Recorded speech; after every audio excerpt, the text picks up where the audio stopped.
Introduction. The imperial princess Rhaenyra, destined to meet her demise within the jaws of a dragon, adorned her head with a crown, embarking on a legendary journey. She ignited her enemies, danced with dragons, repelled formidable foes, and quelled insurrections from within. Whispers of the old gods echoed beneath the shadows of the Red Keep, where ambition thrived among the schemers. As the sun descended, the sacred tree crumbled, winter arrived, and the long night enveloped the realm. Yet, none shall wrest from my grasp the dragons and the kingdom. Chapter 1. The queen whose future is devoured by dragons. Since the conqueror Aegon, faith has belonged to the seven gods, earthly honors to the king, and the crown forged through blood and fire.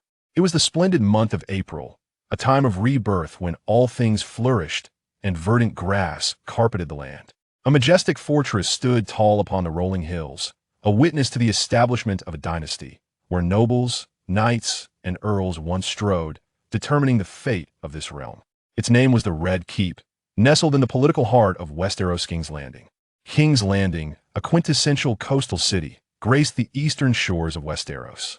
Within the Red Keep resided the Iron Throne, a symbol of the realm's sovereignty, while just to the east lay Dragonstone, an island replete with jagged rocks and volcanic terrain, the ancestral seat of House Targaryen.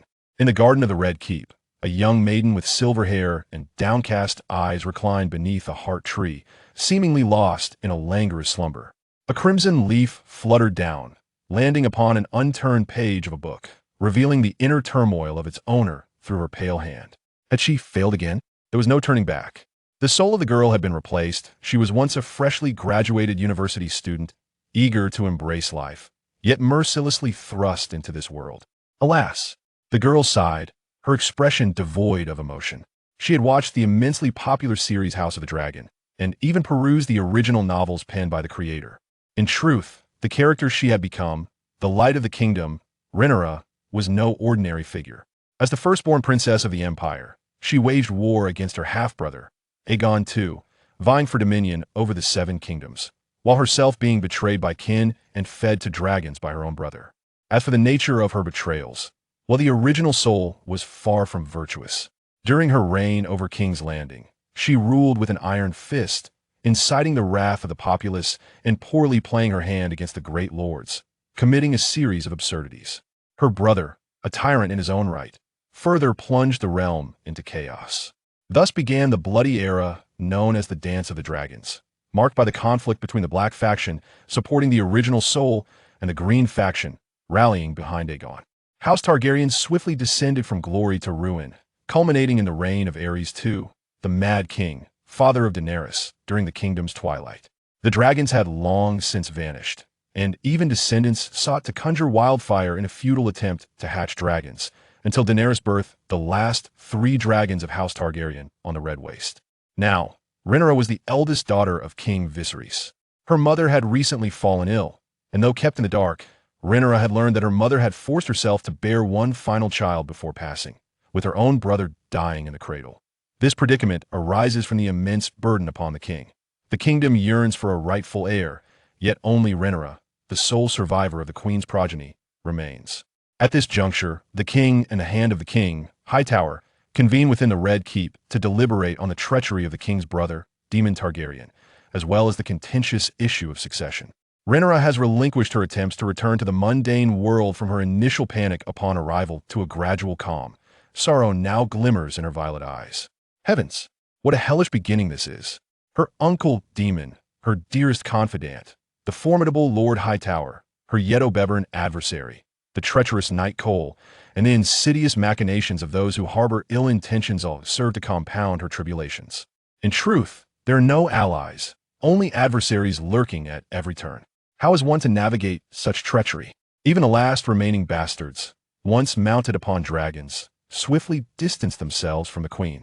The air is perfumed with the scent of blooming flora, and the gentle sunlight lazily spills over the branches above the girl's head. Rhaenyra exhales softly, yet she does not dwell excessively on her concerns. She has time to alter her fate, the fate of those destined to feed dragons. Moreover, in this diminutive realm of Westeros, the old gods engage in their eternal struggle, and we have yet to enter an era where the tides of magic have ceased and dragons no longer grace the skies. The miraculous force, known as magic, is widely present. Yet, it remains a mystery why, aside from the dragons, those magnificent creatures of magic the world has ceased to reveal any miracles. Perhaps the whispers of the old gods have already begun, though such occurrences have gone unrecorded. There are countless secrets to unravel.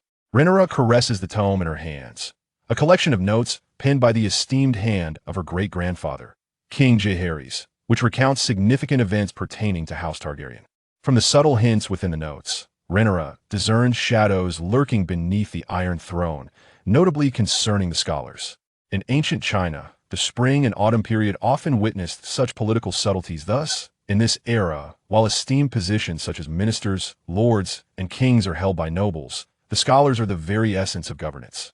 Without scholars, a territory would inevitably succumb to paralysis. A scholar is often well-versed in various disciplines, including raven lore, management, and herbalism, and lords typically support these scholars in their governance of the realm. Yet is this truly prudent? Consider the powerful families of the Wei, Jin, and northern and southern dynasties, where prominent clans frequently engaged in the shifting tides of power. This is the strength of countless noble houses. In Westeros, even the second sons of nobles, and at times the firstborn, aspire to become scholars. Not to mention, the king's heir, the so-called dragonless Vagon, has also taken on the mantle of a scholar. In truth, a power-hungry sovereign in King's Landing finds no solace at night. More disturbingly, the power within the Citadel remains concentrated within a singular family, the Hightowers of Old Town, currently the hand and future adversaries of Rhaenyra, aligned with the Queen's faction. Thus, public opinion will inevitably sway toward her enemies. Rhaenyra closes her eyes, contemplating the matters her former self had failed to consider deeply. The power of discourse is concentrated in the hands of a select few, along with knowledge and means of dissemination. Rhaenyra aspires to alter this dynamic, yet the path remains arduous. Furthermore, the city of King's Landing is still under the control of her own uncle, Daemon Targaryen, which has incited great ire in her father. A Targaryen with dragons is the true essence of the house. However, not all dragons are alike. This is a widely acknowledged truth currently. The Iron Throne is occupied by a gentle and compliant king, affectionately referred to as the Prince of Summer, who delights in music, dance, and tournaments. In stark contrast, his brother, Daemon Targaryen, rides the blood-red dragon car axes. He is handsome and valiant, yet due to the disdain of the hand of the king, he has frequently changed positions, ultimately becoming the commander of the City Watch, leading 2,000 gold cloaks on patrol through the capital. Ruthless in his duties, he punishes thieves by severing hands and criminals by amputating feet.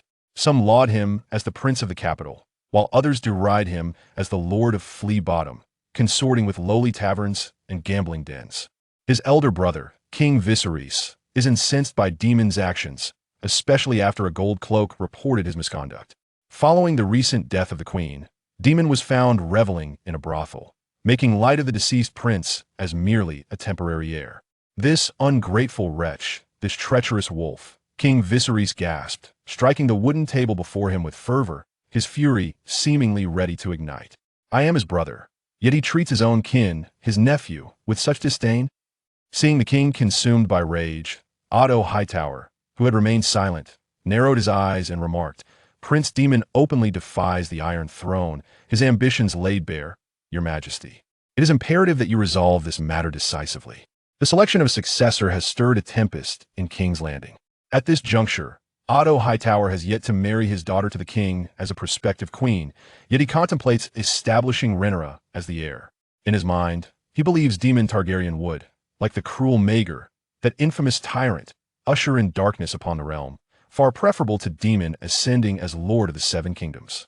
Viserys coughed violently, summoning the king's guard who had lingered in the shadows. Sir Cole, seek out Rhaenyra for me. She has been in a foul mood these past days. Bring her to me. After a moment, he added, Never mind. First, ensure the princess's safety. Yes, replied the usually reticent knight, bowing respectfully before slowly retreating from the dimly lit chamber. Chapter 2. The Dragon's Breath. Your Highness, the White Knight, Sir Criston Cole, approached with measured steps, kneeling on one knee and interrupting Rhaenyra's contemplation. His proud head bowed low to the ground until she commanded him to rise. As Criston Cole lifted his gaze, he was momentarily captivated by Rhaenyra's beauty, adored by her subjects, and renowned as the light of the kingdom. Her Targaryen heritage shone through, her lustrous silver hair intricately braided and tucked behind her ear, and her pure violet eyes appeared devoid of emotion. Sunlight seemed to favor her, casting a gentle glow around her figure. "White Knight, why do you not stand guard beside my father?" Rhaenyra inquired with a hint of indifference. The handmaiden, Illy, cast a curious glance at Ser Criston Cole. "By the king's command, I am here to protect the princess." "Then, my lord, please proceed," Rhaenyra replied, returning her focus to the notes of the scholar. A subtle smile flickered across Criston Cole's face as he stood vigil, steadfast in his gaze, yet feeling a tinge of sorrow over the princess's recent aloofness. Rhaenyra, however, was lost in contemplation, pondering, this Cole is indeed a hot potato, reflecting on the origins of Criston Cole. Note: Ser Criston Cole had recently been promoted to the Kingsguard, the son of an official under the Earl of Darkport, Lord Targaryen. At the age of 23, he was quite the handsome figure. He first garnered attention at the tournament celebrating King Viserys' ascension in the town of Maidenpool, where he triumphed in the melee and in the final duel sent Prince Daemon's dark sister flying with a morning star. The king laughed heartily, while the prince seethed with rage thereafter. He bestowed the victor's crown upon the 7-year-old Princess Rhaenyra, beseeching her to wear his token during the lance tournament. Upon receiving her permission, he showcased his prowess once more, defeating Prince Daemon again and unseating the valiant Kingsguard twins, Ser Joffrey and Ser Jane, only to ultimately succumb to Lord Laemon Velaryon. Cole had once been the object of Rhaenyra's youthful infatuation as a teenage girl. She referred to him as my White Knight, even beseeching the king to appoint him as her personal guard. Cole was indeed a noble knight, yet a series of tumultuous entanglements ultimately led to a rift between him and Rhaenyra, causing him to ally with the Greens, transforming him into her primary adversary, committing numerous acts that deeply wounded her, resulting in their estrangement. When Cole once sought to elope with Rhaenyra, she rebuffed him, declaring that as a true heir of the dragon, she must bear the weight of the crown, and should Criston Cole forsake his oath as a White Knight, she could never trust his vows of marriage, leading to his immediate descent into darkness. At that time, a saying circulated among the online community: "Cole, when you awaken in the dead of night, do you ever reminisce about the wondrous Rhaenyra of your youth?" Rhaenyra found herself somewhat at a loss. The animosities between Cole and her former self were matters she wished to avoid entangling herself in. Who was right or wrong had become irrelevant, and the current situation was not yet beyond repair. A gentle prod could ensure her interests remained intact. Little did the sorrowful Ser Criston know, he had already been marked by the princess's disdain and had resolved to sever all ties with her forever. Rhaenyra had no desire to craft an ultimate nemesis for her future, and the transformation from love to hatred to the point of wishing one's demise indicated that he was a powder keg best kept at a distance. However, she recognized that her current position was not yet strong enough. With a bit of coaxing, there was still potential to maneuver. Men and women consumed by romantic notions can indeed be quite terrifying. In mere moments, Rhaenyra had resolved the matter and turned to the handmaiden, who was refilling her cup, and said, "Illy, accompany me to the dragon's lair." Rhaenyra had previously dismissed several of her guards, maids and jesters, retaining only a once inconspicuous maid, Illy, to remain at her side. Unaccustomed to being surrounded by so many attendants and wary of their loyalty, she deemed it prudent to reveal fewer vulnerabilities, opting for a more solitary existence. Thus, accompanied by her loyal knight, Criston Cole, and Illy, Rhaenyra set forth towards the Dragon Cavern, situated not far from the Red Keep. As they approached, a tremendous roar reverberated through the air, resonating across the skies. Scylla, the sight of immense wings unfurling before her, revealed 2 colossal dragons playfully engaging in the heavens, intermittently unleashing plumes of smoke-infused fire. A shadow eclipsing the sun was Rhaenyra's immediate impression upon beholding the dragons. Her own draconic blood stirred within her, reaching a fever pitch upon encountering her kin. The golden-scaled dragon, Syrax, perched nearby, responded to her call, gracefully descending before her. With familiarity, Rhaenyra climbed onto Syrax's wing, settling into the crafted seat upon its back, issuing the command to ascend in High Valyrian. "Scylla." Syrax emitted a resounding roar, flapping its mighty wings in pursuit of the 2 dragons soaring ahead. The command "Dragonfire" echoed from Rhaenyra's lips, and Syrax unleashed a torrent of flames that surpassed the ferocity and duration of those emitted by the dragons ahead, illuminating the skies with its fiery glow. Rhaenyra's restless spirit felt as though it were on the verge of breaking free from its cocoon. "Your Highness, truly a dragon princess," exclaimed the onlookers at the cavern below, gazing skyward, along with Illy, who regarded Rhaenyra with admiration. After circling the cavern several times atop Syrax, Rhaenyra's heart began to settle. Desiring to avoid unnecessary attention, she refrained from soaring above King's Landing, aware that the bird that stands out inevitably faces the fiercest storms. When she first bonded with Syrax, Rhaenyra had felt a twinge of anxiety. The dragon's movements seemed tentative, as if unsure whether to recognize her as its master. Yet ultimately, Syrax accepted her, sparing Rhaenyra from the fate that had befallen many dragon riders who had faced the wrath of their own dragons, some even having fallen prey to wild dragons. Fortunately, Syrax was comparatively gentle and demure, having been tamed by Rhaenyra since she was a mere hatchling at the age of 7. This bond, however, was reserved for those of true dragon blood. Like the Targaryens, others would certainly meet a grim fate, reduced to ash by dragon fury, a consequence not to be trifled with. What was that peculiar impulse she felt? It seemed somewhat akin to, as Rhaenyra leaned against Syrax's wing, reflecting on that sensation of wanting to break free, Cole approached, saying, "Your Highness, the king has advised you to refrain from riding dragons. The heights may pose dangers." Rhaenyra, maintaining her composure, replied, "I understand." Syrax casually folded its wings, yet if it sensed any unusual movements in the vicinity, it would surely unleash its Dragonfire without hesitation. Rhaenyra gently caressed the wings of Syrax, believing this to be a small means of strengthening their bond and soothing her emotions. "Syrax, it seems your Dragonfire has grown more potent." "Hiss. Ah, so that is the case. The volcanic warmth of Dragonstone brings you comfort, does it?" Chapter 3. Syrax. In the dragon's lair, the name Syrax is derived from the appellation of a goddess in ancient Valyria, with a lustrous golden hue and an imposing physique. This dragon belongs to the princess and is well-fed. However, Rhaenyra perceives this to be a grave concern. Claws and fangs, when left unused, tend to atrophy, especially as the foes of dragons are not merely trivial adversaries. Thus, Rhaenyra decrees that Syrax should hunt daily in the northern seas of King's Landing. Occasionally, when Syrax rests, it descends upon Dragonstone, a land rich in geothermal resources, suffused with sulfur, flames, and rocks, also serving as the ancestral ground for the hatching and growth of Targaryen hatchlings. Within the lair, the dragons are primarily young, numbering around 20, representing the zenith of Targaryen dragons. The ancestral dragon, Vhagar, still lives, while the middle-aged dragons are in their prime, and young dragons are being born in droves. This bountiful environment, however, sows the seeds for future bloody conflicts. Those with dragon-riding abilities, alongside bastards, harbor ambitious designs, commanding the great dragons of their kin and raining down the blood of sin from the skies. As Rhaenyra gazes at the frolicking dragons, a smile graces her lips, yet her heart is heavy with unspoken thoughts. If only I possessed an artifact akin to the dragon soul of Deathwing from World of Warcraft, no dragon would dare oppose me, should they defy me. I would unleash cataclysmic wrath, cleansing Westeros in the process. The dragon lair is nestled in the Rhaenys Hills, a site that was once a church, transformed into a Targaryen dragon nursery after a battle.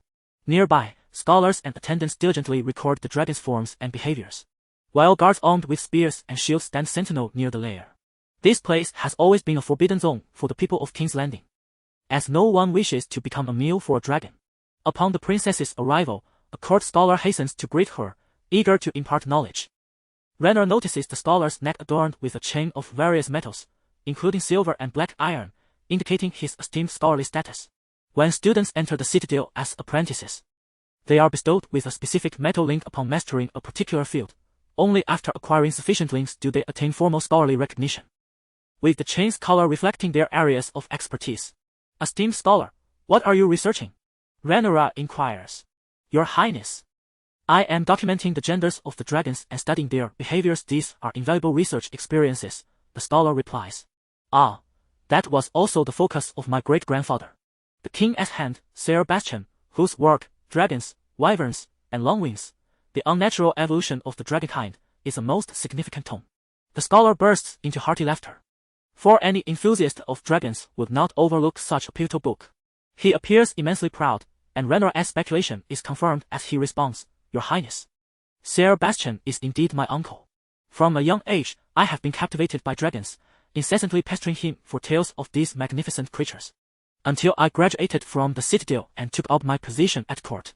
Rhaenyra suddenly realized, as the scholar spoke with a self-absorbed eloquence, that the might of dragons emanates from fire, a force not governed by their gender, akin to Vhagar and Balerion, both equally formidable.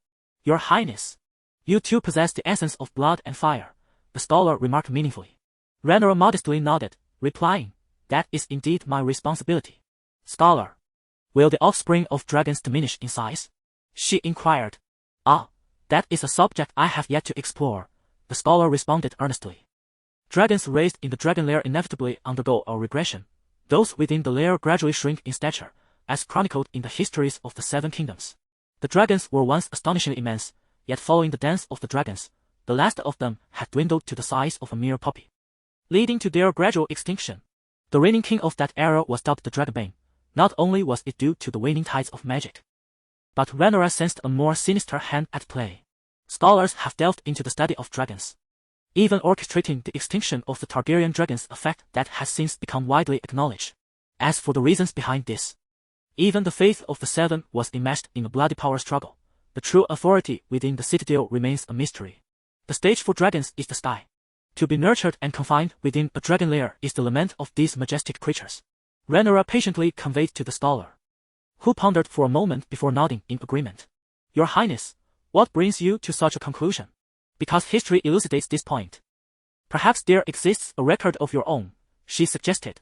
Rhaenyra could not respond in such a manner and instead stated, it is Syrax who has imparted this knowledge to me. Since I allowed her to hunt in the seas, her size has grown even more formidable, and her flames burn more fiercely. Syrax might simply have been indulging in a larger feast. After all, boasting requires no rehearsal. Merely a bit of persuasion, she mused. After their discourse, the scholar smiled, remarking, Your Highness is indeed a splendid dragon rider, possessing a profound understanding of dragon behavior. Rhaenyra, feeling a kinship with the scholar, extended an invitation for him to join her in the Red Keep as her tutor, to which he gladly acquiesced.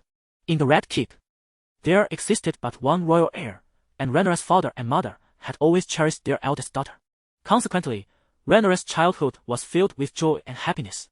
Her father nurtured her in the manner of a future successor, allowing her to attend the royal council meetings as a cupbearer, providing martial training in swordsmanship, and engaging scholars to impart knowledge.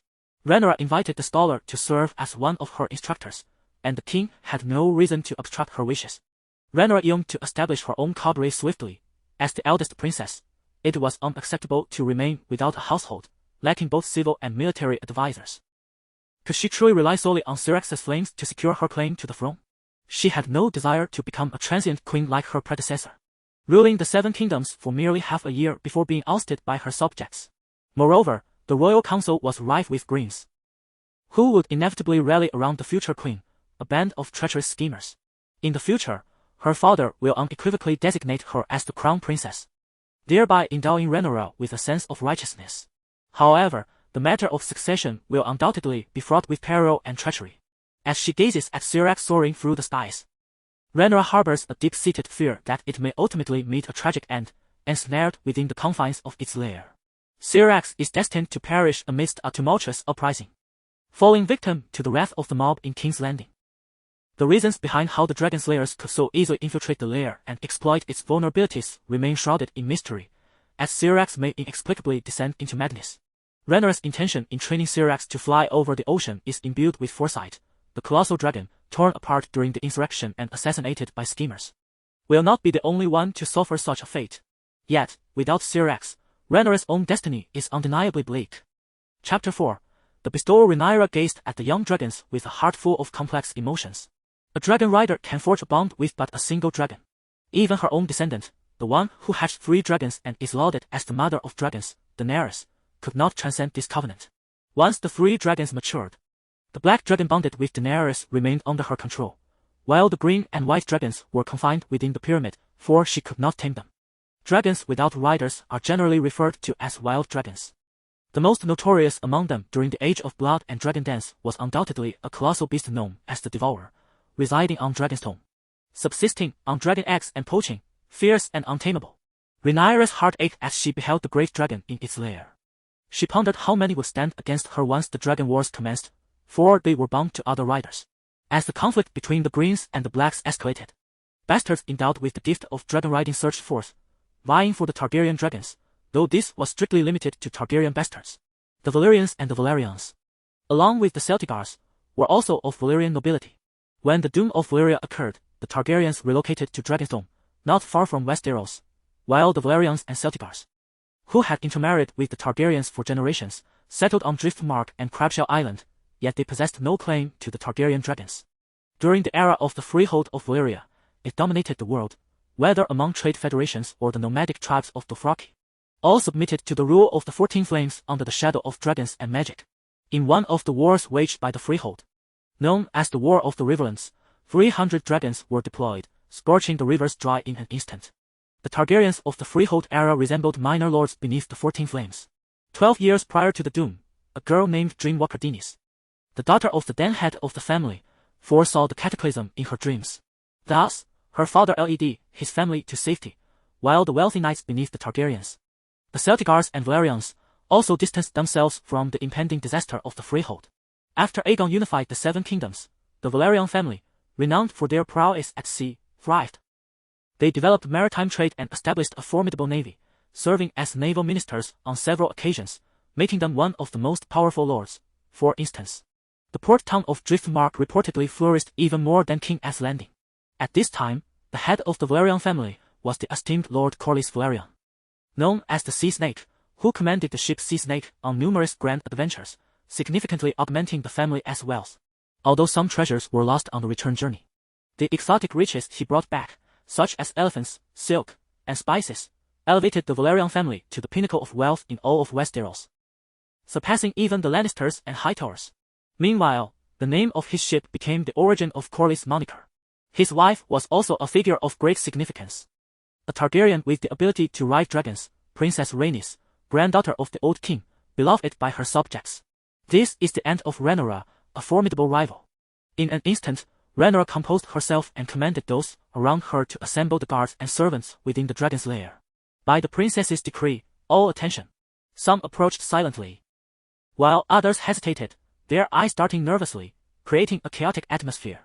Rhaenyra furrowed her brow. It appeared her influence was insufficient, as they regarded her merely as a flawless exhibit rather than a rightful successor to a powerful legacy. King A's Landing is never short of malcontents. Even the later Queen Cersei, with her ruthless demeanor, could not prevent the citizens from deriding her as the infamous Whore Queen. Syrax let out a displeased screech, forcefully beating its wings against the ground, while the dragons echoed with thunderous roars, rendering the crowd silent, some trembling in fear. After all, they had witnessed the dragons during feeding time, and the sheer crunch of their meals was unforgettable. Rhaenyra ascended above the crowd, waiting for them to settle before continuing. You are my subjects, the lambs of the 7, and you have served in the protection of the dragon's lair. Henceforth, continue to serve the royal family. A sparse chorus of agreement arose from the crowd. Rhaenyra signaled to Rhaena and the maidens to bring forth fine wines and delicacies. Today, everyone shall be rewarded, and all shall partake. A chorus of chatter erupted among the crowd. Some were inquiring about what Her Highness the Princess had said, suspecting that she might bestow upon them some rewards. Surely not, the princess has never paid heed to us commoners during her visits. How gracious she is. Amidst the throng, Aelie maintained order with a raised voice, prompting Rhaenyra to continue, one at a time. Come forth to receive your gifts. When Aelie offered to assist, she was politely declined. The crowd stirred restlessly, and Rhaenyra, rubbing her temples, reiterated, one by one, please do not cut in line. Ser Criston Cole and the palace guards took action, warning that anyone who dared to jump the queue would feel the blunt end of their swords. The first individual stepped forward to receive a meat pie and a goblet of wine from Rhaenyra. She scrutinized him, discerning that those at the front were likely responsible for the more respectable tasks within the dragon pit, such as the treasury officials and the captain of the guard. Rhaenyra smiled and addressed the man. You, my good sir, have worked tirelessly to feed the dragons. The official, taken aback, replied, I am but a humble servant. It is my honor to nourish the royal dragons. Following this, Rhaenyra personally distributed food and wine to those who followed. As she progressed further back in the line, the attire of the recipients grew more tattered, some even stained with mud, indicating less prosperous backgrounds. The individuals at the front cast disdainful glances at them. Observing Rhaenyra's compassionate distribution, some felt a sense of shame, yet she treated each person equally, occasionally offering words of encouragement. Once all had received their portions, Rhaenyra commanded a brief respite, and naturally, the treasury officials complied without hesitation. Familiar guards gathered to feast, while the clerks returned to their quarters, and those engaged in labor congregated together, relishing their well-deserved break. Rhaenyra approached with Ely, but Criston Cole gestured to impede her. Seemingly concerned for her safety among the common folk, Rhaenyra shook her head, signaling him to withdraw. As she advanced into the crowd, a ripple of anxiety spread, prompting her to smile reassuringly, indicating that there was no need for alarm. The leader of the group made space for her, and she sat without hesitation, causing Criston and Ely to gasp in astonishment. The crowd expressed their surprise as well. The leader, visibly anxious, addressed her, "Your Highness, please forgive us. We are unkempt and may offend your senses." "Not at all," Rhaenyra replied with a smile. "I merely wish to converse with you." She inquired about their roles within the dragon pit. Some mentioned dealing with dragon waste, while others spoke of transporting food for the beasts. Subsequently, Rhaenyra posed questions about their families and origins. Most hailed from villages within the realm, with a few being citizens of King S Landing. For instance, the leader was an orphan from King S Landing. "Your Highness, I initially aspired to don the golden robe but fell short. So I sought my fortune in the dragon pit," he responded. His name was Ethel Vicewater, and he had been among the first to step forward for rewards. While Rhaenyra conversed with the crowd, the treasury official and the learned scholar from earlier were seated at a nearby table, indulging in drink. Rhaenyra sent a sumptuous array of food and wine to the descendant of Maegor. From this vantage point, one could catch a glimpse of Rhaenyra. The secretary, hailing from a minor noble family, spoke first. "This princess is indeed benevolent." The treasury official concurred. "She embodies the noble spirit of her grandfather, King Viserys."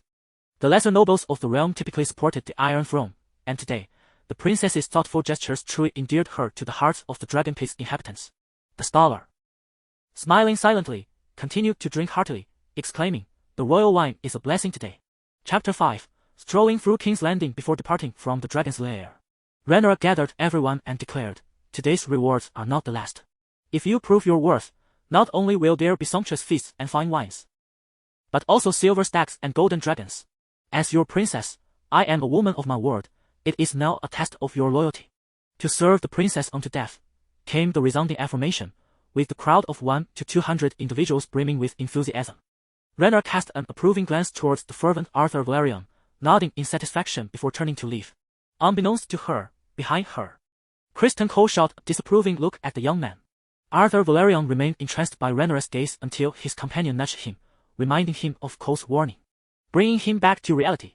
By that time, Rhaenyra had already distanced herself. As she traversed the path, Rhaenyra pondered whether she had erred in any regard. Taking a deep breath and feeling content with the outcome of her visit to the dragon's den, one must strive for the hearts of the people. Without such effort, they shall not naturally align with your cause. A title of a benevolent princess is far superior to that of the mocked Maegor spawn, a name ridiculed by the populace. While Maegor is infamously known as a tyrant within the Targaryen dynasty, to treat the common folk with kindness is Rhaenyra's true desire. She fully comprehends that her survival and aspirations of queenship will not be achieved through harsh tyranny. The dragon's lair also serves as her contingency plan. If all else fails, she can always flee on the back of a dragon. This is why Rhaenyra is so invested in the affairs of the dragon's den, coupled with her own ambitions. Once she secures her power, she intends to establish a bureau of dragon affairs, dedicated to the management of the royal dragons. Anyone wishing to acquire dragon eggs, rear young dragons, or tame elder dragons must seek her approval. It is no jest, dragons are akin to the Emperor's elite guard, the most formidable of forces. When have you ever witnessed an emperor entrusting his elite troops to other royal family members, cousins, uncles, aunts, or younger siblings who wish to ride dragons to challenge her? When you seek a dragon, just watch as I impose a waiting period on you. Of course, that is a matter for another time. Rhaenyra, while undeniably coveting the dragons within the lair, recognizes that for now, she must cultivate good relations with both the inhabitants and the dragons. After all, one can only tame a single dragon. How splendid it would be to tame multiple. In that case, I alone would constitute an army. Who would dare oppose me? Princess Illyria observed Rhaenyra's silly grin with concern. Rhaenyra, pulling herself from her daydreams, wiped away the non-existent drool from the corners of her mouth and said to Illyria, "Today's rewards will partially come from the princess's share and partly from my own modest treasury. The Red Keep places considerable importance on the princess's portion, after all, as she is the sole heir of the king. The finances and taxation within the realm of King's Landing primarily cater to the king and matters of state, overseen by the treasury minister. In the realm of Westeros, notably during events such as the hunting tournaments and martial contests. The governance of the Seven Kingdoms reveals a distinctive hierarchy. Only the royal lands are directly ruled by the crown, while the other principalities, such as the north under House Stark and the westlands governed by House Lannister, exist as vassal territories.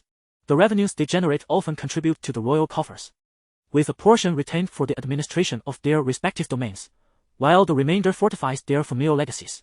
The wealth of House Lannister is renowned, rivaling that of entire nations, and the riches of the Riverlands should not be underestimated.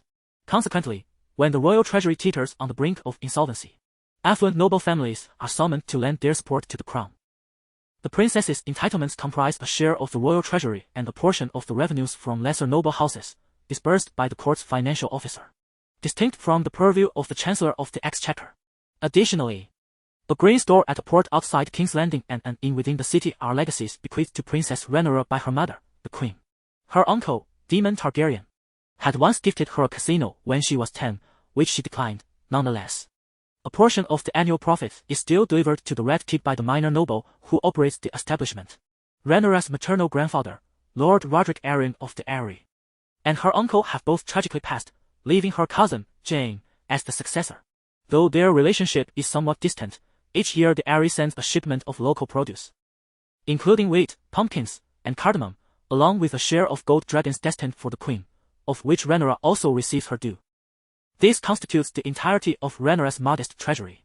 A handmaiden named Ailey is entrusted with its management and accounting, alongside another servant, NYPH. Previously, Rhaenyra had paid little heed to the security of her assets, but her perspective has shifted. She now scrutinizes the reliability of her maidservants and has chosen to exclude NYPH from involvement for the time being. Ailey, upon hearing Rhaenyra's directives, intuitively understands her role. Pleased by this, Rhaenyra acknowledges their shared upbringing, realizing that she must be discerning in selecting those who would serve her purposes. While the current rewards may be modest, she must prepare for future endeavors to gain the favor of the citizens of King's Landing, knights, and soldiers. At present, following her mother's recent passing and the uncertainty surrounding the succession, Rhaenyra finds herself in a position of waiting for the right opportunity, as King's Landing remains outside her jurisdiction. Ailey, accustomed to the princess's resolute nature, is unfazed by the tasks at hand, executing her orders with unwavering diligence. Observing the proceedings, Ser Criston Cole feels a tinge of surprise. The princess no longer embodies the naive innocence of her youth, but rather resembles a cunning political entity. The handsome knight furrows his brow, pondering the weight of the queen's demise, recognizing that Rhaenyra, as the eldest princess, must be enduring considerable distress. Witnessing her gradual maturation, his concern morphs into empathy. Unbeknownst to Rhaenyra, Ser Criston's thoughts drift in her wake, and even if she were aware, she would remain indifferent. Her sole priority is survival. No one wishes to be devoured by a dragon, after all. As she strolls through the streets, Rhaenyra surveys her surroundings. Under the governance of her uncle, Daemon Targaryen, the security of King's Landing has markedly improved. Nevertheless, the city still appears dilapidated, unkempt, and murky. The air, tinged with a faint odor, wafts through the crowd. Even the monsoon winds from the harbor fail to disperse the scent lingering in the nostrils. The streets are congested with pedestrians, some emerging from the flea market, others entering the church, while many more barter and purchase goods transported from beyond the city of King's Landing. At this moment, King's Landing can still be regarded as a place of peace and prosperity, yet the impoverished dwellers of the flea market abound, their tattered garments blending into the throng. And one must be cautious to avoid pickpockets deftly relieving merchants of their wallets. The guards in the front bark orders, demanding that the common folk clear the path. But Princess Rhaenyra swiftly intervenes to halt such behavior. Upon the arrival of Her Highness, both the commoners and the gilded robes bow in reverence, while Rhaenyra, with a gentle demeanor, reassures the populace and instructs the soldiers to refrain from mistreating the passing citizens. Cheers resonate from the crowd, with occasional citizens approaching to pay their respects. Observing this, Rhaenyra lets out a soft sigh. Sometimes, a ruler need not possess overwhelming wisdom. Merely extending kindness can elicit the admiration of the people. Rhaenyra reflects on the era where the nobility reigns over the common folk. Realizing that there remains much for her to accomplish, she notices certain dissolute youths in the city, some hailing from the merchant class, while others are dependents living on the fringes of King's Landing. Yet, uniformly, there exists a divide between the nobility and the peasantry. Nobles do not rely on the outskirts for sustenance, as they possess their own fortified castles, while the farmers toil upon their own lands. Rhaenyra ponders that once war commences and refugees flood in, these ordinary citizens will struggle to find means to support themselves and their families. Though King's Landing appears prosperous, it is akin to a bubble that can easily burst. It is no wonder that during the tumult of the Seven Kingdoms, chaos erupted within King's Landing. Should she seize control of the city, optimizing the industrial structure and enhancing productivity would be an urgent necessity. Otherwise, if an ambitious individual were to incite unrest within King's Landing, the Red Keep would inevitably crumble. Within the city, there are the watchful eyes of the nobility, as well as the lurking presence of secretive cults, and the latent dangers posed by the impoverished. Truly, there are myriad problems. As Rhaenyra concludes her circuit outside, she feels a profound sense of weariness. Chapter 6. Further, as they approached the Red Keep, a cough echoed from the shadows of a nearby dwelling. Criston Cole raised his sword, and the guards beside him tensed with apprehension. Gradually, a figure emerged. Sunlight traced the contours of his chiseled face, and the silver strands of his hair revealed his identity. Uncle! Rhaenyra glanced at the newcomer, signaling to the guards to ease their tension. My dear uncle would never harm me. Lower your weapons. In response to Cole's scrutinizing and hostile gaze, Daemon Targaryen smiled. My little pearl. Daemon had always cherished his niece Rhaenyra, bringing her gifts from beyond the realm and regaling her with tales of his adventures, his attentiveness profound. Indeed, Daemon Targaryen shone like a beacon of light in Rhaenyra's world of blood and fire. I did not see Corlys in the dragon's lair. Where have you hidden him? My blood worm is hungry. I sent it far away. Father is angry. I know. Rhaenyra refrained from clinging to him as she usually did, which left Daemon feeling somewhat unsettled.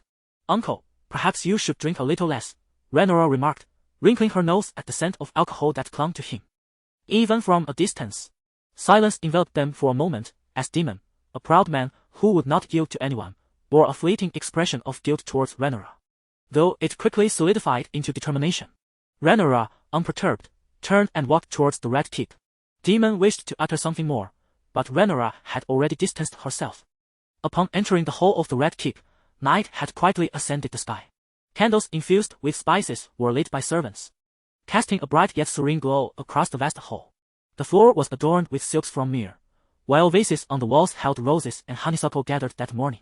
Illyria poured Rhaenyra a glass of sweet meat she had crafted, which Rhaenyra sipped before setting down, changing into a gown with the assistance of her handmaidens. In that moment, the Red Keep exuded tranquility. Rhaenyra wished it could remain so indefinitely. The sound of clashing armor resonated outside the door. Your Highness, the king wishes to see you, Criston Cole announced loudly. The door opened, and a somewhat weary Rhaenyra stepped out. I understand, she replied, and Sir Cole nodded before turning back, his steps appearing somewhat disordered. The handmaidens led the way for Rhaenyra. Father! The king, Viserys, who was reading by the light of the lamps, did not lower his book upon hearing her voice. They shared a moment of silence before Viserys continued. I hear you met with Daemon today. Rhaenyra nodded. Viserys slammed the book onto the table. He dares to show his face here. Upon hearing this, Rhaenyra fell silent. The bond between the king and queen was profound, and Rhaenyra had been raised in an atmosphere of happiness.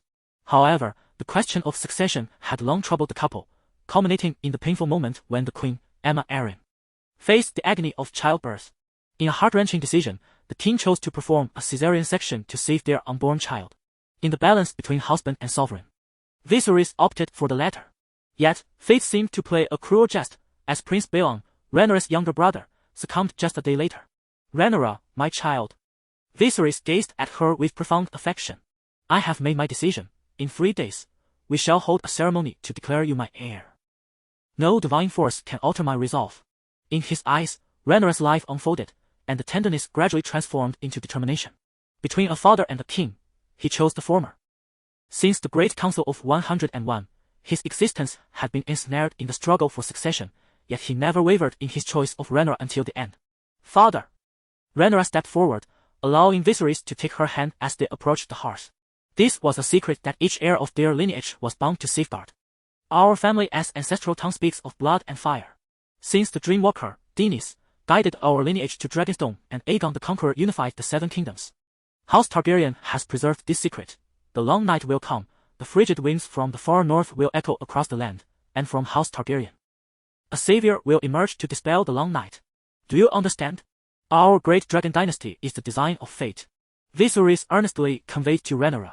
Furthermore, your great-grandfather decreed that if anyone outside our bloodline hatches a dragon, we must eradicate their entire lineage to prevent future threats. The Braavosi once stole 3 dragon eggs during your great-grandfather's reign. This has always weighed heavily on his mind. Of course, aside from the Targaryens, no one else can hatch dragons and become dragon riders. This is dictated by our bloodline. The Trade Federation and Volantis may possess many remnants of Valyrian blood. Yet they too covet dragons, but only we possess them. Father. Viserys gently patted Rhaenyra's head and continued, my heir will be you. I hope you fulfill your duty. Your father will always support you. As night deepened, Rhaenyra found herself unable to sleep, lying beneath the silk covers. She pondered the history steeped in blood and fire. She understood why Viserys harbored such concerns over the matter of succession. After all, his kingship was hard-won. This brought to light the intricacies of Targaryen blood laws and the Undo's primogeniture. His ascendancy stemmed from the Great Council of 101, which determined the heir. With candidates including the daughter of Lord Joffrey's eldest son, Princess Rhaenys, the queen who wore no crown, and Balon's eldest son, Viserys. The venerable one chose the latter, marking the Targaryen submission to the noble houses of the Undos, wherein the principle of bloodline was rendered inferior to that of primogeniture.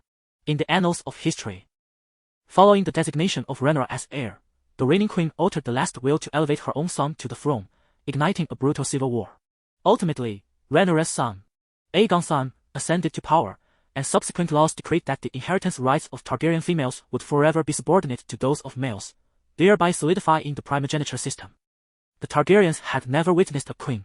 Even Daenerys, the mother of dragons, ultimately delivered a grand gift to the savior. Amidst blood and fire, several historical events bore significant repercussions. Beyond Rhaenyra's ascension, there was the war ignited by Maeder after acquiring a second wife, which eliminated the peril of ecclesiastical authority overshadowing royal power, yet he became known as Maeder the Cruel. Just as at the Great Council of 101, where the nobles preferred to see Viserys ascend, Viserys' desire to see Rhaenyra crowned was fraught with challenges. Consequently, he convened a banquet, compelling all nobles, great and small, to pledge their fealty to Rhaenyra, thus granting her a semblance of legitimacy. However, should the convenient younger brother Aegon emerge, the nobles would undoubtedly rise in opposition.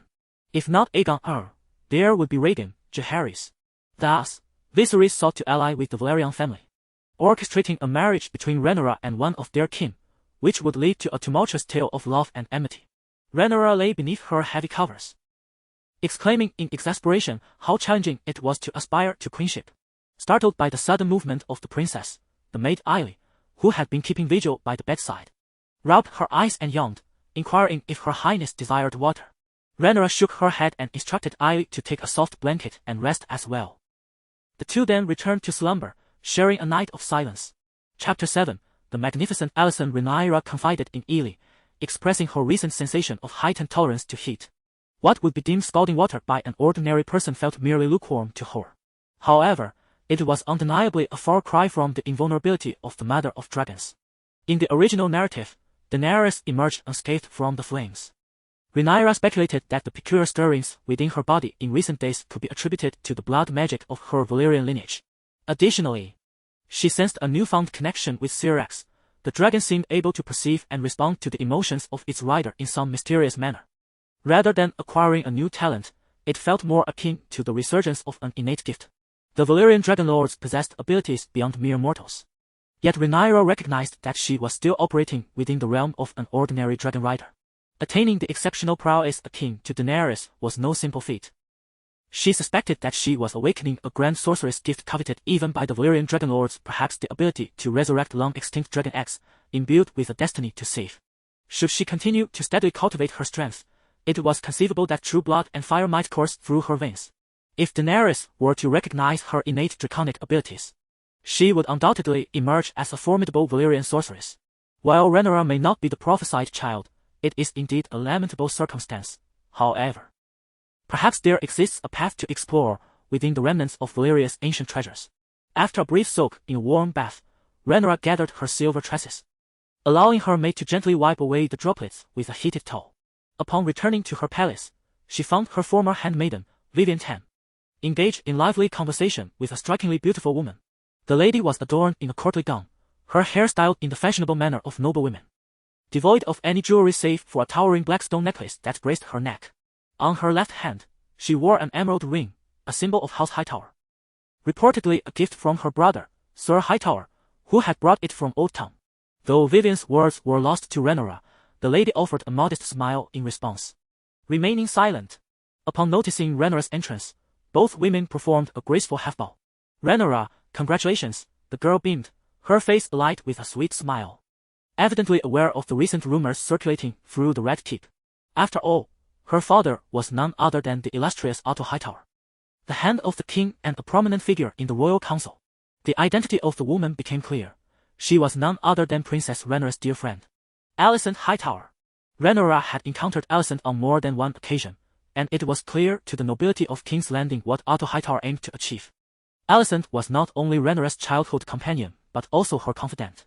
Following the untimely demise of Rhaenyra's mother, Otto Hightower arranged for his daughter to frequently accompany the widowed King Viserys. Rhaenyra wore a smile on her face, yet her heart was in turmoil. What a tangled web of familial drama. My dear friend has become my stepmother. I consider you a friend, yet you aspire to be my stepmother. How can that be? Subsequently, Rhaenyra certainly wished to avoid the complications of an additional nominal mother, which eventually led to a convoluted power struggle for the throne. However, the nobles of Westeros, both great and small, would never consent to a widowed king who refuses to remarry. His own father, though loving, was but an ordinary man yearning for a family. The solitary days within the Red Keep weighed heavily upon him, a torment of loneliness. Thus, when the Hightowers and their daughter began their calculated maneuvers, his silence was tacit approval. This betrayal shattered the unspoken promise to the youngest daughter of House Velaryon, the Sea Snake as king. The rift between the Sea Snake and the Iron Throne deepened further. Already aggrieved by the Great Council of 101 AC, where the queen who never was denied her crown, this fresh insult to the Velaryon name made reconciliation with the throne an impossibility. Of course, these were events yet to unfold. At present, the dear companion had not yet transformed into the stepmother. Standing there with a radiant smile as she gazed upon Rhaenyra, she appeared genuinely delighted by Rhaenyra's succession rights. It was difficult for Rhaenyra to discern whether this affection was sincere or feigned. Yet the machinations of House Hightower and the Citadel were undoubtedly real. As written in the original text of Ice and Fire, Marwyn seated himself upon a stool, murmuring of Valyrian sorcery rooted in blood and fire. How do you suppose the dragons met their extinction? Did the dragon-slaying warrior wielding the iron sword accomplish this? He spat in disdain. The world the Citadel sought to construct had no place for sorcery, prophecies, or glass candles, let alone dragons. Yet Alicent had exceeded expectations. After the dance of the dragons, only 4 of the winged beasts remained, swiftly trotting the path to extinction. The fate of House Targaryen was cleaved asunder in a single, decisive blow. Why did the Citadel harbor such vehement hatred for dragons and the arcane forces they embodied? Did the Undos harbor some ancient enmity with the Valyrians? Or do the old gods weave some intricate design to fulfill the prophecy of the promised one's birth? Rhaenyra responded to the Hightower's flattery with a cordial smile as she conversed with Alicent, appearing like a young woman who had let down her guard in the company of a dear friend, all thanks to the unwavering loyalty of House Hightower. My uncle Demon is merely a valiant warrior, lacking the wisdom to govern and bring peace to the realm, Rhaenyra remarked without hesitation, freely disparaging her uncle in his absence. Truth be told, had Alicent orchestrated all of this solely for the sake of her family, Rhaenyra might have understood. Yet she could not fathom why Alicent seemed like a tormented soul, torn between defiance and compliance, resisting her father's schemes yet ruthlessly exploiting Rhaenyra's affection. She knew full well that once she bore an heir, their friendship would inevitably fracture. And yet, in the end, she still donned the green gown, a symbol of rallying her bannermen to war. As if you don't already know, Rhaenyra mused inwardly. Some of your so-called loyal vassals are staunch blacks, even your own king stand firmly behind me. Take Lord Lyman B. Barry, for instance, a long-standing vassal of House Hightower. Yet, during the small council convened after King Viserys' passing, amidst the hostile glares of the Greens, the aged lord steadfastly defended Rhaenyra Targaryen's rightful claim, refusing to endorse Alicent Hightower's son. Aegon. I may be old, he declared, but not so old as to stand idly by while you plot treason. At the small council meeting of King Viserys I, Lyman mentioned that Criston Cole had him executed. Recalling this, a surge of murderous intent welled up within Rhaenyra, her peripheral gaze drifting toward the White Knight standing dutifully at his post not far away. Indeed, this man had assassinated a vassal of the Blacks, incited a coup, and plunged the Crownlands and King's Landing into chaos. A cold sweat trickled down Criston Cole's spine as if he were being watched by a dragon, yet upon glancing around, he found no immediate threat, leaving him unsettled. Rhaenyra suppressed her emotions, exhaling softly. If Cole were to follow the same path as in the original tale, she would have no choice but to send him to meet the stranger. Sensing the tension in the air, Alicent broke the silence. I heard a maester from the Dragon Pit has joined the Red Keep. Rhaenyra, do you know what happened? It was I who petitioned our father the king. Septon Ramos possesses profound knowledge and can instruct me on the history of House Targaryen. So we shall study together again. Alicent appeared quite delighted. Come. Let us attend our lessons together, she said, linking arms with Rhaenyra and urging her forward. Nearby, the handmaiden Vivian eyed Rhaenyra as ever-present companion, Elia, with evident displeasure. Alicent gave her a subtle glance, and only then did Vivian lower her gaze. Rhaenyra, why have you seemed so changed of late? You no longer discuss Nymeria glory with me, nor even that dashing seer Criston Cole. Alicent was well aware that Rhaenyra harbored admiration for the legendary heroine of the Rhaenyra people, and thus frequently employed this topic to captivate her attention. As for Criston Cole, the knight who secretly drew the gazes of many maidservants within the Red Keep, Rhaenyra remarked with an air of nonchalance, for I am no longer a maiden, but the crown princess soon to inherit the realm. Rhaenyra understood Alicent as true intent. Her words were but a veil, her focus resting not on idle chatter, but on Vivian Tam. She had already deduced that Vivian likely belonged to a family allied with House Hightower, and such well-connected servants were far from scarce within the Red Keep. Yet, for now, Rhaenyra chose to feign indifference toward these informants who occasionally let slip fragments of intelligence, preferring to lure the serpent from its den. See, someone is already growing restless. She could only hope her dear friend Alicent would have the sense not to pry into matters concerning her handmaidens. After all, her family resided in Old Town, not along the narrow sea. Why trouble herself with affairs beyond her domain? Chapter 8. All the world's a stage. Ramos was a witty and engaging scholar whose lectures were far more captivating than those of Grand Maester Rhaenyra, King Viserys' aged and solemn advisor.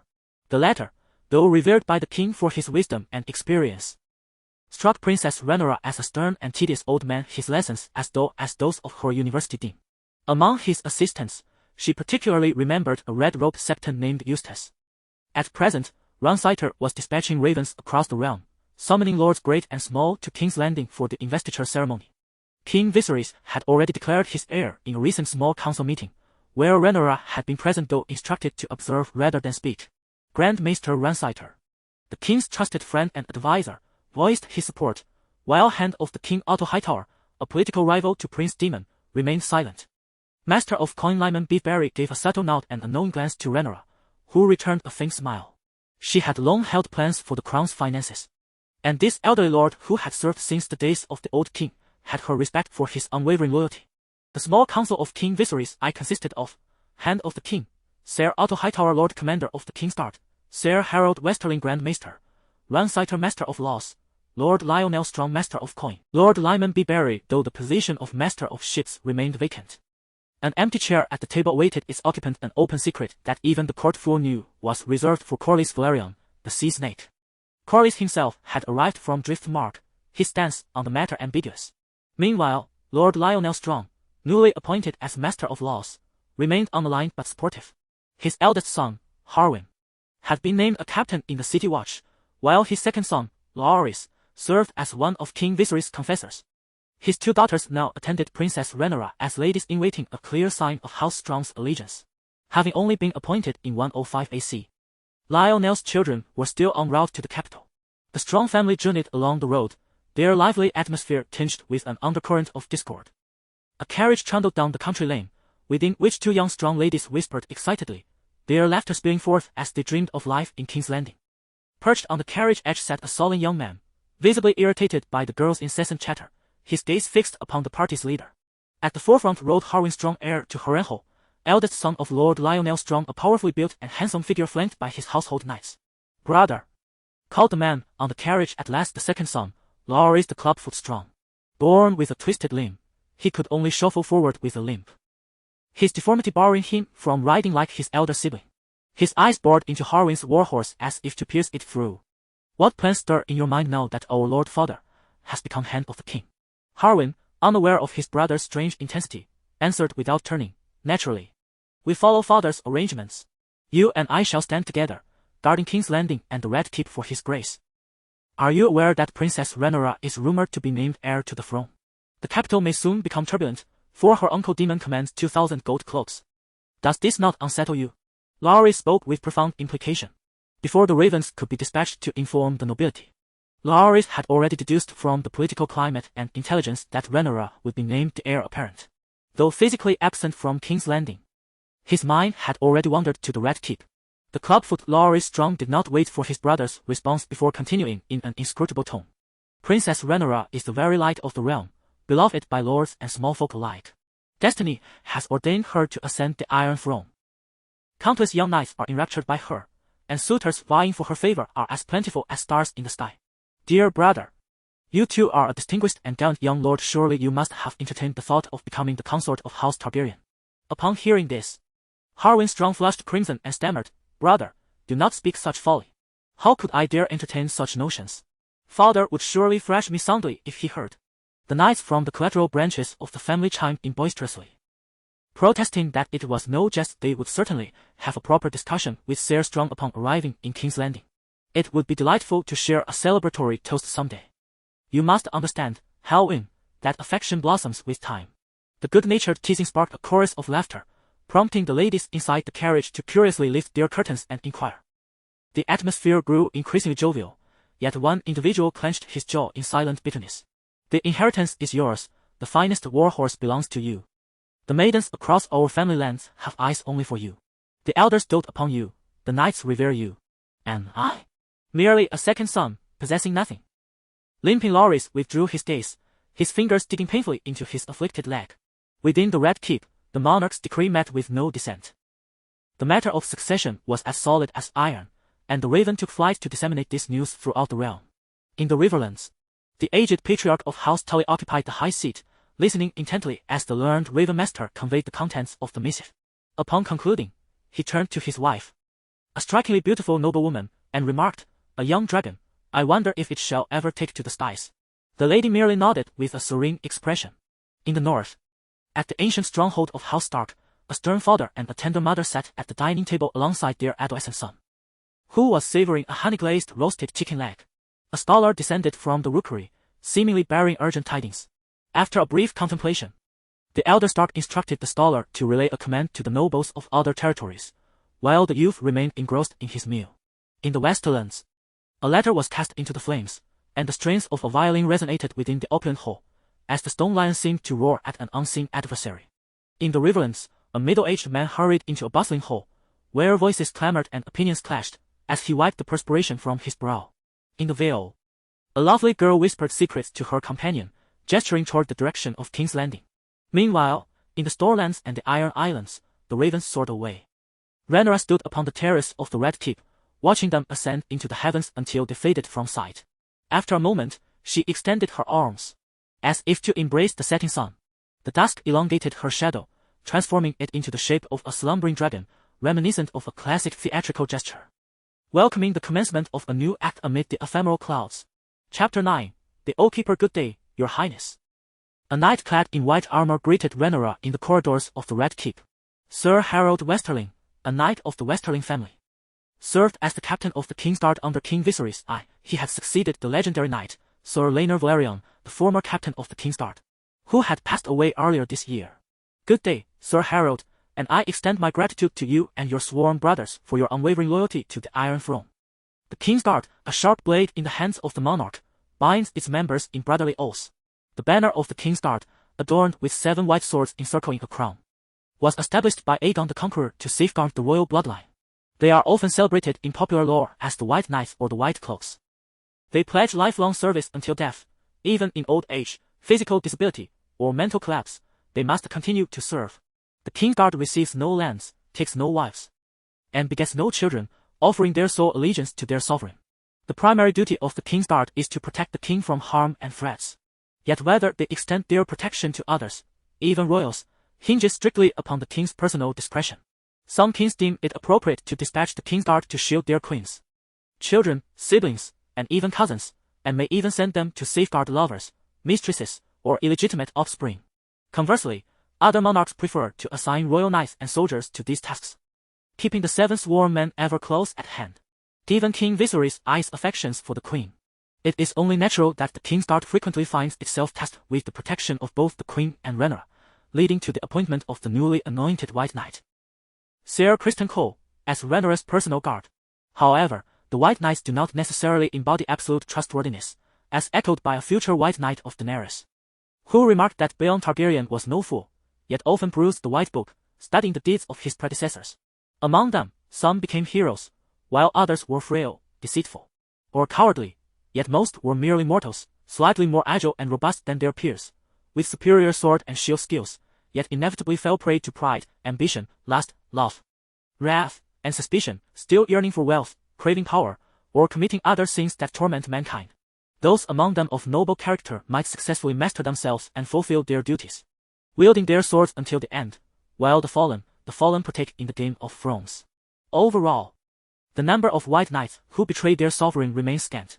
The idols of most youths in the Seven Kingdoms are the legendary knights, the majority of whom are indeed White Knights, a unique aspect of the chivalric culture of Westeros, of which the nobility is exceedingly proud, akin to their devout reverence for the Seven. Rhaenyra did not indiscriminately cast Criston Cole to the dragons, for she was guided by thoughtful considerations. Firstly, at that moment, Cole's acts of treachery had not yet commenced. Secondly, the killing of a knight skilled in the art of chivalry was objectionable. The knightly culture holds profound significance within the overarching ethos of Westeros, akin to guest rights and sacred vows, values that are deemed inviolable. Although during the War of the Five Kings, societal norms crumbled and many transgressed these principles, such instances were exceptional, occurring amidst the chaos of war. And those who flouted these conventions often paid a considerable price. For instance, Rhaenyra Targaryen, who abducted Lyanna Stark from Winterfell during a fateful spring, igniting Robert Baratheon's rebellion, and Robb Stark, who met his demise at the Red Wedding, leading to the obliteration of his entire family. Interestingly, Harrow's lineage from House Westling is entwined with the very family of the girl, Jaime, whom Robb Stark would eventually love, thereby betraying a sacred vow. This esteemed lineage, rooted in the Westlands with their stronghold at Casterly Rock, upholds the motto of honor over mere fame, earning the profound trust of King Viserys I in the original narrative. Harold dedicated his life to the court, particularly to Rhaenyra. He had known her since her birth, and when the civil strife between the Green and Black factions erupted, he did not waver in his loyalty. In addition to this noble knight of Westling, 3 sworn brothers would pledge their fealty to Rhaenyra following the death of King Viserys I. These men, not only the King's guard but also Rhaenyra's personal protectors, would fight valiantly for her until their last breath, sacrificing their lives in the line of duty. Among them was Sir Stephen Darkling, who fled King's Landing with his retinue, 2 clerks, 4 guards, and the crown of Viserys, preparing for Rhaenyra's coronation before her brother Aegon usurped the Iron Throne. Sir Darkling, hailing from the Crownlands, was the uncle of Lord Gunser Darkling of Duskendale, and the Darkling family remained steadfast and loyal supporters of the crown. In truth, the majority of the lesser nobility in the Crownlands were loyal to the Iron Throne and to the legacy of Viserys I, willing to fight for the princess. The Crownlands, including Duskendale and Stone Dance, could be considered Rhaenyra as most reliable bastion of support. She regarded the Crownlands as her stronghold, confident that unless she acted foolishly and drew the ire of the people, its nobles would remain loyal to the Blacks. Rhaenyra's initial strategy involved governing King's Landing, eliminating the ambitions of House Hightower and other aspirants, thereby extending her influence throughout the Crownlands.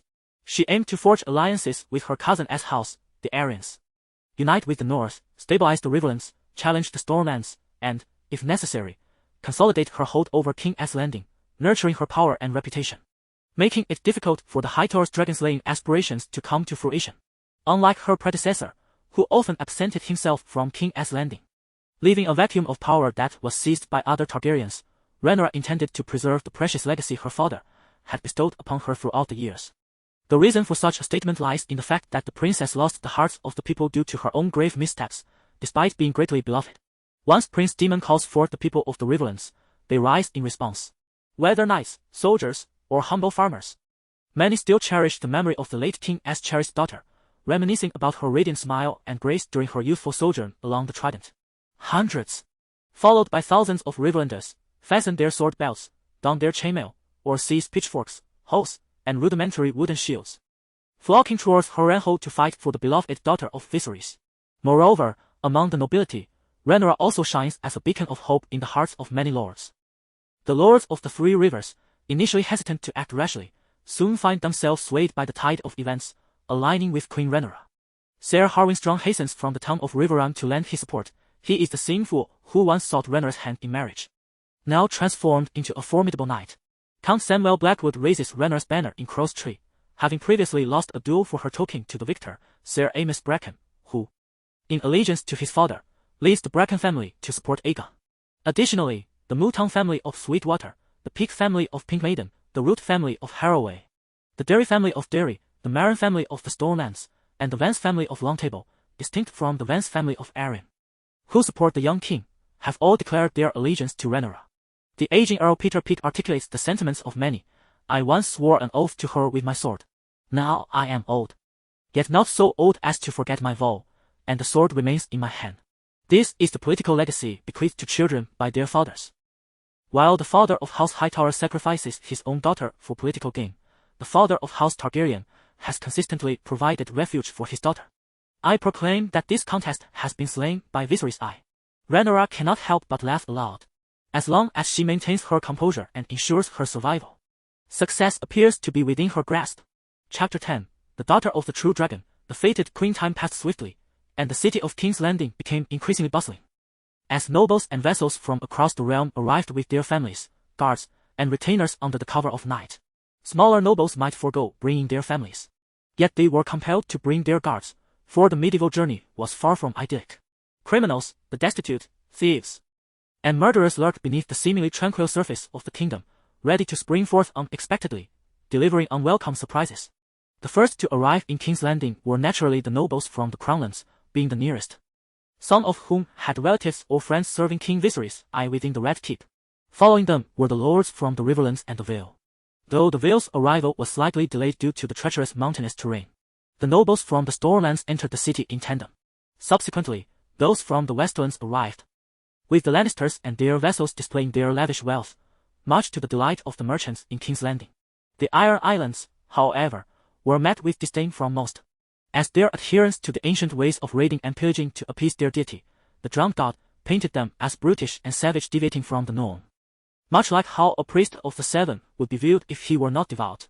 Lastly, the Northmen arrived, led by the Duke of Stark, with a considerable retinue entering the city. Rhaenyra, having tapped her thigh in contemplation, felt her fair skin flush crimson beneath her gown, though she seemed unfazed. Observing the nobles' various activities upon entering the city, Rhaenyra appeared perplexed after receiving reports. Fetch Brother Romulus, she instructed a maid standing nearby, who promptly sought out Brother Romulus stationed within the Red Keep. He soon joined her on a spacious terrace adorned with roses and a variety of flowers, where a finely carved oak round table stood. The princess sat in the main seat, smiling as she regarded him. This terrace had once been among the late Queen's favorite spots within the Red Keep, offering a splendid view of the distant cityscape of King's Landing. Rhaenyra lifted her chin slightly, signaling to her attendant to pour Brother Romulus a cup of hot tea. The city is remarkably lively of late. Why do you not mingle with your friends and acquaintances? She inquired. With a wry smile, Brother Romulus replied, the scholars here have branded me as a heretic, and I have long been ostracized. I narrowly escaped having my scholar's necklace revoked. Both exchanged knowing glances, subtly shifting the topic away from painful memories. Clearing her throat, Rhaenyra spoke. There are many nobles in the city, yet I find myself perplexed. You are well-traveled and might shed light on my confusion. Your Highness, feel free to ask. Why has the North mobilized such a large contingent? They do not appear to be preparing to assault any nobles' lands, as their ranks are filled with families aside from a few young men. Most are elderly and frail, bringing their belongings. One might mistake them for refugees rather than the forces of the Duke of Stark. Aside from the North, nobles from other regions engage in various pursuits, whether seeking kinship, testing their martial prowess, or inquiring about suitable matches among the neighboring aristocracy. Of course, there are also places where the nobility is rife with animosity, eager to settle their grievances with violence upon first encounter. A prime exemplification of this enmity is found between the neighboring families of the Vale, the Blightwoods of Crowtree and the Brackens of Stonefence. These two houses have been embroiled in a bitter feud for over a century, with their hostilities seemingly abated only by the intervention of their lords. Rhaenyra, while perusing noble records, found herself at a loss, encountering tales of betrayal and retribution even as the War of the Seven Kingdoms erupted and the realm fractured. They continued their quarrels, leaving Catelyn Tully in a state of exasperation. The Blythewood family is among the few old noble lines that steadfastly adhere to the worship of the old gods, having inherited the blood of their ancestors. Their heraldry features a vibrant crimson background, adorned with a multitude of ravens encircling a black shield bearing a dead weirwood, a reference to their seat in Crow Tree, where a colossal ancient weirwood stands. For millennia, each evening, flocks of crows have roosted upon the deceased weirwood, and the Blythewoods hold firm in their belief that the brackens once poisoned the roots of this sacred tree. After a contemplative pause, Ramos interrupted Rhaenyra's wandering thoughts, explaining that this tradition stems from the north, where the harsh winters are nearly unbearable. Thus, whenever the Stark family undertakes significant endeavors, be it war or celebration, those without homes or heirs, the unmarried, younger sons, and the elderly know that staying in the north would make surviving the brutal winter nearly impossible. When war looms, they venture southward, seizing the opportunity for adventure and plunder, ultimately meeting a glorious end on the battlefield, thereby alleviating their households of an additional mouth to feed. Conversely, during celebrations, the common folk unable to endure the harsh northern lands also follow the Starks southward, seeking sustenance in the south, whether in the capital or beyond. Ah, now I understand. Rhaenyra expressed her gratitude for the scholar's elucidation. It is no wonder, she mused, that so many accompany the Starks southward. It explains the burgeoning refugee crisis in King's Landing, which must be akin to a powder keg ready to explode, leading to the ascendancy of the Sparrows and Cersei becoming the Queen of Ashes. King Aerys had sought to unleash wildfire upon the usurpers and the citizens of King's Landing, famously declaring his desire to turn the city into charred remains, to become the King of Ashes. Ironically, what he could not accomplish, Cersei succeeded in, inadvertently gifting the Sparrows with a formidable boon, thus earning her the moniker of the Queen of Ashes. Undoubtedly, the influx of refugees does not solely originate from the north. The South's capacity to absorb them is significantly higher. However, the state of social order is already precarious, and the common folk beneath the southern nobility do not enjoy a much better lot. This explains why certain soldiers from the north are particularly formidable, possessing a keen understanding of the strategy of starving the enemy. For instance, when Robb Stark waged war, the Riverlands were thoroughly ravaged by his soldiers. Having gained insight into some of the northern traditions, Rhaenyra unhesitatingly posed further inquiries to the scholar, who graciously provided answers, fostering a harmonious atmosphere between teacher and pupil. After the scholar's departure, her maid, Ailey, busily attended to the preparations for Rhaenyra's upcoming coronation ceremony. Uncle Daemon arrived at the Red Keep, seeking an audience with his brother Viserys, only to be met with indifference. Viserys harbored deep resentment towards his younger sibling, while Daemon was blindsided by the loss of his inheritance, grappling with a sense of bitterness. In that moment, Daemon felt adrift. He revered his brother yet found himself unable to suppress his own ambition. He vowed to seek more, a trait deeply ingrained in the Targaryen bloodline. Even as power and desire cleaved him apart, he longed for his brother's acknowledgement, though Viserys no longer trusted him.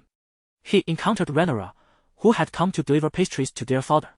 "You are fortunate, my dear girl," he murmured, his gaze fixated on the floor of the Red Keep, a space he knew all too well. "I watched you grow from a tiny child into the person you are now. I have cherished you as your father does." Daemon spoke with a tremor in his voice. "Yet I wish you had never been born." His tone gradually solidified. "If only you were not a Targaryen, no.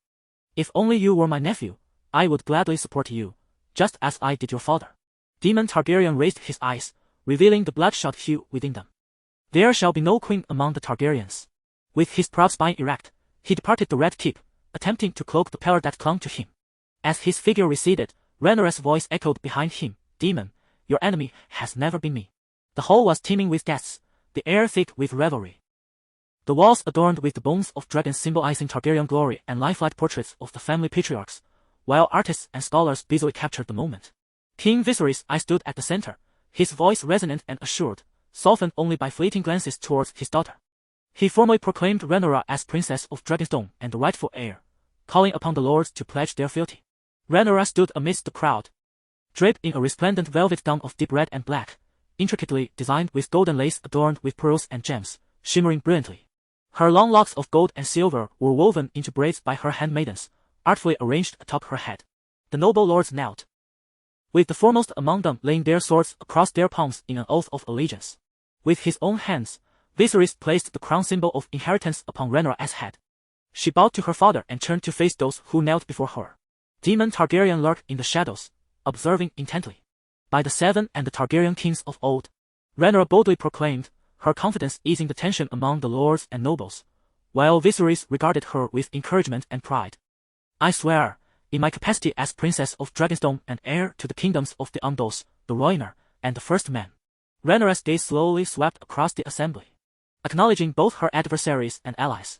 Those who pledge their loyalty with their swords shall not feel the bite of blade or flame upon their flesh. My blade and flame seek vengeance solely against those who betray me. My knight shall take the lives of only those who have wronged and wounded me. My dragon yearns for retribution, targeting only the leaders among my foes. My parents are the proud true dragons of House Targaryen. I am the daughter of the true dragon and the destined queen. My ancestors hailed from Valyria, bringing forth blood and fire upon all foes. They landed in the realm of kings and conquered the 7 kingdoms. I shall ascend as the queen of Westeros, and the world shall gaze in awe. For I shall be the most exceptional queen. It seemed as though the crowd beheld a cluster of flower buds, their breathtaking bloom evoking a sense of awe. She was resplendent in her beauty, yet none could overlook the piercing brilliance that shimmered like a cold blade of light. Among the throng, Daemon Targaryen understood that this was Rhaenyra's response to his words. Chapter 11, The Heartache for Uncle. Following the grand ceremony, King Viserys commanded a lavish feast for his guests.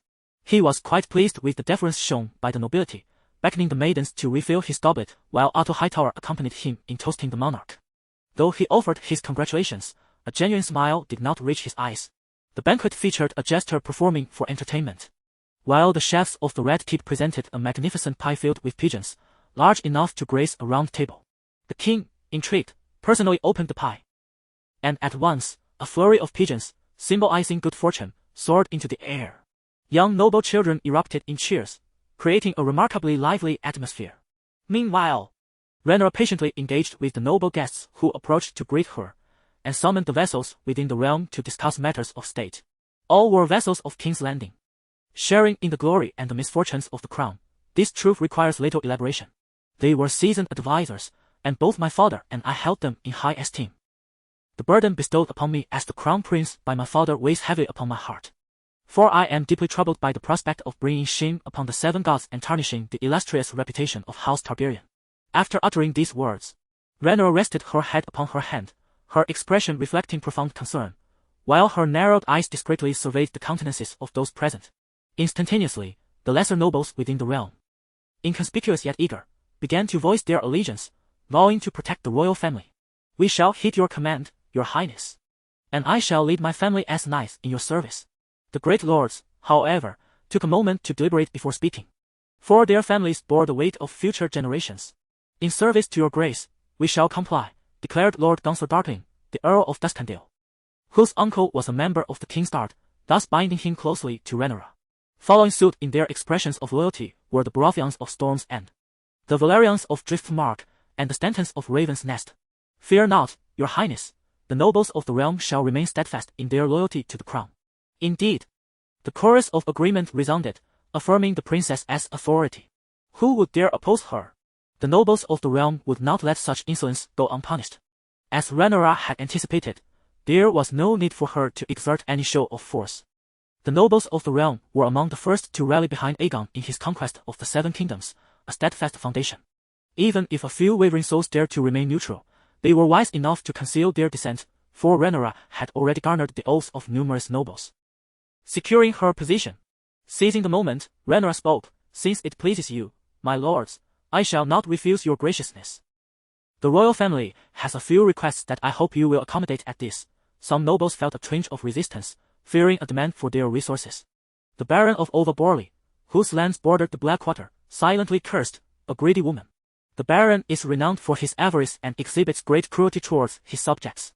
He orchestrated the construction of an opulent stronghold, while the common folk found their homes bereft of sustenance, reduced to begging along the river banks. As the Princess of Dragonstone and the Crown Prince, I am poised to establish a royal residence to alleviate my concerns. King's Landing requires a substantial number of hands. If any of you have idle younger sons, literate talents, valiant knights, skilled artisans, monks, tailors, maids, or female officials, they may serve at my royal residence. I welcome all who wish to come. The words Dragon's Merit floated in the minds of the attending nobles. Those with deeper family heritage remained composed, though they were uncertain of the nature of the royal residence. Surely, it must be a preliminary form of the princess's court. And perhaps my literate younger son could come to King's Landing to carve out a future for himself. My valiant nephew, skilled in combat, could serve as a palace guard. A golden cloak would suit him well. Rhaenyra requires her own cabaret, and the only way to gather resources is to draw from the nobility within the realm. The vassals under various lords can only covertly recruit, for in this medieval context, the common folk are largely illiterate and cannot match the prowess of the well-fed, well-equipped knights. Currently, the governance of the kingdom relies on the allegiance of the nobility. Before the nobles could fully contemplate this, Rhaenyra continued. The royal residence also requires supplies such as livestock, iron tools, agricultural implements, weapons, oars, clothing, armor, and grain. Of course, this depends on your willingness. I do not impose a mandatory request upon you. These materials will be compensated at the current market price in King's Landing, even if I owe you a debt. Rest assured it will be repaid, perhaps with generous rewards. The third matter pertains to certain magical texts that intrigue me. You might seek intelligence on these. Additionally, I am interested in peculiar ores and materials, which I shall describe to you shortly. If you discover these within your domains or learn of their whereabouts, the crown will bestow generous rewards. Oh, and for high-yield crops, quality seeds, and war horses, the crown also offers bounties. Rhaenyra concluded her address. The nobles exchanged glances and ultimately acquiesced to her requests, promising to do their utmost. Rhaenyra nodded in satisfaction. Indeed, the nobles within the realm were compliant. Had they been from elsewhere, more obstinate lords might have disregarded her entirely. In this case, the central authority lacked high concentration, and local power held significant sway. One approached Rhaenyra and whispered, "Your Highness, you may be overlooking nearer options. The Valyrians of Driftmark possess formidable strength and a fleet engaged in various enterprises. They are undoubtedly well informed regarding information, resources, spices, and ores. The only alternative is the Old Town of Old Town, the second largest port in Westeros." Observing the family of the Sea Serpent, who had not come to pay their respects to the nobles of the realm, Rhaenyra was acutely aware of their considerable power. Yet the question remained, what would be the cost? The heavier the favor, the greater the debt owed in the future. But is there truly harm in attempting? Rhaenyra adjusted her gown and approached Corlys Velaryon and Rhaenys Targaryen. The couple had not brought their children today, sitting there quietly with an imposing presence. None of their close vassals or neighbors came to join them for drinks. Those people had all just been summoned by Rhaenyra for a reprimand. At this thought, Rhaenyra inexplicably wished to retreat, to avoid adding fuel to the fire. But it was too late. Their gazes had already turned toward her. Clenching her teeth, she stepped forward. "Damn it, who told me about this? Good day, Lord Velaryon. Good day, and good day, Princess.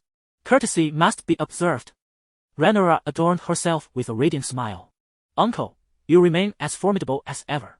I heard the Velaryon fleet has once again earned a substantial sum of gold dragons from the Trade Federation. Tales of Uncle Corlys sailing the seas and bringing vast treasures to the family are indeed well-deserved." Upon hearing Rhaenyra's praise, Corlys remained impassive. He lifted his goblet and declared, "I propose a toast to the Princess of Dragonstone, heir to the Seven Kingdoms. I shall drink first in your honor." Rhaenyra could only direct her assault towards the other presence in the chamber, her aunt, yet Corlys interrupted her, remarking, "This is your Grace's auspicious day. Why trouble yourself with the company of us two aged souls? Go mingle with the noble houses." This was clearly a dismissal. Left with no choice, Rhaenyra voiced her petition. "The royal house requires a contingent of personnel and certain documents. Your Grace." Rhaenys offered Rhaenyra an apologetic smile. "Should there be any needs, the royal family may present them at the small council. House Velaryon shall spare no effort to fulfill them. This is my father's small council, and I wish to have no part in it," Rhaenyra thought. Such was the arrogance of proud lords, she had long been prepared for this. "If your Grace truly faces any difficulties, you may seek me at Driftmark," Rhaenys continued. "My son, Rhaenyra, is of an age with you, having recently tamed the dragon sea smoke. I believe the two of you would share much in common and find each other agreeable company." With that, she departed the feast. "I shall visit high tide when time permits," Rhaenyra replied with a courteous smile, though inwardly she ceded. "You wretched old schemer, do you truly think me blind to your designs?" Rhaenys followed closely behind Corlys, yet turned back to utter a phrase to Rhaenyra. "Rhaenyra, your path is destined to be arduous. Those who opposed me in the past shall not stand by your side now. Are you seeing your own reflection in me?" Rhaenyra silently watched as the two figures departed. "Let us leave, Ollie. The performance here has nearly reached its conclusion." Beneath the oppressive shroud of night, a colossal beast's height appeared draped in sanguine battle attire, intermittently unleashing a bloodthirsty roar screech. This is the mighty dragon known as Vermithor, a fearsome beast of House Targaryen. As its master resolved to depart, just as the creature prepared to take flight, the sound of approaching footsteps echoed from nearby. Screech! Stay still, Caraxes! It was Rhaenyra who emerged from the feast, well aware that Daemon Targaryen, disillusioned with the Iron Throne that day, intended to depart King's Landing with his paramour, Mysaria. Uncle! Are you leaving already? Rhaenyra feigned ignorance as Daemon stood beside his dragon. Caraxes, sensing his master's mood, refrained from attacking her. Uncle! What of your men in King's Landing? Are you simply abandoning your post as commander of the City Watch? Daemon Targaryen, visibly irritated, mounted his dragon without hesitation. Before taking flight, he cast a cold remark toward Rhaenyra. My men serve their purpose. Whether you can command them well, we shall see. With that, the dragon surged into the sky, stirring dust in its wake. Hidden guards rushed forward to ensure the princess's safety, but Rhaenyra sighed inwardly. Daemon's prowess is undeniable, his vigilance sharp enough to detect my concealed guards from such a distance, and Syrax arriving just in time. Not that she had intended any harm toward Daemon Targaryen, only precautions. Now that her uncle had departed, had she angered him? Unlike me, who only frets over the fate of King's Landing. Chapter 12. The ambition to control King's Landing. With Daemon's departure, only a few candidates remained capable of managing King's Landing, with Otto Hightower, the Hand of the King, undoubtedly taking the lead. The king, residing within the Red Keep, was aware of Rhaenyra's extensive recruitment efforts and was keen to observe what achievements his daughter could attain, thus providing her with staunch support. The Chancellor of Finance and the Minister of Justice expressed their agreement, while the newly appointed Master of Laws, the younger son of House Lannister, sided with Hightower. In light of the prevailing consensus, Rhaenyra indeed secured the governance of King's Landing, a potential political asset should she succeed. Although Otto Hightower suffered a minor defeat in this round, Rhaenyra was acutely aware that the conflict was far from over. The factions Hightower nurtured in King's Landing were deeply entrenched, merely biding their time to reveal their claws. Outside the Red Keep, Rhaenyra acquired a residence to serve as her office. The princess's establishment was bustling with activity, as lords from the realm sent their trusted aides and relatives following their return. Rhaenyra and her maidservants were swamped with tasks, scarcely able to bid farewell to her cousin from the Vale of Arryn, merely promising to visit her soon and reminisce in due time, in exchange for a favor to be fulfilled on a forthcoming day. A substantial gathering of officials from across King's Landing, alongside literate nobles adept in governance, stood at the forefront. Slightly behind them were knights who could not read but understood the common tongue, followed by craftsmen and local denizens of the city. Brother Ramos and Arthur Vaywater from the Dragon's Lair also came to assist in maintaining order, while her father, Viserys, dispatched 2 Kingsguard to safeguard Rhaenyra. Dressed in a practical attire, Rhaenyra stood before the assembly, clutching a piece of charcoal and inscribing notes on a polished wooden board, as her maid, Elia read aloud the contents: 1. Eradication of rats, bedbugs, and repairs of the sewer system, along with the demarcation of districts and restroom renovations. R. Investigation into the slums and cults posing threats within the city, combating crime, and improving the urban industrial structure. 3. Analysis of the duties and responsibilities of the city guard. 4. Creation of job opportunities and ecological considerations for residents of surrounding towns. 5. Development of the royal forest and initiatives for specialized farming to enhance the public economy. 6. Recommendations for personnel, training, and the assessment of reserve officials. Your Highness, the development of the royal forest requires royal consent, does it not? Interrupted a noble from a territory adjacent to the royal forest before Rhaenyra could complete her writing. The royal forest, a vast woodland in the southern realm, fell under royal jurisdiction, guarded year-round by soldiers, preventing both commoners and nobles from entering. King Viserys, I frequently hosted hunting banquets within its confines. Leave the persuasion of my father to me, Rhaenyra replied without lifting her gaze. These matters could not be resolved overnight. There would undoubtedly be a sequence of priorities. My role is merely to outline the strategic direction. Feel free to supplement as needed. Your Highness, I have a question, a voice called out. Speak freely. With so many governance tasks at hand, requiring substantial financial resources and manpower, where shall the princess procure such means? The inquiry strikes at the heart of the matter. King's Landing indeed possesses a treasury, and neither my father nor the generations of kings before him were known for their extravagance. Thus, the treasury remains remarkably affluent. However, historically, this wealth has been appropriated by the House of Hightower. Following the assassination of the Chancellor, Count Lingmin B. Barry, by Cole, The attending members of the Green Party swore a blood oath to ensure unwavering loyalty. Consequently, the Greens seized control of the treasury, dividing its riches into 4 portions, one for Hightower, one for Lannister, one for the Braavosi. Such is the nature of their petty games. As if they were playing house, I could simply overturn the table and reclaim the wealth that rightfully belongs to the people for their benefit. It is a travesty to exploit the lands of my forefathers without remorse. Moreover, the investments made now will enhance the lives of the common folk, fostering support for my rule, naturally leading to increased taxation, a sustainable flow of resources. Rather than bolstering the enemy, it is far wiser to fortify my own strength. Even if my father and the Chancellor may feel a twinge of regret. For instance, some officials now within the princess's court are subordinates of Count Linman, including the Grand Librarian, the Royal Accountant, the Royal Weigher, heads of the Three Mints, the Port Master, tax collectors, customs officials, war agents, toll collectors, shipping masters, and wine merchants, among others. The issue of staffing can be readily addressed. To certain officials, I must convey this: King's Landing is now under my governance, and I care not for your allegiances. If you fulfill your duties diligently, I shall reward you generously, even more so than your previous superiors. Should you choose to be idle, then I regret to inform you, it is time for you to step aside. The catfish effect refers to those nobles who have sent their people, conveniently providing Rhaenyra with alternative candidates to govern the realm. These officials, deputies, and assistants, who can step up should any issues arise. If further problems persist, I shall simply replace them. Of course, this is merely a temporary measure. An independent system for monitoring and cultivating officials must be established in due time. Our immediate priorities are twofold. First, addressing the pressing issues of public welfare and sanitation in King's Landing. Second, clarifying the responsibilities associated with the 2,000 golden robes. The stench of King's Landing is unbearable. I recall the efforts of my great-grandfather, the King's Hand, Brother Bastian, who oversaw the construction of wells, underground waterways, and sewage systems to maintain the capital's hygiene. Yet some areas now lie in utter disarray. Brother Ramos, present.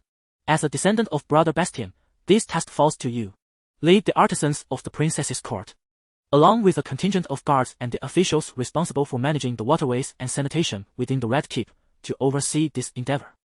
As for the construction of public latrines, waterways, and the clearing of refuse from the city, you may enlist labor from the dungeons.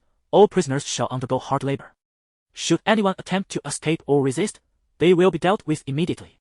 If further manpower is required, we shall implement a labor for relief scheme. Seeking out the impoverished in the flea-ridden quarters. Provide me with a preliminary delineation of the locations for the new wells, the main thoroughfares, affluent and common residential areas, and commercial districts. Do you understand? I understand very well. Thank you for your hard work, my dear ministers. After uttering these words, Rhaenyra felt utterly exhausted. Fortunately, since her arrival, she had been contemplating ways to win the hearts of the people, ensuring she would not engage in battle without preparation. Your Highness, I have some thoughts, spoke a young nobleman, heir to a family residing near King's Landing. I believe that the residents find it inconvenient to fetch water and are generally averse to drinking it. Typically, only the impoverished common folk have a fountainess for water. Wouldn't constructing wells be a cumbersome endeavor? Rhaenyra, momentarily taken aback, set down her sweet ale. Indeed, in the medieval era, those with a modicum of wealth favored ale and mead over water. This inclination is also related to the taste and aroma of water. Beer is not a substitute for water, yet it enjoys greater popularity. Brewed from grains, its cost of consumption is higher unless brewed at home, and like wine, it often involves taxation and transportation fees. However, farmers produce light alash from their homegrown barley and oats, making them more affordable and thus more favored by the populace.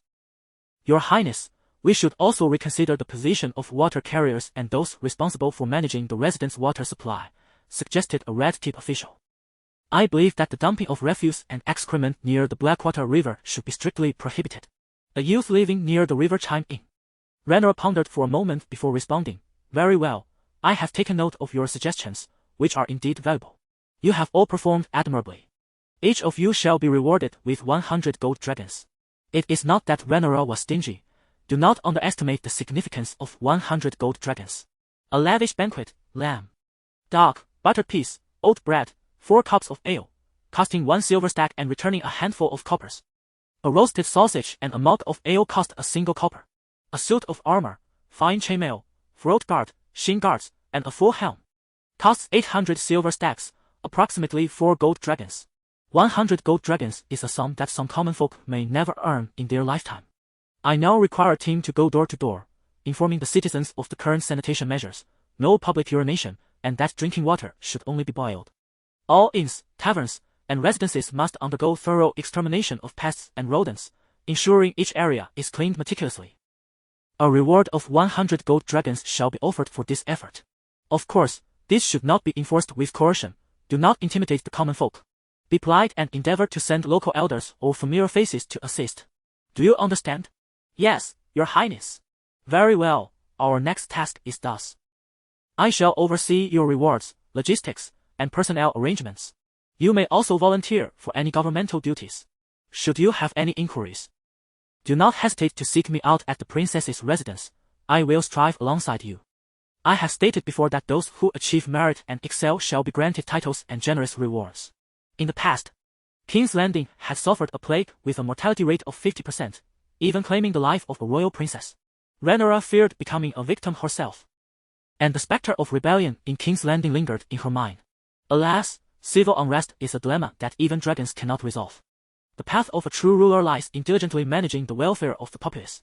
Chapter 13. The soft nails of Hightower. Establishing a nation is a relatively simple endeavor. However, governing one proves to be a far more arduous task. As the Tao Te Ching articulates, the difficulty of governing the populace arises from their intelligence. Thus, to rule with wisdom is to invite treachery upon the realm.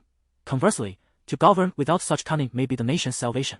Humanity, being the pinnacle of creation, is inherently endowed with wisdom and the capacity for communication. When one employs style to manipulate the masses, they too become shrewd. By advocating for what appears to be the rudimentary virtues of honesty and integrity in governance, the people will paradoxically yield to such leadership. Rhaenyra, having been diligently engaged in her responsibilities, found herself increasingly adept at managing state affairs. The attitude of the Red Keep's inhabitants towards the princess gradually shifted to one of reverence. The merchants and residents who had received gold dragon rewards from her spoke highly of Rhaenyra, praising her unwavering integrity. Consequently, she awarded approximately R000 gold dragons to the citizens of King's Landing, who had maintained the utmost cleanliness and decorum. Rhaenyra deemed this expenditure worthwhile. For while King's Landing is densely populated, it is also notably more chaotic and filthy than many other cities. Following this initiative, the stench within the city walls had diminished to a point where it no longer induced nausea. As a port city, the aesthetic of King's Landing should be prioritized to enhance commercial revenue. Additionally, given that Westeros experiences considerable rainfall throughout the year, the rural roads become inundated with mud, and the streets of King's Landing descend into disarray, with even the nobility soiled by mud and debris. The certificates and gold dragons were personally distributed by Rhaenyra, who proclaimed to the citizens that such initiatives would continue intermittently, encouraging them to maintain their efforts. Guarded by the King's Guard and soldiers, she confidently traversed both the grand and narrow streets of King's Landing, even visiting Silk Street, a district notorious for its concentration of brothels. Holding her nose, Rhaenyra offered a few words of encouragement to the cleanest establishment on the street, sweet kisses, before hastily departing. Silk Street has always been favored by foreign mercenaries, sailors, merchants, and even local inhabitants, yet it remains plagued by poor security. Each night, drunken patrons, vagabonds, and pickpockets converge upon the area, with occasional reports of guests losing all their belongings. Despite this, the street remains bustling, and Uncle Demon has apprehended numerous offenders, subjecting them to amputation or imprisonment. On her return, Rhaenyra instructed her companions, EI and NYPH, to remind the finance department that the tax policies of King's Landing ought to be revised. The levies on handicrafts and commerce should be slightly alleviated, while heavier taxes should be imposed on casinos, brothels, and taverns. EI was the only handmaid available for comparison. After a thorough evaluation, Rhaenyra decided to adjust her entourage, dispatching Vivian and several other noble-born handmaids to perform menial tasks. The remaining attendants primarily hailed from commoner backgrounds or were closely associated with noble families. The daughters of Minister Strong were among them, although they remained at the princess's residence to manage certain affairs in her absence. Imposing heavy taxes on lucrative industries such as casinos and brothels would undoubtedly incite discontent among some. After all, those who operate such enterprises in the capital must certainly be the nobility, as commoners would have little opportunity to partake in such illicit ventures. For instance, the esteemed Uncle Demon Targaryen possesses shares in several enterprises, and even Princess Rhaenyra begrudgingly accepts her annual share from one of these ventures. However, Rhaenyra's actions are inevitably dictated by the opulence of King's Landing. One would expect that the influx of gold dragons would elevate the living standards of the townsfolk. Yet, where have all those gold dragons disappeared? They flock to Silk Street, enriching the cellars of the nobility, while the common people find themselves bereft of spare coins for consumption. Thus, it is imperative that the taxation policies be reformed. At the very least, the authorities should encourage the development of handicrafts, agriculture, and commerce. In recent days, Rhaenyra has found herself engulfed in a whirlwind of responsibilities. Incidents such as a scuffle ignited by a gold-clad individual knocking on doors, prisoners in the black cells adamantly refusing labor reform, and impoverished laborers from flea-infested hovels collapsing at roadwork sites due to lack of sustenance have all demanded her attention. When Ramos went to retrieve someone from the black cells, he encountered an unexpected obstacle. The guards were nowhere to be found. The dungeon was in disarray, and locating the guards proved futile. Rhaenyra's face was a mask of fury. Why was chaos rampant throughout King's Landing? She dispatched a messenger to summon the Minister of Justice. Lord Lanos. Sir, kindly elucidate this predicament, she implored. Rhaenyra could hardly contain her agitation, and Elia whispered, Your Highness, this is the awakening of the dragon. Your Grace. Allow me a word, Lanos replied with an air of calm. He was a robust man, balding, and typically reticent in the royal presence. Those unfamiliar with him might mistake him for a mere brute skilled in combat, yet those who understood him recognized his profound intelligence and extensive knowledge. Lanos meticulously detailed the hierarchy and current state of the Minister of Justice's office within King's Landing. It appeared that Lord Strong, newly appointed this year, had yet to cleanse his ranks, which were divided into 4 tiers: the Royal Enforcer, the Chief of Prisons, the Dungeon Master, and the Wardens. Each tier contained only one warden appointed by the Red Keep, whose positions were akin to permanent civil service, unlike the wardens who held their posts as a secure livelihood. The guards were beholden to the wardens, yet in truth, their numbers were insufficient, with excess funds lining the pockets of certain individuals. Prior to Strong's arrival, the position of Minister of Justice was concurrently held by Otto Hightower, the King's hand. Upon Strong's appointment, he sought to assert his authority. Yet the majority of the guards and wardens did not attend his inauguration, leaving Strong incensed. Moreover, Strong had uncovered alarming collusion between the guards and wardens within the dungeon, with individuals from brothels frequently bribing them, the motivations for which remained unclear whether for information or for nefarious purposes. It was startling to realize the depth of corruption within the prison system, revealing Hightower's predatory nature. Rhaenyra had ample reason to suspect that the disturbances plaguing King's Landing were not without the instigation of Hightower and certain shadowy figures, eager to witness the missteps of the still young princess. Sir, it is imperative that you rectify the prison system. The phenomenon of redundant positions must be curtailed. Strive to expunge any unsavory elements, and those guilty of crimes should be apprehended forthwith. I shall ensure my father dispatches the royal guards to assist you. Your Highness, I shall exert every effort in my duty. The Earl of Strong has been somewhat circumspect in his words. He is indeed a clever man. Rhaenyra also seeks to collaborate with him, hoping to confront the scheming Otto Hightower. As for His Majesty the King, allow me to address that matter. It is my solemn responsibility as the Minister of Justice entrusted by His Majesty. Since Strong has volunteered for this endeavor, Rhaenyra cannot justifiably impede him. Everything shall await the Morals Royal Council, where we shall challenge Otto Hightower. Let it not be said that the dragon does not display its might. As if I were merely a kitten. Chapter 14. The Tempest faced with the challenges posed by Count Strong and Princess Rhaenyra during the Royal Council. Even the sovereign who commands the winds in King's Landing found himself momentarily at a loss. Father, I observe that certain individuals have taken the capital as their own abode. Officials appoint and dismiss without the consent of the Red Keep, undermining the royal ministers appointed by the king, and they engage in clandestine dealings with the Trade Federation, betraying the interests of King's Landing to bolster their own power. This is the inception of chaos in our realm. The uninformed populace of King's Landing mistakenly believed that Lord Otto harbored unspoken thoughts. I overheard the ignorant farmers by the banks of the Blackwater claiming to know of the Saint Hightower while remaining oblivious to the identity of the Targaryen saint. I have also heard a counterverse. The subjects of King's Landing, heed my words. I once hailed from Old Town, where the scenery is splendid beyond compare. Yet I chose to be a citizen of King's Landing, treading upon the backs of dragons, summoning vessels, with blades concealed within the palace, awaiting my ascension to kingship. Rhaenyra was eager to continue her narrative, aiming to depict a treacherous minister, but Hightower's fury interrupted her. Strong launched a fierce assault on Hightower during the council. And while he could offer some retorts, Rhaenyra's words left Otto Hightower at a loss for rebuttal. For there were indeed truths in her accusations that he had tacitly accepted, though not to the extent she claimed. He pondered where Rhaenyra had acquired such audacity. "Ah, you may be unaware of our ancestors' wisdom, but count yourself fortunate that you are not Hu Wei-yong, for you would have been stripped of your scheme. In truth, the powers of the hand of the king are not as extensive as those of ancient dynasties, for the vessels of my vessels are not my vessels. The implementation of decrees is fraught with difficulty. Absent the king's presence, many nobles would disregard him. The hand can only diligently assist the king in governance. Yet should rebellion arise, one can expect neighboring nobles to demand explanations. This is chiefly due to the immense influence wielded by Hightower. The king had conferred the authority of the scholars upon Old Town, and each noble is accompanied by a scholar dispatched from the citadel, a stipulation of the law.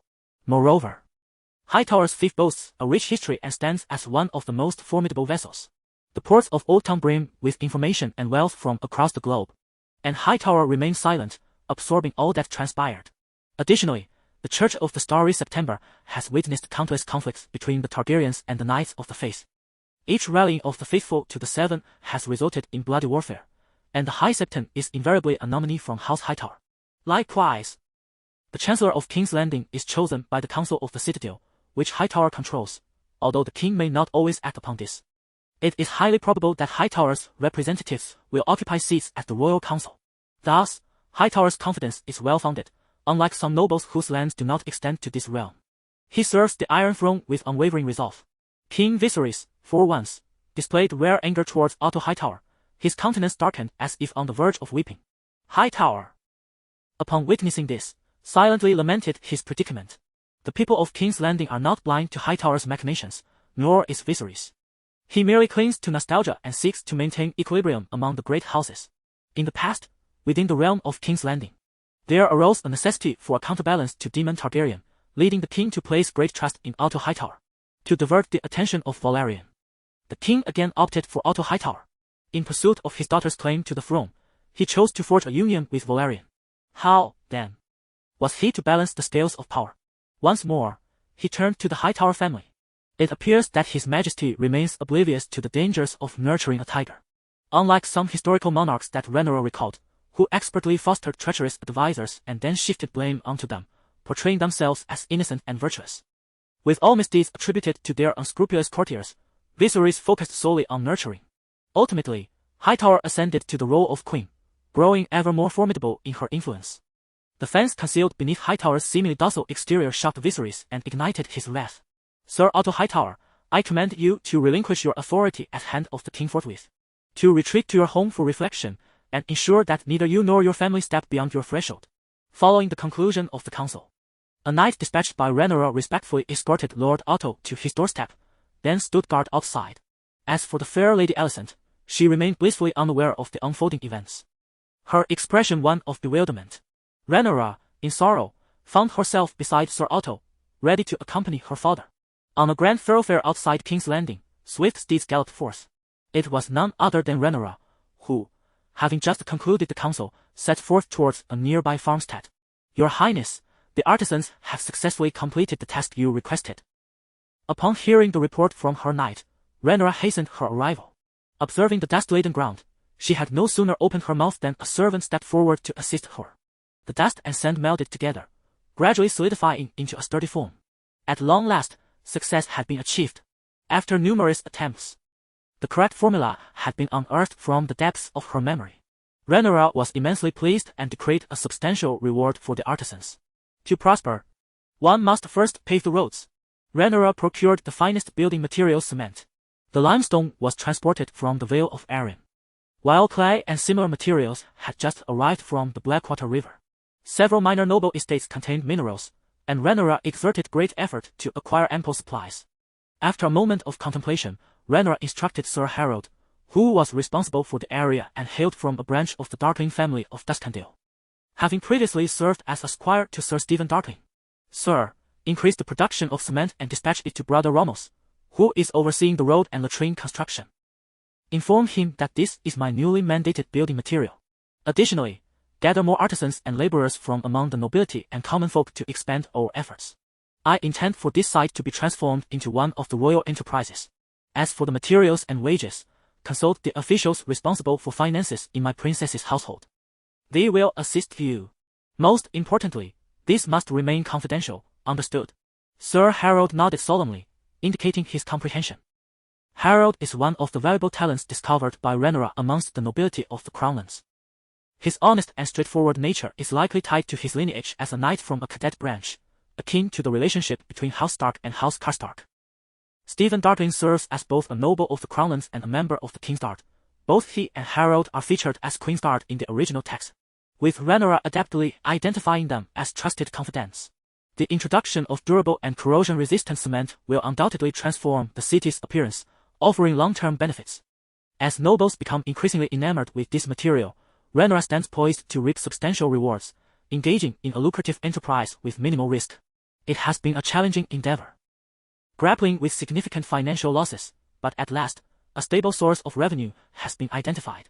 However, production must be scaled up to ensure that the nobility is aware of such a remarkable resource. Hurry and bring forth the gold dragons you have hidden in your cellars to make your purchases. Chapter 15. The farmer Leon Rhaenyra sat within the confines of the princess's residence, diligently attending to the multitude of reports brought forth by the people. The issues concerning the black cells had largely been resolved.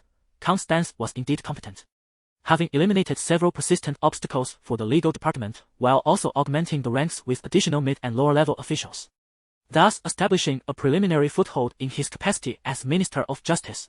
As for those unruly prisoners within the black cells who were reluctant to toil, they had succumbed to temptation. Indeed, Rhaenyra assured that those who engaged in labor would be rewarded with 3 meals a day, a prospect that drew these individuals like moths to a flame. She had enlisted a considerable number of chefs from the Red Keep and the local populace, specifically to prepare meals for those undertaking arduous tasks. The most exemplary workers were even granted a small cup of sweet ale from the Red Keep in the evenings. Those who had indulged in thievery and petty crime could hardly disdain a hot meal, especially when the majority of them languished in the black cells, where even stale black bread was deemed a rare delicacy. Witnessing the laborers enjoying 3 hearty meals a day, along with a cup of sweet ale, all while confined in the same prison where guards were forbidden from seizing their provisions, how could they not find it appealing? The impoverished denizens of the Flyriden quarters echoed similar sentiments, claiming they had never encountered such delectable princess bread. The term princess bread referred to steamed buns. Rhaenyra had instructed her chefs to prepare numerous steamers, crafting a dough from finely milled flour, which, when combined with yeast, was steamed to perfection, simple yet effortless. It is crucial to note that the impoverished were deprived of wholesome meals. Even the farmers reaping a harvest subsisted on barley bread and black bread. Barley bread, made from unrefined barley grains, was notoriously unpalatable and detrimental to one's digestive health.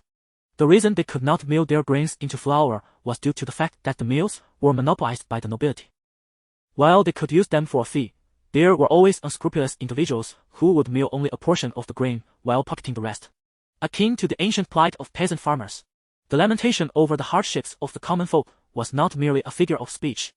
Those who worked in exchange for sustenance had ceased to demand daily wages. All they required was assurance of their daily meals. Among the workers on the road construction project were the elderly, women, and even some young men, all skeletal remnants of their former selves, yet the atmosphere was vibrant. "Come lend me a hand," shouted one of the youths, who had arrived with a relative from a nearby village beyond King S Landing. His brother toiled in the fields for a lord, but the land was meager, and the taxes were burdensome. Their parents had passed away long ago, leaving the two to rely on one another. The elder brother could barely sustain himself, let alone consider marriage or fatherhood. The women in the village, upon learning of their scant provisions, scarcely acknowledged the brother's existence. During the off-season, the siblings ventured into the city in search of any work they could find, not requiring grand tasks, simply enough to fill their bellies. Visiting King's Landing is one of Leon's greatest delights. Yet the exorbitant prices in the city compel him and his brother to subsist solely on the wild vegetables and barley cakes they bring from home. In moments of desperation, he has even resorted to consuming wild grasses and tree bark. The city is teeming with people, all vying for the opportunity to serve the nobility. Yet Leon finds contentment in his existence, for it is far superior to that of the fleas in a Flyriden den. His brother toils in the fields, and for the first time, Leon ventures into the city alone. Unlike before, the streets are significantly cleaner, and the populace has swelled.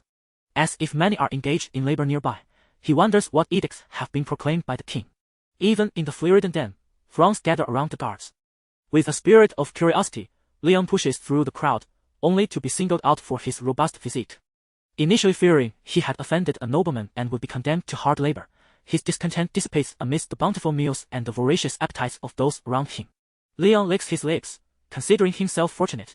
He has heard that the kind-hearted princess has expressed a desire to care for the overlooked laborers, such as the elderly and women, who represent the surplus labor force before the busy farming season, yet their families struggle to support them.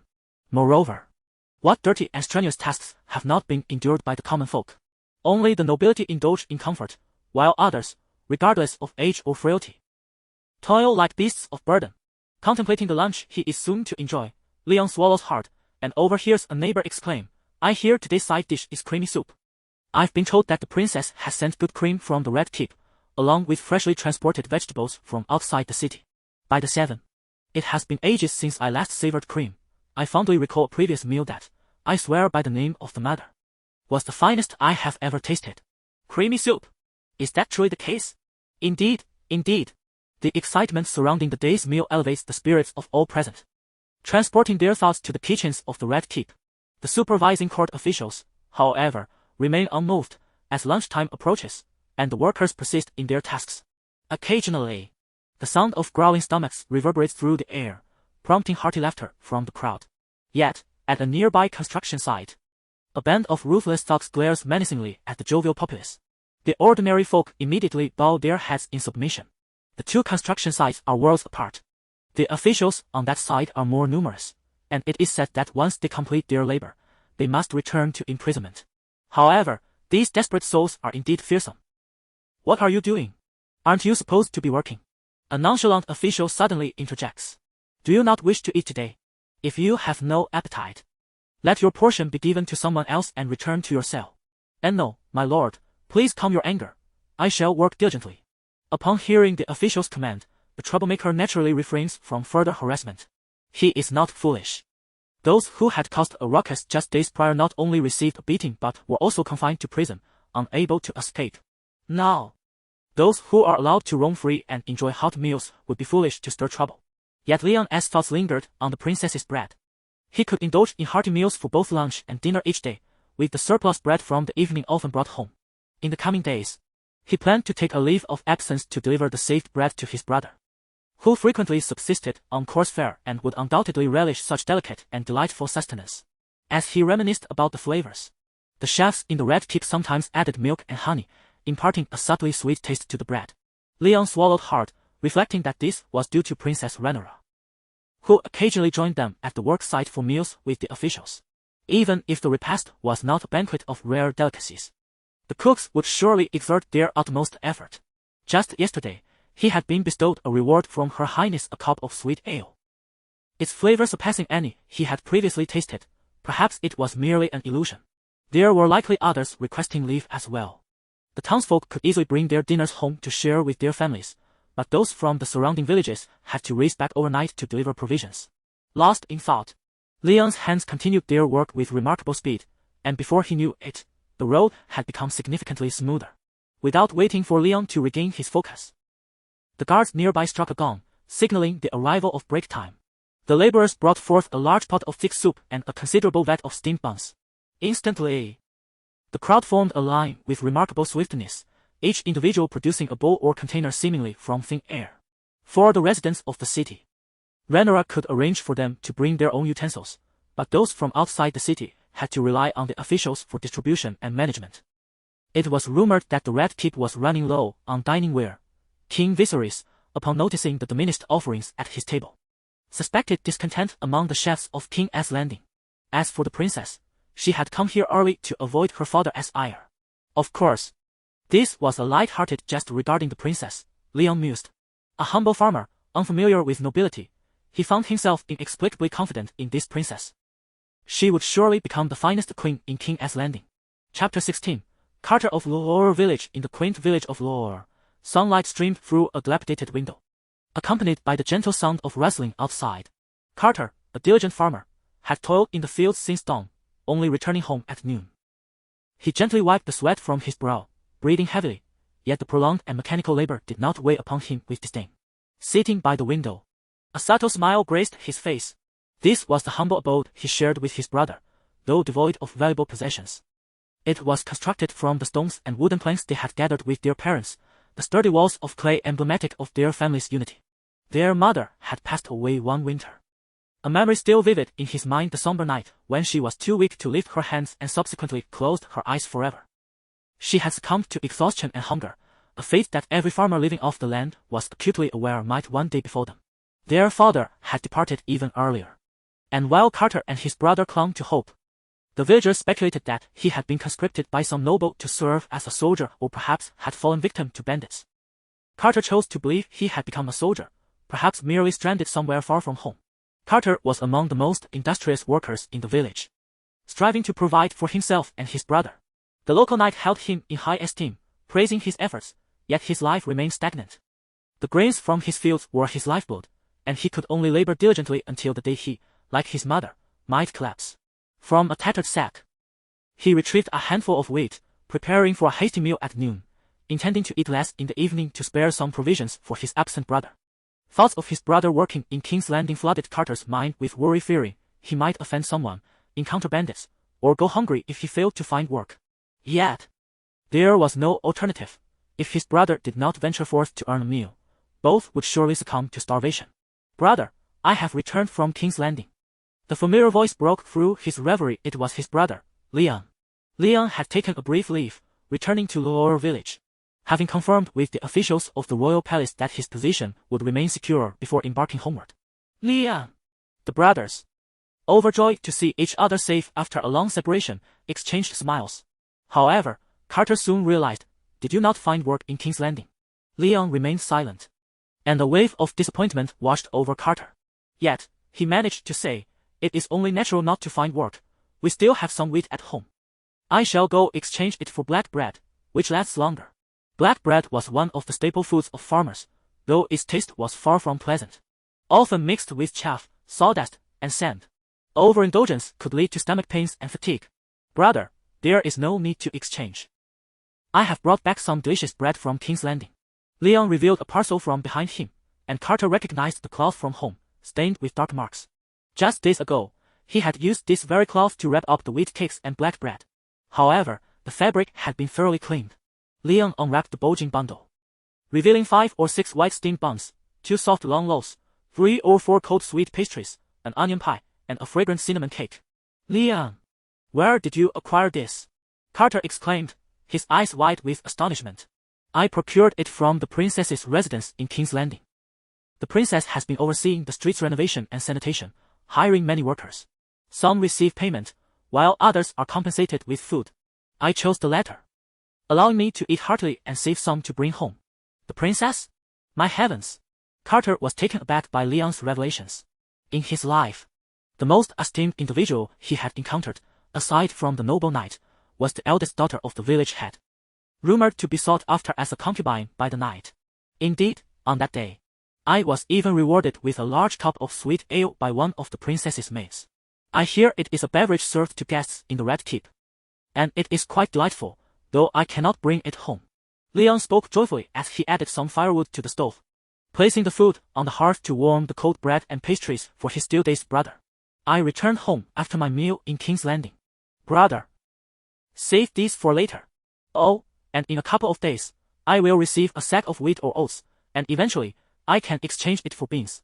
The princess said this is the wage for us long-term workers.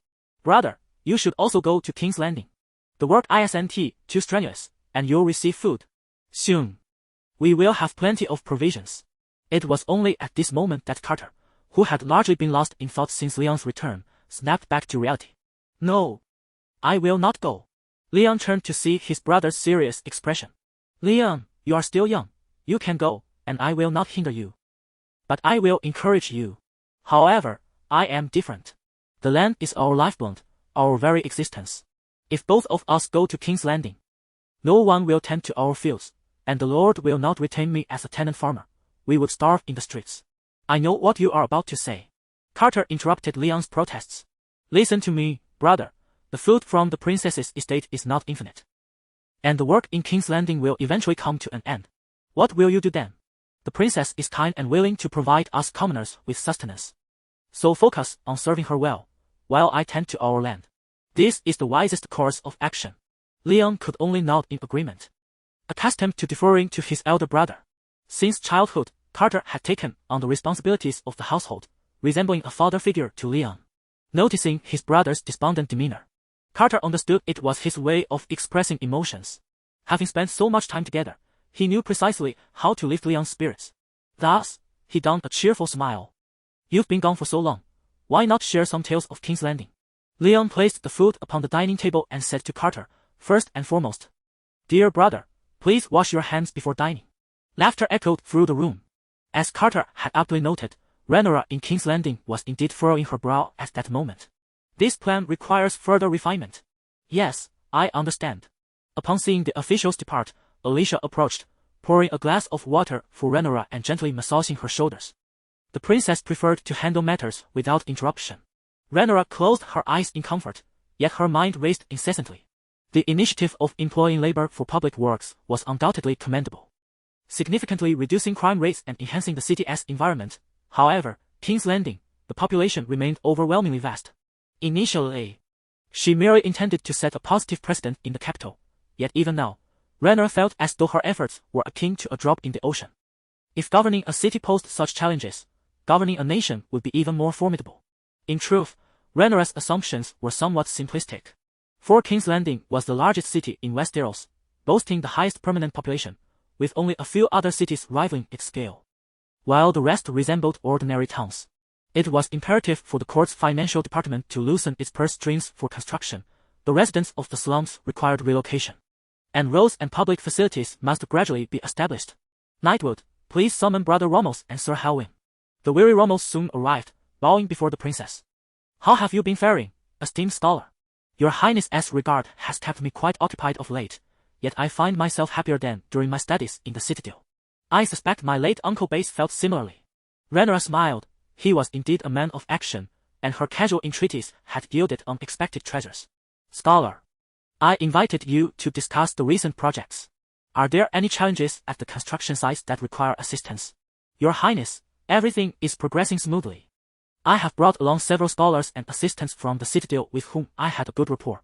They are all eager to serve the royal family and are trustworthy. The convicts and laborers have been cooperative, thanks to the generous provisions and treatment you have offered them. That is reassuring. I have another matter to entrust to you. The housing in the Flea Bottom area is still being constructed far too slowly and in insufficient numbers. Moreover, the public restrooms in densely populated areas must be prioritized, as should public water infrastructure. Inform the wealthy and noble class that we can assist them in constructing independent water pipes, but they must pay a substantial fee in golden dragons. My intention in delineating the districts was precisely for this purpose. These funds will be allocated towards public water access in the impoverished areas, thus saving considerable expenses. Rhaenyra concluded in one breath, taking a sip of water to compose herself. Chapter 17. The fathers worry. The Blackwater River flowed silently, a vital artery nourishing the hundreds of thousands in King's Landing. Boats traversed its surface, all bound for the same destination. For now, the city's granaries remained plentiful, and the royal coffers still brimmed with wealth. The vessels carried everything the princess required, delivered from the hands of the nobility her privilege, and her burden. Captain Ramos, she began. Though the work in King's Landing is not without end, my plans are long-term endeavors. Once the roads are mended and the slums addressed, the harbor too will require the labor of engineers. It is no small task. Take it seriously. In time, you shall become an indispensable member of my small council. May our partnership as ruler and advisor flourish. Yes, Your Grace. Rhaenyra was offering titles and promises, a tactic most found irresistible, especially a man like Ramos, who had once been scorned by the higher echelons of the citadel and nearly cast out, his scholarly pride wounded. The question of how to mobilize the destitute masses of King's Landing had weighed heavily on Rhaenyra's mind. She believed that if she could solve these challenges, she would earn their trust and loyalty. Then, no matter how many would-be dragon slayers emerged to incite rebellion, their efforts would amount to nothing. To rally the people before her enemies that was Rhaenyra's strategy. Captain Ramos soon returned to his duties, though his thoughts were turbulent. The ambitions of this young princess, they were unlike those of any other noble he had known. Her great-grandfather, her grandfather, even her own father none, had spared a thought for the impoverished of King's Landing. Yet she had noticed them, toiling tirelessly on their behalf. The people's cries of light of the realm, Their praises of the merciful princess they were not unfounded. Within the Red Keep, the king himself was perplexed. Other noble ladies spent their days admiring flowers, hosting garden parties, or embroidering. His own wild child had once been happiest sneaking away to ride her dragon. Why, then, now that she was heir, did she busy herself with the affairs of common folk? A proper noble lady would faint at the mere sight of ragged commoners with bruised faces, requiring a handsome knight's support to preserve her aristocratic dignity, though inwardly she'd wish for the gold cloaks to eliminate such unsightly creatures. Yet my daughter dines with laborers and disappears for days at a time. When summoned, she claims to be handling state affairs. How preposterous, since when does a crown prince outpace a proper king in royal duties? Viserys I found himself rather vexed by these thoughts. In truth, his own schedule was exceedingly demanding. Reports indicated the three daughters had once again allied with pirates from the Stepstones. While noble disputes required his mediation and territorial conflicts demanded his judgment. To consolidate Rhaenyra's authority, he had punished Otto Hightower. Yet in his heart, no great fury burned. Like his grandsire, the old king, and his father before him, he remained an enlightened monarch, beloved by the nobility. He was even liberal to the point of indulgence. This was related to his policies favoring noble interests, allowing the peaceful governance of his great-grandfather to continue. Enabling the kingdom to recuperate, the king must exhibit a certain tolerance toward the mistakes of the great nobles. Occasionally even compromising this was the first lesson learned by those who sat upon the Iron Throne. Neither he nor his great-grandfather were as ruthless as Maeder, willing to wage bloody battles for their own sovereignty. Viserys saw no fault in this, for securing the Seven Kingdoms had always been a game of power. Yet his daughter Rhaenyra was unlike any Targaryen ruler before her. Viserys still harbored resentment toward Rhaenyra. His daughter was usually well behaved, save for that one outburst after her mother's passing. "Ah, Emma, if only you were still here. You could have guided her." At this thought, Viserys paused. The queen's death, an unhealed wound that ached whenever remembered. Oh, well. In truth, Rhaenyra was already quite dutiful. His grandfather's daughters had been rebellious, as if holding grudges against their father. Fortunately, his own daughter remained obedient, never acting in ways that would disgrace the royal family. Take Sir Criston Cole. For instance, he knew Rhaenyra held affection for the knight but trusted she understood propriety and would never bring shame upon the crown. She was his daughter, after all, bearing the same pride of the true dragon. "Your Grace, Sir Criston seeks an audience," a guard announced from beyond the door. "Let him in." Sir Criston Cole entered with a solemn expression, followed by Rhaenyra's handmaiden, Ellie. "Your Grace," Ellie curtsied in greeting before retrieving apples still glistening with morning dew, plums, and other fruits from a basket. She arranged them elegantly upon a platter and placed it upon the table before Viserys. Only after completing her task did Ellie speak. "Her Highness instructed me to bring these from the estate. This morning, farmers from outside the city came to sell their harvest. The princess purchased some and chilled them in well water all morning. Now they are at their most refreshing. She wished me to present them to you and expressed regret for not being able to accompany you more often." Unlike Viserys, whose mood had lightened, Criston Cole remained grim. Every time he lingered near Rhaenyra, the princess would dispatch him whether to oversee laborers or quell unrest.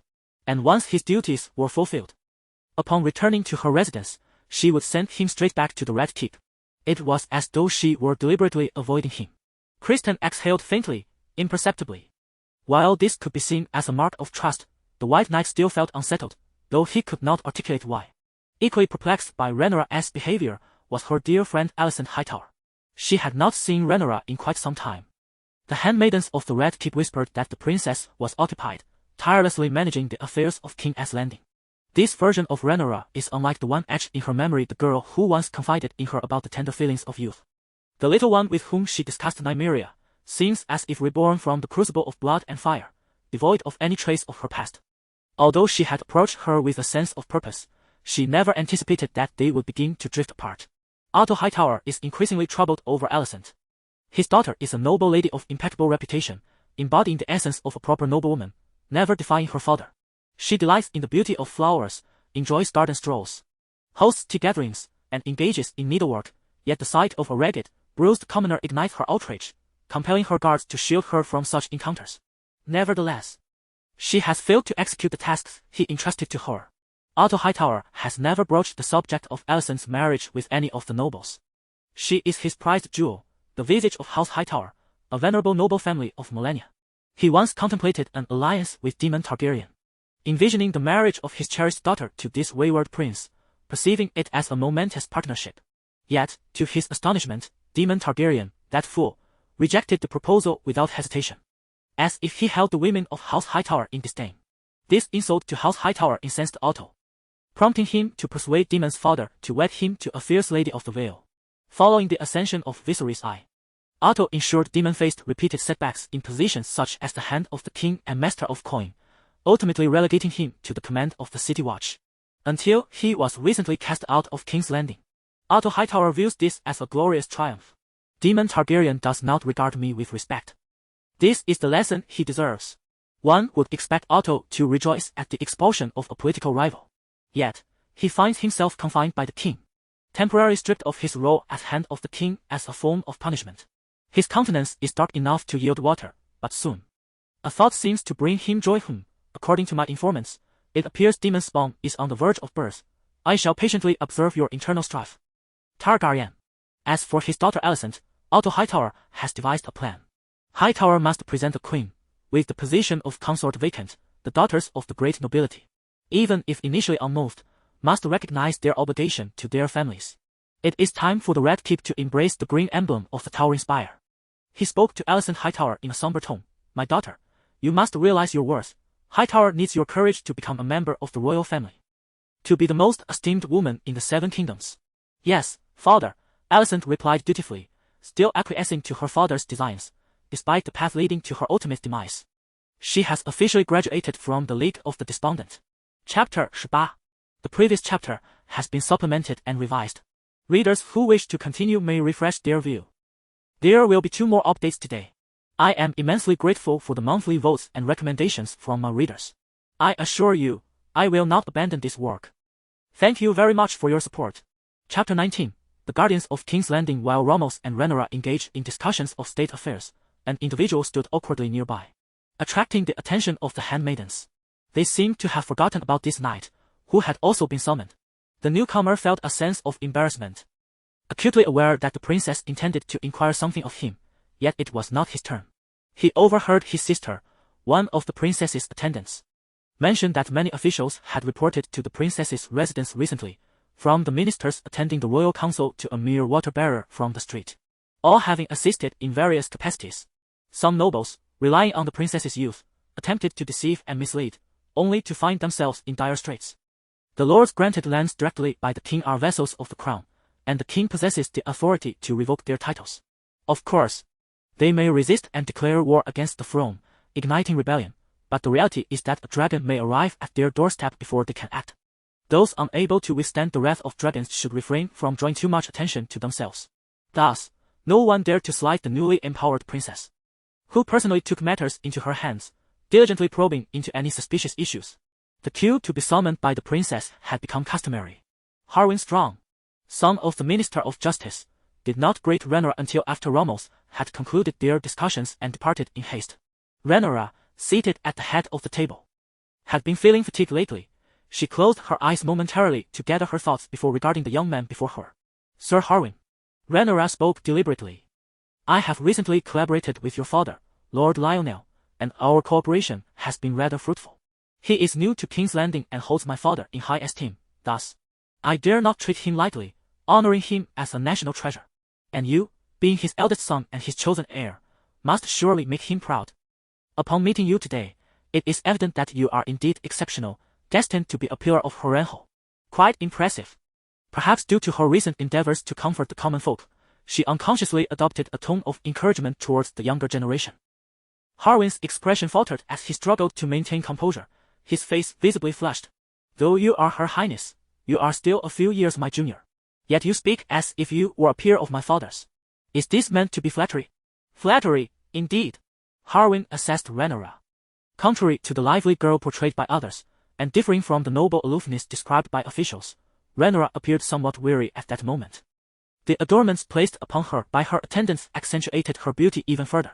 Her impeccable courtly manners imbued her with an air of regal grace, and her nascent authority lent her a dignified presence that commanded respect and deterred any thoughts of irreverence. Truly, she is a royal daughter.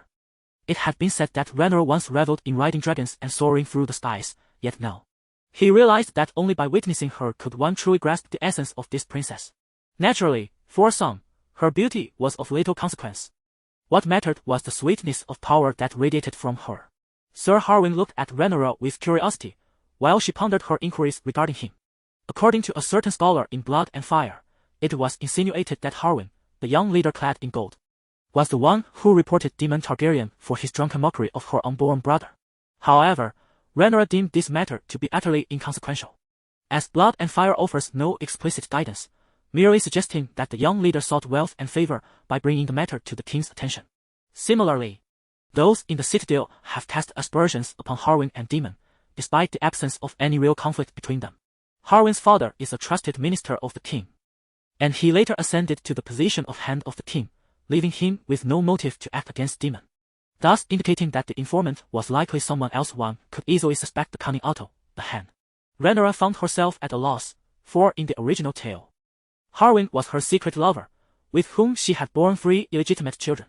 His appearance was undeniably handsome, and the relationships were indeed tangled. Perhaps she should engage in a duel with Sir Criston Cole. Rhaenyra was no longer the naive princess harboring secret affections for Harwin. Recollecting her thoughts, she continued speaking to the young commander. In managing King's Landing, my intention was to make a commendable start, yet I find myself unable to halt. I had intended to discuss the internal factions and management issues of the Gold Cloaks with you long ago. As the heir apparent, I bear the responsibility of commanding 2,000 Gold Cloaks, but I have yet to take action. I summoned you today to address this matter. As you are the newly appointed leader of the squad, and over these past days, you must have gained some insights into the Gold Cloaks. The City Watch, also referred to as the Gold Cloaks, serves as the official military and enforcers of King's Landing, sworn solely to the royal family. In theory, the City Watch is overseen by the Master of Laws, unless a particularly forceful commander can assert his voice in the small council. The City Watch operates from 2 barracks, one to the east, near the Dragon Gate, and the other to the west, close to the Shoemaker Square. When disturbances arise within the city, knights emerge from the barracks to restore order. The mention of the Gold Cloaks brings to mind her uncle, Daemon Targaryen, who served as the commander of the City Watch for an extended period. Upon assuming his role, he discovered that the watch was ill-equipped and poorly attired. Consequently, he outfitted them with fine short swords and clubs, dressing them in black mail, while officers donned armor with breastplates. Furthermore, to instill a sense of pride among the members, he provided each with a golden cloak, thus giving rise to the name Gold Cloaks. It can be said that Daemon invested considerable effort in establishing a premier military force within King's Landing, employing both exemplary military discipline and shrewdness in winning hearts and minds. Almost all Gold Cloaks held a favorable view of Daemon Targaryen, particularly the lower-ranking officers, who were his staunchest supporters, which is why he expressed such confidence to Rhaenyra about commanding them. The Gold Cloaks are not only a rare assembly of fully armored soldiers, but also a vital instrument for the Iron Throne's control over King's Landing. Tyrion once remarked that his sister Cersei could command no more than the 3,007 swords of King's Landing, the 3,000 Gold Cloaks, and the 7 Kingsguard. The defenders are clad in thick, golden-dyed woolen robes. Their armor, boots, and gauntlets are all black, while the officers don black breastplates adorned with 4 golden discs. They serve as guards and infantry, and in certain circumstances, they are equipped with long pikes, wield iron hammers and black iron-tipped spears as weapons, and may also bear iron swords. Truly, they are versatile and formidable. Rhaenyra has long desired to possess this invaluable force, coveting it as her own. And in King's Landing, there are those who wish to seize it from her grasp.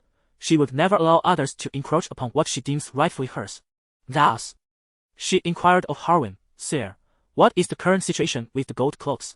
Who commands these officers since Daemon's departure?" "Your Highness," Harwin replied with a serious expression, "Sir Roslegate is currently issuing commands and patrolling the city gates.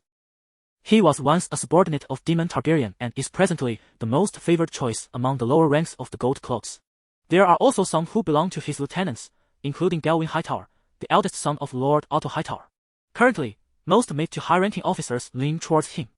It is said that Gelwin had disagreements with Daemon Targaryen during his command of the Gold Cloaks, but with Daemon's departure from King's Landing, there are signs of reconciliation between the factions. The field group consists of a few neutral commanders and soldiers who do not align themselves with either side, but their numbers are quite limited, leading to occasional marginalization." Noticing the unmasked expression in Rhaenyra's eyes, Harwin could only manage a wry smile. Indeed, I am among those who have faced exclusion, which is why I understand this so well. It seems I have chosen the right person. Rhaenyra remarked with a slight smile. Sire, I wish to swiftly turn the gold cloaks to my advantage. The palace guards and knights cannot long be relied upon to govern the city. What do you think? Your Highness is wise, yet these 2,000 men, though not a unified front, possess resolute spirits. Harwin seemed to have confidence in the princess, albeit just a modicum, prompting him to instinctively caution Rhaenyra. What Demon could accomplish, I can surely achieve as well. The only consideration is how I shall position those Hightower officers. Chapter 20. A Toast to Peace. One morning, a soldier named Geoffrey awoke from his slumber. His comrades remained ensconced in their dreams, the sounds of snoring and the pungent aroma of unwashed feet assailing his senses. Though he had long since grown accustomed to it, he stifled a yawn and made his way to the training grounds outside the castle. Inhaling deeply before leisurely splashing his face with water, a luxury afforded by the recently renovated well within the castle, sparing him the ordeal of either neglecting his hygiene or waiting for a water bearer to arrive. Dressed and ready, Geoffrey approached the barracks gate, but after exerting considerable effort, he discovered it would not budge. Curiously, he tried again, yet it remained obstinately shut. This was odd. Thanks to his regular training and ample sustenance, Geoffrey possessed strength far exceeding that of the average man. The gates, which he typically pushed open with ease, now stood resolute. As time passed, more and more individuals gathered in the courtyard, until all were roused, only to find themselves trapped at the castle entrance. The officer, Rhaenyra Targaryen, exhibited a volatile demeanor as he berated his subordinates, demanding to know who had locked the gate. Who was the fool responsible for this? Just then, a whiff of sulfur and gunpowder wafted through the air, hinting at something amiss. Suddenly, a loud cry pierced the sky, which seemed to darken ominously. Rhaenyra Targaryen, momentarily dazed, raised his gaze. A sound reminiscent of that which he had once heard in the presence of Prince Daemon echoed in his mind, a sound belonging to royalty. The Targaryens, a dragon. The creature, Syrax, was gracefully descending from the heavens, circling ever closer to the camp. Initially struck by shock, chaos soon erupted within the ranks, and the majority fled back to the safety of the castle. With a thunderous crash, the colossal dragon landed, its fearsome horned head looming before the gathered crowd. Syrax had grown significantly in size, as Rhaenyra had commanded it to battle the waves, seeking prey from both the shallow and deep seas, gradually reclaiming its dominion as a top predator, its eyes still gleaming with bloodlust and ferocity. Syrax unleashed a menacing hiss at the inhabitants of the castle, as if to warn them that any sign of disturbance would result in searing flames erupting from its throat, ready to incinerate its foes. Syrax, did I not instruct you to be gentler? Do not disturb the peace. Fortunately, the area had been cleared, with soldiers securing the perimeter, preventing any undue fright for the onlookers. Suddenly, a figure descended from the dragon's back, clad in light armor, displaying no concern for any potential hostility. Silver hair and violet eyes, coupled with the giant dragon beside her, revealed her identity. The noblemen, shedding their trepidation, emerged from the castle to pay their respects to the princess. With a clap of her hands, Rhaenyra called to those at the entrance, "Come forth." The steadfast gate swung open, allowing armored knights and court attendants to file in, followed by several individuals carrying numerous large chests. Once the knights gathered around her, Rhaenyra exhaled a sigh of relief. For the sake of this grand entrance, I took quite a risk, yet the outcome was rather splendid. Successfully intimidating this group of arrogant warriors. Unless the dragon slayer possesses an unwavering resolve to endure the dragon's ferocious bites, fierce blows, and searing flames, generally, no one dares to provoke the wrath of a dragon.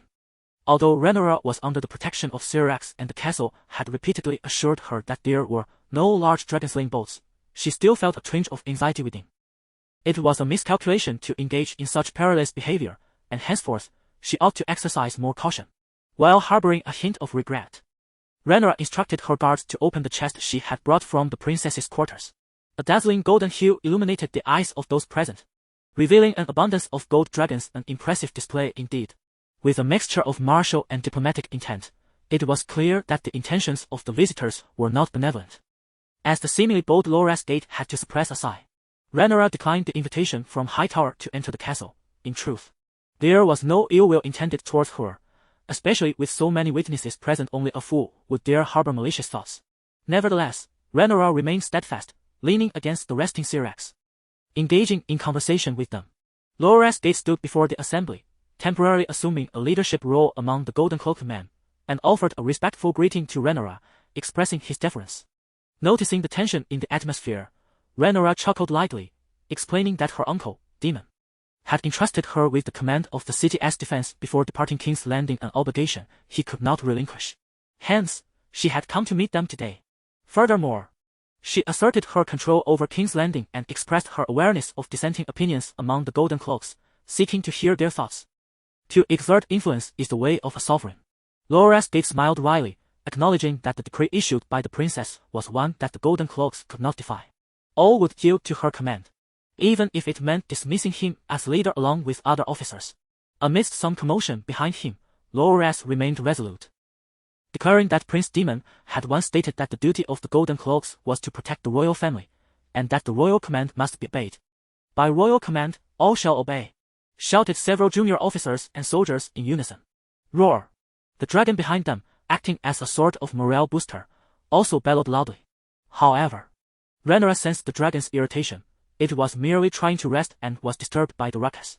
She gently stroked the dragon's warm wing, feeling the heat beneath her fingers yet unbothered by it, and addressed the Golden Cloaks. Excellent spirit. Bring forth rewards for these soldiers. Each low-ranking soldier received 50 gold dragons. The junior officers 100, while the senior commanders were granted 200 gold dragons, and Loras Gate received a substantial reward of 500 gold dragons. Known for her willingness to spend, Rhaenyra understood that securing the loyalty of these troops was paramount. Thus, maintaining at least half of King's Landing's stability was strategically significant. The seasoned veterans immediately brightened, for Rhaenyra Targaryen was well loved precisely because he was generous with his wealth, often treating them to drinks at taverns, sharing in their revelry, which endeared him to them as one of their own.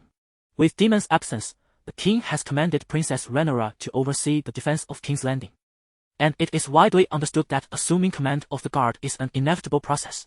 Inciting conflict between Daemon and the princess appears exceedingly unwise. Despite previous tensions, he is, after all, her uncle, who has watched her grow since childhood. This reflects the sentiments of the ordinary soldiers, who wish to avoid being torn apart by Corlys or incinerated by the dragon before them. Daemon, however, believes that his niece is still too inexperienced to navigate the complexities of King's Landing and intends to let her face some challenges. Yet, the problem lies in the fact that many remain unaware of his intentions. Some may know but feel compelled to defer to the overwhelming circumstances. As the formidable dragon looms nearby, what if they take a stand and become the target of ire? They are not reckless individuals, they have families to consider, and thus prefer to remain uninvolved in royal affairs. Life must continue. Nevertheless, some recognize that the acquisition of power is fraught with difficulty. Your Highness, I dare to suggest to the princess that we should promote steady and capable individuals as trusted leaders, while eliminating the slippery and indolent, as well as those with questionable motives, to effectively manage the Golden Company, said Loras Tyrell, who understood that he had once been a confidant of Rhaenyra Targaryen and that Rhaenyra would be wary of him. Aware that his tenure here may be short-lived, he seeks to contribute his final efforts. This battalion is his labor of love. He transformed the Golden Company from a mere municipal enforcement squad into valiant defenders of the realm alongside Daemon, and thus he is filled with reluctance. My lord, if any personnel adjustments are needed, do not hesitate to speak, he said, naming several individuals, aristocratic soldiers who typically resist reassignment. Rhaenyra complied, dismissing them and ordering additional rewards for their service. Following Loras's recommendations, she elevated several junior leaders, including the early riser Joffrey and Harwin of House Strong. It seems nepotism is not at play here, Rhaenyra mused. Meanwhile, those dismissed grumbled bitterly about Loras, perplexed as to how he had discovered their clandestine gatherings, and could only feign gratitude to the princess, masking their true feelings. Not far behind, Ser Harwin clenched his teeth in frustration. The removed individuals were senior commanders he had recently aligned with, hoping to contest Loras for power. He had anticipated losing his allies before he departed. Loras truly lacks appreciation, he thought. Once he is gone, I will continue to strengthen my influence within the Golden Company. However, Rhaenyra's next proclamation shattered his illusions. Aside from the personnel adjustments mentioned by Ser Loras, all other positions shall remain unchanged, she declared to the assembly, prompting a subdued cheer from within the ranks of the Golden Company.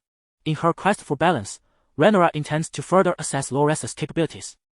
For at least he is a competent commander. My lord, accompany me for a discussion regarding the future distribution of responsibilities within the Golden Company. To better coordinate with the various officials in King's Landing, she instructed. As you wish, your highness, Loras replied with unwavering resolve, having alleviated some of his concerns. If one were to observe keenly, they would notice that Rhaenyra, who had begun her day with a tense demeanor atop her dragon, finally allowed the corners of her mouth to lift slightly. Indeed, if all else fails, one could adopt the strategy of Song Taizu, gradually reallocating certain individuals away from trusted allies, promoting them instead, thereby diluting their power. Without the support of her own retinue, these individuals would be incapable of causing any significant disturbance. As for her good uncle, Daemon Targaryen, Rhaenyra understood that as long as her father remained on the throne and recognized her as his heir, Daemon would never rebel. This was not a matter concerning Rhaenyra, rather, it was a testament to the fact that his respect and affection for his elder brother outweighed his own ambitions, which is why he sought his brother's acknowledgement. This brought to Rhaenyra's mind the relationship between Robert Baratheon and his brother Stannis. Chapter 21. The stolen dragon egg. My uncle would never commit a wicked act. Just yesterday, Rhaenyra was basking in her triumph, but today she finds herself humbled. At that moment, she was resting in her chambers within the Red Keep. Having just emerged from the comfort of her golden silk sheets, languidly savoring the morning hours, before she could drift back into slumber, she overheard a report from Ethel, the keeper of the dragon's lair. Once she had dressed and groomed herself, Rhaenyra summoned Ethel from the reception room. In stark contrast to their first encounter, when he appeared disheveled, Ethel now presented himself in an orderly fashion. His formerly tattered and soiled garments were a thing of the past, as was the dullness that once clouded his days. As his acquaintances in King's Landing would say, he now bore the semblance of a respectable individual. Ethel had struggled to make a living in King's Landing since childhood, having been a beggar, a water bearer, and a bartender, even serving for a time as a squire to a knight who, like him, was an illegitimate son. However, the knight's father was of noble lineage, which rendered their circumstances distinctly different. Eventually, through a stroke of fortune, Ethel sought the connections of a minor official to gain entry into the ranks of the Gold Cloaks, only to be rejected. By a twist of fate, he was assigned as a guard at the dragon's lair, where he caught the attention of Princess Rhaenyra, who was in dire need of assistance. Thus began his service to the princess. Emerging from humble beginnings, Ethel was well acquainted with the complexities of society, adeptly managing the tensions that erupted in King's Landing, such as the Gold Cloaks brawling and the townsfolk resisting decrees. Rhaenyra naturally promoted him and entrusted him with critical tasks. He has now risen to become one of the heads of the court guard, while also overseeing intelligence operations within the city. His connections are extensive, making it easy for him to gather information and receive updates on unfolding events, qualities that Rhaenyra greatly appreciates. What has transpired? Your Highness, a dragon egg has been stolen from the lair. What? Someone has dared to steal a dragon egg? Was it those vile scoundrels from Bravos? Or is there a plot afoot? Let it be known, it was Prince Daemon who took it from the dragon's nest. My man, while clearing the dragon dung, spotted a blood-red dragon from afar. Upon realizing he had been seen, Prince Daemon did not attempt to conceal himself, riding away from the lair atop his blood worm. Oh. So it was an internal betrayal. I assumed it was an external conspiracy. That is a relief. Still somewhat groggy from her slumber, Rhaenyra thought, wait, relief? Not at all. Rhaenyra was not the first to learn of the incident. King Viserys I was already aware. When she arrived at the council meeting, she noticed a hint of anger etched on his face, as if he had been provoked by Daemon. The aged Chancellor Ronthal and the recently beleaguered Minister of Finance, B. Barry, who had been driven to seclusion by Rhaenyra's incessant demands, were also present at the table. Rhaenyra counted the attendees, aside from the temporarily sidelined hand of the king, Otto Hightower. Everyone else was in attendance. Something felt amiss. How could Hightower be absent from such a gathering? Sure enough, her gaze fell upon a shadowy figure in a corner, discreet and unassuming. Tywin Lannister noticed Rhaenyra the moment she entered, observing her gaze directed towards Ser Harwin Hightower. With a gentle demeanor, he explained, this morning, Ser Harwin brought news to His Majesty the King, stating that Prince Daemon has stolen a dragon egg. Upon confirmation, it appears the report is indeed true. Rhaenyra responded with a hint of surprise. Within the assembly of elder lords, this Lannister was quite conspicuous. Tywin, the younger son of the Duke of the Westlands, had a twin brother, Jason Lannister, the heir to their family's estate. Their father, who supported Viserys' claim during the Great Council of 101, sent Tywin to King's Landing, grateful for the support from the Westlands. King Viserys I took Tywin under his wing as a prospective minister and appointed him to participate in state affairs, He now occupied the chair of the Master of Ships. Was this the nature of political relationships? Tywin Lannister was of similar age to Rhaenyra.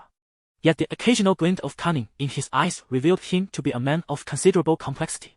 Upon receiving his sunny smile, Rhaenyra internally rolled her eyes but maintained an impassive smile in return, presenting the image of a gracious noblewoman. He was a quintessential member of the Greens. Perhaps Hightower had been placed here with his assistance, warranting future scrutiny. However, it was difficult to ascertain. He later proved to be a competent hand of the king, evoking comparisons to the imp, Tyrion, albeit without the dwarf's disadvantages. As a younger son without an inherited title or castle, he relied solely on his intellect. Eventually, he suffered disfigurement and devoted himself to the Iron Throne, yet respect eluded him, as people only remembered his despicable actions as a core member of the Greens. Rhaenyra's thoughts were influenced by the fact that Tywin was destined to become one of the greatest hands in the realm, known as the Hooded Hand. Though that was after his redemption. Presently, he was a schemer, and his affable demeanor towards Rhaenyra surely concealed ulterior motives. Indeed, during the escalating conflict between Queen Alicent Hightower and Rhaenyra, he competed with his brother Jason for Rhaenyra's affections, only to witness both of their failures. From that point, Tywin turned dark, decisively aligning with the Greens, orchestrating the division of the royal treasury, while proclaiming, at that time, "I was far too young and never swore fealty to Princess Rhaenyra. Children, after all, often speak thoughtlessly." Subsequently, Rhaenyra, having reclaimed King's Landing, had him severely punished, resulting in his disfigurement. Once released, he sought to recruit mercenaries abroad for the Greens. When the Dance of the Dragons concluded, Tywin experienced a profound awakening. Embarking on his journey as a hand, dedicated to assisting Rhaenyra's son, Aegon San. Thus, when Tywin approached her with undue attentiveness, Rhaenyra's instincts flared with caution. It is noteworthy that Tywin Lannister never married or sired children, possibly linked to his earlier pursuit of Rhaenyra's affection and subsequent disfigurement. Yet, Rhaenyra's current preoccupation was elsewhere. Indeed, Harwin Hightower was present, seemingly poised to report Daemon's actions at the earliest opportunity. I had anticipated that the Bachelor of Blood and Fire was indeed employing a subtle narrative technique, and that the one who previously accused Daemon was not Harwin Strong. This group of scribes, adept at manipulating the quill to cast blame upon others, are merely the hounds nurtured by Hightower. It is truly perplexing that Rhaenyra's inner turmoil stems from this. The Hightower family would be left speechless upon discovering it. Although I have acted shamelessly, does it not concern you at all that your family's dragon egg has gone missing? Ignoring Rhaenyra's contemplation, Aegon I, in a fit of anger, addressed the assembly. As a prince, how could one resort to thievery? Is this how you express your dissatisfaction with me, your brother? Furthermore, it is a dragon egg that has been stolen. I recall his wife is currently in the Vale and is not even with child. Does he intend to rear a dragon of his own? The assembly stifled their laughter. Even the Grand Maester, Ransighter, could not suppress a chuckle. The atmosphere lightened slightly as Tywin Lannister interjected, "Your Majesty, it appears a bastion is soon to be born. In King's Landing, it is well known that Prince Daemon has a favored mistress, a dancer named Miseria from across the narrow sea. The prince must be preparing for the arrival of his unborn child. The dragon egg is destined to hatch in the embrace of true dragon blood, as per the tradition established by the Targaryen dynasty." Gelwin readily concurred. "Humph! Dragon eggs have always been the rightful possession of the royal bloodline, let alone for a lowly bastard. What claim does a bastard have to the title of true dragon? Daemon's behavior is becoming increasingly outrageous. Your Majesty." In the corner, Hightower could no longer contain himself and knelt before Aegon. "My father, Otto Hightower, wishes to convey a message to you. He has recently reflected upon his past misdeeds and is willing to undertake a mission, risking incineration by the dragon, to persuade Prince Daemon to return the dragon egg and send away that foreign woman. The discord between Daemon and his wife has long been a source of concern for Aegon. Their father had arranged the marriage when Daemon was merely 16. And he later became a wayward son, expressing disdain for his wife from the outset, engaging in frivolities as if he were still a bachelor. Witnessing their marital discord, and given Daemon's obstinate nature, Aegon found himself at a loss, forced to turn a blind eye. However, now that Daemon has committed a grave error, first with the bastardy and now the theft of the dragon egg, Hightower's suggestion resonates deeply with him. Should he send Otto Hightower to admonish Daemon and make him aware of his transgressions? Chapter 22. As Rhaenyra stepped out, the first matter at hand was the sight of Viserys I contemplating the reinstatement of Otto Hightower to the position of Hand of the King. A habitual inclination to maintain equilibrium stirred within her, causing her brow to furrow with unease. If her memory served her correctly, dragon eggs were indeed on their way, and young Maegor had been dispatched across the narrow sea. However, during the voyage, the vessel encountered a tempest, resulting in Maegor's miscarriage, which subsequently sowed seeds of animosity in Daemon's heart towards his brother. This cannot stand, the dragon eggs must be retrieved. Yet the matter of the illegitimate offspring is for them to resolve themselves. If necessary, Lady of Stonehelm could be summoned to rear the child in her name. In any case, Hightower must not be permitted to gloat. Rhaenyra voiced her concerns, saying, "Father, this course of action is ill-advised. You are well aware of Uncle's temperament. Chaos is certain to ensue. Perhaps we should consider an alternative." She proceeded to outline her plan, adding, "Ultimately, this pertains to royal family affairs. Should it become public, it would not only bring shame upon Uncle but also tarnish the royal image. It would be prudent to rectify this quietly, merely by reclaiming the dragon eggs without causing further turmoil." After a moment of contemplation, Viserys found merit in Rhaenyra's reasoning. He understood his brother's nature well enough to anticipate yet another farce, which would leave him in a precarious position. Viserys would undoubtedly defend his sovereignty, compelling his brother to acquiesce, resulting in yet another awkward predicament. Upon witnessing the king's wavering disposition, Hightower grew increasingly anxious.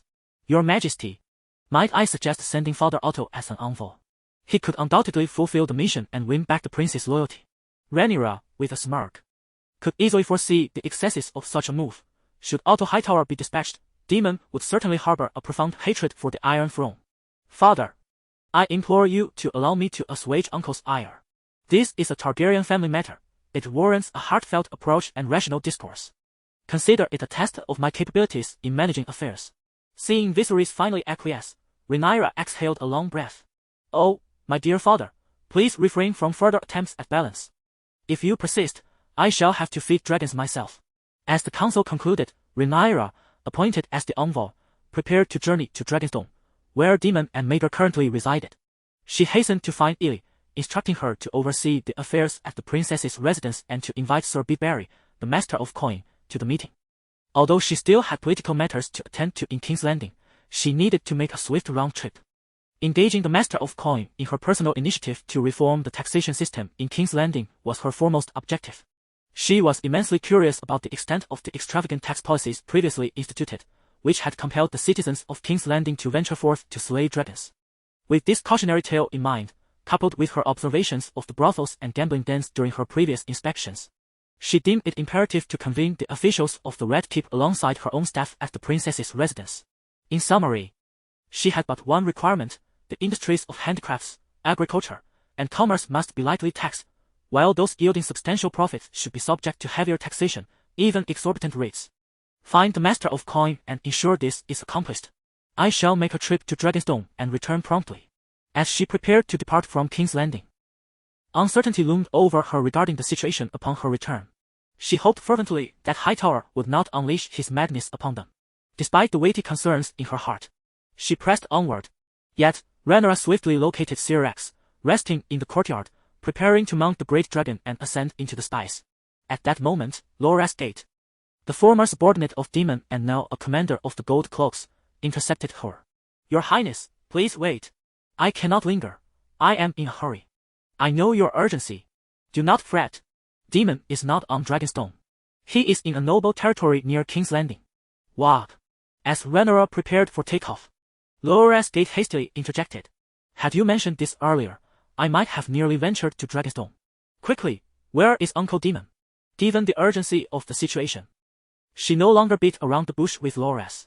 However, Loras, fearing Rhaenyra might believe he had contacted his former master, quickly clarified, "It was Prince Daemon's subordinate who sent me. He asked me to convey a message to the princess.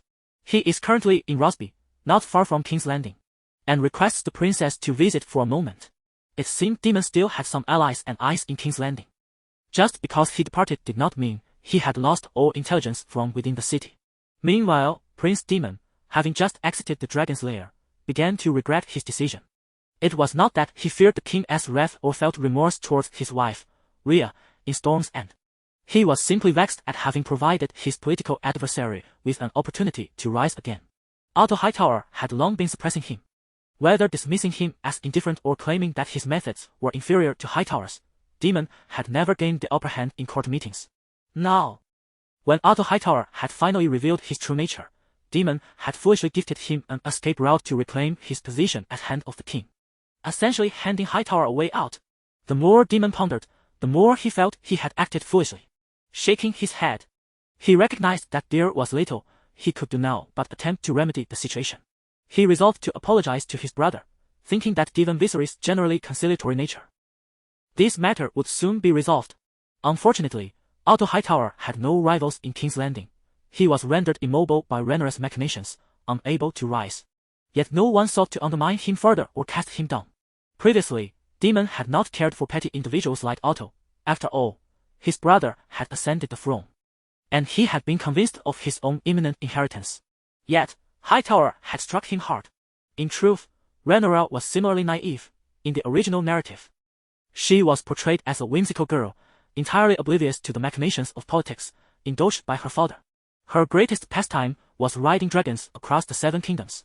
It was only when the Greens and Blacks began their political struggle that she realized her isolation, with most of the kingdom's nobility merely observing the spectacle. Subsequently, as she took hold of King's Landing, the nobles were still willing to support her. However, she failed to mature, repeatedly making grave errors, starkly contrasting with other royal women, such as Aegon the Conqueror's two queens, Visenya and Rhaenys. They had kept the daughters of the realm's nobility close as handmaidens, with Rhaenys acting as a matchmaker to forge alliances through royal marriages. Thus, the initially unstable Seven Kingdoms gradually began to accept the Targaryen dynasty, which had never been seen before. Additionally, there is the benevolent Queen Alysanne, the great-grandmother of Rhaenyra. She traversed the Seven Kingdoms to convene the Council of Women, returning with those astute individuals to serve as ladies-in-waiting and attendants. When she was assassinated for abolishing the first night rights, her handmaidens willingly sought to protect her. Meanwhile, the crownless Queen Rhaenys resides within the palace, surrounded by various companions among the attendants and ladies-in-waiting, as well as king from House Baratheon. Though Viserys holds the title of king, he remains wary of her residing at Driftmark. Confronted by formidable in-laws and powerful ministers, Rhaenyra finds herself utterly powerless. Following her union with House Velaryon, had it not been for Lena as a buffer and support, and her cousin Lady Jane from the Vale to provide her with backing, she would have been utterly vulnerable. In the court, she is firmly restrained by Otto Hightower, while in the palace, she is manipulated by Alicent. The atmosphere is indeed dismal, devoid of any semblance of game experience. Rhaenyra lacks the strength to break the stalemate, be it through the Dragon Legions, the Royal Guard, or the magical wonders originating from Old Valyria. Thus, it is understandable that she harbors significant apprehension towards Hightower. With Otto Hightower, a master of political maneuvering, and Alicent Hightower, a consummate schemer in court intrigue, they have become the nightmares of both the rightful prince and princess, not to mention Rhaenyra herself. Daemon Targaryen still contemplates the fearsome reputation of Hightower, ensuring that the courtiers refrain from taking advantage of her plight. Meanwhile, Rhaenyra has already arrived at Rosby. Rajby, the ancestral stronghold of House Rosby, is situated to the north of King's Landing and serves as a shortcut from the capital to the town of Duskendale. From the vantage point atop her dragon, Rhaenyra scrutinizes the landscape below. Rosby village is modest and lacks prosperity, with the dwellings of its inhabitants constructed from timber and clay. It appears that the Count of Rosby possesses only average governance skills. In Valyrian, Rhaenyra commanded, "Descend." The dragon spiraled gracefully before landing on an open space not far from Daemon Targaryen. The dragon Caraxes, accompanying Daemon, did not hesitate to roar at Syrax, hiss. Syrax merely shook her head, ignoring the provocation as Rhaenyra dismounted. Caraxes, being a mature dragon, is of considerable size and slender build. Known for his fierce temperament and combative nature, having participated in numerous battles since birth, ranking among the mightiest dragons that still exist today. His size roughly half that of Vhagar. Daemon observed Rhaenyra's actions with an air of nonchalance, displaying no signs of regret, only a calm and composed smile. "Uncle, what kind of theatrical performance are you putting on?" Rhaenyra complained, adjusting her hair, tousled by the wind. "I was summoned early this morning. Father was furious. Had I not intervened, Hightower would have come to mock you long ago." Seeing that Daemon remained silent, Rhaenyra continued to implore him earnestly. "Come now, uncle. Let us speak plainly. You have committed a transgression and have not fled. It is only prudent to recognize that with Hightower released, neither of us will emerge unscathed. Hurry. Relinquish the dragon egg." The affairs of my cousin or cousin's child are of no concern to the crown. You must resolve this matter on your own. I believe it would be wise to entrust your bastard to Lady Rhea for upbringing. This would safeguard everyone's reputation. Please, heed my counsel, uncle. Upon hearing Rhaenyra's heartfelt appeal, Daemon Targaryen's composed demeanor nearly faltered. I shall not surrender the dragon egg. You may convey my apologies to my brother. It was wrong of me to seize the egg, and I am willing to bear the wrath of Viserys. As for my bastard, at this point, Daemon's typically austere expression softened ever so slightly. He must have a claim to inheritance, and I desire a piece of land as a gift from Viserys for my offspring, a gift to his nephew. Daemon did not consider himself humorous. He genuinely believed this. The title of the wayward prince was not a mere jest. Daemon Targaryen had always been a libertine, and when he was earnest, it caused considerable distress to his brother, Viserys. Rhaenyra's expression had already grown cold by the time Daemon finished speaking, and she fixed him with a glare that could pierce through flesh. Daemon felt a sudden unease. This was not the time of the Black Fire. Nor had there ever been a precedent for a bastard to possess a dragon egg and a claim to inheritance. Were he truly daring enough to defy the realm? Rhaenyra turned on her heel and walked away, prompting Daemon to consider the possibility that the crown might first ally with Hightower to eliminate him, the royal uncle. As Rhaenyra mounted her dragon, she finally addressed him. Daemon Targaryen, she called him by his full name for the first time, rather than as uncle. Regardless, do not even think of laying hands on Lady Rhea of the Vale. Rhaenyra spoke calmly. The crown will not intervene in matters that violate sacred vows, but rest assured, someone will take care of you. I am curious, she continued, can Corlys Velaryon wage unceasing wars like Aegon Targaryen's Black Dread, Balerion, against countless sons of war and gatherings of the impoverished? Daemon had reason to believe that the starry September of Old Town and the Hightower behind it would be eager to instigate a great religious war, celebrating the crown's indifference towards him. The dual onslaught of royal and divine power left even Daemon, who had never known fear, somewhat bewildered.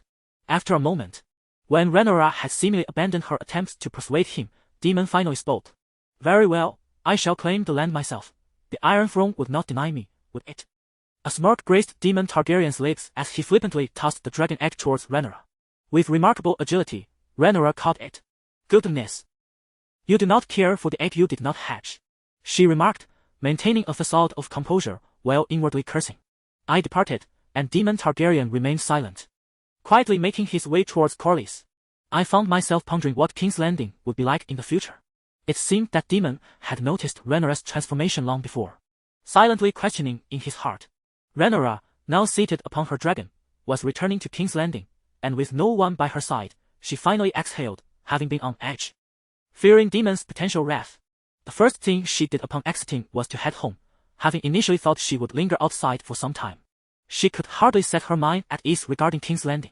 In her arms, the dragon egg shimmered with a brilliant green and a delicate, milky glow, appearing as beautiful as a gemstone in the sunlight, exuding an exquisite quality akin to porcelain and enamel.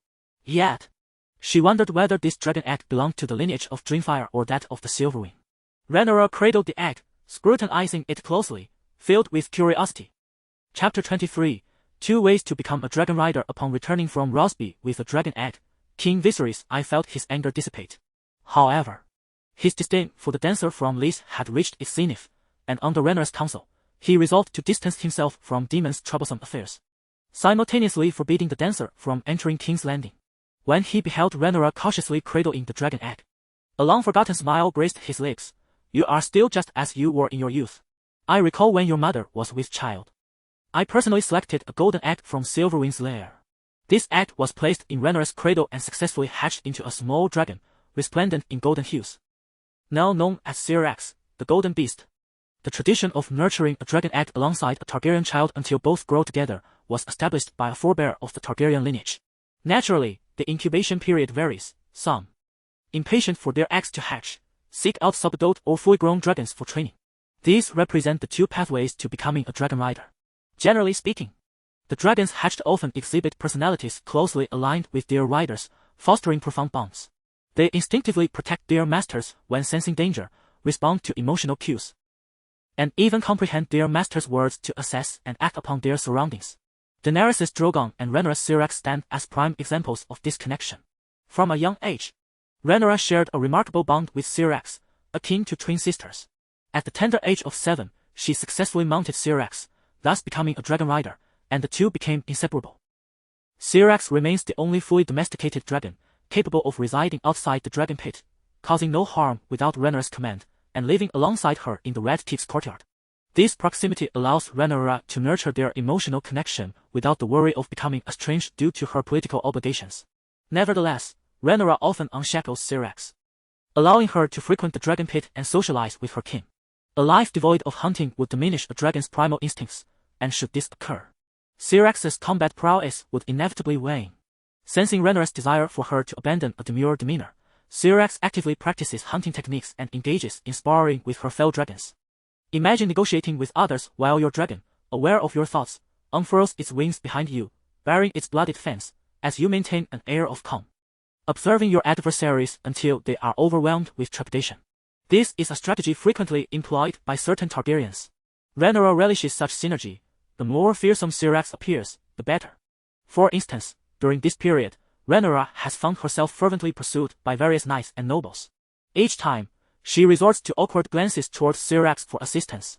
Consequently, when they proclaim their capacity to protect her, the mere sight of Syrax approaching from the distance renders their words unspoken. A jovial atmosphere ensues, with those present laughing and exclaiming, "The princess has a dragon.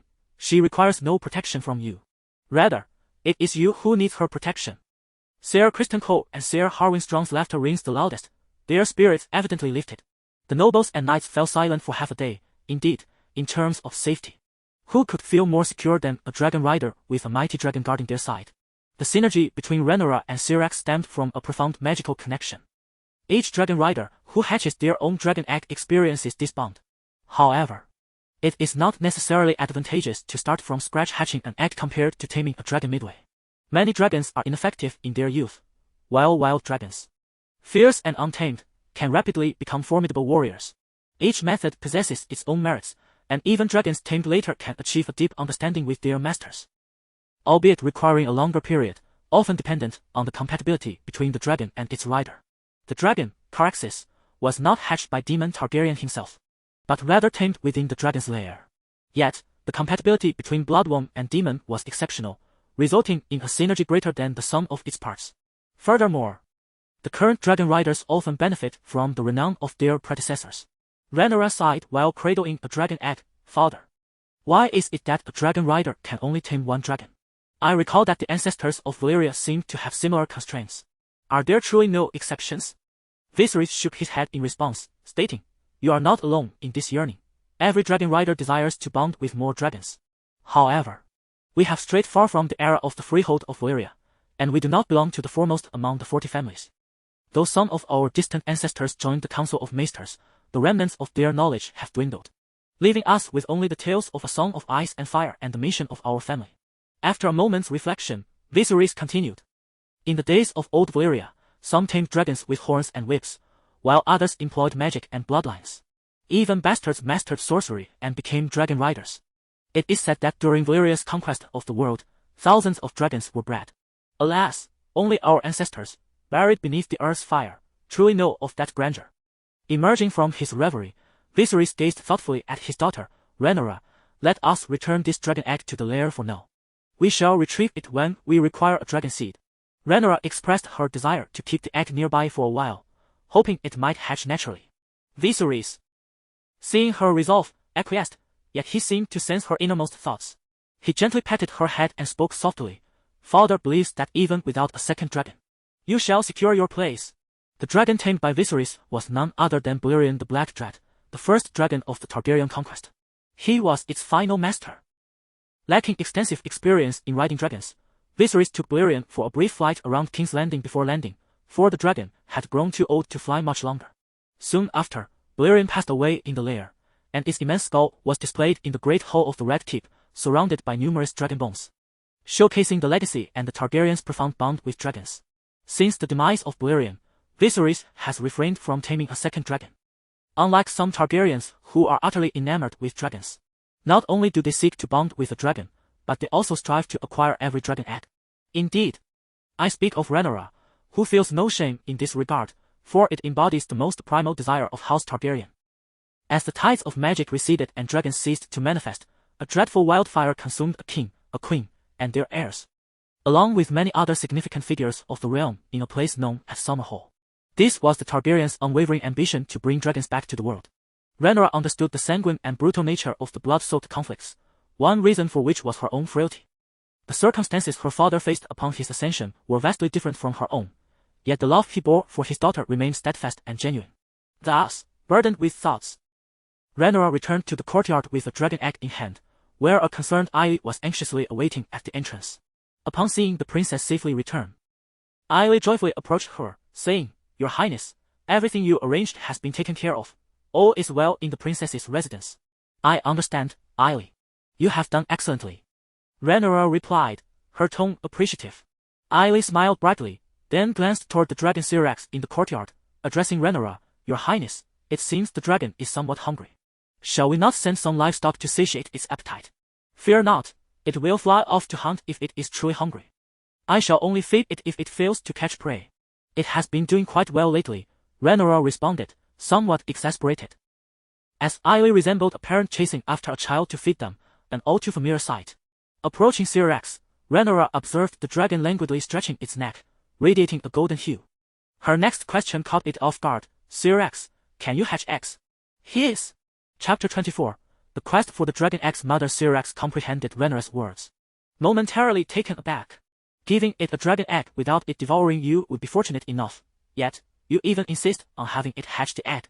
Well, Syrax was still a dragon that had never laid an egg, and in the dragon lairs, it was rare for female dragons to rear offspring. With the exception of certain unique cases, most wild dragons were born from the geothermal fires of Dragonstone. Thus, Rhaenyra's inquiry was merely a casual one. Hatching a dragon from an egg depended either on the earth's fire or on nurturing a bond with the egg, much like how Syrax had been hatched. However, Rhaenyra was reluctant to journey to Dragonstone, partly because her presence was crucial in King's Landing, and she did not wish for it to lose her control. Additionally, the dragon flock had been known to consume both hatchlings and eggs. Some particularly ferocious individuals would feast upon their king's carcasses, mercilessly slaughtering younglings. For instance, the wild dragon known as the Devourer had undoubtedly claimed the lives of many hatchlings on Dragonstone.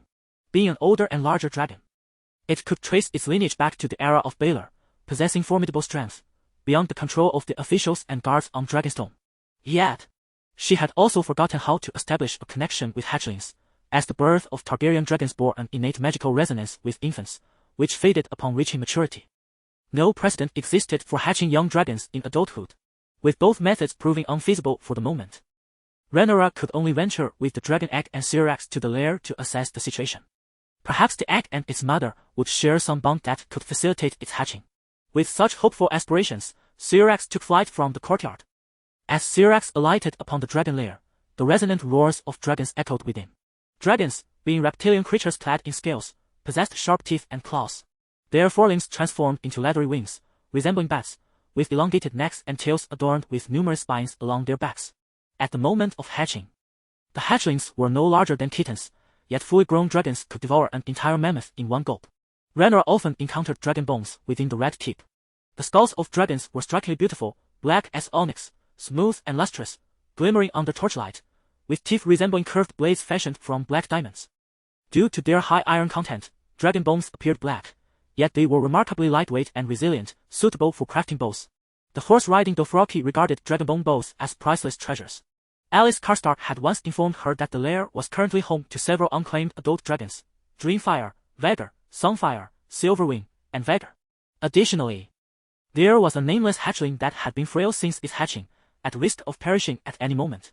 Sea Smoke had previously resided in the lair but had recently been tamed by Rhaenyra Valerion, the son of the crownless Queen Rhaenys. Furthermore, the dragon known as Melisandre, nicknamed the Red Queen, was the mount of Rhaenys Targaryen, residing on Driftmark alongside Sea Smoke. Rhaenyra first approached Dreamfire, a slender, pale blue she-dragon adorned with silver stripes, possessing delicate azure wings and shimmering silver scales along its spine. Once the steed of Rhaenyra Targaryen, the Black Bride of Maegor, Dreamfire had lived in the dragon's lair since Rhaenyra's demise, never having been tamed. As Rhaenyra gently drew near with a dragon egg in hand, Dreamfire lay prostrate, its immense form casting an overwhelming presence that sent shivers down her spine. Venturing closer, the dragon emitted a soft rumble, seemingly indifferent to her presence. Perhaps the egg was not sired by Dreamfire. Subsequently, Rhaenyra made her way toward Vhagar and Silverwing, a pair of mates. Vhagar, known as the Bronze Fury, was once the mount of her great-grandfather, King Jaehaerys. In his youth, Vhagar was heralded as one of the largest dragons in Westeros, second only to Balerion and Vhagar. Though age had rendered its throat's skin saggy and its temperament fierce, deterring most from provoking it. Silverwing, on the other hand, was the steed of Rhaenyra's great-grandmother, Queen Alysanne Targaryen, who famously traveled the Seven Kingdoms with Silverwing in her youth, conquering treacherous vessels. She was a remarkable queen. For instance, when the High Septon passed away, Alysanne and Jaehaerys soared on their dragon to Old Town, where the queen commanded Silverwing to land atop the towering spire, the dragon's wings fanning the flames of the beacon brighter, instilling respect in the hearts of those below. Moreover, during her 51st year of conquest, Alysanne and the king commenced their first royal tour. And upon reaching the town of Duskendale, Alysanne seized the opportunity to convene the inaugural Women's Council, which swiftly became a cherished tradition on every royal journey. This council was exclusively for women, regardless of age or lineage, as the young queen encouraged them to share their fears, worries, and hopes. Her benevolence resonated throughout every corner of Westeros. Even the women of the brothel in Mole's Town were welcomed to the council, treated with dignity and aided in their struggles. Such was Alysanne's magnetic charisma that, even in the face of assassination attempts, she was fervently protected by the devoted maidens and nuns surrounding her. When Alysanne arrived in the north, she held a women's council in the hall of Lord Manderley, a concept unheard of among the northerners. Ultimately, over 200 women and girls gathered to voice their thoughts, concerns, and grievances to the queen. Naturally, some labeled her a white lotus, vilifying and slandering her, particularly due to her abolition of the infamous First Night Rite, a decision that still haunted the nobleman, Roose Bolton, during the turmoil of the realm. Upon her return to King's Landing, Alysanne recounted her experiences at the Women's Council in Mole's Town during the small council meetings, sharing the harrowing tales of the suffering women. With the support of Ser Basior, she successfully persuaded the king and other lords to abolish the First Night Rite, earning the adoration of the people of the Seven Kingdoms. Furthermore, after her arrival in the north, Alysanne's charisma also won over Lord Eric Stark, convincing the king and the Starks to grant a significant parcel of land near the wall to the Night's Watch, rewarding their bravery and steadfastness in defending the realm. It is noteworthy that the dragons of House Targaryen harbor a distinct aversion to the wall, roaring and bellowing at it. Alysanne made 3 attempts to ride a dragon and soar beyond the wall, yet Silverwing stubbornly veered southward. Consequently, Alysanne proposed the establishment of a relay station between Frostfang and Icecrown, pawning her jewelry to fund the construction of Deep Lake. In honor of Alysanne's contributions, Frostfang was thereafter renamed Queen's Gate. Recently, Rhaenyra's ability to restore the waterworks of King's Landing can also be attributed to Alysanne's legacy. Alysanne acquiesced to Brother Bart's plan, initiating the construction of wells, pipelines, tunnels, and reservoirs to provide fresh, clean water for King's Landing. The hand of the king at that time, Brother Bastian, pointed out to King Jaehaerys that unless extensive wells were dug, the impoverished populace would be left to drink tainted water.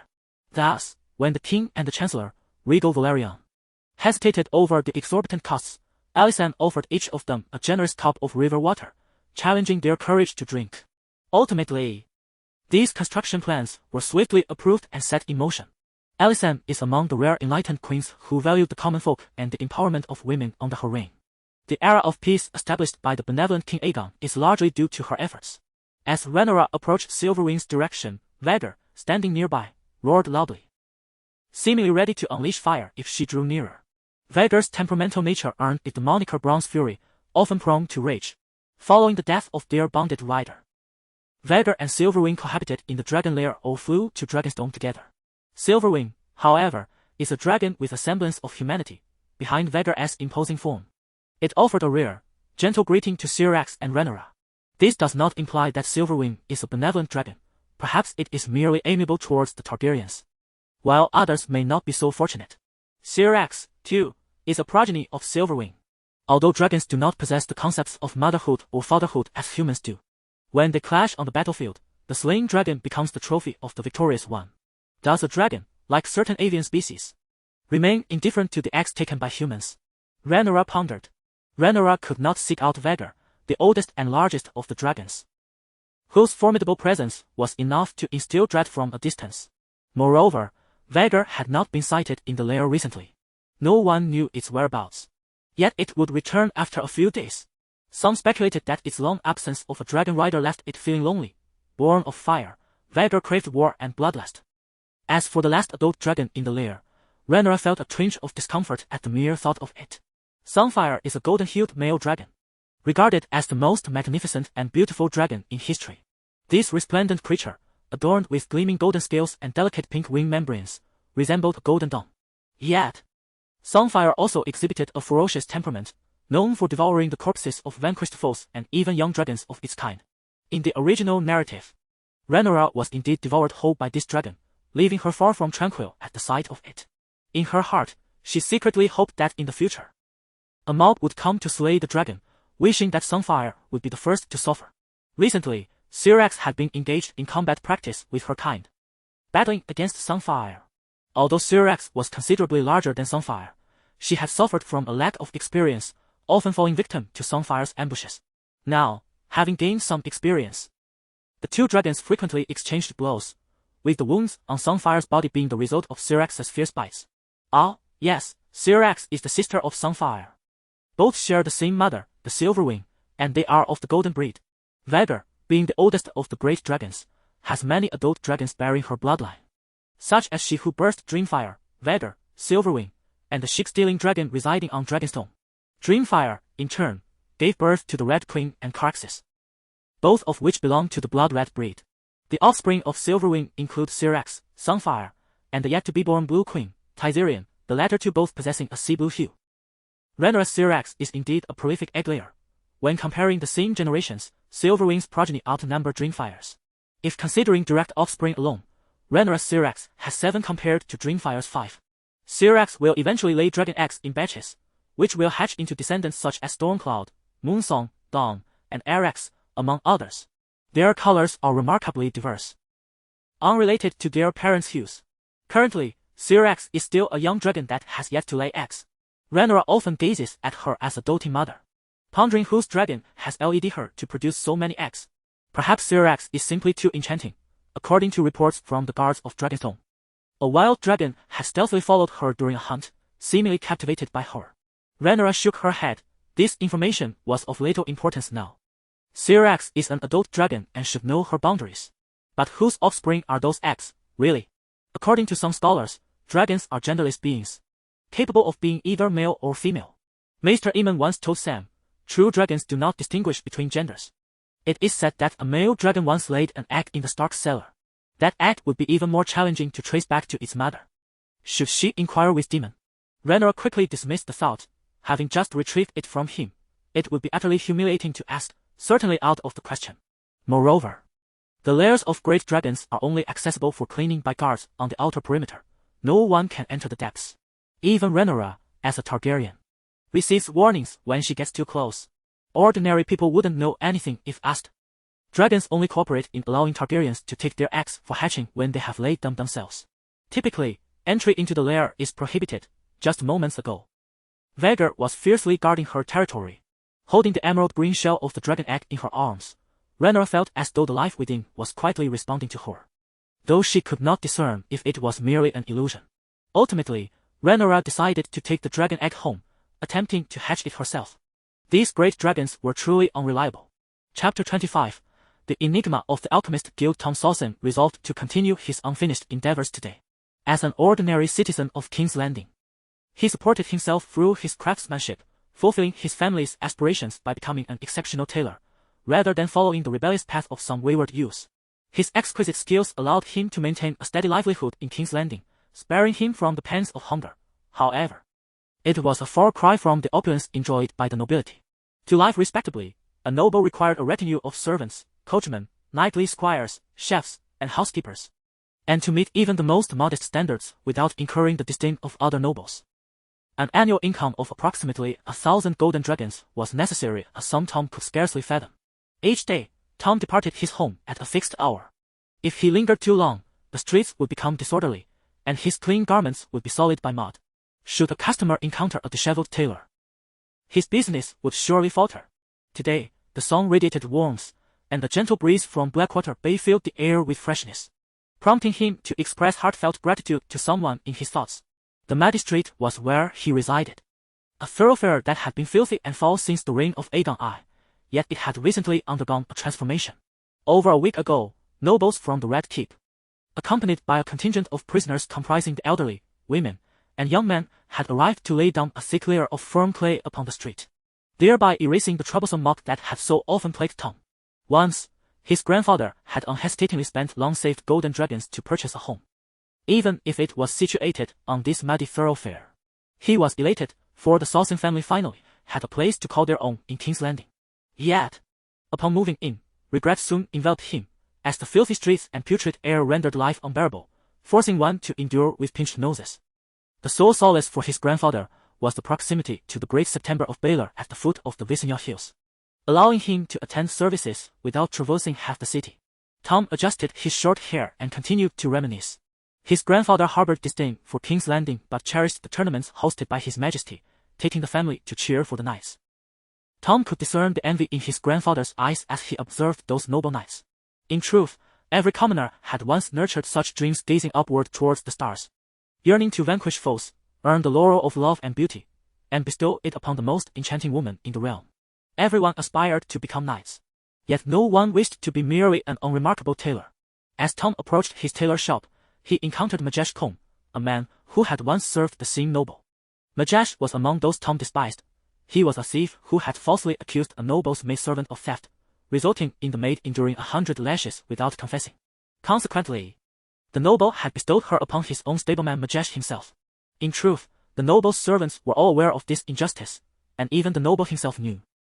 Yet he chose to act thusly, for the maid's father had fled while serving the noble's knight, and the noble could only redirect his wrath towards the daughter.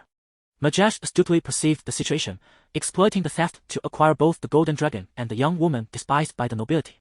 Majesh continued to serve as the noble's groom, while the unfortunate woman, shortly thereafter, took her own life by drowning in the lake during a moment of negligence while washing clothes for others.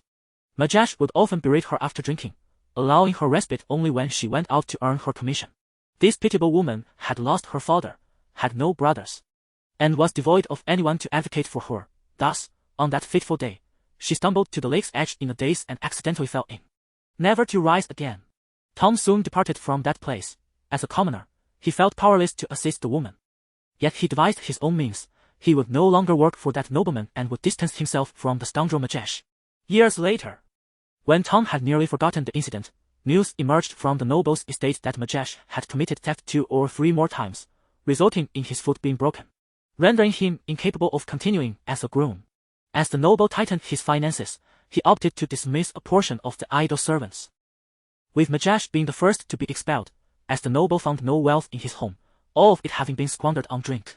To this day, when Tom encountered the man reeking of alcohol, limping with his left leg and leaning against the wall like a wretched stray dog, he averted his gaze, wishing to turn and leave the alley. Tom Sorsen, is that you? Majesh recognized the man feigning ignorance and struggled to take a few steps forward.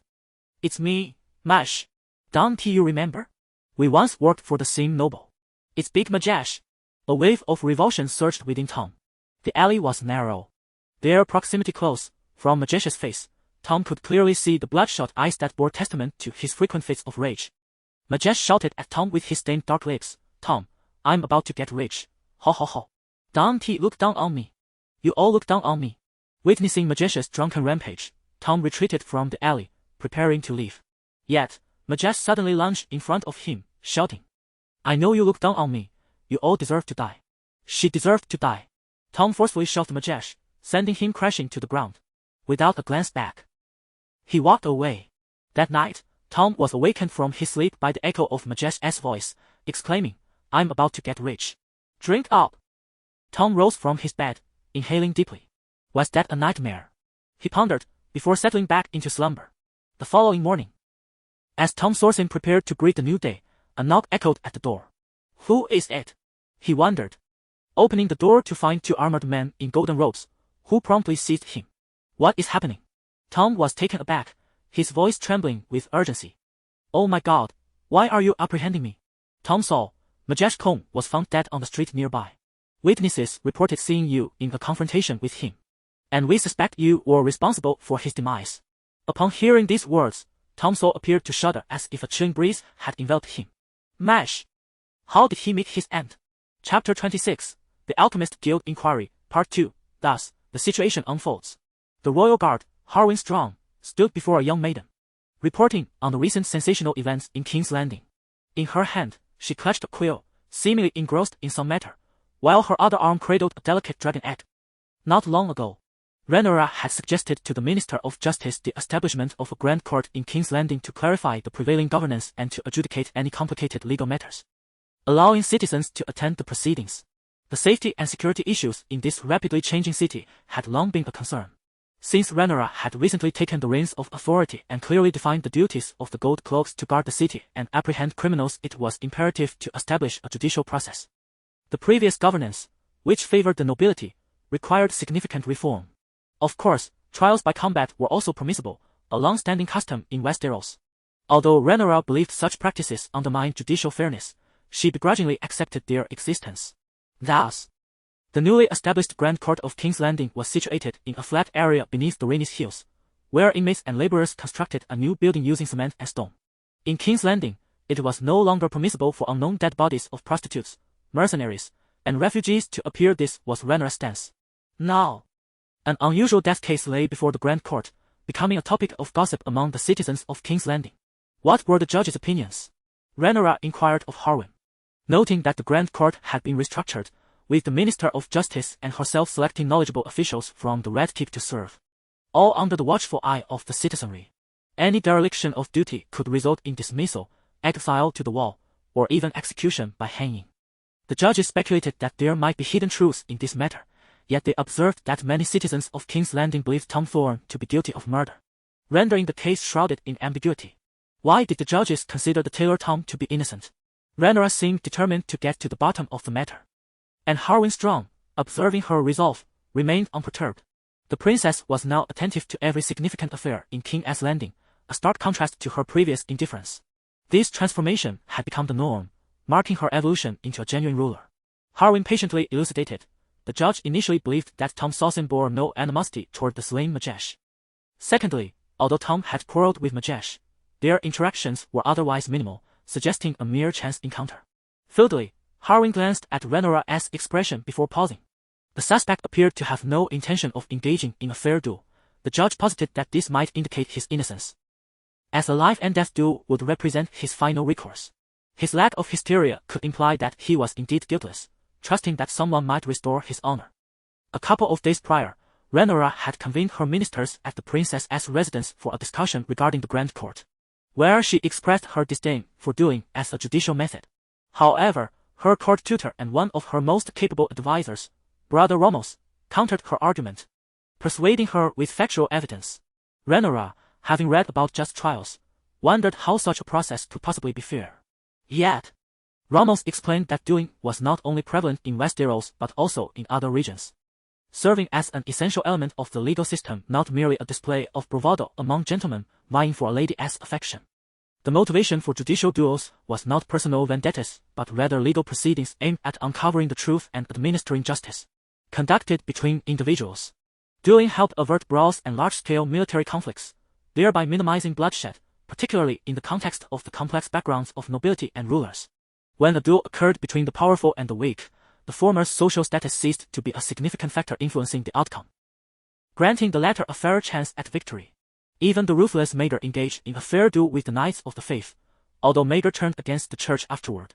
The mechanism of trial by combat was widely acknowledged by the people of Westeros. Rhaenyra, perceiving the laws of King's Landing through a modern lens, found this method excessively foolish and random. For instance, witnessing the duel between the Mountain and the Red Viper left her breathless. The sacred duel was not only a judicial procedure but also one of the doctrines reflecting the 7's justice as upheld by the faith. Abolishing it might lead to the resurgence of the Inquisition, a prospect with historical precedent. In Westeros, the public's faith in judicial duels was astonishing. Every duel attracted crowds to the church in King's Landing. Rhaenyra later nodded in agreement, recognizing that, compared to the blatant atrocities where one ought not to place trust in individuals such as soldiers or nobles of this era, the establishment of the Grand Court aside, judicial dueling remained a relatively civilized legal means of resolving disputes. Nevertheless, the suspect's reluctance to engage in a duel might simply stem from a belief that the Seven would not forgive him for his deeds. A soft feminine voice brought Harwin Strong's scattered thoughts back to focus. This could not serve as his basis for innocence, for the human psyche eternally harbors both light and shadow. Naturally, if he believed someone could vindicate him, then Rhaenyra's establishment of the Grand Court held true significance. As the citizens of King's Landing began to regain faith in the judicial process, this thought prompted a smile from Rhaenyra, who was conducting the investigation. It was Gordon McKellar from the Gold Cloaks, presently examining the scene. Ah, so it was he. Let us see what issues this case might present. For unrest often permeates King's Landing. Rhaenyra shook her head, her fingers still caressing the dragon egg that occasionally emitted a verdant glow. Gordon McKellar was an ordinary soldier within the Gold Cloaks, hailing from a family of landed knights. His father, a marginal scholar managing educational affairs in the citadel, had surrounded him with books from a young age. After departing from his family in the Riverlands, he chose to travel and became a knight, eventually catching the eye of Daemon Targaryen, who appointed him as a clerk within the Gold Cloaks. Until now, Rhaenyra had informed the officials and soldiers responsible for judicial matters in King's Landing to select personnel for the Grand Court, and Gordon had decisively opted to undergo the evaluation. Rhaenyra personally met with these officials, setting forth questions to assess their capabilities, ultimately selecting 30 individuals to form the investigative committee dedicated to the case. Suspects could hire professionals at their own expense for the investigation or rely on court-appointed individuals, with commoners often choosing the latter. Gordon McKellar was among the few whom she deemed exceptionally promising, gaining a modest reputation in King's Landing as the Hell Detective. However, upon receiving word that he would be taking on this case, a wave of anxiety washed over him. Previously, he had dealt with petty thefts and minor disputes. It was rare to encounter matters involving grievous harm. To his surprise, his first case was one of murder. Yet Rhaenyra had once told them that experience must be accumulated step by step.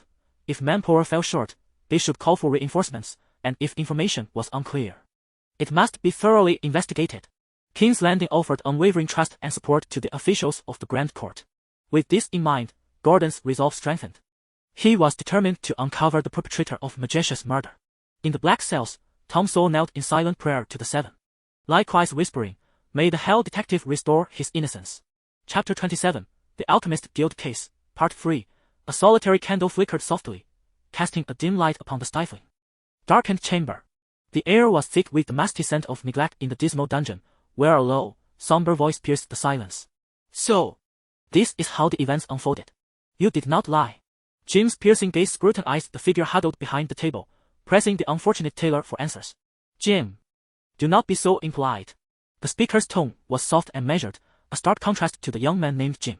"I am Gordon McCall, the investigator appointed by the court, and this is my assistant, Jim. We are here to uncover the truth of the matter, and I implore you to trust us." Tom Sowell, his complexion pale, nodded slightly, yet insisted, "This is the entire process. I did not lie. You must investigate thoroughly. I could never have killed Majesh."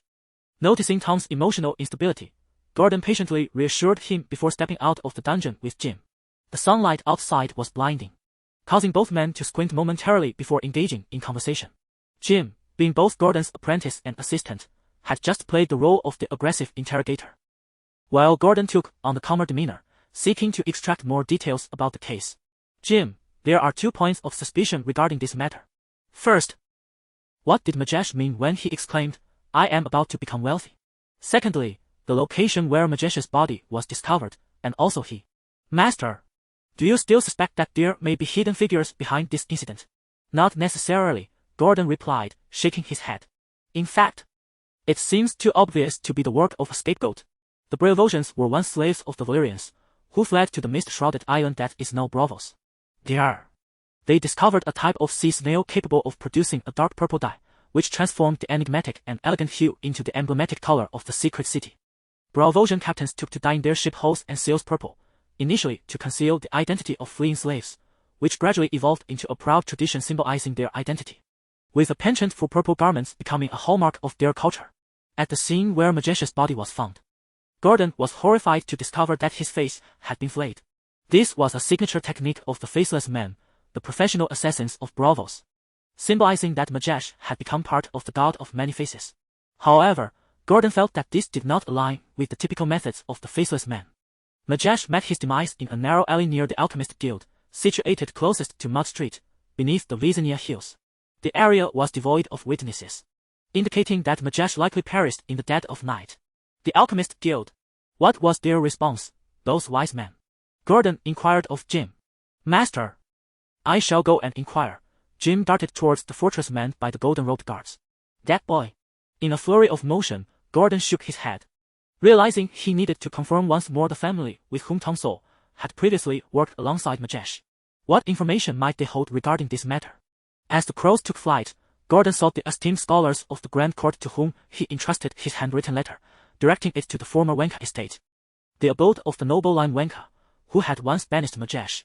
At that moment, Jim returned from the office of the Golden Cloak, his demeanor brimming with excitement as he informed Gordon, "Master, the sages of the Sorcerers Guild reported a month ago to the patrolling Golden Cloak that their belongings had been stolen. The Alchemists Guild, an ancient society comprised of learned individuals, is sometimes referred to as the Fire Sorcerers. Once at the zenith of their influence, the alchemists now find their significance waning in the face of the scholars' ascendancy over the past few centuries. Though they have long claimed mastery over various magical arts and arcane secrets, the official members of the Alchemists Guild refer to one another as sages. And they also have apprentices and assistants to aid their endeavors. The leader of this guild is known as the president of the Alchemists Guild." "Magic?" questioned Rhaenyra, gazing skeptically at the elder before her. "Your ancestors, the Valyrians, ruled the world through magic and dragons, did they not?" Seeing Rhaenyra's lingering doubt, the elder continued. "The Academy and the Church prohibit common folk from studying magic. We fire sorcerers must pursue knowledge in solitude, with fewer kindred spirits remaining. However, in the Trade Federation and the Shadowlands of Ashera, the torch of magic continues to burn brightly." The visitor was none other than the president of the Alchemists Guild, who had come at Rhaenyra's invitation to discuss matters of magic. "It is said that your fire sorcerers can only conjure wildfires," he acknowledged. "Given our limitations, we can indeed only create wildfires. You are well aware of the potency of such magical phenomena. There exist only three fires that burn hotter: the flame of a dragon, the fire of the earth, and the summer sun. Beyond this, we possess the ability to transmute metals, shape flame spells, and even create fire beings." "Fire beings?" Rhaenyra's curiosity was piqued. The Lord of Fire Demons, the Great Screw. Intrigued by her fascination, the elder shook his head and replied, "The creation of fire beings demands immense power and abundant magical energy. Not only fire sorcerers but also other mages who practice flame magic have not succeeded in this for quite some time. This art is on the brink of extinction. Even from my distant position in King's Landing, I would find it impossible." He then cast a gaze filled with longing, envy, and other ineffable emotions toward the dragon egg cradled in Rhaenyra Targaryen's hands. "Your Highness, you already possess a pinnacle fire being from ancient Valyria. Dragons serve as a bridge to magic. Dragonfire is ignited by magical essence. With the might of Dragonfire, who would still require the lesser wildfire? The same holds true for fire beings. Ever since the Valyrians began to tame dragons, none dared to display their meager skills before them. Dragons are the bridge to magic." Rhaenyra mused, gazing down at the egg, her smile revealing understanding as she stated, "This dragon egg can only be hatched by us. It is indeed the greatest embodiment of fire magic and blood magic combined." Once, Valyria was not only a global dominion but also a formidable civilization of magic. Even after the cataclysm, its lingering brilliance continues to illuminate various corners of the world. Not only is Westeros governed by the Targaryen dynasty, but other regions also find themselves under the rule of those who bear the Valyrian bloodline, a lineage they take immense pride in. "Ah, by the way, I heard that your Sorcerers Guild has suffered a theft, specifically involving a magical artifact." Upon hearing Rhaenyra's inquiry, the elder nodded and, with a hint of anxiety, responded, "Our glass candle has been stolen within it." Chapter 28. The glass candle. The glass candle is not crafted from traditional glass, but rather from obsidian, originating from Valyria. Obsidian, often referred to as Dragonstone, was once abundantly produced in Valyria. Not only did the great wizards utilize it, but the children of the forest, who resided in Westeros, also fashioned arrows from obsidian to strike their foes. "Your Grace, the Valyrians linked obsidian with magic and dragons, and indeed, the glass candle possesses magical attributes." The esteemed head of the Alchemists Guild, the wise John Sommer, continues to elucidate the mysteries for Rhaenyra. "It is said that the ancestors, those sorcerers of the Freehold, could rule the world through the burning glass candles. Yes, they could perceive events from miles away, enter the dreams of others to manifest illusions, and even facilitate communication between individuals geographically unconnected." Upon hearing this, Rhaenyra was suddenly reminded of her distant descendant, Daenerys, who, after hatching dragons in the Red Waste, encountered one of the three dragon seekers, the Shadowbinder Keith from Asshai. She appeared in Daenerys' bath chamber in Meereen, offering her veiled warnings, the first of which involved the lighting of the glass candle. This seemed to herald the return of magic, as the great dragons brought forth enchantment, allowing the glass candle to shine once more. All magic in Valyria stemmed from blood and fire. In that distant age, their powerful bloodlines intertwined with magic enabled the Dragonstone candles to emit strange, pale, and disquieting flames. Rumor has it that Valyrian sorcerers never resorted to striking or chiseling stone, but instead shaped it like clay with flames and magic. Jon Sommer paused momentarily before continuing, remarking how the rise of ancient Valyria was so sudden and swift that in some locales, as people began to grasp the essence of miraculous power, they witnessed the might of magic. The elder expressed his admiration, seemingly nostalgic for that bygone era. Magic was potent, yet ultimately inescapable from the fate of destruction. Although Valyria reached the pinnacle of glory, it dissipated like a fleeting spark. Rhaenyra shook her head. Since the cataclysm, the once unparalleled magical civilization had been reduced to ruins shrouded in mist and curse. Jon Sommer remained silent, wearing a gentle smile. This venerable sage was not only a master of pyromancy but also a courtly knight, whose lineage had been ennobled through generations, holding a place of honor, yet had never been favored by rulers. The Targaryens may have believed that with dragons came dominion. Why rely on wildfire when my dragons could breathe fire themselves? It was only later, as dragons gradually vanished, that the alchemists still gained recognition from the monarchs. The Mad King Aerys was a fervent admirer of wildfire, compelling sorcerers to conjure it, scorching walls, incinerating vessels, and even burning the entirety of King's Landing. Valyria could wield binding spells and magical horns to control dragons and dragonkind. My lord, have you ever witnessed such magic and those horns? This is one of the matters that Rhaenyra yearns to comprehend most fervently. Not only she, but Daenerys has also lamented this. The Targaryens wield their whips in the ancient Valyrian tongue to tame dragons, while the former dragon kings employed magic and horns, a stark contrast in prestige. Hearing this, Ser Jorah Mormont smiled wryly and remarked, Your Highness, if I had ever encountered a magical horn, I would already be on the path to taming dragons. Furthermore, to this day, apart from the Targaryens, no one in the world has been known to command dragons. Those who have attempted were long ago devoured by the beasts or incinerated by their flames. The temperament of dragons is notoriously fierce. Has the princess not heard tales of the wild dragons on Dragonstone? Becoming a dragon rider is a formidable challenge, and even the Targaryens have suffered numerous failures. Yet, the nobility of Westeros is not lacking in bravery, eager to experience the sensation of becoming dragon riders. The Targaryens have graciously permitted this, but each time, these valiant souls ended up as mere sustenance for the wild dragons of Dragonstone. Historically, Rhaenyra had sought to cultivate dragon riders to confront the Greens by recruiting individuals to tame dragons on Dragonstone. But apart from a few Targaryen bastards and a bastard named Adam from Velaryon, the rest were ruthlessly consumed by the dragons. Even her Kingsguard, who volunteered, lost several members to the dragons, compelling her to seek recruits in King's Landing to reform her guard. Seeing that the sage had no wisdom on this matter, Rhaenyra reluctantly set aside her inquiries about the horn and dragon taming magic, steering the conversation back to her previous topic. Sire, as an indispensable magical artifact for extraordinary individuals, why are there so few glass candles in Westeros? Is the creation of glass candles particularly challenging? Dragonstone is strewn with obsidian. Why has it never been valued for the production of glass candles? I have also heard that the scholars possess a glass candle. What purpose does it serve? What is this business you mentioned regarding the alchemists still being robbed? Rhaenyra's barrage of questions, imbued with a thirst for knowledge, fixed her intense gaze upon the old knight. Ser Jorah wiped the sweat from his brow and replied, Your Highness, the old man is weary. Please, speak slowly. Let me first address the glass candles of the citadel. Rhaenyra's insatiable curiosity reminded him of his youthful self, and he understood that this young girl would one day inherit the kingdom.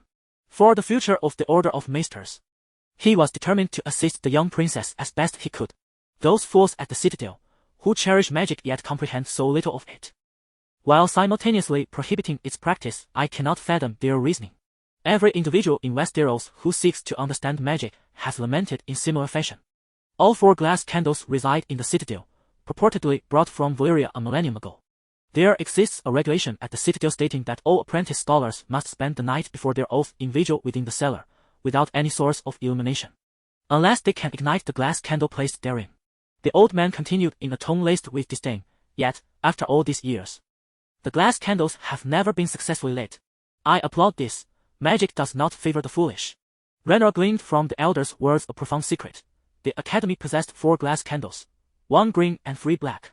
She sensed, albeit vaguely, that these 4 glass candles, particularly the green one, were intrinsically linked to the Hightower family. Lighting a glass candle signified igniting the magical fire within one's being, thereby allowing the wielder to access the concealed knowledge or spells contained within. While alchemists could indeed craft glass candles, both the church and the academy had issued decrees prohibiting their manufacture. The creation of glass candles necessitated not only magical energy but also specific spells and skills. Currently, only 3 individuals within our guild possessed the capability to produce them, and I, this old man, am one of them. As for the obsidian on Dragonstone, it rightfully belongs to the crown. No one is permitted to mine or utilize it without His Majesty's consent. Whether anyone has been clandestinely mining, however, is a matter beyond my knowledge. It appeared that young Sommer was hinting at something, suggesting that indeed, someone on Dragonstone was surreptitiously extracting resources. Shadows of several individuals flitted through Rhaenyra's mind, ultimately converging upon one family. Yet, this matter required careful consideration. For the time being, Rhaenyra decided to keep it under wraps to avoid alarming the parties involved. Regarding the theft, young Sommer's countenance darkened considerably, and after a prolonged silence, he spoke, revealing that this was not the first occurrence, but rather the second. Our treasured arcane secrets have been pilfered twice, a true indignity. The anger etched on young Sommer's face was unmistakably genuine, indicating that these 2 thefts had indeed inflicted significant losses upon the Sorcerers' Guild. I understand, Your Highness, your curiosity. One of those glass candles was a crimson arcana brought back by my grandfather from overseas, belonging to blood magic blade tempering. The other is one of the 108 universal spells compiled by the Valyrian Grand Sorcerers Council, known as Clairvoyance. Chapter 29, The Poison of Magic. Astonished, Rhaenyra stood agape, utterly taken aback by the astonishing wealth of the Alchemist Guild in King S Landing. The thief indeed possessed remarkable skills, causing the beard of young Sommer to twitch in agitation. What is this? The concepts of blade tempering and spirit sight were entirely unfamiliar to Rhaenyra, a mere novice in the realm of magic.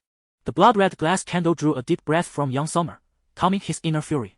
It contained the essence of blood magic, wielded by the priests under the Red God Arhealer, known as blade tempering. Recognizing Rhaenyra's lack of prior magical knowledge, the elder pondered for a moment before continuing. Your Highness, are you familiar with Valyrian steel? Of course, the Targaryens possess Valyrian swords. It is said that many of the great noble families of Westeros also own ancestral Valyrian steel blades, which are of immense value, true treasures of the ages. Valyrian steel is forged through blood magic, akin to the art of blade tempering. The unique properties of Valyrian steel to vanquish evil and break magic arise from its inherent magical effects. The method of its creation is a closely guarded secret of the great wizards, long since lost to time. In truth, it manifests in 2 forms, a solid steel structure and a spellbound essence. The Valyrian steel we see today is merely the fixed form post-spellcasting. The magic of blade tempering is a skill that even ordinary wizards can master, yet their version only sharpens their swords slightly. However, the blade tempering derived from the red candle is a masterpiece of Arhealer. After its application by the priests of the Red God, some swords can be imbued with deadly poison, while others transform into an invisible blade that instills terror in the victim. Some can even morph into shadow blades, piercing the shadows and wounding the person simultaneously. When fully manifested, the blade tempering from the red candle solidifies into a magical weapon akin to Valyrian steel, albeit under stringent conditions requiring specific materials and magical energy, possibly even divine favor. Some believe that the ability to forge Valyrian steel stems from the assistance of certain deities who aided the great wizards in stabilizing this spell form. Yet, this remains merely speculation among wizards. As for this red candle, young Sommer shook his head and continued. Only those favored by the Red God can unlock its power, which is why it has remained sealed within the depths of the guild. We have all attempted to access it, some have only glimpsed fragmented visions, while others have encountered mere mists, and some could not even ignite the candle. Years ago, a schism arose within our ranks. Some strayed down a misguided path, joining a cult of fire worship, and with them, this glass candle was stolen. The Alchemist Guild has long been plagued by internal discord. For instance, when Queen Rhaenys, the owner of the Silver Wing, sought to hatch her 3 dragon eggs, several members departed to assist her, never to return. Such events have perpetually unfolded, which, alongside the prohibition of magic, has hindered the guild's development. Upon finishing his statement, young Sommer's countenance darkened, revealing the burdens he had borne over the years. As for the pale green glass candle, it is a relic passed down from the ancient Alchemist Guild. Its usage is not demanding, making it one of the more commonplace yet extraordinary spells. The spell of clairvoyance, belonging to the realm of natural magic, finds extensive application. Fire sorcerers utilize it to concoct wildfires and monitor their potency, while some mages employ it to assess dangers in the wilderness. This is one of the 108 universal spells of Valyria, said to have been originally utilized by the great sorcerers to observe hatching dragon eggs and to gauge the intensity of geothermal activity. The 108 universal spells represent the wisdom of ancient Valyria. Some have long been lost, while others are wielded by formidable sorcerers. Young Salmer took a deep breath before continuing, stating that its ordinariness stems from this fact, while its extraordinary nature lies in the words of the great sorcerers of Valyria, who claimed that within these 108 spells lies the hidden essence of magic and divinity. Thus, even the grand sorcerer Osha from the Shadowlands has spent years in pursuit of the complete versions of these spells, a testament to the lingering power of ancient Valyria. At that time, the mages trembled at the feet of the Grand Sorcerer Council, compelled to submit. Following the Great Cataclysm, the mages yearned for Valyria's arcane secrets and treasures, coveting them insatiably. I understand now. Thank you, my lord, for enlightening me. Young Salmer elucidated the two spells with clarity, leaving Rhaenyra without doubt. Your Highness, upon our first meeting, you inquired about the essence of magic. I shall convey to you the words my grandfather once imparted to me. Magic is a miracle, and every miracle bears a cost. Furthermore, magic is not without peril. The lessons of Valyria stand as a stark reminder. The secret of magic may very well lie in blood, life, and death. To learn magic is to acknowledge the necessity of sacrifice. Every mage must possess this awareness. Magic can be toxic, potentially driving one to madness. Under the tide of magical energy, one may believe they commune with the divine, yet they may not be benevolent beings. Young Salmer imparted a wealth of knowledge to Rhaenyra in one breath. I comprehend. Rhaenyra nodded, signaling her understanding. Magic is a gift of fate, already marked with its price. Before she could finish her thought, a maid outside reminded, Your Highness, the sun is about to set. Shall I arrange for the meal? It was only then that Rhaenyra realized how much time had passed unnoticed. The elderly man, sensing the moment, took his leave, and before departing, Rhaenyra invited him to serve as her magical advisor, to which young Salmer gladly acquiesced. Your Highness, my abilities are limited, yet my grandfather was indeed a powerful fire sorcerer. Here are his notes. I hope they may prove beneficial to you. In truth, the first Westerosi to reach the Shadowlands of Osha was not Corlys Velaryon, but my grandfather. Chapter 30. The Notes of Nino Sommer. Nino Sommer, a true mage, grew up in Westeros, traversed the Summer Sea, and was active in Essos, ultimately bequeathing countless tales to posterity. The notes that Rhaenyra currently held were his. Where does magic originate? I had always believed it to be a divine endowment, a gift from the deities that allowed mortals to wield it. Yet, only in the end did I comprehend that magic is not a bestowal, rather, it marks the commencement of humanity's struggle against the divine. After Valyria entwined dragons with magic, the significance of dragons transformed. The Valyrians once sought to plunder the world's magical essence but ultimately abandoned this endeavor. Some conjecture that this was the result of resistance from the mages of non-Valyrian territories. Do not trust the sorceresses who draw near, nor the words of male witches. Magic is not omnipotent, and the human heart is ever fickle. This lesson was born from perilous adventures at sea. Deception almost cost him his life. Rhaenyra turned to the next page, where a sketch of a dragon appeared. Yet it differed markedly from the dragons she was accustomed to. Intrigued, she continued to read. It has been said that Valyrian dragons differ from those of other lands. Giant dragons existed even before the Valyrians tamed them. Thus, the legend of the Dragon Slayer, Mirror Shield Savon, may indeed hold truth.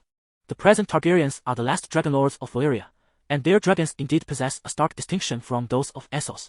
The Valyrians amalgamated dragonlings and long-winged dragons, ultimately creating the pinnacle of flame-born creatures, more agile and potent, effortlessly stirring the tides of magic. As Rhaenyra absorbed this knowledge, she recalled her great-grandfather, King Aegon, and his minister, Bas. This scholar had speculated on the origins of dragons in his tome, suggesting that this pyromancer had corresponded with Bas, appearing as a pen pal. No wonder a monk, devoid of magical understanding, could decipher the lineage of the mighty dragons. The dragon depicted in this illustration appeared ominously sinister, its dual horns curving like those of a demon, its tongue coiling like a serpent within its cavernous maw, and its eyes glimmering like eerie flames in the darkness. This sketch was the result of Nino Sommer's exploration within an ancient cave in Essos. While Rhaenyra reveled in her scholarly pursuits, the infernal detective Gordon was grappling with a letter that presented a troubling revelation. What? That Liam Venka had perished in terror on a rainy night a year ago. Then the trail of the driver Majesh must have gone cold. Meanwhile, Jim cautiously interjected, Master, Majesh was indeed the one who stole the Alchemist Guild's glass candles. We found the sage's chain ring beside his corpse, a symbol of membership within the guild. It remains a mystery how he managed to infiltrate the seldom trodden depths of the guild's basement. Perhaps it was their gang that committed the crime and, upon unevenly dividing the spoils, led to Majesh's demise. Gordon shook his head, convinced that the matter was far more intricate than it appeared. Majesh was merely an ordinary stableman, lacking the insight to pilfer a glass candle, and who would conspire with him? Moreover, even if Majesh had accomplices, where were they? Jim, you are to seek assistance from the Gold Robes, gathering intelligence on suspicious individuals around Mud Street and the Sorcerer's Guild. Additionally, investigate the inns and taverns within the city for any dubious characters that may have appeared, and ascertain Majesh's purpose for coming to the capital. Whom he might have shared drinks with. I understand, Master Jim is feeling rather dizzy. Gordon has assigned a multitude of tasks and then departed to write letters at the Crows. The death of Liam Venka. It seems rather complicated. Furthermore, the drowned girl appears to possess a rather peculiar background. This seems to connect to the fabled children of the forest. Gordon clutched the letter. Still enveloped in confusion and uncertainty, the children of the forest, who extol the virtues of earth and trees, were once among the indigenous inhabitants of Westeros, residing across the continent long before the first men arrived during the Dawn Age. Rhaenyra casually turned a page, which contained Summer's reflections on the children of the forest. These mythical beings of legend, these enigmatic figures, possessing magical abilities, have long vanished from human sight. The children command the beasts of the wilderness and can even shapeshift into their forms. Their music is so enchanting that merely hearing it could evoke tears from the listener. Akin to an infant's weeping, the realm of magic undoubtedly acknowledges their existence, as a significant portion of natural spells has been created and perfected by them. It is said they possess unique abilities, such as shapeshifting. They can inhabit the bodies of magical creatures. Interestingly, the Valyrians once sought to emulate them in creating such magical capabilities, naturally aspiring to shapeshift into a dragon. The children believe that the weirwood tree is where the gods reside, and upon their death, they become part of the tree. They refer to this as the primal return. Numerous legends of forest witches once existed in Westeros, seemingly adept in prophecy. I surmise they too are part of the children of the forest. The first man and the children forged a truce at the center of God's Eye on the Isle of Faces, establishing the Green Men. Perhaps some of the bloodlines of the forest witches trace back to this event. Certain green men intermingled with humans. Rhaenyra located the Isle of Faces on the map. It is a vast expanse of forest and lakes. Master! Jim's shout shattered Gordon's reverie. Master, there is news. A tavern reportedly holds the information we seek. However, it concerns not Majesh, but Tom Sole. What are we waiting for? You and I shall go together. But remember not to disturb the townsfolk, lest we incur the princess's wrath and face dire consequences. I understand, Master. Please refrain from your incessant nagging.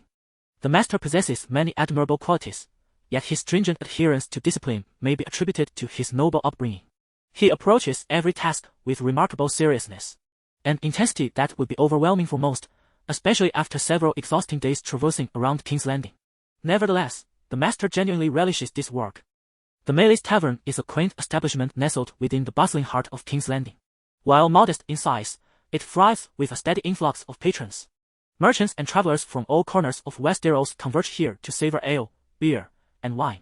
The tavern, a veritable melting pot of diverse characters, has witnessed its fair share of drunken disputes, which have slightly marred its otherwise vibrant atmosphere. The proprietor, Mistress Melees, once served as a barmaid before embarking on her journey to own this tavern. Customers often engage in playful banter with her, yet she has never taken offense. At this moment, she stands at the tavern's entrance, her eyes sparkling with mirth as she addresses two men hastily approaching from a distance. Detective Gordon, I assure you, I possess the information you seek. Chapter 31, The Avenger. My dear Lord Tom Sole, do you have any inkling as to why we have come to seek you once more? The dimly lit dungeon flickered with candlelight, revealing the quaking tailor and the young man, whose expression remained inscrutable as he pressed for answers.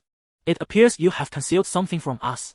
A week prior, with whom did you share drinks at the Melee Tavern? Let us rewind to a not-so-distant past. Gordon, would you care to hear what I witnessed at the tavern? Of course, do enlighten me. That is hardly the tone of a supplicant, dear Secretary Gordon. Oh, forgive me. I should now address you as Investigator Gordon. Jim, who had just entered and settled down, quickly adopted a posture of silence, observing with keen attention. It was said that the master and the tavern mistress were old acquaintances. Back when Gordon donned the golden robe, every time he sat here after work, Meili would pour him a glass of Dorne's summer red. Whispers suggested that the master, in a drunken stupor, once proclaimed his love for summer red, as it reminded him of Meili the mistress herself being a Dornish woman. Jim also caught wind of some gossip, such as how Meili had been greatly aided by Gordon when she opened the tavern with the salary from his golden robe, no less. Now that Gordon worked for the High Court, he often became so engrossed in his duties that he lost track of time. It had been ages since their last meeting, and this encounter was necessitated by work. As soon as they crossed paths, Meili began to settle accounts. Jim felt somewhat superfluous, unable to articulate the sensation, and simply lowered his gaze to sip his ale. Ah, the brew from Red Keep was indeed delightful. It was said to be reserved for the nobility, sweeter than the common concoctions. Whenever the kitchen staff at Red Keep told late, they would prepare delectable feasts as a reward, a privilege bestowed upon them by Her Highness. Gordon, feeling a twinge of awkwardness, murmured, "Meili, I am currently embroiled in a matter of great importance. If you possess any clues, do share." Meili cast him a sidelong glance and retorted, "I do this for the sake of Her Highness. Thanks to her, the safety of King's Landing has improved considerably, and my patrons have been less unruly of late, with an increasing number of customers. Were it not for her, I would not be so eager to endure your frosty demeanor. As it stands, one of my associates informed me that on that day, you were seen drinking with an individual clad in a black hood, whose features were obscured, and the two nearly quarreled." Jim scrutinized Tom Sawson, whose complexion was paling, and continued, "Who was that person? Was it the slain Majesh? If so, the magistrate's assertion that you had no quarrel with the deceased would be erroneous, and furthermore, you are implicated in the theft of alchemical guilds." After a moment's hesitation, Jim finally uttered, "Magical items." Sitting nearby, Gordon exasperatedly rubbed his forehead. Most denizens of Westeros held little belief in magic, dismissing it as tales for children. Yet, since Her Highness had spoken thus, they had no choice but to investigate accordingly. That was not Majesh. It was not. Tom Sawson tightly shut his eyes, still refusing to concede. "You have mistaken the individual. He was merely someone I once knew, with no ties to Majesh." "I am innocent," Tom Sawson shouted in anger. Gordon, witnessing this, patiently soothed him. "I understand your innocence, but we require information to substantiate your claims. You must speak the truth to us." "What I say is the absolute truth," Tom Sawson insisted through gritted teeth. With no further leads, Gordon and Jim could only exit the dungeon once more. "Master," Jim lamented, "it seems we've truly reached an impasse. How can we present this to the court?" "Do not fret, Jim," Gordon replied with a remarkably calm demeanor. "I am on the verge of reconstructing the events. However, it necessitates the cooperation of a particular individual. The deceased, Lime Venka, is the key to unraveling this mystery. Of course, the information acquired by the princess from the Sorcerer's Guild is also critical. This case is destined to reveal its true nature." "Jim!" The somber young man felt a surge of hope upon hearing the middle-aged man's words. "Go seek the Golden Cloak for cooperation. Inform the citizens of King's Landing that an edict has emerged from the royal palace regarding this murder case. Both the princess and the seven gods endorse its quest for vengeance, yet the gods also offer forgiveness and will deliver judgment. The individual behind this must surrender to the Grand Court within 3 days. The court shall grant him justice." After imparting this directive, Jim, albeit with skepticism, set off to comply. Once he departed, Gordon's expression shifted from confidence to concern. "I hope this strategy proves effective, if the mastermind remains concealed in King's Landing." A day passed, then too. Jim overheard former colleagues of the Golden Cloak, inebriated, deriding Gordon's capabilities. "Is this all the hellish detective can manage? I expected something far more formidable, yet all he does is coax the murderer into confession. Hilarious." Jim could not refute their jobs and swallowed his discontent. Was it possible that his master had indeed failed this time? On the 3rd day, outside the Grand Court, Gordon encountered an unexpected visitor. The newcomer possessed weathered eyes, and with a hoarse voice declared, "The seven gods shall recognize my quest for vengeance, for my daughter. Yet, I harbor too much hatred within. It is all over, and I must accept judgment." The visitor was the father of the girl who had once cast herself into the lake. Gordon and Jim listened intently as he recounted his past. "In my youth, I tended to my family's fields until one fateful day when I encountered a girl. Though she appeared somewhat deranged, to me, she was extraordinarily beautiful. She saved my life. Our bond was forged through unforeseen circumstances, and we fell in love. Yet she never revealed her origins, merely claiming she sought refuge from the sun's gaze. The sun's gaze? Gordon and Jim exchanged puzzled glances, while the man shook his head and continued. Life continued on peacefully, and our happiness flourished. We were even blessed with a child. Her eyes a refreshing green reminiscent of a verdant forest. From that day forth, I vowed to safeguard my wife and daughter, resolute that even the 7 gods could not wrest them from my embrace. In those days, the villagers, both children and adults, mocked my child and her mother. Yet our lives were imbued with unparalleled joy. Chapter 32. The Missing Person. One fateful day, my wife awoke from a troubled slumber, tears streaming down her face, and my attempts to console her proved futile. She recounted a haunting vision of our daughter submerged in the frigid waters of a lake, and her heart shattered. I thought she had succumbed to her madness once more. She had always fluctuated between sanity and despair. When I first encountered her, she spoke of fate as cruel designs. It was then that I had an unfortunate fall while hunting, losing consciousness, only to awaken unscathed, convinced that the 7 gods had shielded me. The day after her nightmare, she departed from our lives, leaving our daughter behind. Whispers in the village suggested she wandered off, consumed by madness, exclaiming, "The light is blinding. The red candle has been lit." Her final words to me echoed in my mind, "If you wish for our daughter to survive, do not abandon her." It was only in the end that I grasped the true meaning of her proclamation. Gordon nodded thoughtfully and inquired, "So, when the noble Lim Venka of your thief demanded your service in place of his knight, you declined?" The man shook his head, a wry smile on his lips. "There is no room for refusal in the commands of a lord.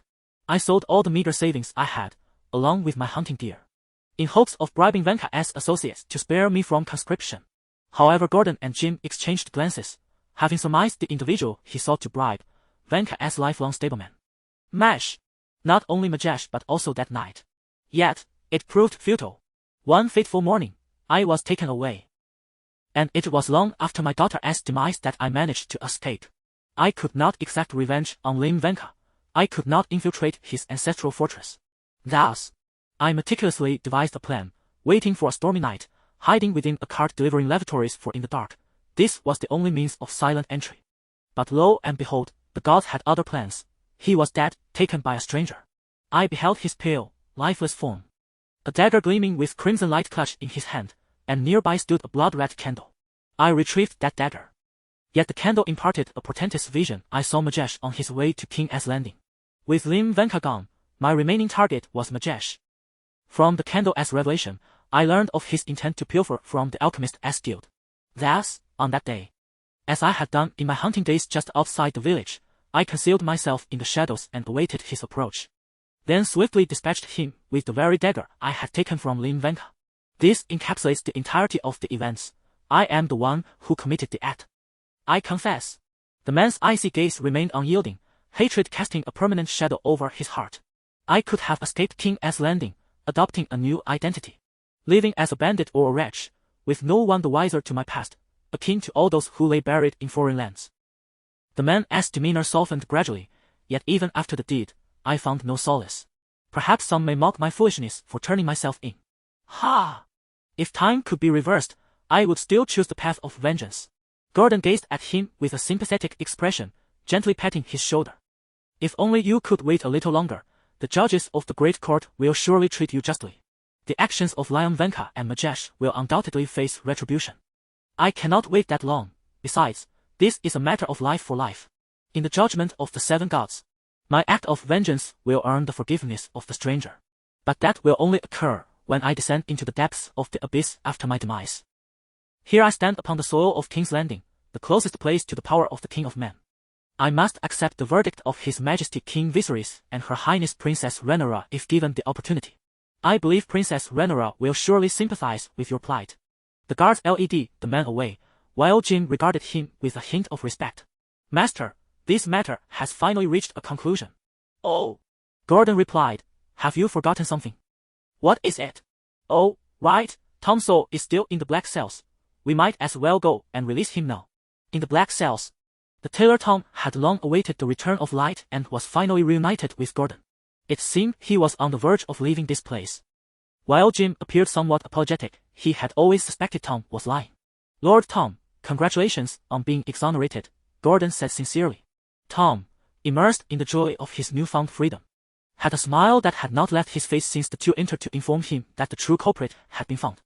I am grateful to both of you investigators for your assistance. Truly, you are the Hell's detectives. I owe you much. Tom, Gordon suddenly interjected, you cannot leave yet. For the great court must judge you once more. Why?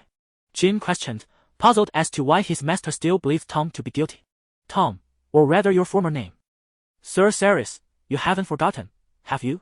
The corners of Tom Sowell's mouth stiffened like a puppet with its strings cut. There is no such person as Tom Sowell. Your identity is fabricated. I have inquired with every servant of the Venka family who served Lion Venka. When I described your features, they informed me that you are the missing Cerys. You fabricated the story of watching the nightly tournaments with your grandfather. Indeed, you hail from a family of tailors, renowned for crafting noble garments for the Venka family. Yet, you are the illegitimate child of the Venka lineage, having received a knight's education. Lion Venka was once a sage of the Alchemist Guild, which is how he obtained that chain of identity. Perhaps you were once his stand-in, his attendant, which enabled your entry into the Sorcerer's Guild. Both candles were stolen by you, and for reasons unknown, Lion began targeting that girl. After her demise, you received a substantial sum from Lion and commenced a new life. However, you did not anticipate that Majesh, whom you once stole from, would also arrive in King's Landing. Having heard of your newfound wealth, he sought to borrow money from you, leading to a confrontation between you two. At that moment, Lion Venka had unexpectedly met his demise, and by sheer coincidence, you found yourself seated in the tavern alongside that cloaked figure, the man seeking vengeance. Perhaps it was the flickering candlelight that aided him, or perhaps you simply recognized him, given that he had once bribed you. Majesh lay in wait for you in the alley, intent on shattering the fragile peace you had painstakingly established. As a bastard child, your existence within the Venka family had been anything but joyful, and you harbored a deep-seated loathing for those you once knew, including Majesh. Thus, you devised a cunning plan, persuading Majesh to join you in thievery, only to conspire with the cloaked man for a nefarious act of murder, manipulating both individuals to serve your own ends. The following day, you intended to flee, but to your dismay, you were apprehended the moment you stepped outside. That very night, you skinned Majesh alive, discarding the identity chain that once linked you to Lamb, all in an effort to create a diversion. Indeed, I am Syria heaven. Tom's lineage interrupted Gordon's narration. The next day, I had planned to embark on a ship bound for foreign shores, seeking a fresh start. Much like my previous departure from the Venka family to King's Landing. However, those insufferable gold cloaks and the meddlesome citizens were far too timely. Syria felt a wave of frustration. It was commonplace for a few lives to be lost in King's Landing, yet unexpectedly, someone had seized control of the gold cloaks and initiated an order of reform, making him the first unfortunate casualty. I had originally intended to employ you to clear my name, but to my astonishment, you accomplished it with such thoroughness. Gordon, you truly are a remarkable detective. My disguise could not elude your keen perception. I am curious, when did you discern the truth of my identity? Chapter 33 The Lament of the Forest, which Gordon's bearded visage suddenly came to life. I inquired with the current patriarch of the Venka family, who initially had no inkling. It was only when I consulted your enthusiastic neighbors that I gleaned any insight. They mentioned that Saul had moved in one day without any relatives visiting, and that you rarely ventured out, leaving them with scant knowledge of you. They remarked that you are a skilled seamstress, yet your preoccupation with your appearance led your neighbors to speculate about your former identity. Each of them suggested you must be the illegitimate child of some noble, rather than merely a humble seamstress living by your craft. Upon hearing Master Gordon's words, Jim scrutinized the figure of Syria Raven, and indeed, he discerned certain nuances. Even within the confines of the dark prison, Syria still attended to the details of his attire and appearance. For instance, a pocket watch gleamed brightly upon his chest, and a handkerchief in his jacket was folded with immaculate precision. So it is. Syria chuckled bitterly, realizing that the Venka family, whom he had always despised, was forever etched in his heart. The education he received had rendered him unable to escape its grasp. I accept the judgment of the Grand Court.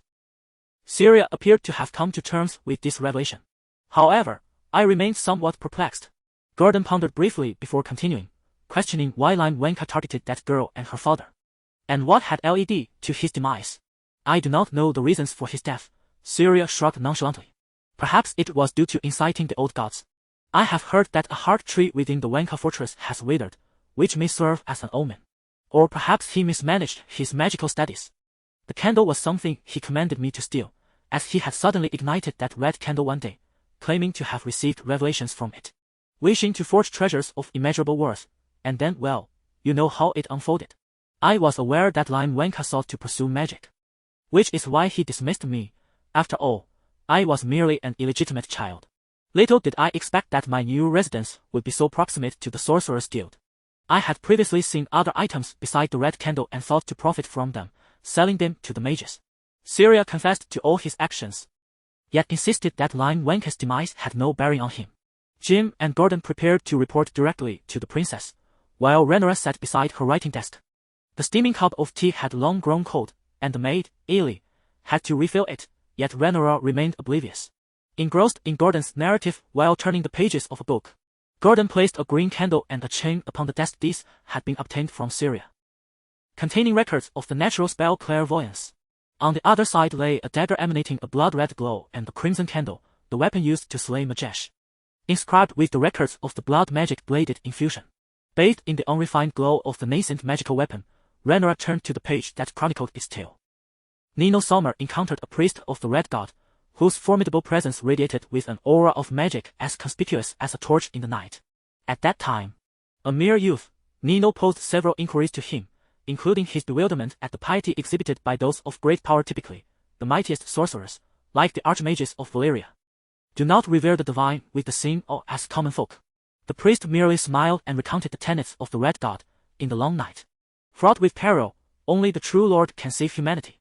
Discontent, Nino provocatively questioned, why must the divine manifest miracles? Surely, it seeks something in return. If the divine does not manifest miracles, perhaps it has already done so, unnoticed by mortals. Subsequently, Nino received the glass candle, yet failed to grasp the incantations within. And thus, the candle remained with him to this day. Had Lion Venka not harbored the greedy ambition of crafting a magical weapon rivaling Valyrian steel, these serendipitous events would not have transpired. Rollo, a devout follower of the old gods, the lament of that forest wood witch attempting to evade destiny, and the blood of the Lamb of the Seven Gods, the Avenger, greatly pleased the Red God. At that moment, the dagger flickered ominously, captivating hearts. Nearby, Gordon and Jim seemed entranced. Unable to divert their gaze, the sage, Jen Sommer, accepted Rhaenyra's invitation to reclaim the red candle. The green candle, however, was retained by Rhaenyra, who yearned to learn the spell of clairvoyance. She harbored a premonition that perhaps this spell could forge a connection with the dragon egg nestled in her arms, for it was one of the ancient Valyrian sorcery used for hatching dragon eggs. Jan Sommer silently acknowledged Rhaenyra's intentions and pledged his assistance in guiding her through the fundamentals of magic. He resolved to lock the red candle deep within the confines of the sorcerer's steel basement, denying it the chance to beguile any further. As for the dagger, Rhaenyra wished to destroy it, deeming it a sinister weapon, stained with the blood of at least 2 souls. My lord, Jan Sommer interjected. The blade merely obeys its master's command. Weapons do not turn against their wielders.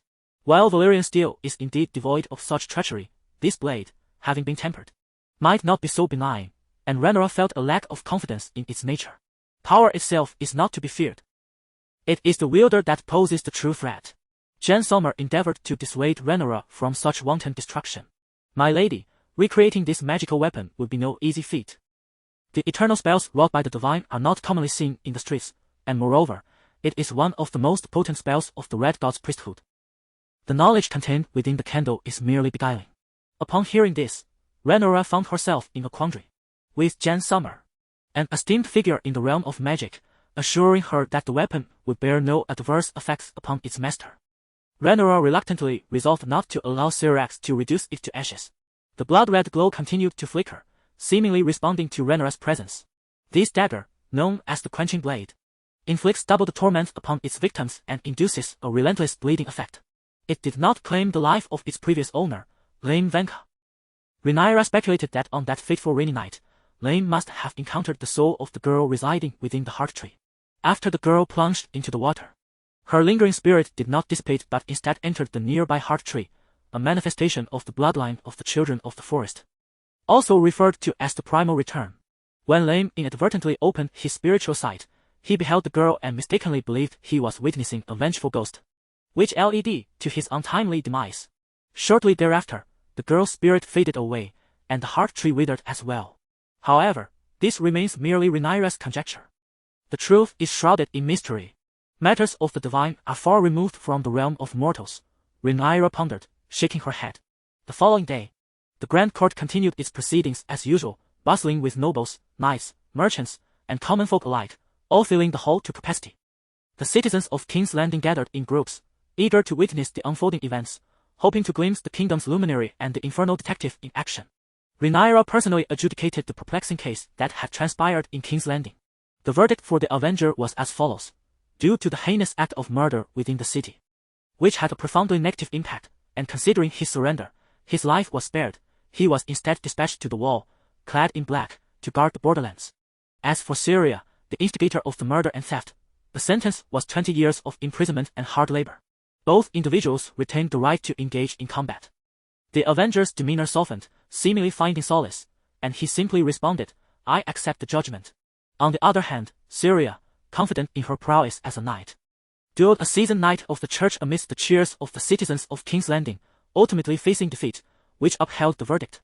Thus, the tumultuous case that had captivated King's Landing came to a close, and the name of the infernal detective, Gordon, reverberated throughout the realm. In the meantime, the noble Lame Venka was stripped of his aristocratic title for his maltreatment of the subjects, but due to his death, no further penalties could be imposed. Consequently, a decree was issued to the lords of the kingdom, serving as a cautionary tale, and the subjects remained steadfast in their allegiance. Chapter 34. The flute's melody. King's Landing remains a bustling hub of activity, with a faint hint of fishy odor wafting through the air, emanating from the bountiful catch brought into the city by fishermen from the northern banks of the Blackwater River.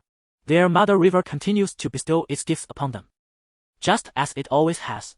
The 7 majestic gates, symbolizing the 7 gods, stand tall ever since the conqueror first set foot upon this land. Amidst the clamor of passers-by and the rumble of carriages, yet the Red Keep, nestled in the serene hills of Aegon, exudes an aura of tranquility.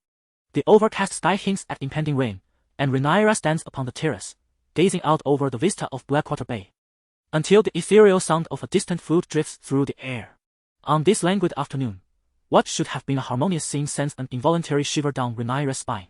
The tranquil Red Keep resembles a painted masterpiece, yet conceals a lurking danger for Rhaenyra, the observer. The flute's melody evokes memories of a medieval tale, the Pied Piper, who played his enchanting tune to lure countless rats out of the city. In this instance, the rats symbolize the plague, the Black Death, which claimed the lives of children who followed the seductive sound. Such an event transpired during the reign of her ancestor, King Rhaegar, when a pestilence known as the Shivers swept through, taking with it a significant portion of both nobility and commoners. King Baelon succumbed to this illness, and even the Targaryens, reputed for their immunity, were not spared. A young princess, but a child at the time, remarked on feeling a chill before soon passing away, her name being none other than Daenerys. Whether this serves as a metaphor for future tales, Rhaenyra cannot say. Yet the threat of rats and plague looms large over King's Landing. Thus, her first decree as the ruler of the city was to alleviate the population's overwhelming burden. Only the White Walkers could foretell when the next epidemic might strike. Fortunately, her recent efforts have borne fruit, as the flourishing handicraft industry has attracted surplus labor, welcoming a new wave of individuals predominantly from the common folk. The court has also drawn in some noble families, while the cement factories beyond the city walls have reached their 4th establishment. The impoverished have come to the princess's keep, laboring in exchange for sustenance. While the plight of the slum dwellers persists, Rhaenyra tirelessly strives to liberate them from their dire circumstances of starvation and disease. Everything appears to be stabilizing and improving, and Rhaenyra feels fortunate to be at a juncture where change is still possible. She fears that should the city reach a breaking point, when the disgruntled populace rises in rebellion, she would have no choice but to flee across the narrow sea with Syrax, following in the footsteps of her descendant Daenerys. To become a queen in a foreign land, never to return. Let those who wish to bear the crown do so, as Hightower decreed. Observing Rhaenyra lost in thought upon the terrace, her handmaiden, Ailey, grows concerned and contemplates approaching her to offer a reminder. However, Nightfall gently restrains her, subtly shaking her head. The princess is deep in contemplation and will soon regain her focus, as Ailey discerns from Nightfall's gaze. The 2 closest handmaidens to Rhaenyra are Rhaenyra, who is taciturn and reserved in demeanor, and Elise, who is vivacious, generous, and full of laughter.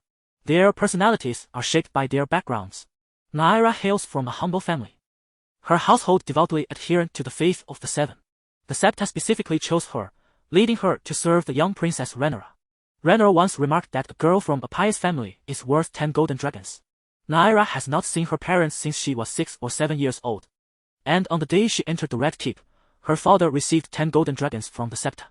Rhaenyra expressed her sympathy for Rhaenyra's plight and asked if she wished to return home.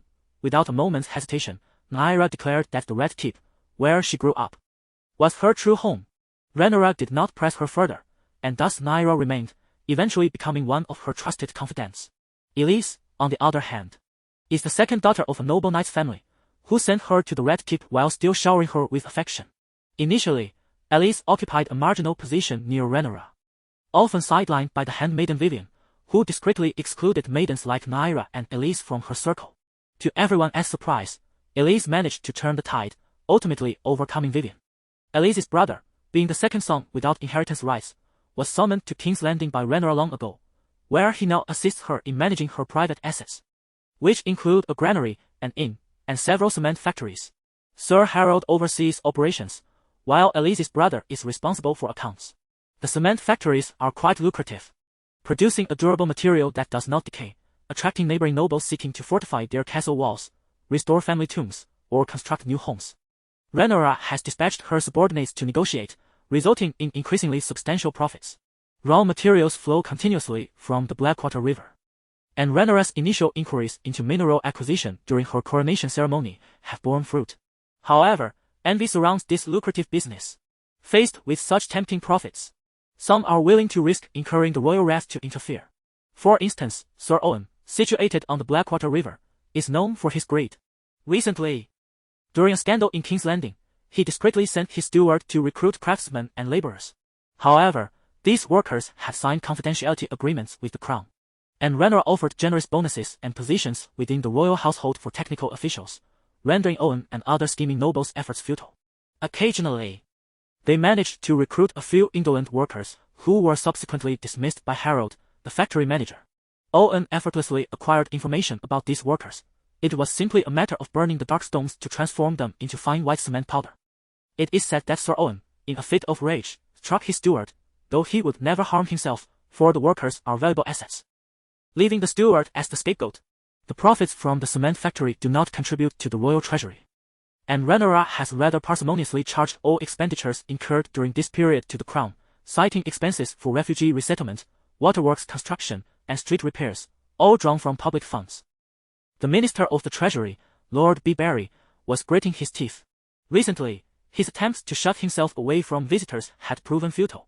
Upon opening his eyes, he was immediately confronted by the young officials from the princess's court, demanding payment. Rhaenyra felt a twinge of regret, yet remained resolute there would be no expectation of a one-sided inflow into the treasury. Lyman B. Barry had resigned himself to joining the faction of the princess. After being troubled by them on multiple occasions, it was only a matter of time before he became a steadfast ally. During the court meeting, Lyman had initially sided with Rhaenyra, but he now felt a flicker of regret. Nonetheless, Rhaenyra would continue to value this venerable minister, ensuring he would not fall victim to the Greens. Meanwhile, Sir Owen was still engaged in a battle of wits with Harold from the cement factory. While Rhaenyra had awakened from her reverie, she was quite cold. "Oh, Illy and Dyf, how could you let me daydream for so long without calling me?" Dyf remained silent, fetching a plush blanket from the warm room to drape over Rhaenyra, while Illy awkwardly remarked, "Your Highness, we did call you once, but it wasn't long before you were lost in thought again, mumbling something about mice and how frightening they are. Were you hoping to summon the Ratcatcher to deal with the mice in the Red Keep?" "Yes.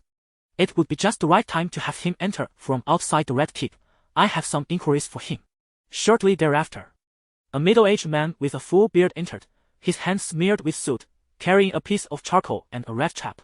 "Good day, Your Highness," he greeted, followed by a young man at his side who mimicked the gesture. The newcomers were, of course, Butter, the Ratcatcher of the Red Keep, and his son, Cheese. Chapter 35. White Maggots and Bent Feet. Recently, the presence of mice in the Red Keep has diminished, thanks in large part to your diligent efforts in pest control around the castle. Your Highness, it is no trouble at all. We, the humble denizens of the Red Keep, are immensely grateful for your generosity in providing us with salary increases and additional food allowances. Everyone speaks of you as the greatest princess in history.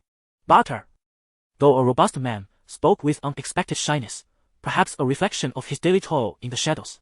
Rhaenyra had thoughtfully decided to enhance the wages of the guards, officials, and commoners within the Red Keep. Personal safety necessitated ensuring the well-being of those who shared her life. Success lies in the details, and betrayal often begins with harshness. Rhaenyra understood this well. Ants can fell elephants, and they can certainly take down dragons. I hear the business of rat catchers in the city has improved. Yes, Your Highness. The inns and taverns of King's Landing have undergone thorough cleaning, with bedbugs incinerated.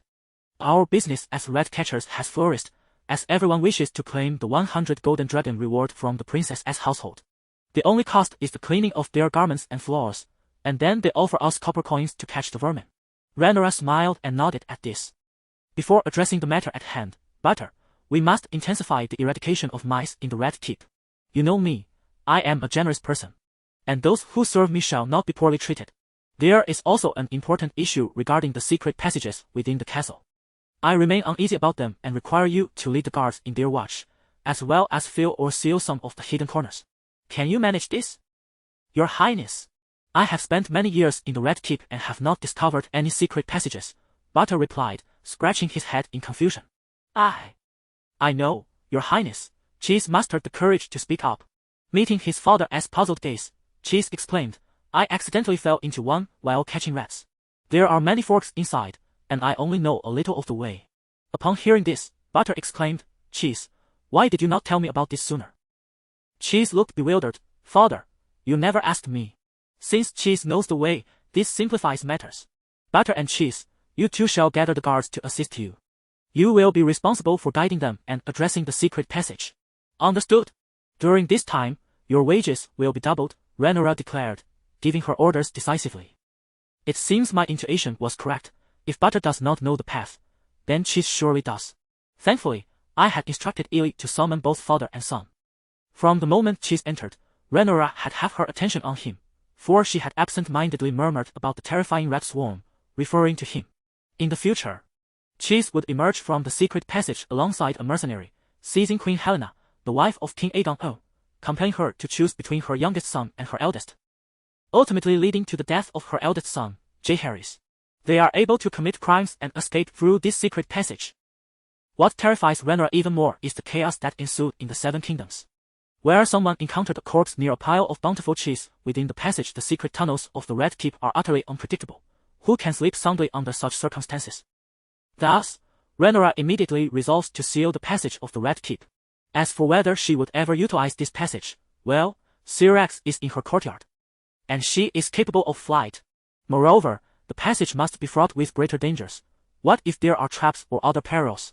While Rhaenyra ponders the tale of the rat catcher, the mastermind behind the procurement of cheese and blood observes a black cat playfully toying with a dying mouse.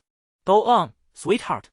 Oh, my darling, the woman exclaims dramatically, her fair visage as exquisite as milk, yet imbued with a sense of corrupt danger.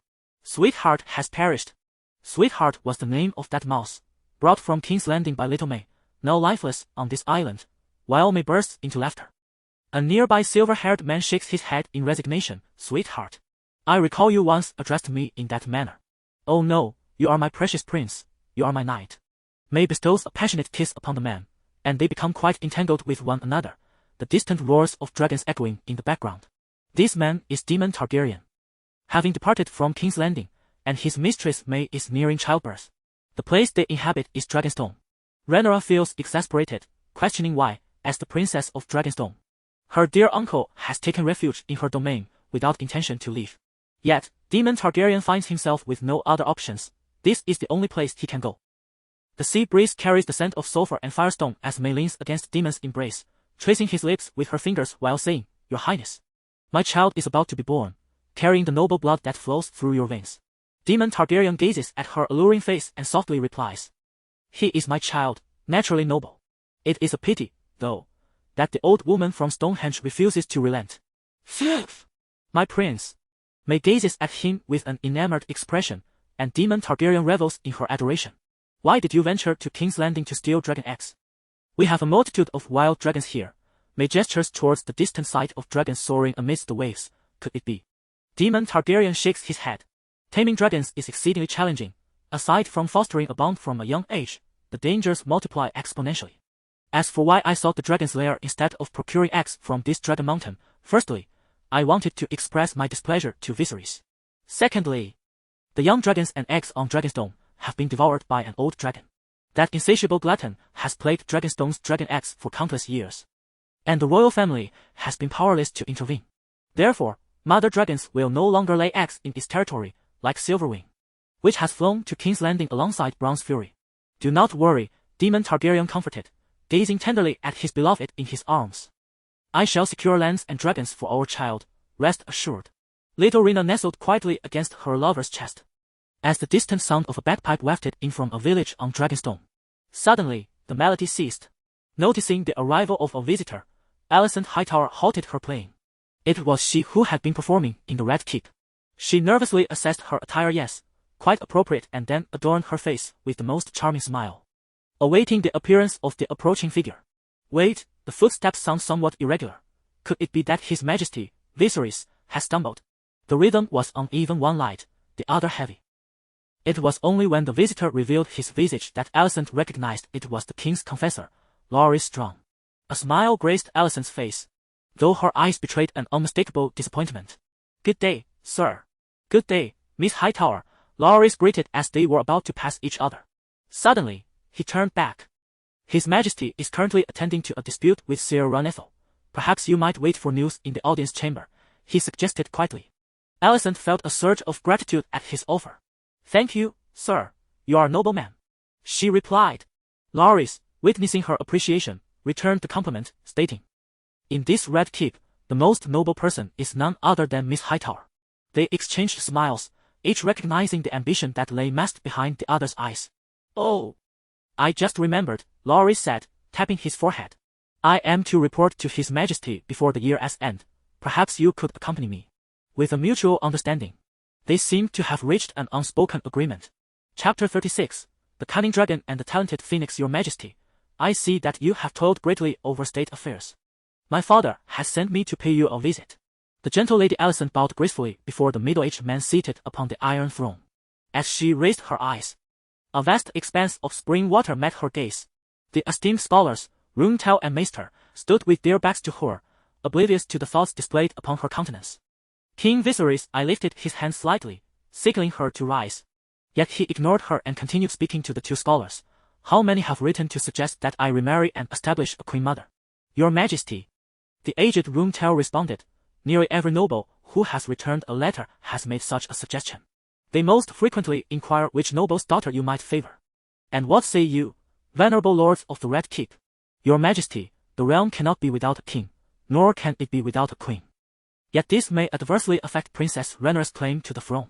The princess bears her own responsibilities. In a few years, the kingdom's delicate flower will surely require a consort. Viserys' gaze grew profound, his expression inscrutable, yet his heart brimmed with resignation. Were these nobles truly steadfast worshippers of the Seven, united in their opposition to the Targaryen lineage due to their practice of intermarriage? Perhaps not. They sought to place their daughters in positions of power, thus, when the Targaryens shattered their illusions, their ire was ignited. Such is the nature of politics. With a sigh, Viserys inquired, do you have any suitable candidates in mind? After a prolonged silence, Maester Mestel hesitantly spoke.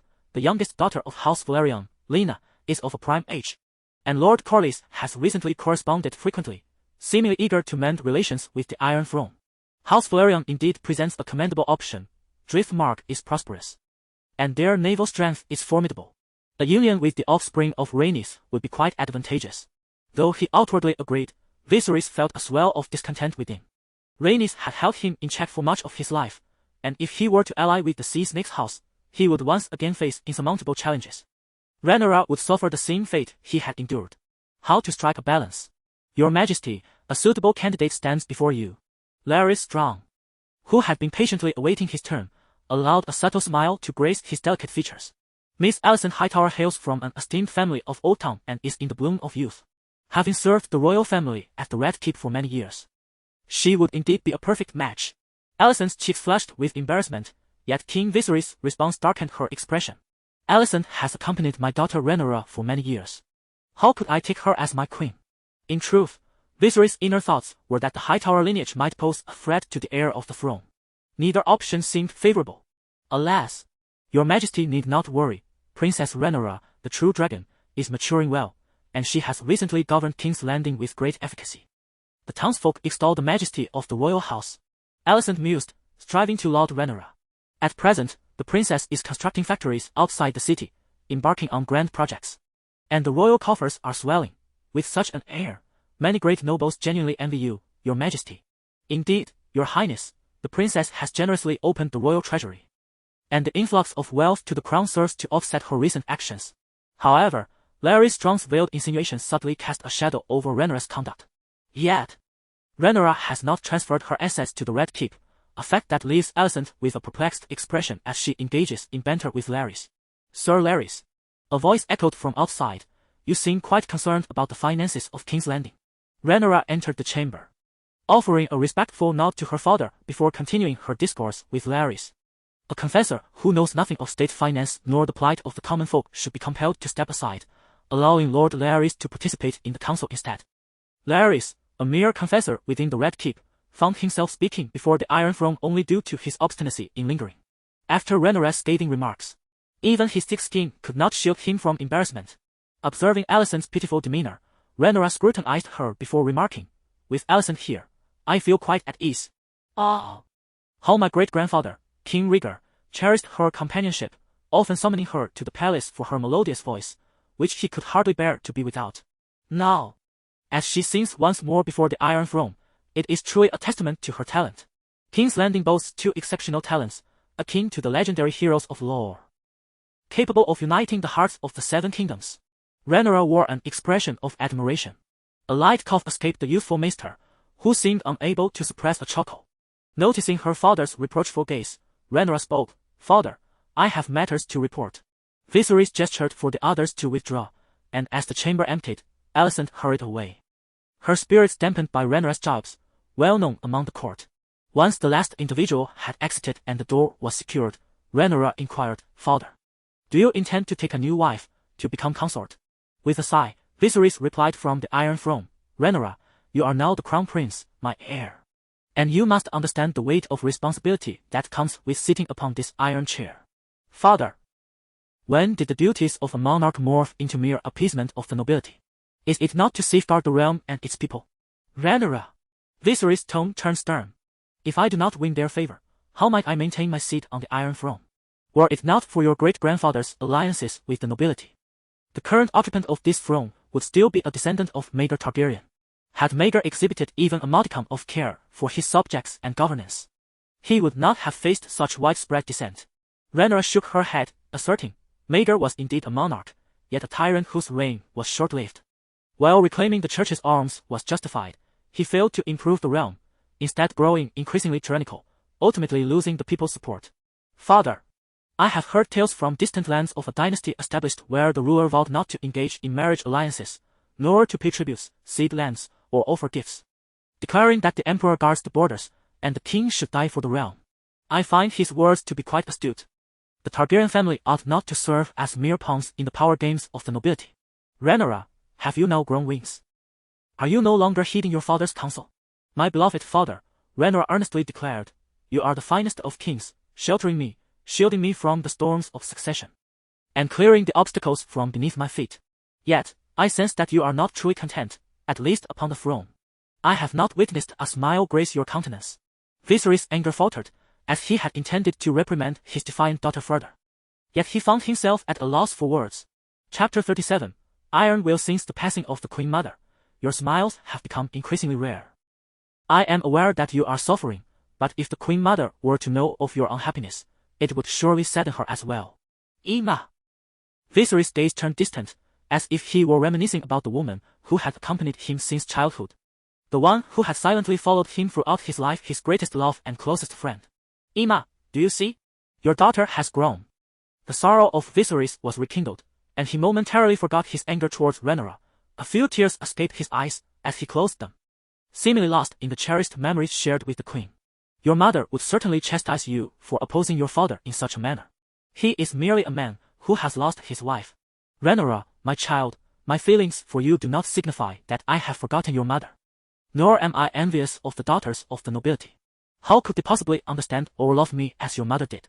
They love the king, not the man I am. Nevertheless, I have no choice. Every noble, every lord, urges you to pursue this path, and you cannot resist it. This is the inevitability of sitting upon the Iron Throne. If I were to witness your ascension, you would find yourself in the same predicament. Princess, do not spurn the idea of marriage. Rhaenyra, do you comprehend the immense pressure and challenges you will face should you refuse to seek a royal consort? Father, if kingship means a lifetime devoid of freedom and happiness, then I shall forego the title of queen. Seeing the resolute expression on Rhaenyra's face, Viserys let out a deep sigh. You present me with a formidable dilemma. Had your brother survived, alas, perhaps. The realms both near and far share this sentiment. I can foresee their words, doubting that a woman can effectively rule the 7 kingdoms. Father, my great-grandmother once said that a man becomes king not because of what lies between his legs. I too believe that kingship is not reliant on one's physical attributes. Be it male or female, whether a queen or a consort, a king must be acutely aware of his responsibilities and obligations to protect the realm and its people, and to foster a better nation, irrespective of gender. Rhaenyra declared with conviction, if the prosperity of a kingdom depended solely on a king's ability to sire heirs, dynasties would not endure through the ages, perpetually replaced. Father, I recognize the magnitude of the resistance I face, and I am fully aware of the immense effort the Targaryen family has invested in establishing the realm and governing the 7 kingdoms. Yet, I shall not allow those who underestimate me to manipulate or malign me, turning their words into truth, reducing me to a mere source of amusement for the great lords. Instead, I shall instill fear in them, the blood and fire of House Targaryen. Upon witnessing Rhaenyra's unwavering stance, Viserys I remained silent upon the throne for an extended period. Ultimately stating, Rhaenyra, I cannot vow to abstain from taking a new wife, but I assure you, I will endeavor to delay it, should there be any possibility for change. Show me, my daughter, how far you can go. Allow me to present to you a queen whose essence starkly contrasts with that of her Targaryen king. As you command. Father, Rhaenyra declared, exiting the council chamber and turning back toward her own courtyard. The jester, Mushroom, who had delivered the news, lingered. His peculiar appearance, greenish hair, and an oversized hat eliciting amusement from both Alice and Nymeria, who could scarcely contain their laughter at the antics of this court fool within the Red Keep. Your Highness, you have returned. How did it go?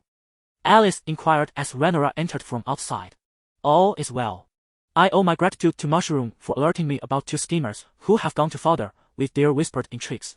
Mushroom, the jester of the Red Keep, was tasked with entertaining the monarch and the royal family, having once been commanded by King Joffrey to impersonate his uncle Tyrion for mockery. During the discussions between King Viserys I and his advisors, Mushroom was unceremoniously expelled by the monks. On his way, he fortuitously encountered Alicent and Loris, who, oblivious to his presence, left a lasting impression on him.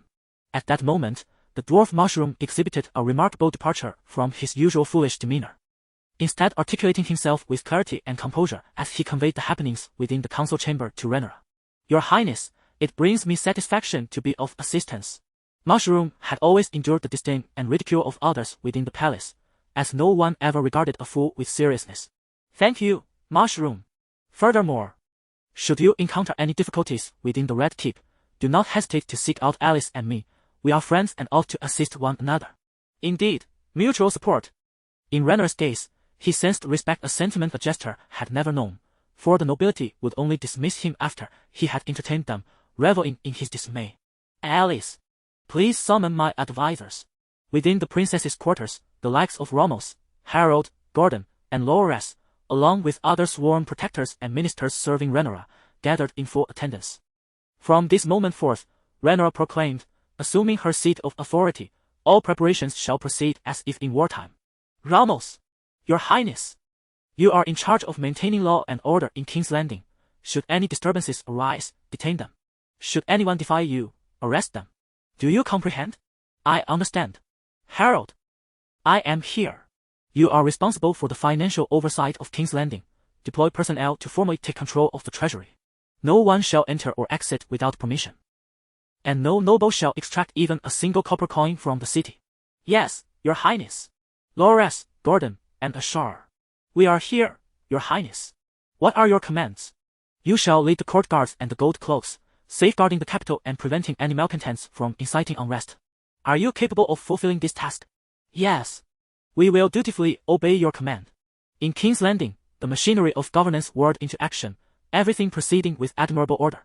Rhaenyra, seated at the center, for the first time manifested her steely resolve, confronting those who sought to challenge her authority with unflinching determination. Having long adhered to the rules of noble gamesmanship, the protracted peace had lulled her into complacency. Only the schemes crafted by the hands of women in the inner chambers cannot suffice, those nobles. They are solely concerned with who wields power, engaging in intricate machinations and alliances. They proclaim that women are incapable of instigating wars. Do they wish to challenge me? Then let them behold what unfolds. Chapter 38. The concept of forming a cavalry in the training ground. The young girl's punches flew with determination. Yet they were effortlessly deflected by a guard captain clad in soft armor. Your Highness, you should apply more force to your lower body and grip the ground firmly. Ho! Ha! The girl exerted herself increasingly, yet her footing grew more unstable until she ultimately faltered. That will be enough for now, Your Highness. You ought to take a moment to rest. Captain Stephen Dark of the Iron Guard observed Rhaenyra, who was drenched in sweat, with a hint of concern as he spoke. A nearby guard nodded in agreement and stepped aside, while Ellie traversed the wooden posts to present Rhaenyra with a warm towel and a cup of tepid water. Rhaenyra wiped the sweat from her brow and took a deep breath. She came to the training ground daily to prepare for any eventuality. After all, what if the citizens of King's Landing incited a rebellion and forced the queen to flee? Initially, she had believed her ascension to the throne would be straightforward. Much like her predecessor Rhaenyra, who faced no danger as long as civil unrest was absent. In her naivety, she had adopted a gentlemanly demeanor, graciously overlooking provocations, remaining at her core the gentle and kind-hearted individual she had always been. Yet reality proved her grievously mistaken. Only through the might of arms can authority be established. It was only now that Rhaenyra comprehended this truth, and she felt fortunate that her realization had not come too late. She silently expressed gratitude that she had never considered herself a queen, but rather merely a mayor or a head of a local council. I have regretted my past complacency. Rhaenyra resolved fiercely, arriving at the training ground early that morning to channel her emotions and cast aside any remnants of her previous weakness. Sir, I have rested sufficiently. Now I wish to practice with ranged weaponry. Rhaenyra seized a grand bow from the weapon rack behind her. This bow, unadorned and exuding a timeless elegance, shimmered with a deep, dark luster. She attempted to draw the bowstring, and though it had once eluded her grasp, she now held it with newfound proficiency, though her aim still required refinement. This was a dragonbone bow, crafted from the rare and resilient material known as dragonbone, the finest material for bow making. It had once belonged to her grandfather, King Rowe, and had languished in the Red Keep's armory since his aging. One day, captivated by its stature, Rhaenyra had taken it into her hands. This precious bow had not been wielded for ages. The princes and princesses favored more ornate and delicate weaponry. Yet Rhaenyra reveled in the moment of impact that came from drawing such a formidable tool, standing tall and poised, ready to unleash it. That was the expectation set forth by her instructor. In addition to archery, she also selected a spear as her melee weapon. Although her instructor had initially chosen the longsword, favored by knights, Rhaenyra believed it prudent to train with both types of weaponry, ensuring that she could still defend herself with a spear if the sword was not within reach. Furthermore, should both be absent, the crimson-tempered blade she carried at her waist, rivaling Valyrian steel, would serve her well. Thus, aside from practicing her punches, Rhaenyra also trained with the armed guards in the art of parrying with a dagger, enduring the numbing impact on her hands, even drawing blood in the process.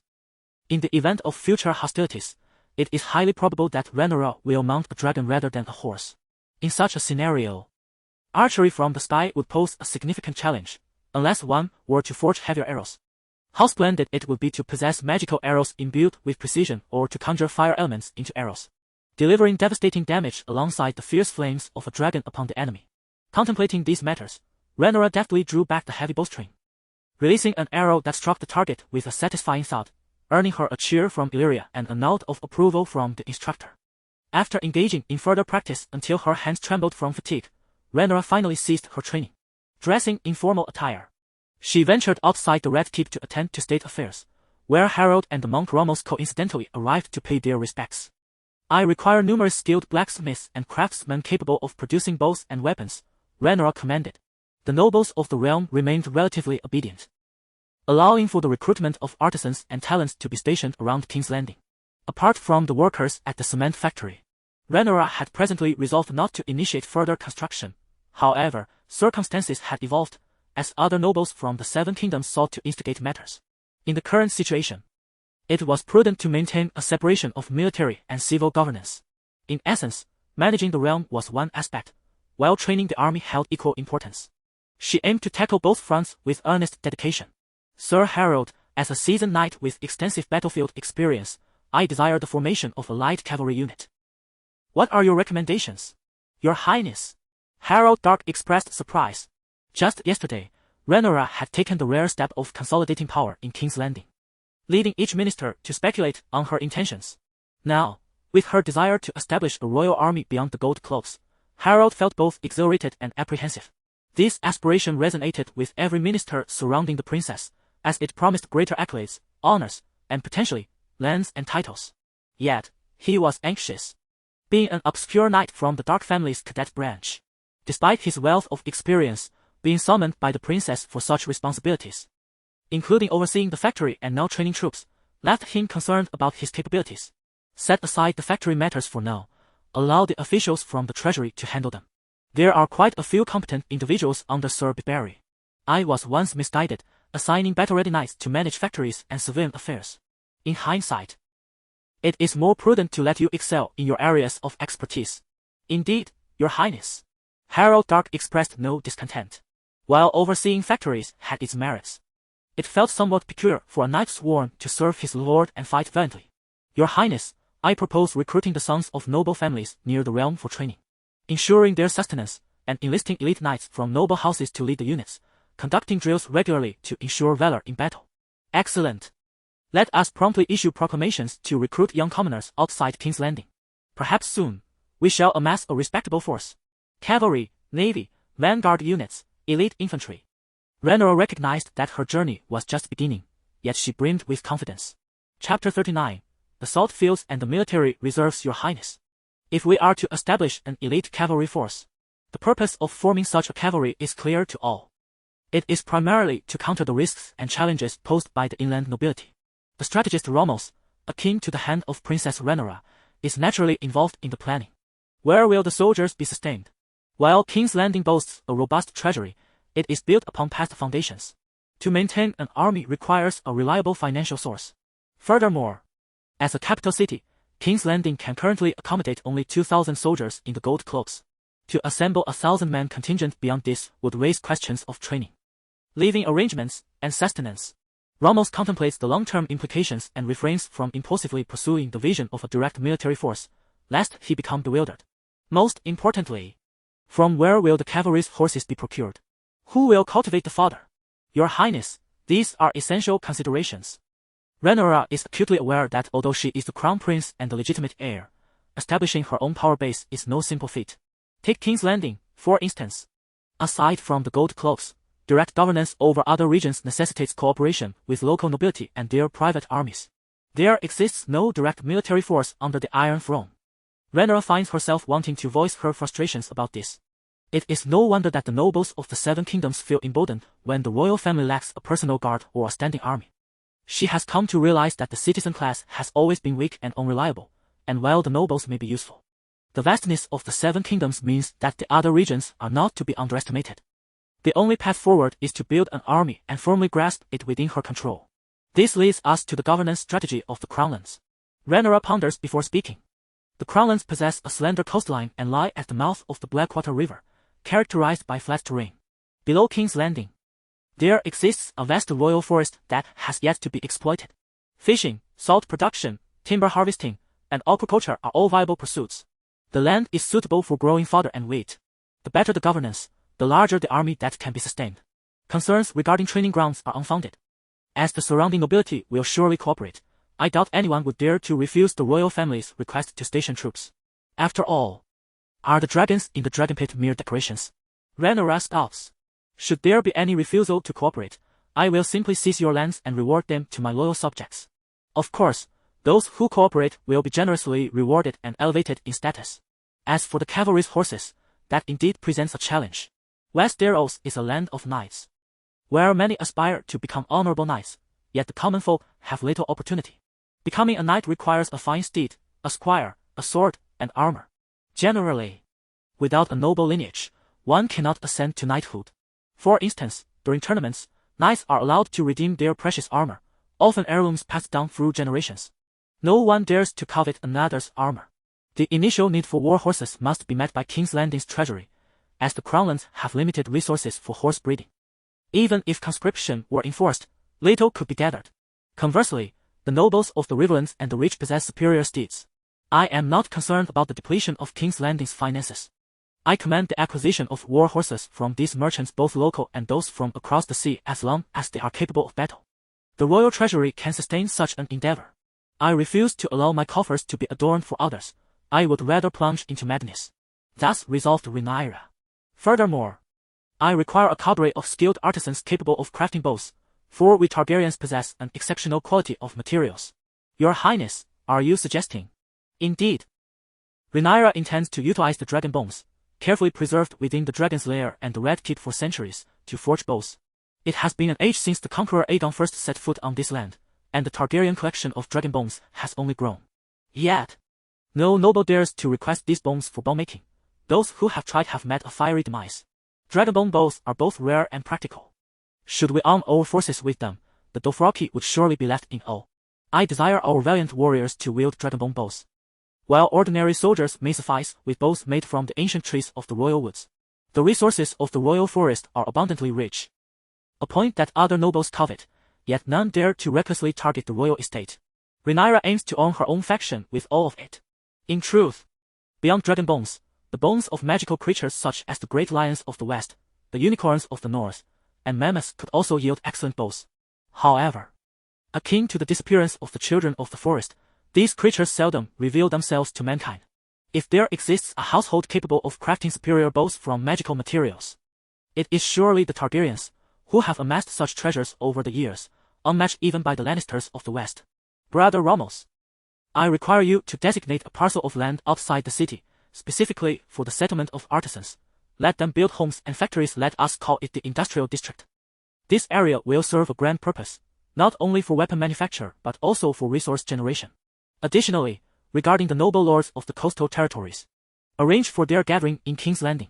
I intend to establish salt works, engage in aquaculture, and produce refined salt. They must partake in these ventures, leading their own subjects to generate resources, with the crown investing and sharing in the profits. Those nobles, lacking knowledge of salt production and commercial income, have merely exploited their lands. It is better for the crown to lead the way in industrial endeavors, standardizing salt production, perhaps making it one of the royal domain's flagship commodities. Having established plans for the coastline, Rhaenyra continued, reflecting on the potential of stationing troops. Would it not be even more advantageous to combine military presence with agricultural cultivation? The rulers of this world seem devoid of the spirit of farming. Your Highness, indeed. Many surrounding territories of the royal domain remain undeveloped. Are you suggesting? Ramos cautiously inquired. I wish to cultivate farmland, to sow pastures and grains. Some territories impose such harsh taxes that their fields lie fallow. Noticing Ramos's hesitation, Rhaenyra interjected. I am aware of your thoughts, brother. It is true that my reach does not extend across the entirety of the royal domain, yet initiating new land policies and agricultural planning around King's Landing is entirely feasible. In this manner, any discrepancies may be rectified, and my soldiers must also taste blood, discerning which petty noble dares to act recklessly before me. The current Rhaenyra is not the same as before. She once aspired to life in harmony, but now the table has been upturned. None shall live in peace. The farmland can sustain dairy cattle, yield vegetables, cultivate forage, and raise chickens and ducks. I cannot fathom any drawbacks to the practice of land cultivation. The princess's unwavering confidence in this endeavor is perplexing. Ramos, witnessing this, felt a twinge of embarrassment, pondering from where the former princess had acquired such knowledge, even understanding the concerns of farmers. This is my current plan. Rhaenyra sighed in relief. As for the future of the army, I do have intentions. Since the cavalry has yet to be fully assembled, I shall set that aside for now. By the way, has anything noteworthy transpired in King's Landing these past few days? Rhaenyra inquired of Sir Harold. Your Highness, the citizens of King's Landing hold you in great affection. The court is adept at handling diverse cases, and the gold cloaks are. However, Rhaenyra's gaze narrowed, and she chuckled. It seems someone truly dares to leap forth. Chapter 40. the necessity of military settlement. Who wishes to leap up? Rhaenyra inquired with a somber expression, addressing Harold. Gelvin Hightower harbored discontent towards Baron Bake, deeming him an unqualified soldier, seeking to strip him of his post guarding the city gates. His ultimate aim might be to place the old gates under the control of commanders loyal to Hightower. Elevate the Baron to a leadership position from this day forth. None of Hightower's commanders shall remain in the gilded robes, whether by reassignment or demotion. It is time to gradually eliminate these obstinate elements. Why should I retain them any longer? Baron Bake, a minor noble without a fief, had pledged his allegiance merely days prior, prompting Rhaenyra to appoint him to oversee the defenses of the old city gates, intending to cultivate his abilities. Rhaenyra had not neglected to offer opportunities to the nobles close to Gelvin, observing them for some time, only to discover their efforts to marginalize newcomers. Now, after such an extensive period, the gilded robes had undergone numerous changes, with the recruitment of new members transforming into Rhaenyra's loyal followers. Consequently, the lingering issues from the past could finally be addressed. At the very least, the troublesome elements among the nobility must be swiftly removed. Thus, it remains imperative to maintain a standing army. Without such forces, what could be relied upon to quell a rebellion incited by other noble vessels? Their private armies? Is there no fear that such reliance would breed distrust between ruler and subjects? Rhaenyra had previously adopted this approach, leading to the eventual collapse of the situation. With Daemon and Aemond perishing together, and the Dragon Knight Adam sacrificing himself, Valyrian support? Must they once again resort to marriage alliances, where both father and daughter would bestow their offspring upon the Hightower family? The Kraken family dreams of such arrangements. The construction of an armed force is indeed vital. Yet, it is evident that no realm in Westeros can sustain a standing army at present. It is not merely Rhaenyra's presumption that the other vessels could be vanquished by militia.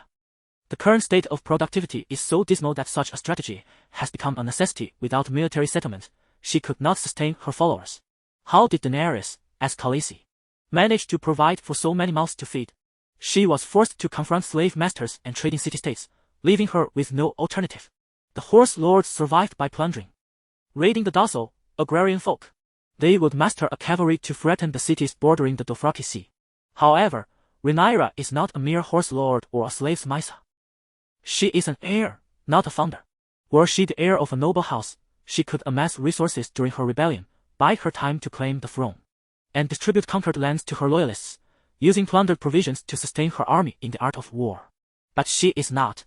She is the princess of the realm and must adhere to the path of the monarch, lest the nobles who support her righteous cause turn against her. The legacy left by ancestors who conquered the Seven Kingdoms was meticulously maintained through generations of kings and queens, who employed every means to fortify the Iron Throne, ensuring that schemers could only contend through the games of power. Should she nurture an army to pillage the private forces of surrounding nobles, she would inevitably find herself abandoned, treading the path of her predecessors. At that juncture, even the Church, which currently refrains from meddling in politics, would condemn her as a cruel Margaret R., while impoverished citizens would rise against her dragons. Entrepreneurship is indeed a formidable challenge, yet the preservation of one's enterprise is an even steeper uphill battle. It is not prudent to embark recklessly, believing oneself to be the heir of 7 kingdoms, engaging in wanton acts without sowing crops or organizing provisions, resorting instead to pillaging and piracy, much like Valerian, who wreaked havoc upon the nobility. Rhaenyra found this notion undeniably exhilarating. Had she been a leader akin to Lizzie Chain, rallying forces with abandon, yet she was not. She wielded no tangible power, only the grand ideals of the Ming Dynasty self-imperial court. The absence of agricultural sustenance implies an inability to support a substantial military force, compelling one to seize the lands of others to plunder their wealth. Of course, one could forego maintaining an army, but that would necessitate all nobles seeking a stepmother for you, bearing a cheap sibling, who would later usurp your authority, assassinate your allies, and unleash chaos upon your 7 kingdoms. Both approaches signify a permanent farewell to the Iron Throne. This is not how the game is played. Prince Aemond of House Green executed such a strategy, scorched the riverlands clean atop Vhagar, inciting the ire of countless commoners and nobles alike. Yet, who would mend the aftermath? His elder brother, Aegon L., could scarcely secure his own throne. Hypothetically, should Rhaenyra choose to maintain a personal army, indifferent to the opinions of other nobles, aspiring to be a conqueror rather than a mere successor, she would still face the governance of the lands obtained through conquest, a dilemma that circles back to the very question of agriculture. Capturing a city is no simple feat. and holding it proves even more arduous. One cannot allow the populace to flee, leaving the realm devoid of its subjects, while young warriors perish on the battlefield, their families starving back home. Moreover, Rhaenyra is acutely aware of the nature of noble retinues and their soldiers in this era. The remnants scattered throughout the Seven Kingdoms provide a stark illustration. According to the definition by Brother Maribald, remnants are the outlaws of war. Initially, they are conscripted commoners.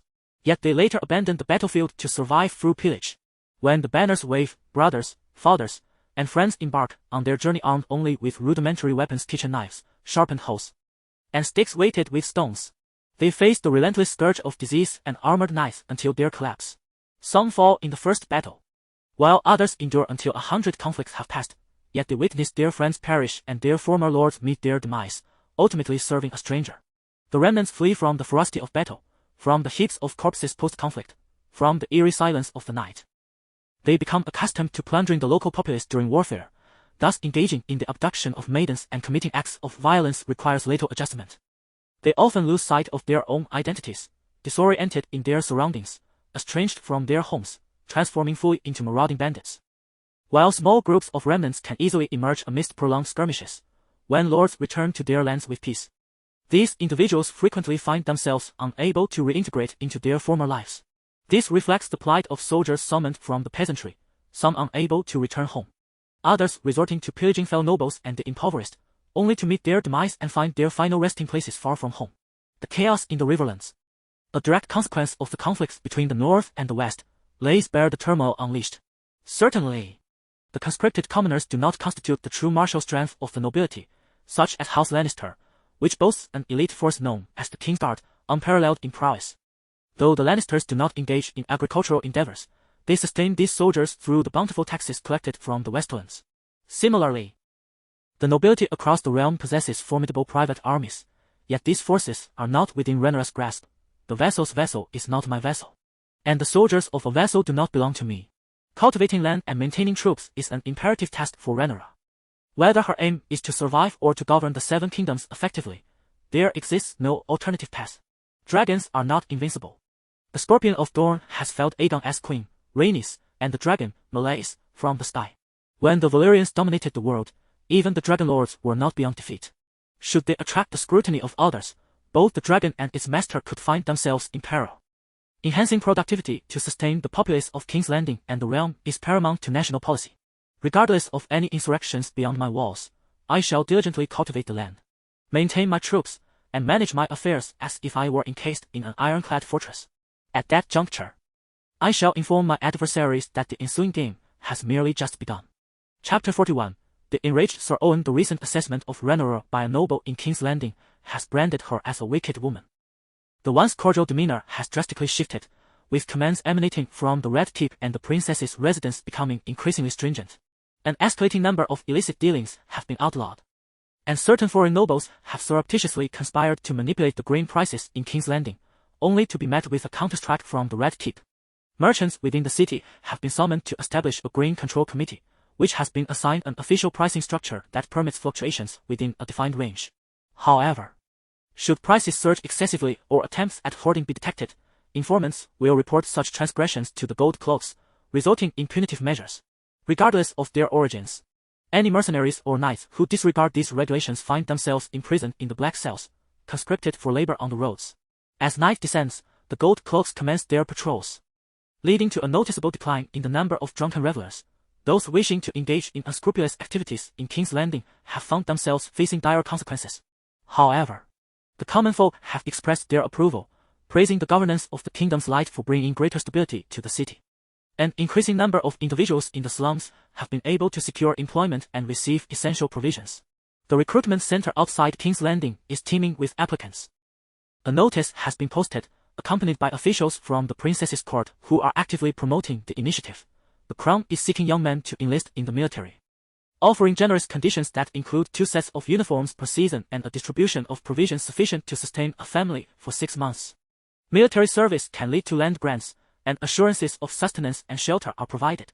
Those who qualify as officers, regardless of their background, will receive even more favorable treatment. Merchants, minor nobles, and farmers from the surrounding villages have crowded around, eagerly inquiring, is this true? The crown is recruiting soldiers. Even if we do not attain the privileges of the gold cloaks, a standard position would be a worthy opportunity. Wiping the sweat from his brow, an official patiently affirmed. Indeed, this is the princess's inaugural recruitment, with plans for subsequent drafts to follow. The sooner one enlists, the better the conditions. If there are suitable young men in your households, please inform them promptly. Once we reach our quota, recruitment will cease temporarily. Some astute farmers, upon hearing this, momentarily set aside their intentions to sell produce in the city, eager to notify relatives and neighbors of this opportunity. Consequently, the crowd around the officials diminished by half, while new individuals surged forward, clamoring for information. Phew! Sir Owen scoffed as he observed the bustling recruitment center from a tavern. This wicked woman, who once negotiated with us, now summons craftsmen without so much as a word of courtesy. If she were to amass an army, what could we possibly do? Sir Owen is the very noble who has disparaged Rhaenyra behind her back. Previously, he had engaged in a battle of wits with Harold Dark, who managed the craftsmen producing cement, coveting the substantial profits associated with it. After purchasing several craftsmen at inflated prices, he found that they revealed nothing, nearly succumbing to rage in the process. Subsequently, the knights from the royal palace descended upon his fief, seizing the most skilled carpenters from his household. They issued a decree declaring that henceforth, any soldiers, merchants, or craftsmen who departed without the consent of the princess's estate would be marked as untrustworthy individuals. These offenders would be barred from borrowing from the government, holding official positions, or receiving relief provisions. Their household registrations would be altered to reflect a status of restriction. And any who dared to arrive in King's Landing would be apprehended for forced labor. It was at this juncture that the carpenters, having been bribed by Owen, began to harbor regrets, lamenting their decisions with heavy hearts and clenched fists. They had previously enjoyed a life of privilege in King's Landing, with ample housing and financial stability, but now found themselves in dire straits under Owen's rule, facing the prospect of grueling labor without the possibility of respite should they be captured. I cannot allow her to live so extravagantly. Owen, whose reputation among the nobility was far from commendable, was known for his small-mindedness and stinginess. In the past, he had driven his own subjects to abandon their homes in search of refuge while renovating his castle. Given the proximity of his fief to King's Landing, he could dispatch his family as knights at will, leaving the commoners he sought to exploit with no choice but to endure their grievances and pay their protection fees. Shout! Summon the soldiers recently ousted by the gilded robes. I have significant matters to discuss with them. Owen's eyes glimmered with a cunning resolve, as he plotted to teach the naive princess, Rhaenyra, a lesson. This time, do not fail me, or you shall find yourself at the receiving end of my displeasure. Shout! The Lord Steward, nearing 40, had long served Owen, enduring frequent scoldings akin to the subjects of Owen's fief. His face bore the marks of apprehension, and he covered it, clearly fearful of Owen, yet he dutifully acquiesced. Meanwhile, Rhaenyra in the royal palace remained blissfully unaware of Owen's impending schemes. This salt is of exceedingly poor quality. A pair of delicate hands extracted a handful of coarse, yellow grains from a sack, scrutinizing them closely. A middle-aged man, dressed in tattered garments with holes in his shoes and socks, responded. It is to inform your grace that this is the salt harvested by our subjects of Sharp Peak after a season of labor. He recoiled slightly, embarrassed by the unappealing appearance and meager market value of the salt. Rhaenyra nodded in acknowledgement. An appropriately attired villager seized the opportunity to present a more respectable offering, exclaiming, Your Highness, please observe our salt, as he lifted a sack containing grains of a lighter yellow hue. Indeed, this salt appeared superior compared to that of other fiefs. Rhaenyra examined it closely, muttering, We hail from a village near Crow's Roost, where the locals rely on salt production, as your esteemed lords are aware. And to what extent can your salt be sold? The salt from our village enjoys a modest reputation within the realm, primarily supplying the surrounding areas. Ah. So it is a matter of yield. Indeed, my lord. Our village has limited manpower, and the villager's voice grew tense with indignation. Another village upstream also produces salt, but their technique is inferior to ours. They often come to our village to disrupt our trade, claiming that no one purchases their salt. Behind him, a nobleman absent-mindedly rubbed his swollen forehead upon hearing the words. Both villages were his vassals, and he often mediated disputes among them. Most of the villagers were relatives, yet upon entering the other village, familial ties seemed to vanish, leading to a commotion. With a sigh, The nobleman recalled that Princess Rhaenyra had summoned the nobles to King's Landing, requesting them to bring a subject and a sack of salt for her inspection. Consequently, the quarrel between the two villages reignited, and he ultimately decided to present the current subject, though unsure of the princess's intentions. Nevertheless, the nobles were determined to showcase the finest salt from their territories. He did not wish to suffer humiliation in front of outsiders. Unfortunately, in a moment of urgency, the subject revealed too much. Meanwhile, Rhaenyra had already begun examining the next sack of salt. It was only when the sun began to set that she had finished her assessments. After having the cooks at the Red Keep entertain the various nobles and the guards distribute dinner to the subjects, Rhaenyra finally summoned them to the hall. Each noble present hailed from lands bordering the royal domain, where salt production was more or less a common practice. To speak candidly, I believe there is a significant disparity in your salt production techniques. Several nobles cast their eyes downward, studying the ornate patterns on their armor, seemingly feeling a tinge of embarrassment. However, I am determined to alter this situation. Upon hearing this, the previously indifferent nobles began to listen intently. I aspire to consolidate your strengths, transform the salt production facilities, and construct seawater pools. The royal family will invest initially and assist in sales later, sharing in the profits. What are your thoughts? Your Highness, we are open to profit sharing, but must our techniques be disclosed? Asked a knight from a territory renowned for its superior salt production techniques. Princess, we...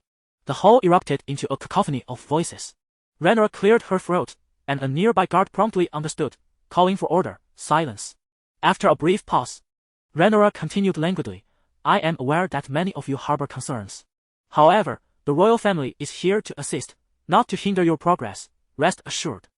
Your lands face various challenges, some lack manpower, others have personnel but lack the necessary skills, and some are too distant from King's Landing, complicating transportation. Each territory has its obstacles. The royal family seeks to alleviate these issues, providing manpower where needed, aiding in transport where it is inconvenient. Our goal is not trivial skirmishes. Do you not desire for your salt to reach the riverlands, or even the entirety of the Seven Kingdoms? Let us think long-term. Rhaenyra chastised, clearly frustrated.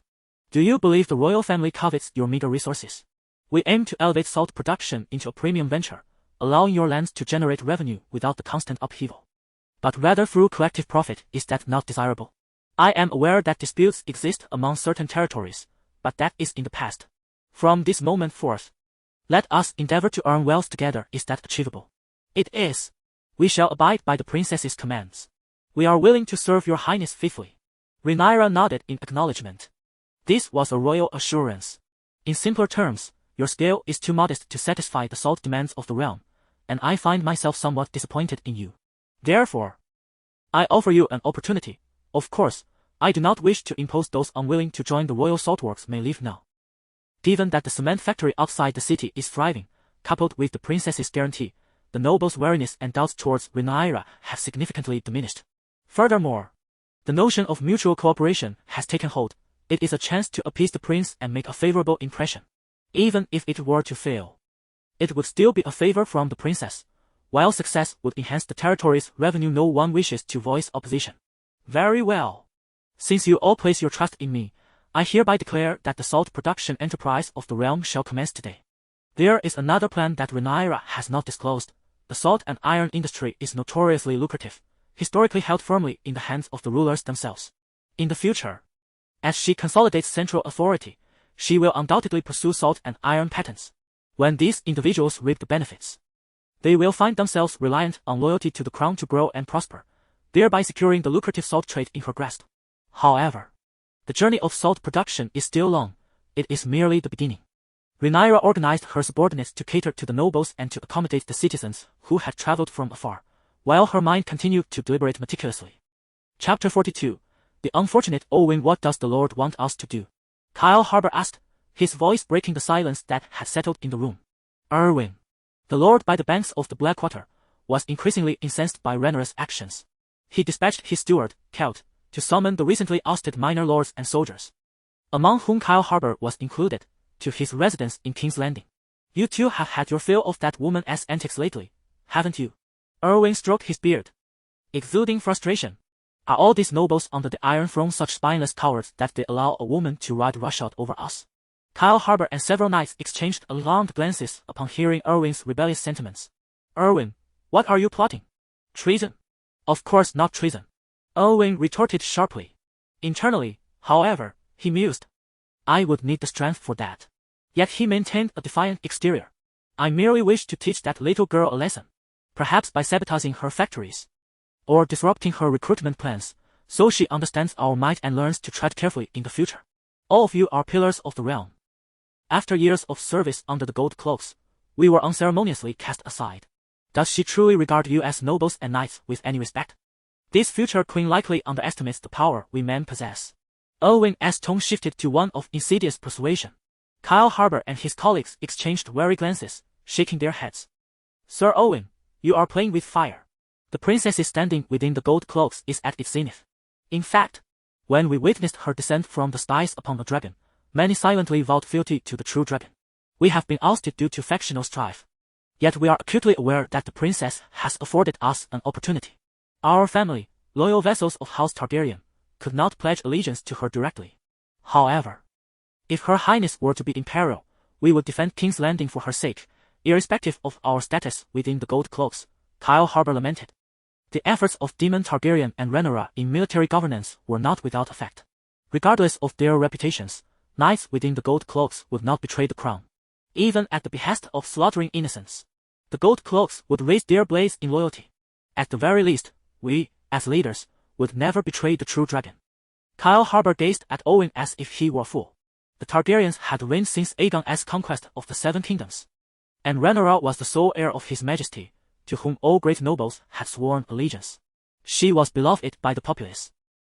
Earning the moniker the Merciful Targaryen, do you not fear the wrath of the people of King's Landing if you seek to undermine the princess and disrupt her factories? Are you not concerned that the dragons might incinerate you alive?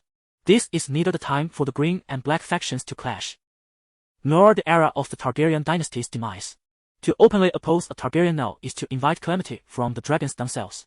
I merely wish to assert myself. This is not a genuine attempt at usurpation. Irvine, in a fit of rage, was utterly flabbergasted by Kyle Harbour's words. Then I must regretfully decline. The cold glare from Kyle, a member of the Jazz, pierced through Irvine. If Sir Gelvin Hightower wishes to undermine King's Landing, we shall risk our lives to oppose him. What more can be said of you, a mere baron?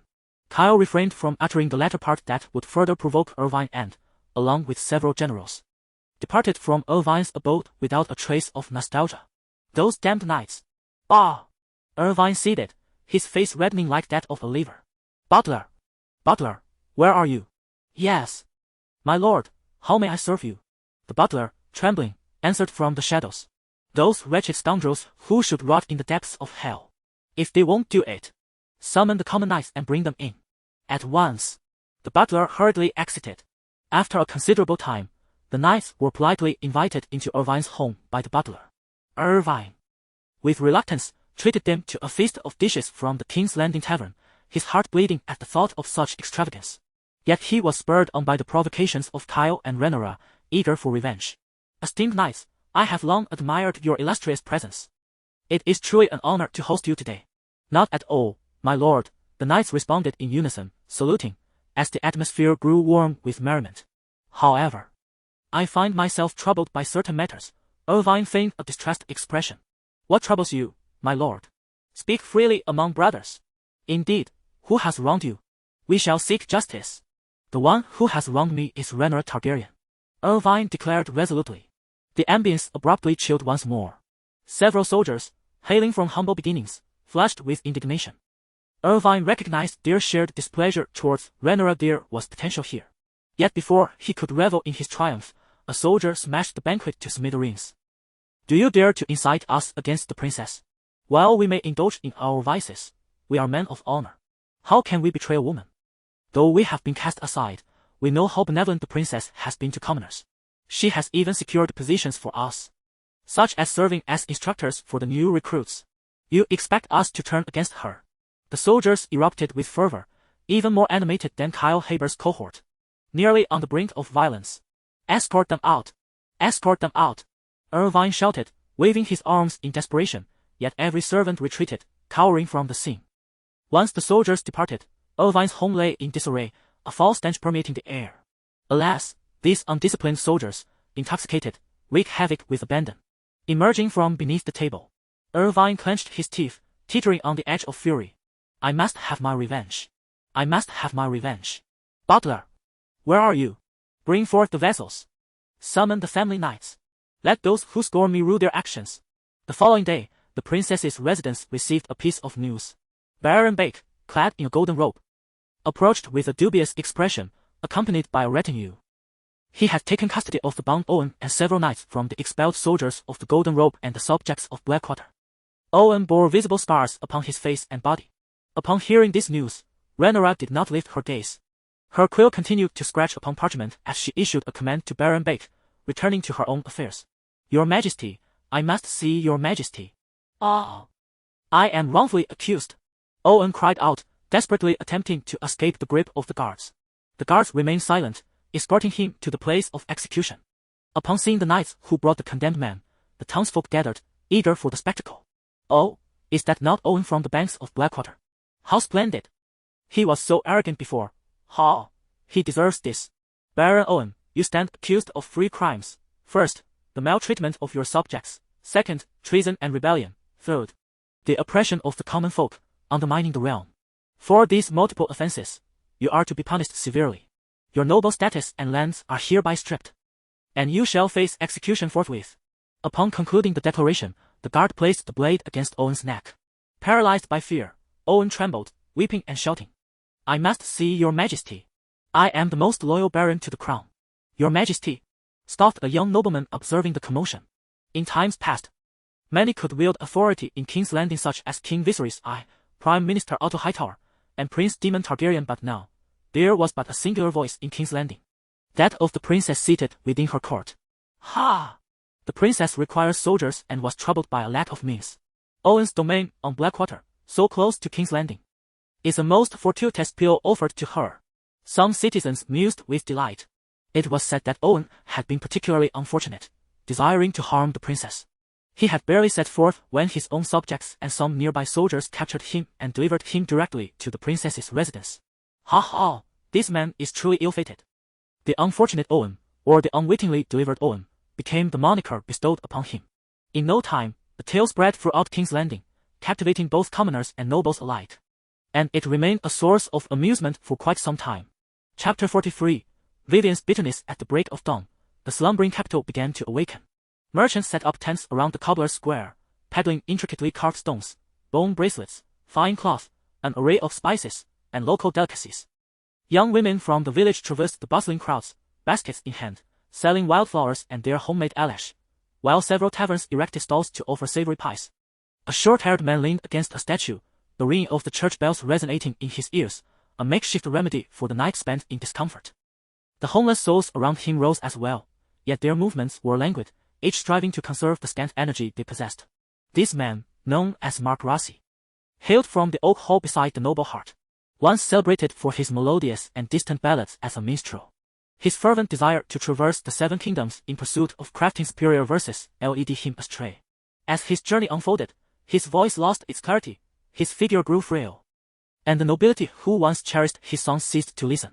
In the course of his wanderings, he misplaced the 7-stringed lute that had been his livelihood, and in a daze, he found himself walking alongside fellow refugees, arriving at the outskirts of the capital. Among those dwelling in the flea-ridden hovels, many shared his plight. Stripped of all but their faith and devotion, they possessed nothing of material worth. Once, the priests of the church would extend their charity to the needy, soothing the lands in the name of the 7. Yet, it was unclear when the bishops had grown indifferent to the outstretched hands of the destitute, struggling to survive. Mark, the former poet turned refugee, found his reverie interrupted by the commotion within the throng. The refugees had formed an orderly line, awaiting the dawn's promise. A group of individuals gingerly emerged from the rising sun, bearing something aloft. It was the cooks and guards from the Red Keep, approaching with freshly prepared sustenance. A bowl of porridge, 2 loaves of fragrant bread, and some greens were presented. Though meager, the refugees found great satisfaction in the offerings. The bread was as soft as a mother's embrace, and the porridge was thick enough to be savored. One of the chefs remarked, "You have been hungry for too long. Consuming something difficult to digest would only harm you." The refugees did not suspect deception, for their bodies indeed felt stronger, no longer on the brink of collapse. Those who regained their strength began to assist with manageable tasks, such as washing and cleaning. The healthier among them took to road repairs, building shelters, and clearing ditches, with tales of improved rations and wages circulating among them. Amidst the crowd, Mark savored the long-missed softness of the bread, tears moistening his eyes unbeknownst to him. They had arrived in King's Landing unconsciously, drawn to the church's promise of salvation. When the church had shuttered its doors, they found themselves adrift, waiting in the flea-ridden alleys with vacant gazes for the arrival of strangers. Now, however, the place where Rhaenyra resided had transformed into their sanctuary. In the hills of the riverlands, the Red Keep, attuned to the church bells, commenced its daily bustle. Having completed her morning rituals, Rhaenyra sat before a mirror adorned with pearls. Before long, Elise arrived, accompanied by a young maid. The maid gently cradled Rhaenyra's silken silver hair, meticulously combing through it without so much as a blink. Without needing Lady Ely's reminders, the skilled servant understood the importance of ensuring the comfort of Her Highness. Rhaenyra furrowed her delicate brows, not from any discomfort caused by the maid behind her, but rather to inquire of Ely about the state of affairs within and beyond King's Landing. Upon receiving an affirmative response, a faint smile graced the visage of the fair maiden reflected in the mirror. Ely presented a cup of slightly cooled courtly red tea, a customary indulgence for Rhaenyra. Outside the door, the other maids exchanged glances with Ely, who, perceiving their signal, approached the entrance to inquire. She returned to Rhaenyra and bowed, saying, "Your Highness, there is a woman who wishes to express her gratitude." "Let her enter," Rhaenyra replied. An older woman entered the chamber, her gaze averted from Rhaenyra, as she knelt on the ground, saying, "Thank you, Your Highness, for granting my inept son the position of chef within the Red Keep, where he now earns a substantial wage each month." It turned out that there was a significant shortage of chefs in the Red Keep, prompting Rhaenyra to instruct Ely to recruit a multitude of cooks, whether they hailed from noble families or the households of long-serving retainers. Naturally, she had no intention of accepting anyone with dubious motives or ill intent. "Rise and speak, good woman," Rhaenyra gently reassured her. "You have long served within the Red Keep, having been here since the time of my mother, and you are well aware of my character. While you may not bask in wealth and glory, your steadfast loyalty deserves recognition. As long as I reside in the Red Keep, I shall take care of you." The old woman's son, having been simple-minded, had failed in both carpentry and accounting, remaining at home and causing his mother great distress. By chance, Ely was seeking chefs, and although the young man was clumsy, he excelled at cooking and grinding flour. Recognizing no issues with him and knowing he was a relative of a long-standing servant, Ely allowed him to join the ranks. "Thank you, Your Highness. Since he took the chef position in the Red Keep, our neighbors and relatives no longer look down upon him. The chaotic intrigues instigated by Alicent will no longer plague us." Rhaenyra had meticulously arranged the roles within the Red Keep, from the mouse catchers and the elder maids responsible for cleaning, to the head of the guards and the King's Guard. Even secret passages, previously unknown to all, had recently been sealed. Should Hightower attempt to conspire against her within the Red Keep, she would not hesitate to demonstrate her capabilities. Even if Hightower were to come to court with designs of bearing a child, it would not be a simple endeavor. Rhaenyra's eyes glimmered with cunning calculation. With a cup of moon tea and a masked bracelet, she had garnered considerable experience, having taught herself many skills. As for any ill-intentioned servants oppressing their masters, usurping power, or any outside bloodlines attempting to muddle royal lineage, such occurrences would never manifest under Rhaenyra's watch, while she was unaware of the other Targaryens without dragons. Before those who possessed dragons, none dared to act recklessly. Other emperors might proclaim themselves true dragon kings, but who among them could genuinely raise a dragon in their courtyard? This was indeed a blessing brought forth by the presence of Lady Ely beside the princess. The old matron smiled at Rhaenyra, saying, "I have cultivated some fruits and melons outside the city. Though I dare not present them to your esteemed self, I have left them in the kitchen below. Lady Ely and several of the princess's handmaidens are welcome to sample them at their leisure." Ely, basking in her recent favor, currently held a position of prominence beside the princess, equivalent to that of the chief steward within the Red Keep. Such positions had traditionally been occupied by the daughters of noble families. Ely's father was also in high spirits, proud that his daughter was gaining recognition and favor, while his younger son served the princess. Nobles who had previously ignored their family now flocked to them with invitations, and affluent women subtly inquired about Ely's prospects for marriage. A girl of her standing, previously destined to marry a lesser noble or even a wealthy bastard, now found herself elevated by her role in the royal court. "I still have duties to attend to for your highness, father. Please do not hinder me." Illy declared with a hint of arrogance. Her mother, far from being offended, drew her into an embrace, affectionately replying, "I will heed your wishes, my precious daughter." Her sisters-in-law were envious of her fortune, listening with rapt attention as she recounted her son managing a lucrative cement factory and her daughter's elevation to court official. Life was indeed splendid. The matron and maidservants rose to attend to their tasks, while Rhaenyra led Illy and several handmaidens to the princess's residence to address matters of state. Meanwhile, Vivian Tam, once Rhaenyra's handmaiden, now found herself relegated to menial labor in the outer courtyard. "If you have any discontent, you should return to your family. Do not let it impede your future," Rhaenyra had sighed to her. Yet Vivian did not return home, knowing her family would treat her coldly. Having deemed her of no further value, the other handmaidens, though continuing their work, heeded Illy's warning, keeping a wary eye on the fallen Vivian to prevent any potential harm to the royal family. Vivian gripped her broom tightly, reflecting on her past. Was it truly wrong to have spied on the princess for Alicent? Yet now, regret was of no avail. The bitterness within her spread like a shadow. Chapter 44. The bandits of Blackwater. A shadow loomed overhead as the colossal dragon soared above the soldiers, casting a dark silhouette against the sky. It was almost here. "Push harder!" a youthful officer shouted at the solitary recruits. Unlike the past, where nobles would resort to brutal whippings and humiliations, there was now only patience and encouragement. This shift was not solely due to the presence of Rhaenyra and her dragon, Elon reflected. Elon, a farmer from the nearby village of Lul, had come to King's Landing to join the labor force.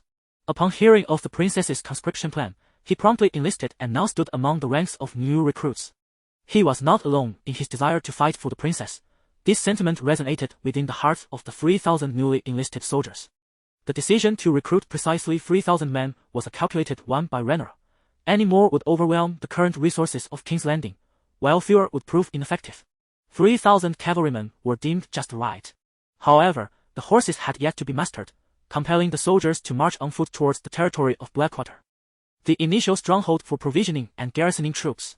The prince had ordered that upon arrival at Blackwater, they should kindle fires for cooking. Scouts had relayed Rhaenyra's commands, and the destination lay just ahead. With a mighty flap, Syrax soared ahead, departing from the throng of 3,000, en route to Blackwater. The dragon's velocity far surpassed that of human footfalls, as Rhaenyra awaited the arrival of her recruits. Blackwater was now within her sight, and she was eager to survey the territory's condition, ready to alert the soldiers should any danger arise. The dragon's arrival shattered the silence within the renovated castle, a thunderous sound echoing as Syrax descended. Yet, Rhaenyra did not dismount. With a powerful roar, the dragon's maw aimed menacingly at the fortress, ready to unleash its fiery wrath should the need arise. "Spare us, your highness," a voice emanated from within the fortress, followed by a throng of individuals emerging from the stronghold. "Your highness." The speaker was Kelt, the former steward of Owen. "We, in Blackwater, eagerly anticipate your arrival. How could we dare to jeopardize the princess's safety?" Kelt gazed apprehensively at the dragon. "Since you are aware of Owen's execution and the territory's return to the crown, why do you not come forth to greet me, instead locking yourselves within the fortress?" Rhaenyra inquired. "Ah, your highness," Kelt explained, "due to Owen's conviction. His illegitimate sons have sought to seize his estate, rallying a band of idle men to create unrest in Blackwater. We had no choice but to close our gates to prevent their entry." Kelt asserted firmly, "Illegitimate offspring have no claim to inheritance. This is the law of the Seven Kingdoms. We await your highness to deliver justice." Seeing this, Rhaenyra rubbed her forehead in exasperation. What manner of men were Owen and his brothers, so oblivious to the times? Did they value wealth over life? Owen had previously dispatched several of his illegitimate brothers to masquerade as bandits near Blackwater, plundering merchant caravans and harassing traveling nobility, rendering this gang merciless and indifferent to consequence. They were now gathered to the west of the town, amassing strength to besiege the fortress after noon. "Your highness, please exercise caution." "How many do they number?" "A total of 300 robust farmers." Upon hearing of the bandits' presence, Rhaenyra exhaled a sigh of relief. "I understand, let the new recruits have their taste of blood." However, she noted that they had yet to dine. Observing the gaunt and tattered appearance of Owen's servants, Rhaenyra surmised that the common folk must be enduring considerable hardship. The new recruits had just arrived. "You famished subjects, gather around the fire and share a meal with the newcomers." There was no need to worry about an attack. 300 men would hardly dare to ambush her 3,000, especially with Syrax providing aerial reconnaissance. The recruits had already settled outside the castle, prompting the hidden villagers to emerge. Blackwater Keep was a modest settlement, with its territory encompassing farmland near the Blackwater River to the south, a fortress to the north, and a stretch of lowlands to the west. From the back of her dragon, Rhaenyra surveyed her domain, momentarily filled with joy. Yet, the figures in the lowlands shattered her good spirits. Syrax, keep an eye on them. Alert me if they approach. Before Blackwater Keep, the recruits orderly received their rations, and the anxious villagers began to relax, devouring their meals ravenously. Initially fearful that the army had come to pillage, the villagers had hidden with their families. But to their surprise, the very first act of the princess was to provide them with food, igniting a glimmer of hope on their previously numb faces. A few women whispered among themselves, and soon a throng of children emerged from the shadows of the fortress, lining up behind the others for their share. All silent and composed, Rhaenyra witnessed this scene while seated outside the fortress, sharing a simple meal with the soldiers, indulging just as they did, unconcerned about her appearance after a morning of hunger. In the presence of nobles in King A's Landing, she maintained a regal demeanor as a representative of the royal family. But before her soldiers, she sought to connect with them on a personal level. Leon, eat slowly. No one is competing with you. As a strand of hair, loosened by the morning styling, fell across her face, Rhaenyra tucked it behind her ear. Leon called out, blushed and began to chew more deliberately, prompting a wave of good-natured laughter among the troops. After everyone finished their meals, Rhaenyra addressed the newly formed line of recruits, which, though crooked and disorganized, held promise. My soldiers, she declared, clad in armor and wielding a long sword and a dagger, exuding an aura of valor, bandits still roam in Blackwater. This is our territory. Do you consent to their continued existence? No. We do not consent. The recruits, led by Leon, shouted in unison. Very well. Rhaenyra responded resolutely. My soldiers must spill blood. Where is the officer? At your service, your highness. Good. Award the recruits for their efforts. Each will receive a bounty of 10 golden dragons. The intensity of their gazes sharpened at this proclamation. Rhaenyra quietly nodded. Although there were only 300 opponents, the majority of her troops were freshly recruited, and merely honing their skills to wield a blade and take a life constituted a commendable campaign. Meanwhile, the bandits in the hollow below were thrown into disarray at the sight of the dragon circling the town. Their terror rendered them almost incapable of fleeing, their legs trembling beneath them. Though they were thieves, their menace was little more than a means to intimidate docile farmers. True predators would not linger in this decrepit Blackwater territory. Boss, what shall we do? Which royal member is this? We are in serious trouble. One bandit exclaimed. Who else could it be, you fool? There are a handful of dragon riders in King's Landing. Even a 3-year-old child would know that. The bandit leader retorted. This young princess, she is rather youthful. Surely she does not harbor a murderous intent. One bandit pondered, contemplating the option of surrender. Ha! I fear we may frighten her to tears. Another bandit, seemingly unfazed, remarked. Silence. Regardless, she is a dragon rider, and no one wishes to be incinerated by her dragon. The leader admonished the group. Listen carefully. We shall go to pay our respects to this princess. It is said she is recruiting in King's Landing. Perhaps we could become her guards. He declared, exuding bravado. Do not even think about frightening her. The leader scolded the band. Intimidating her may offer a chance for treasure, but the greater likelihood is that we will be devoured by an irate dragon. Now, rise and proceed to meet this princess. Upon hearing these words, a few bandits lazily stood and began to follow their leader towards the fortress. Halfway there, a seemingly foolish giant inquired, Boss, she has 3,000 people. Would she even want us few? Gather the whole army, move out. The leader commanded. The new recruits had already charged forth, streaming out of the fortress. Wait, princess. The 300 bandits fell silent, meeting their end at the edge of the hollow. In the aftermath, it was discovered that the majority of injuries had been caused by the recruits trampling one another. Rhaenyra sighed in exasperation upon hearing this. As she approached the edge of the hollow, ready to command her new soldiers, she paused, gazing at the terrain in astonishment. Good heavens! Is this not the very soil used for glassmaking? Chapter 45. The placement of new recruits in Blackwater Keep. The initial wings of Rhaenyra began to stir. According to the steward, Celtigar, Lord Owen was inept in governance, employing a policy of harvesting the last remnants from his subjects. Though the fields existed, they lay choked by weeds, as Owen compelled the peasants to toil ceaselessly on the fortifications. Despite the dilapidation of Blackwater Keep, The dungeon harbored Owen's illicit earnings and exploitative gains amassed over the years. When Rhaenyra descended into the cellar with her soldiers, she was taken aback. The vast space was filled with heaps of golden dragons, silver stacks, wheat, armor, and weaponry. Rhaenyra felt a wave of gratitude towards Sir Owen. The wealth of golden dragons and wheat was self-evident. The malevolent deeds of Owen had not only afflicted the common folk, but had also ensnared the citizens of King's Landing. The armor and weapons clearly revealed the intentions of these nobles. Aside from self-preservation, they were well versed in the arts of thievery and brigandage. As Rhaenyra surveyed the bounty, she felt a sense of relief. In the event of conflict surrounding King's Landing, individuals like Owen would not come to aid, rather. They might recruit fleeing soldiers or bandits to pillage the nearby regions. Thus, eliminating such a menace was a stroke of fortune for King's Landing. The armor and weapons could be employed to equip the new recruits. Currently, the soldiers donned armor, a portion acquired from the aging gold cloaks, some purchased with treasury funds, and others sponsored by the noble houses of the realm. Even the aloof Velaryon had contributed over 100 fine iron suits of armor, exquisite treasures from overseas. Reflecting on this, Rhaenyra found humor in the situation. Just days prior, at the royal council, Otto Hightower, the hand of the king, who had only recently lifted the restrictions on Rhaenyra's control of King's Landing, had expressed his disapproval of her garrisoning troops in Blackwater Keep. The Iron Throne had not seen arms assembled in years. Was there a hint of disrespect from the vassals towards the crown? Why, princess, would you resort to violence? Instilling fear in the citizens and trepidation among the lords. Rhaenyra lounged in the council chamber, languidly observing him, even stifling a yawn. No matter how vociferously he spoke or theatrically he performed, it was of little consequence. Her troops would indeed be stationed there. With this mindset, Rhaenyra continued to watch the debate unfold between him, Tywin Lannister, and the other ministers. Clearing his throat, Viserys signaled her and adeptly shifted the topic.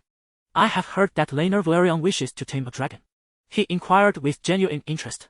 Upon hearing this, many astute vassals recalled the recently favored queen, and opinions began to flow, as the queen's position was a pivotal target in the power games of the great lords. Otto Hightower's attention was likewise captivated. Should Velaryon ascend to the royal family, how would he navigate his own position? The hand of the king would likely pass to the cunning old fox, Corlys Velaryon. Meanwhile, Alicent was soundly reprimanded by Otto Hightower. Every day, I send you to the Red Keep to accompany the king, yet he hardly even mentions you. Are you merely wondering about the Red Keep? Alicent, feeling aggrieved, lowered her head. Recently, His Majesty the King seemed to be afflicted by an inexplicable change, when alone. He was amiable and gentle towards her, yet in the presence of ministers and vassals, he adopted a stern countenance, leaving her utterly perplexed. Indeed, her confusion was warranted. This was a cunning tactic imparted by Rhaenyra to the king, an approach of nonchalance, neither resisting nor accepting responsibility, but most crucially, an unwillingness to acknowledge. As Rhaenyra departed, King Viserys I and his sworn guards bid her farewell from the Red Keep. The concern evident in Viserys' gaze provided Rhaenyra with a sense of warmth, yet she retorted. Father, the Blackwater Ridge is not far, and I shall return to the Red Keep by nightfall. It is not an extensive journey. Ah, my daughter has grown. She can now lead troops. He mused nostalgically, recalling how, at her age, he and her uncle Demon frolicked in nightly games on Dragonstone.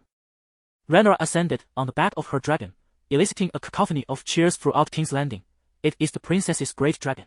Long life the true dragon. Long life her highness the princess. With a mighty flap of its wings, Syrax soared into the heavens, while Sir Laurent Malbrand, a knight from a noble family of the Westlands, remarked to Viserys, Your Grace, the populace holds you in great esteem. What worries do you harbor? This knight, a loyal supporter of Rhaenyra, was one of the steadfast allies destined to become a member of the future Queen's Guard.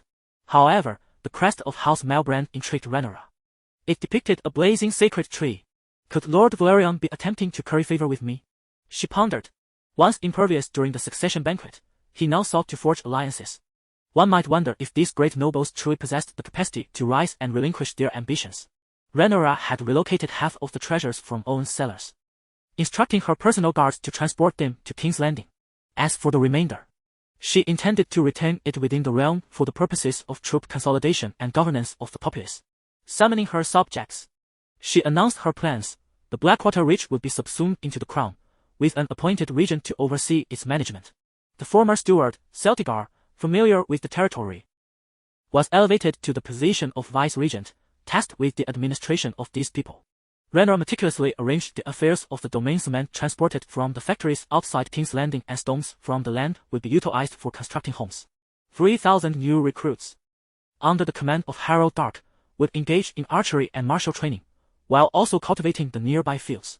Not only the subjects and recruits would undertake this agricultural endeavor. A significant number of individuals from the outskirts of King's Landing would be dispatched to clear land, with criminals obligated to fulfill laborious tasks within the city, while also contributing to the farming efforts, ensuring every resource was utilized effectively. Lastly, arrangements were underway for the acquisition of steeds. Officials within the princess's household convened urgently, contemplating the establishment of a designated area in the royal domain for horse breeding. Perhaps the fertile fields adjacent to the royal woods would serve as an ideal location. Rich in pastoral resources, after attending to her myriad responsibilities, Rhaenyra finally found a moment to rest, gazing down from the castle upon a low-lying area. She discerned what appeared to be frost-kissed crystalline ores. While all lacked knowledge in governance and remained oblivious to the fact that their barren lands harbored a mineral capable of glass-making, Rhaenyra had stumbled upon a true treasure. Long ago, she had begun to strategize regarding mineral resources, having overheard itinerant merchants discussing the riches surrounding King's Landing, as well as throughout the realm and even in the Vale of Arryn. Though Westeros possessed glass manufacturers, their products were of inferior quality and craftsmanship, with most wares imported through overseas trade commanding exorbitant prices. Now, with access to one of the essential ores for glass production, Rhaenyra envisioned a substantial influx of revenue. Perhaps even the opportunity to commission exquisite and costly glassware for the affluent nobles. Eagerly, she hastened back to Dragonstone, illuminated by the fading sunlight, intent on recruiting artisans and procuring additional materials for glass production from the Blackwater River. The industrial district beyond King's Landing was burgeoning with vitality. Chapter 46. The awakening dragon egg magic is akin to a medium, much like droplets of water in the vast ocean, which, when gathered, coalesce into waves. Rhaenyra recalled the words of the sage, Jan Sommer, as she patiently gripped the glass candle, her heart sinking as she endeavored to connect with it. Ignite, she implored. Alas, the glass candle remained utterly unresponsive. Ever since Rhaenyra had acquired this magical candle from the alchemist's enigma, she had endeavored daily to light it, an indication of her potential to learn magic. It was perplexing. Dragons effortlessly stirred the tides of the sea of magic, yet their master was devoid of any magical essence. Frustration welled within Rhaenyra as she embarked on yet another attempt. The candle remained still, as if mocking her in silence.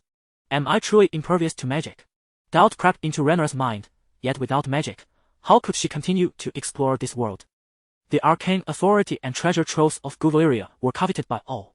Magic was the key to the higher powers of this realm. With the gates of magic seemingly closed to her, Rhaenyra sighed softly. Perhaps it was best not to rush. Even in the absence of magic, exploration was still possible, albeit more arduous. Shaking her head, she cast aside those thoughts. Rising from the table, she grasped a cup filled with deep green liquid, furrowing her brow as she consumed it. This concoction, a blend of herbs, milk, and ale, was said to contain a trace of magic, favored by certain sorcerers. In truth, many elements of nature harbored magic, albeit in such minuscule amounts that they remained unabsorbed, as noted by Nino Sommer in his writings. Unabsorbed meant untapped. Thus, Rhaenyra understood that she had merely indulged in a psychological comfort. The slight bitterness on her tongue cleared her mind. Suddenly, a breeze seemed to stir. Her spirit sank as the wind brought a veil of mist.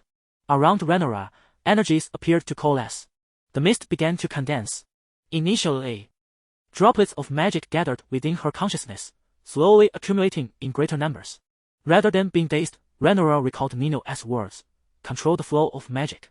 Let the arcane tide swirl and coalesce. Green natural magic, red fire magic, blood magic, black dark magic, all transforming into pure white magic. Swirling and forming like a vortex by a pond.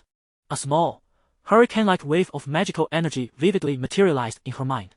Within this vortex of attributeless magic, 3 or 4 droplets of perfectly transparent magic glimmered. Rhaenyra sensed that she could utilize this magic to ignite the glass candle in her hand. According to the old sage, a novice mage typically condensed around 3 to 4 droplets of magic, with greater depth of power allowing for more rapid and abundant accumulation.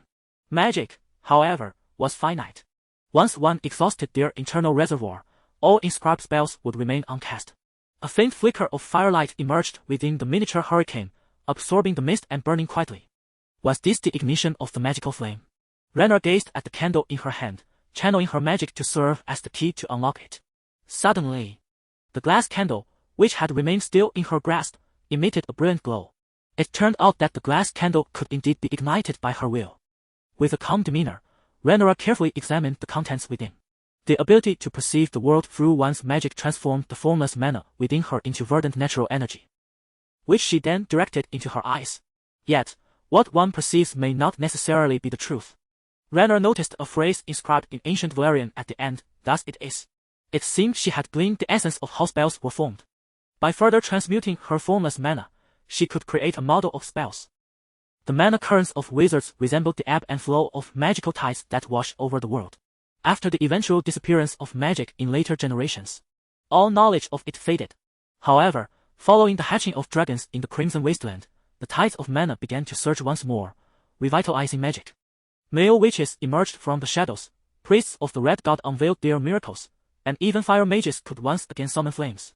Without the tides of mana, magic could not be wielded.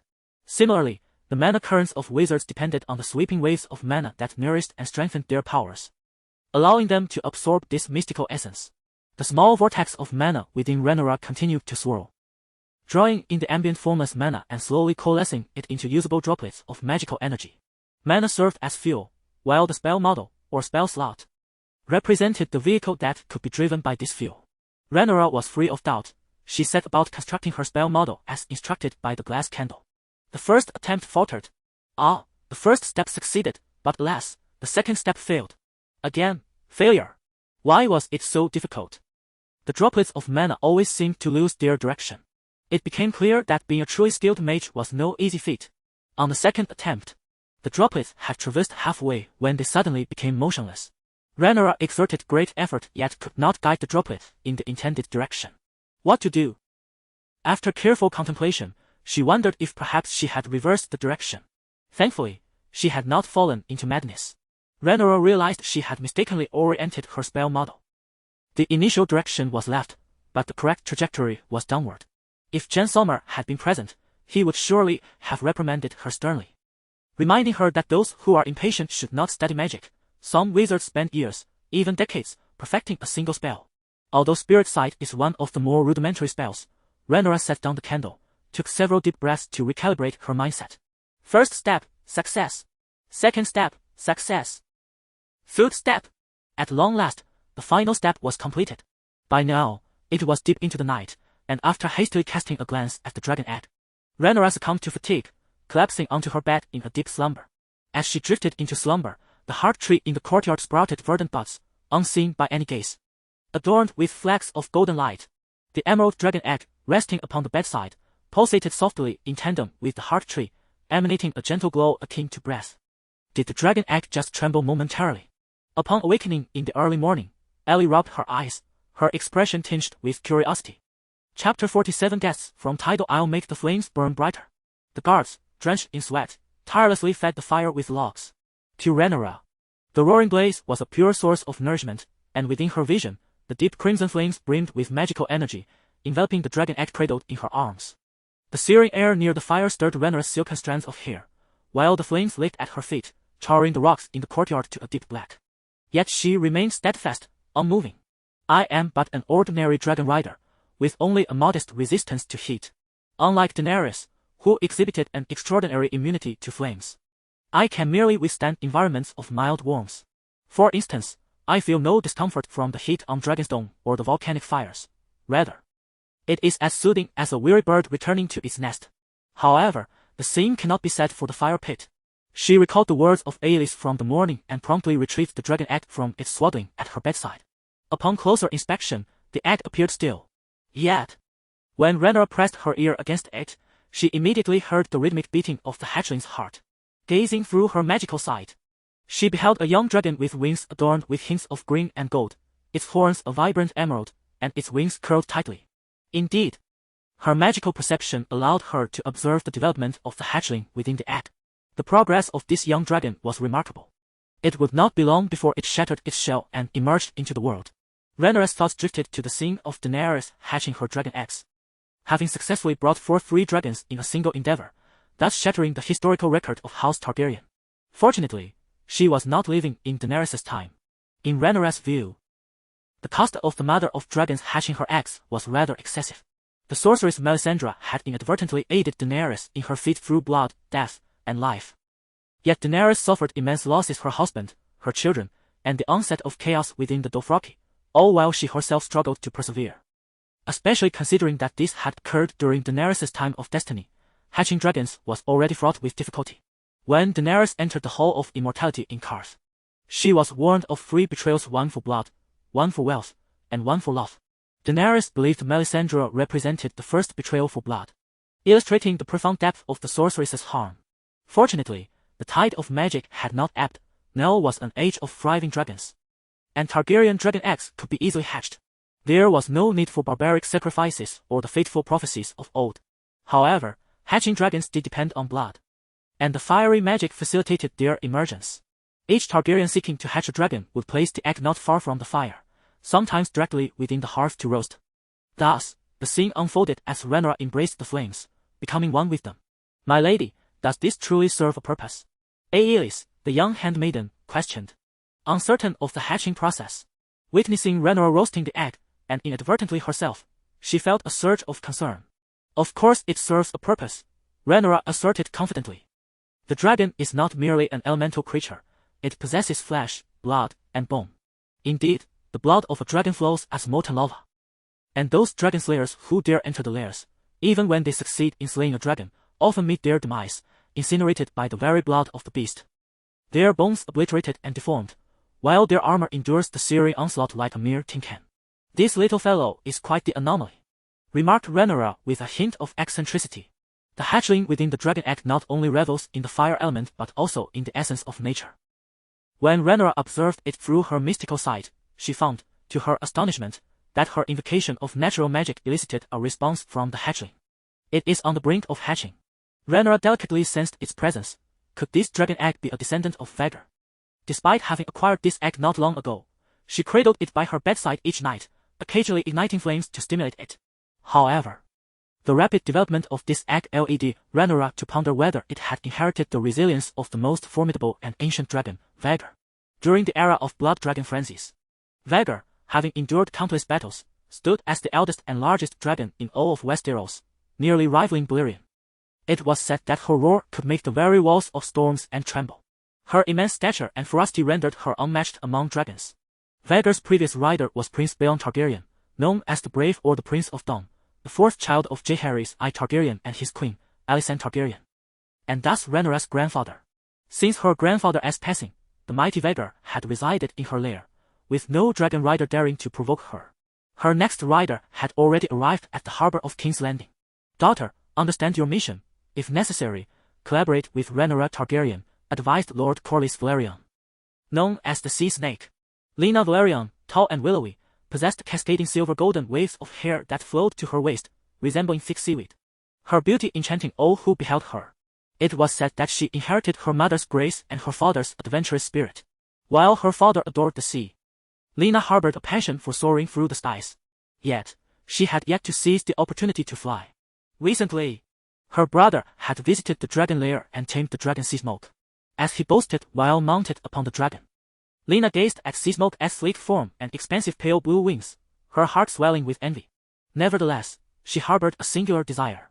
Well known to all, the scholars of Driftmark, the nobles surrounding her, and her doting parents were all aware of her proclamation: she would never ride a dragon inferior to Vhagar. Vhagar had recently been roaming the narrow sea, and none dared approach the fearsome beast. Thus, Lena arrived in King's Landing, bearing the mission entrusted to her by her father. Upon her arrival at the bustling port, she was taken aback by the vibrancy of the docks. "Am I hallucinating? Or has my sense of smell betrayed me?" Lena inquired of the handmaiden from Driftmark beside her. Once, the air was thick with a foul, putrid stench, occasionally pierced by the sight of menacing knights and mercenaries scrubbing the blood from their swords. Refugees emerging from their squalid nests would cast venomous glances that sent shivers down your spine, while mud and filth clung to one's finery and tall boots. Yet now, it seems as though King's Landing has evaporated from existence only to re-emerge from some flourishing realm. In the port, individuals are seen resting, their faces adorned with amiable smiles. Every so often, a few guards patrol the area. The streets, once rife with grime and odor, are now devoid of such unpleasantness, replaced instead by the refreshing scent of sea salt wafting from the harbor. The townsfolk are neatly attired, and the refugees have mysteriously vanished. Rural women offer wildflowers and spices for sale. A lovely young lady with freckles, emboldened by her apron, approaches to promote freshly picked blooms from the outskirts of the city. "Look here, would you be interested?" she inquires. Leno, momentarily entranced, blinks in astonishment before regaining her composure. The woman, unfazed, patiently awaits, a smile illuminating her face. Recalling how she herself had once been far less composed upon entering the city than this noble maiden. When did King's Landing transform so remarkably? Leno purchased the entire basket of flowers with a few silver stat coins, insisting that the woman need not bother with change. The woman expressed her gratitude for Leno's generosity, proudly proclaiming that since the princess took the reins of King's Landing, the lives of the citizens have been steadily improving. Chapter 48, A Distinguished Guest from Tidal Isle, Part 2. Even the neighboring towns were affected, flourishing increasingly. Recently, the princess dispatched her new recruits to safeguard the trade routes, aiming to eradicate the bandits that had infested the roads within the realm. Consequently, many merchants within the kingdom proclaimed that Her Highness the Princess was a true dragon blessed by the seven gods. Since the princess assumed control over King's Landing, she has welcomed refugees, reinstated order, taken charge of the gold cloaks, established the Grand Court of King's Landing, and initiated factories, with plans for salt production and military training on the horizon. The women exuded vitality, shedding their previous shyness. My brother is one of the princess's new recruits. Many aspiring recruits were unable to secure a position. The women eagerly recounted the transformations in King's Landing to Long. Even a humble farmer was aware of the reasons behind these recent changes, igniting a profound curiosity in Long regarding this distant relative. I am privy to this information not solely because my brother is a recruit but also because officials from the royal household have come to our village to expound on the decrees. It turns out that Rhaenyra has tasked the officials with disseminating the revised policies of King's Landing, ensuring that not only the nobles of the surrounding territories are informed, but also the common folk in the countryside. This is also a measure to prevent certain nobles from deceiving and misleading the populace, intentionally misinterpreting Rhaenyra's commands, shifting blame, and transforming beneficial policies into harmful ones. With curiosity in her heart, Long entered the Red Keep. "King Viserys, I received her." "Good day, Your Majesty." "Good day, Lady Long of Tidal Isle." Viserys did not underestimate this young lady, who was nearly the same age as his daughter. Her mother had once been a formidable rival for his throne, and her father had brought back wealth from the great voyages, rivaling entire nations. The Valyrian fleet was the foremost naval power in the realm. Alicent Hightower, seated beside the throne, graciously accepted the flowers from the handmaiden of Tidal Isle, placing them on the table in the reception room. Yet, Alicent's gaze could not stray from Leno's exquisite visage. She recognized this visitor as a formidable contender sent by the Valyrians.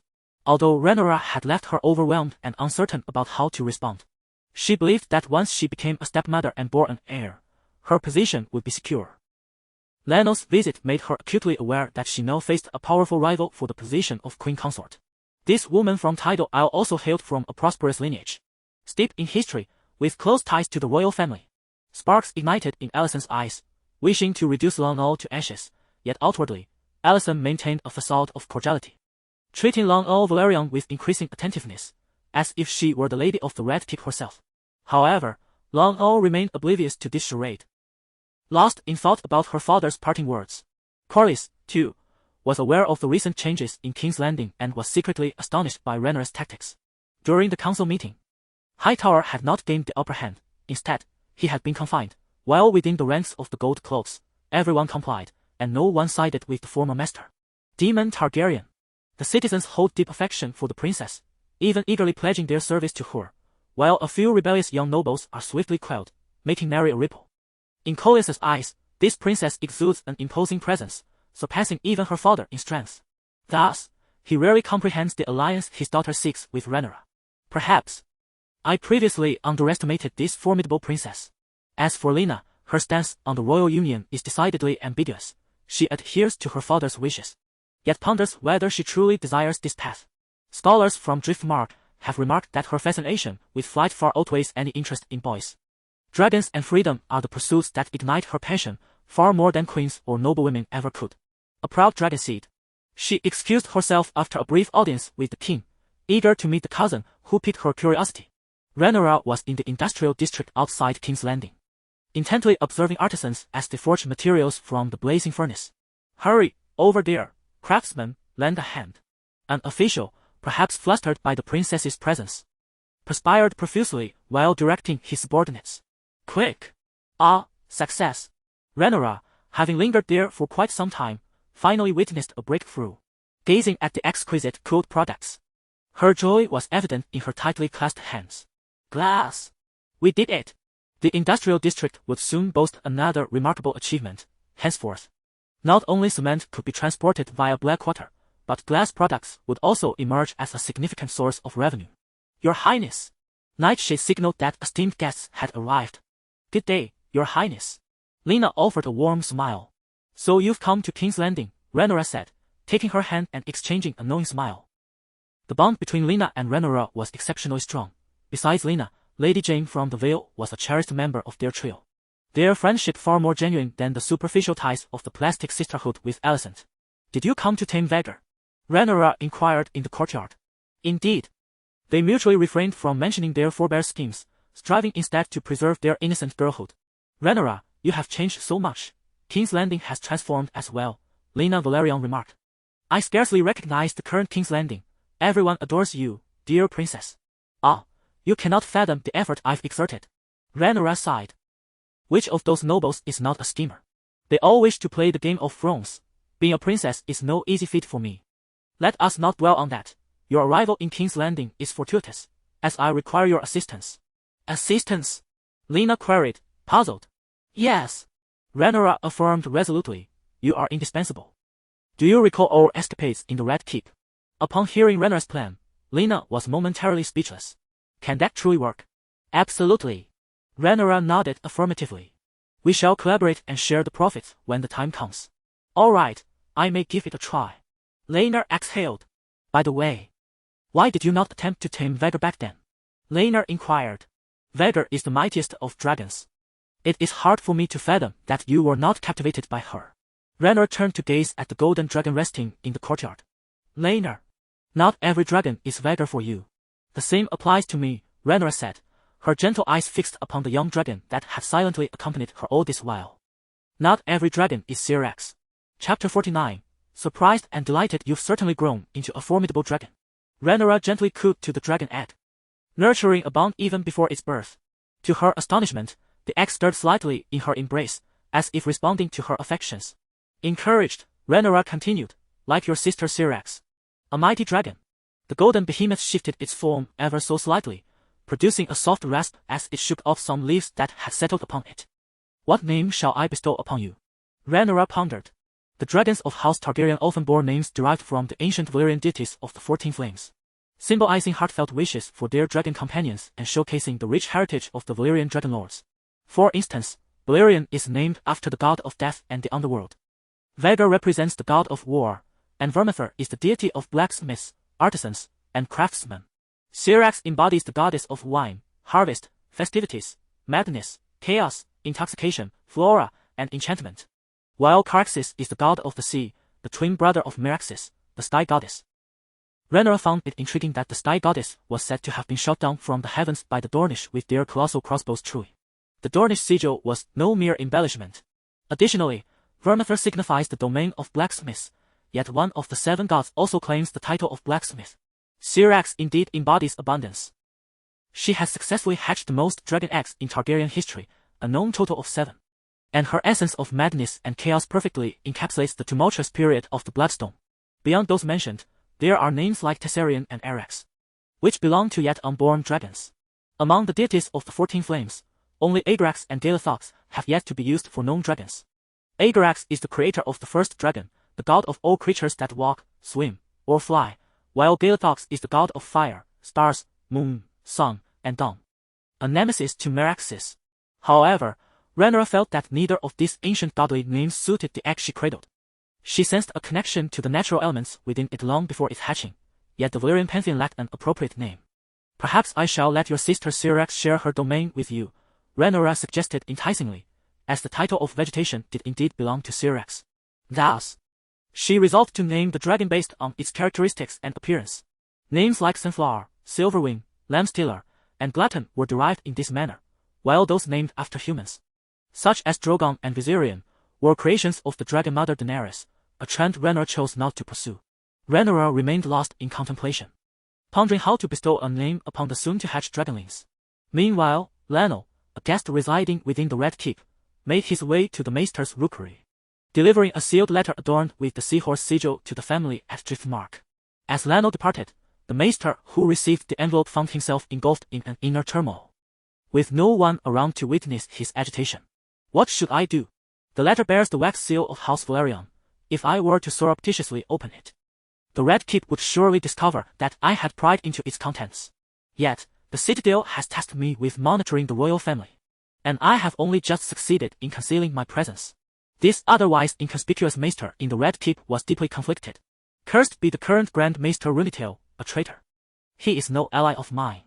If only Rhaenyra were a true confidant, it would be far simpler to deceive the royal family. Manipulating the opinions of the Maesters would pose no challenge. Rhaenyra is a close companion of King Viserys, a trusted advisor, and has served the Iron Throne for most of his life, thus disregarding the presence of the Citadel's Maesters. King Viserys, seated upon the Iron Throne, is no fool. Over the years, he has ensured that the significant Maesters serving the Red Keep are not influenced by the Citadel, instead nurturing loyalists within the royal court to guarantee the purity of the Maesters' positions during council meetings. However, Rhaenyra is now of advanced age, and it is only a matter of time before he passes from his post. At that juncture, the Citadel will have the opportunity to send a true ally. The young Maester, suppressing his indignation, ultimately resolved not to unveil the crucial missive. To do so now would spell certain doom, yet opportunities shall arise in the future. A cryptic smile crept upon his lips as he secured the envelope to the Raven's leg. Mayhap the daughter of House Hightower will prove to be of some utility. One must admit, the daughter of House Velaryon is a formidable opponent.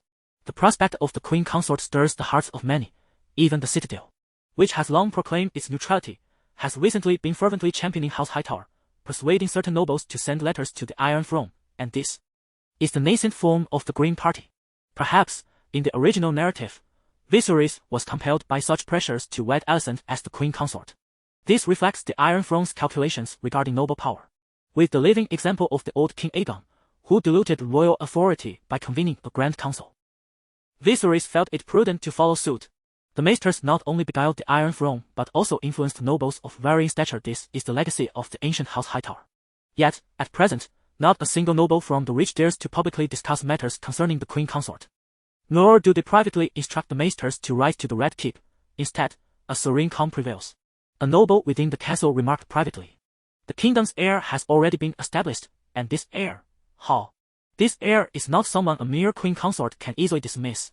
Furthermore, His Majesty has summoned the great nobles to swear fealty. Our realm shall undoubtedly follow the Iron Throne to secure our prosperity, regardless of who the Queen Consort may be. There exists only one true dragon heir, even rendering certain princes to the sidelines.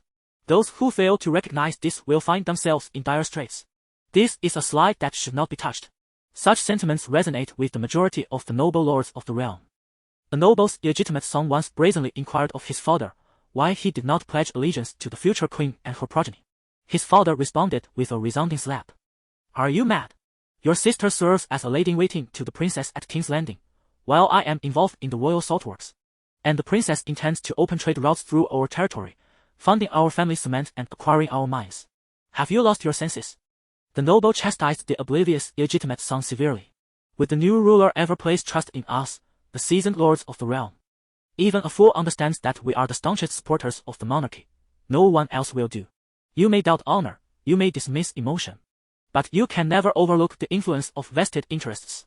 The nobles of the realm, to varying degrees, have been bound to Rhaenyra's cause. One need only mention a relative or friend to find them within and beyond the Red Keep. Count Councillor Darkling of the Vale boldly proclaimed at a banquet, 'What queen? In the future, there will be but one queen of the Seven Kingdoms. That is Her Highness Rhaenyra. His uncle serves in the King's Guard, and his relative Harrow Dark is a trusted confidant of Rhaenyra, while his second son is one of her guards. It is widely acknowledged that the Darkling family is unwaveringly loyal to the crown, a loyalty that cannot be swayed. Furthermore, the Vale has sent a secret missive. Lady Jaime Arryn leads the noble houses of the Vale in staunch support of Rhaenyra, resolutely defending the rights of the Queen, Aemma Arryn's daughter, Rhaenyra Targaryen, Princess of Dragonstone, the sole heir of the Seven Kingdoms. This unexpected support left Rhaenyra somewhat taken aback, rather embarrassed, indeed. Chapter 50 Cooperation with Valyrian. As the noble lords of the realm maintained a conspicuous silence regarding the tumultuous succession, one noble family stood apart. What did they say? The servant beneath the opulent chair stammered. The lords of the sharp corner and Marseille faced with the unpleasant countenance of the man seated above. The servant hastily added. They claim that there are numerous pressing matters in their territories, and thus cannot attend. They graciously declined your lordship's invitation, stating that they would gather at a later time. Phew! These neighbors and close nobles, who usually flocked to curry favor when they beheld the wealth brought by Valerian's fleet, now turned their backs when it was their turn to contribute, showing him no respect. Recently, Hytar's proclamations had not swayed Rhaenyra and her followers. Instead, they left Valerian on edge, as if Hytar were deliberately challenging him, the sea serpent. Otto Hytar. Coelius gritted his teeth in frustration. Otto had not only made an enemy of Daemon, King Viserys favored him to counterbalance Valerian, and Coelius had long-standing grievances with Otto. If Viserys had chosen Old Town for his heir instead of Driftmark, Coelius would not have swallowed his pride. He would have certainly made his displeasure known. For instance, the absence of his entire family from the succession ceremony. Ultimately, the reason these nobles refrained from meddling was due to one person. As this thought crossed Coelius' mind, he sighed, for he had hoped to ally with her. Alas, the vessels he could mobilize had resolutely decided to abstain from the affair, leaving Coelius in a state of discontent. Lord Coelius. A servant entered, bowing deeply. There is a letter from Miss Rhaenyra. Oh, bring it forth quickly. Coelius perused the letter, a smile transforming his features. He wondered how his daughter fared in King's Landing. She must certainly trample Hytar's face. Spices? The letter expressed Rhaenyra's desire for some materials from the family treasury, those acquired from the Great Voyage. Coelius Valerian was a nobleman fond of adventure and seafaring, a rarity in Westeros. It was said that his exploits during several grand voyages had made him as wealthy as a nation. And he was also the first Westerosi to explore the Far East, although a certain mage might disagree. Since it was his daughter's request, he would grant it without hesitation. Though uncertain of her intentions for those materials, a child must be independent, and parents should support them. This was Coelius' affection for his offspring. Otherwise, he would not toil before the Iron Throne for their sake. The letter also mentioned something else.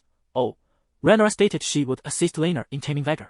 Coelius understood his child's aspirations, but the might of Vhagar deterred many dragon riders. Yet, having a true dragon rider by her side might significantly enhance her chances of success and ensure greater safety. After some contemplation, Coelius deemed this a feasible plan. His wife, Rhaenys, had once wished to aid their daughter in dragon taming, only to be decisively rebuffed by Rhaenyra. Mother, you are well aware that taming a dragon is a solitary endeavor, one in which outsiders cannot assist. Furthermore, Vhagar either roams the wilderness or remains in the dragon's lair. It would be unwise for you to venture to King's Landing, provoking the Iron Throne's suspicion. Moreover, the Valyrian fleet faces its own troubles and requires the Red Queen's oversight. As for sea smoke, Rhaenyra has had insufficient time to bond with it. For the sake of safety, Corlys would never place his son in such perilous circumstances on the battlefield. With Rhaenyra by his side, Rhaenyra's life would be safeguarded. This plan is indeed feasible. The bond between these two girls has been strong since childhood. Corlys shook his head in reminiscence. They used to play together within the Red Keep, teasing others like two wildlings. Rhaenyra has proposed exchanging magical artifacts and knowledge from Essos that I should retrieve. A frown creased Corlys' brow. Indeed, he has amassed treasures not only in Essos but across the globe. However, these are his prized possessions, earned through perilous adventures on the high seas. Reflecting on those harrowing experiences still sent shivers down his spine. Nature's fury and human folly often conspired against him during his journeys, leaving him with several old scars as a testament to those trials. Rhaenyra desires my treasures and seeks to collaborate with me. He closed his eyes, contemplating deeply. Yet, she has not pledged her support for Rhaenyra's claim to the throne. If a daughter of Viserys were to back Rhaenyra, his position would be exceedingly secure, particularly regarding the matter of heirs. Rhaenyra's silence on this issue renders her unworthy of my family's treasures. Unless, there is another consideration. Corlys began to calculate in his mind, dismissing these thoughts for now. As the matter of the heir is still unresolved, it is prudent to observe before making any decisions. With this in mind, he instructed his subordinates to compose a response to King's Landing. Rhaenyra, if you wish for my treasures, aiding Rhaenyra in dragon taming alone will not suffice. You must assist my fleet in securing victory in the naval conflict at the Stepstones.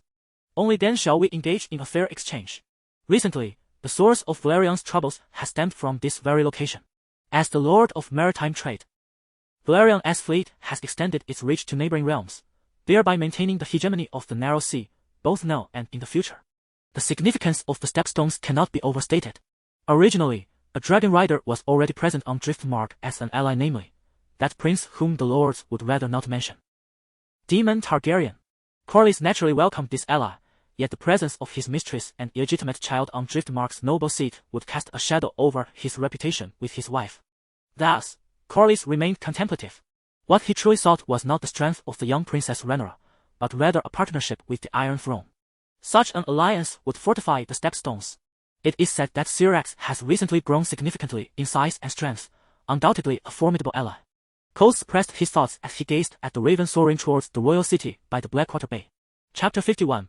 The dispute over the Stepstone Islands. The Stepstone Islands, a series of isles situated within the Narrow Sea, are linked to the contested lands of Dorne to the east. According to legend, these islands were once part of Dorne's arm, connecting Westeros to the continent of Essos. When the first men invaded Westeros via the land bridge, the Children of the Forest, led by the Green Seers, unleashed formidable magic that shattered Dorne's arm, thus giving rise to the Stepstone Islands. The free city-states of Myr, Lys, and Tyrosh frequently waged war over the sovereignty of these islands.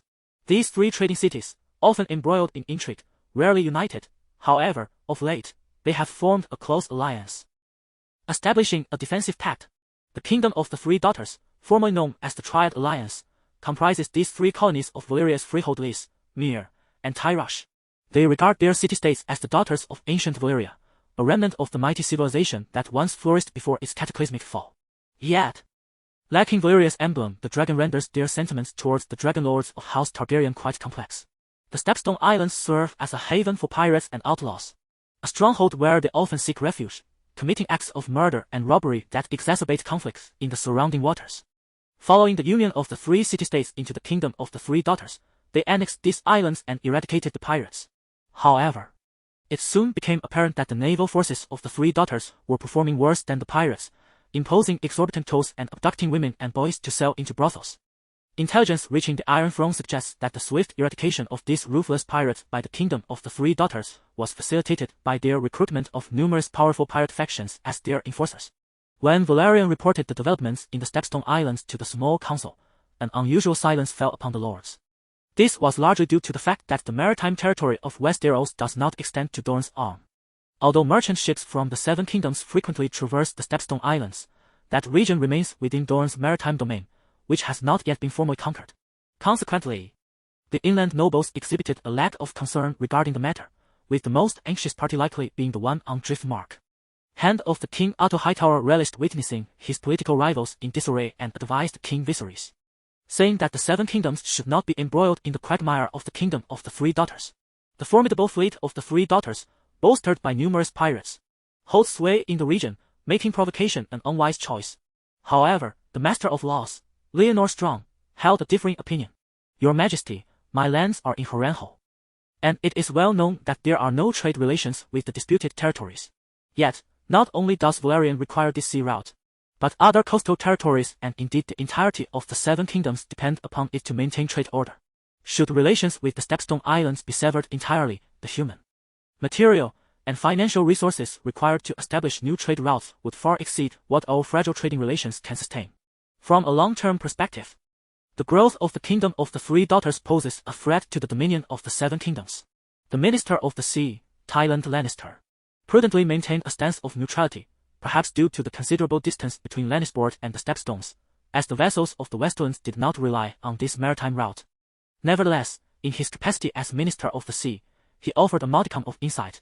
The navies of the Seven Kingdoms primarily depended on the strength of House Velaryon, and should Driftmark suffer significant losses, the establishment of a new fleet would be imperative. Rhaenyra, what is your perspective? Aegon I Targaryen called upon his daughter, seeking to gauge her thoughts on the alliance with House Velaryon.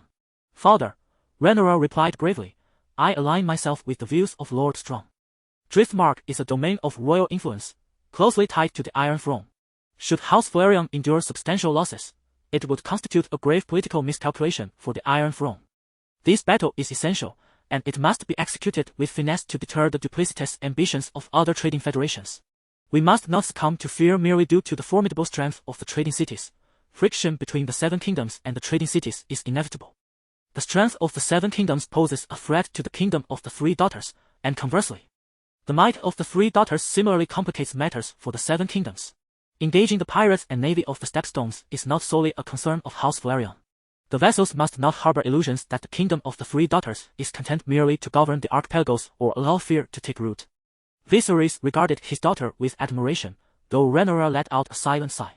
Most of the great nobles of the Seven Kingdoms exhibited a dispassionate attitude. While the old noble House Hightower maintained close ties with the Kingdom of the Three Daughters, engaging in clandestine dealings. For instance, in the annals of history, Otto Hightower, the hand of the Green Party, extended an invitation to the Kingdom of the Three Daughters to form an alliance against Rhaenyra. The kingdom acquiesced, dispatching 90 warships to besiege the Velaryon fleet in Blackwater Bay. The two sides engaged in fierce naval combat in the Narrows, under the onslaught of Dragonfire. The Kingdom of the Three Daughters suffered heavy losses, yet Rhaenyra's faction also endured significant casualties. Her youngest son, Viserys, was captured, her eldest son, Joffrey Velaryon, and his dragon, Vomax, perished, alongside a loss of one-third of Velaryon's naval strength. Driftmark was ruthlessly attacked, its long-accumulated wealth plundered and incinerated, leading to a significant decline from which it never fully recovered. Of course, the Kingdom of the Three Daughters fared poorly as well, following the naval battle in the Narrows. Only 28 vessels successfully returned to the Stepstones, precipitating the subsequent fragmentation of the kingdom, with the city-states reverting to a state of separation. Thus, Rhaenyra supported House Velaryon in this conflict against the Stepstones, as history would later reveal this venture to be successful. Her uncle, Daemon, would ultimately seize this fief, crowning himself as the king of the Narrow Sea and the Stepstones, only for the Kingdom of the Three Daughters to feel aggrieved and ally with Dorne to retaliate against Daemon. However, he soon returned to King's Landing, relinquishing this throne. Yet, at this moment, it remains uncertain whether he would relinquish it, for he had declared his intent to conquer a fief for his illegitimate son, who had not succumbed to the exile of the Iron Throne. Prince Daemon Targaryen had long set his sights on this territory. In his youth, he had adventured on the Stepstones, where he made numerous enemies in places such as Lys. The realm of his third daughter had long regarded him as an adversary, offering a substantial bounty to anyone who could slay the dragon Caraxes and its rider Daemon. The High Council would honor such a victor as a guest of distinction. The reward was limitless. Few dared to accept this perilous challenge. Otto Hightower, with a compliant demeanor, refrained from contradicting Rhaenyra, displaying utmost subservience. Thus, the Royal Council resolved to support House Velaryon, and the realm of the third daughter would soon face the wrath of Daemon, Rhaenyra, and Viserys, the entirety of the royal family. However, engaging in warfare with the realm of the third daughter was not an immediate endeavor. Gathering the fleet, securing supplies, and formulating a war strategy would require time. The distance between Blackwater Bay and the Stepstones posed little challenge to dragons in full flight. Yet conventional ships would need months to traverse the waters. House Velaryon was not fully prepared for total war. This meeting merely expressed a formal alliance, indicating that the Iron Throne would stand as Velaryon's support, rather than merely observing while Daemon fought alone against Velaryon. The actual hostilities were slated to commence in the spring of the following year, leaving ample time until then. Chapter 52, Dragon Riders. Departure. After a prolonged wait in King's Landing, Rhaenyra Targaryen finally seized her opportunity. Vhagar had returned from the Narrow Sea and was now resting in the Dragon Pit. Eager to embark on a quest to find the Great Dragon, Rhaenyra was initially impatient, but Rhaenyra dissuaded her. If you venture to the Narrow Sea, who will protect you? The Velaryon fleet is currently mustering for war. Do you not fear that someone might exploit your father's vulnerabilities to abduct you as a threat? This is far more perilous than any military operation. Furthermore, Vhagar was not easily tamed. Have you not heard tales of dragon lords who were devoured by their own dragons? Do not be hasty, wait for the right moment. If this time does not yield success, Vhagar shall return again. Upon hearing these words, Rhaenyra's anxiety subsided. In truth, she was a naturally composed individual. Scholars had suggested that she could attract Vhagar to Dragonstone using certain methods, and her family would wholeheartedly support her. However, she resolutely declined this endeavor, insisting on going to King's Landing instead, fearing that should she fail to tame the dragon, Vhagar might go on a rampage in the Spice Town, harming knights and commoners alike. Her impatience stemmed from a desire to assist her family in securing victory in the war for the Stepstones. The strength of the ancient Dragonfire was of utmost significance. With her emotions once again stabilized, Rhaenyra accompanied Rhaenyra in her numerous undertakings, though she was secretly astonished by Rhaenyra's relentless busyness. Rising early each morning, Rhaenyra would attend to state affairs at the princess's residence, occasionally inspecting the industrial district and docks outside the city, where ships were bustling to transport cement and commercial goods across Blackwater Bay. Meetings were held at noon to govern King's Landing and the surrounding towns, while new recruits were dispatched to cleanse the realm of bandits and marauders. In the afternoon, Rhaenyra would fly to Blackwater Ridge to assess the refugees' farming efforts and oversee the training of local laborers in salt production techniques, rewarding skilled artisans for their exquisite glasswork. Rhaenyra was taken aback. She had not realized the princess's duties were so demanding. Rhaenyra remarked, "The current situation is indeed an improvement. In the early days of my governance over King's Landing, I lost hair daily, as the populace was far from easy to manage. Thankfully, the circumstances have now been clarified, and no urgent crises require immediate attention. I can finally enjoy a restful night, free from the dread of a mob assaulting the Red Keep as I flee on my dragon." It can only be said that diligence reaps rewards. Observing the harmony and stability of King's Landing brought Rhaenyra joy for Rhaenyra. Yet, Rhaenyra felt somewhat embarrassed, for she had contradicted herself during a meeting at the princess's residence. Regarding those new recruits, I have reconsidered the counsel of my lords. Perhaps we should forego the farming." The ministers were taken aback by the rare display of shyness from their princess. Rhaenyra's initial plan was to combine farming with troop mobilization, which would reduce expenses and bolster finances. However, once the policy was enacted, she began to sense its flaws. Although the realm of the Wangling is currently under her influence, she has not tightly grasped its reins. It was only upon her decision to establish connections across all trade routes and collaborate with the coastal regions that she realized her position in King's Landing resembled that of a spider, intricately weaving together the various fiefs of Wangling. The new recruits would no longer be stationed in the Blackwater territory. Instead, they were to extend their reach beyond Wangling, venturing into areas previously beyond her grasp. Her preoccupation with King's Landing had blinded her to the potential of a mobile force. Consequently, the plan for land reclamation could not be executed. Although the soldiers indeed required land allocation, refugees could serve as tenant farmers, allowing them to settle and enabling her troops to exert greater effort. However, this would exacerbate fiscal pressures, undermining Rhaenyra's original intentions to nurture soldiers for 1,000 days, only to employ them for a fleeting moment. Rhaenyra resolved to enhance her financial development. Land reclamation and troop deployment should be treated as distinct matters, at least until the latter stages, when they could be considered a singular endeavor. Rhaenyra addressed her trusted ministers, asserting that the transformation into tenant soldiers should only occur under severe troop overextension, and at this nascent stage, such measures were inadvisable. Policies were once again revised, and Rhaenyra no longer felt shame. After all, this was her inaugural experience leading an army, and mistakes in policy were inevitable.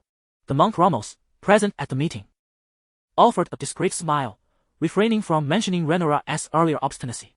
Rhaenyra formally issued her first combat directive to the new recruits, to eradicate the mercenaries, bandits, and remnants of chaos that plagued the vicinity of the Blackwater River. Ensuring the uninterrupted flow of this inland waterway was a crucial step for collecting trade taxes and conducting commerce in regions such as the Riverlands and the Bay. Previously, various fiefs would occasionally suppress these destabilizing elements, but due to disunity and ongoing disputes, some bandits being masquerading nobles, complete eradication proved elusive, with new nests emerging periodically. In the Blackwater territory, Rhaenyra convened the new recruits for an archery ceremony. The war horses had begun to arrive, and fodder was being cultivated. King's Landing had consistently supported the logistical needs of the army. Rhaenyra emphasized the mobility of this cavalry, training them primarily in the art of mounted archery to strike at their foes. After all, dragonbone was the finest material for bow-making, and wooden arrows could be sourced from the royal forest. The horses ridden by the new recruits were among the swiftest and most formidable available. Thus, when conflict arose, this unit would be able to mobilize swiftly, utilizing their exceptional archery skills to outmaneuver the enemy and swiftly determine the outcome of battles. This would test Rhaenyra and her commander's training capabilities, yet she felt no apprehension. She concentrated her resources on this troop, confident that the noble knights would proficiently train the new recruits without her intervention. Furthermore, she had implemented numerous incentives, including the allocation of land and housing to the new soldiers. Recently, The new recruits who had excelled stood at the forefront. Rhaenyra, positioned before Blackwater Keep, addressed her troops. It is no longer fitting to refer to you as mere recruits. I have resolved to name you the Dragon Riders. You are the sharpest blade in my hand. Bring order to the chaos, and slay all who defy the royal reign. The soldiers swiftly raced to relay her commands to the troops stationed behind, unable to hear her voice. Leon stood at the forefront of the ranks. Thanks to his recent training, he had transformed from a mere farmer, once accustomed to wielding a sickle and axe for woodcutting, into a celebrated archer within the army. Though he still needed to hone his skills, his proficiency with the bow had grown remarkably, earning him praise from his instructors and envy from his comrades.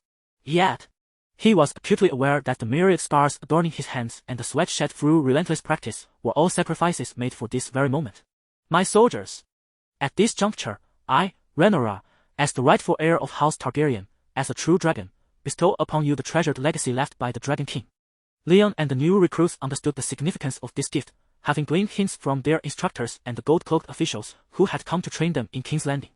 Upon the mention of this, their expressions shifted to envy and admiration. The Dragonbone bow, rumored to command a princely sum across the waters in the Free Trade Federation. Although it could not compare to Valyrian steel, it remained one of the ancestral weapons of the Westerosi nobility, previously reserved solely for royal use. The Dragonbone symbolized the pride of the ancient dragons. I hope you shall not tarnish this magnificent bow. I shall hold this bow-giving ceremony once more, until each of you possesses the pride of House Targaryen. Fight for your true dragon. Fight for Her Highness the Princess. For the true dragon. For the true dragon, fight. The new recruits echoed one another in fervent shouts. Even the instructors and palace guards were momentarily swept up in the fervor, joining their voices in unison. With a mighty beat, Syrax soared from the ground, circling above the heads of the new soldiers, unleashing a torrent of fiery breath that elevated the atmosphere to a fever pitch. I know that many of you new recruits hail from the ranks of refugees and impoverished farmers, and you view me as your savior, your heroine. However, rather than waiting for someone else to rescue you, it is far better to rise and seize your own destiny, to become a hero.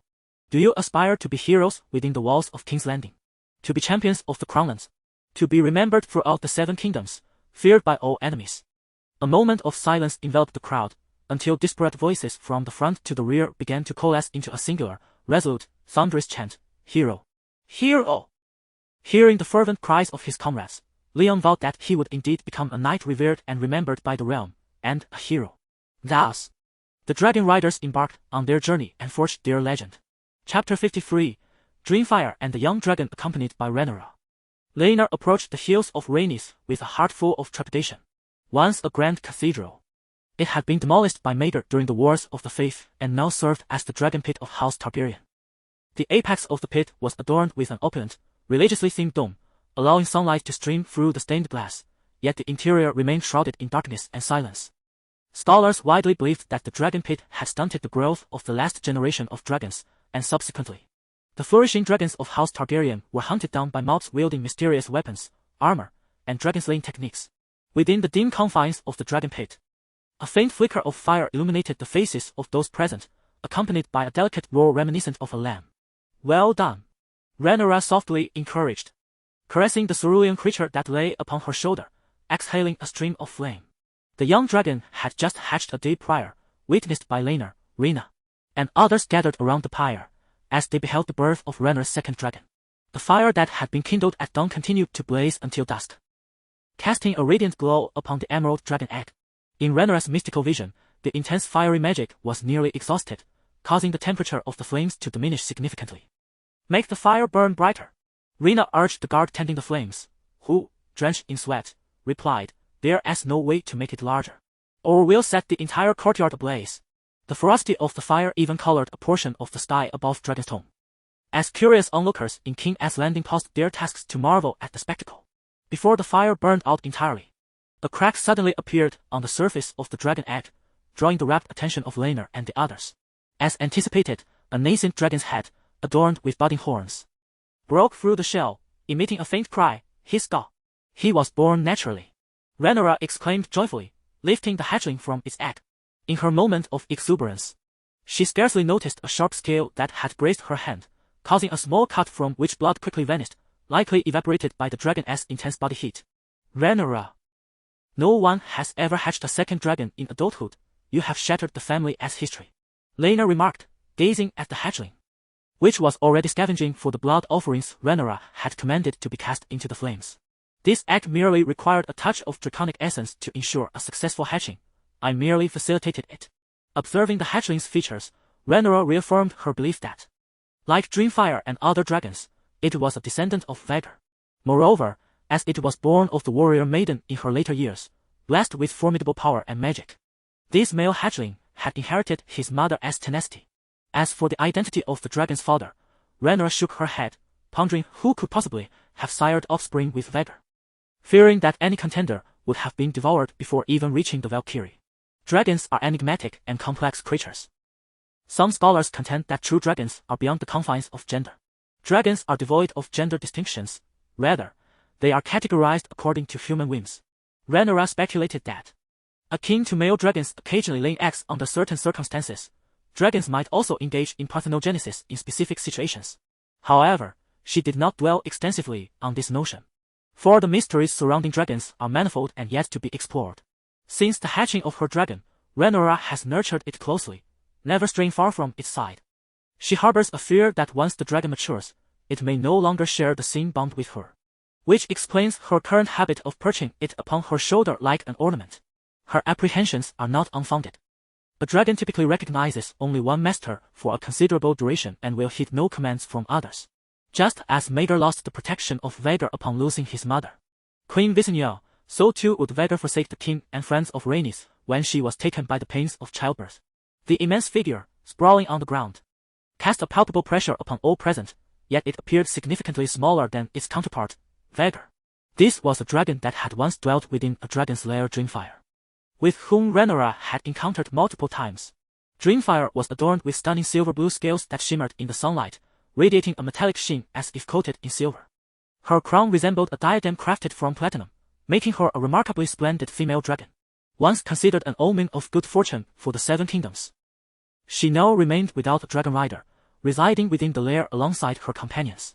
Gazing upon Dragonfire, Rhaenyra was once again struck by a sense of wonder. This majestic dragon's second master was Queen Helena of the Greens. When Helena perished, Dragonfire felt a psychic connection and roared within the lair, straining against her chains, yearning to fly towards her lost mistress. In time, as the mob began their slaughter of dragons, they showed no regard for the fact that Dragonfire belonged to Helena. Treating all dragons with equal cruelty, the mob stormed into the lair, intent on slaying what they perceived as demons. Among the 4 dragons within the lair at that time, only Dragonfire managed to break free.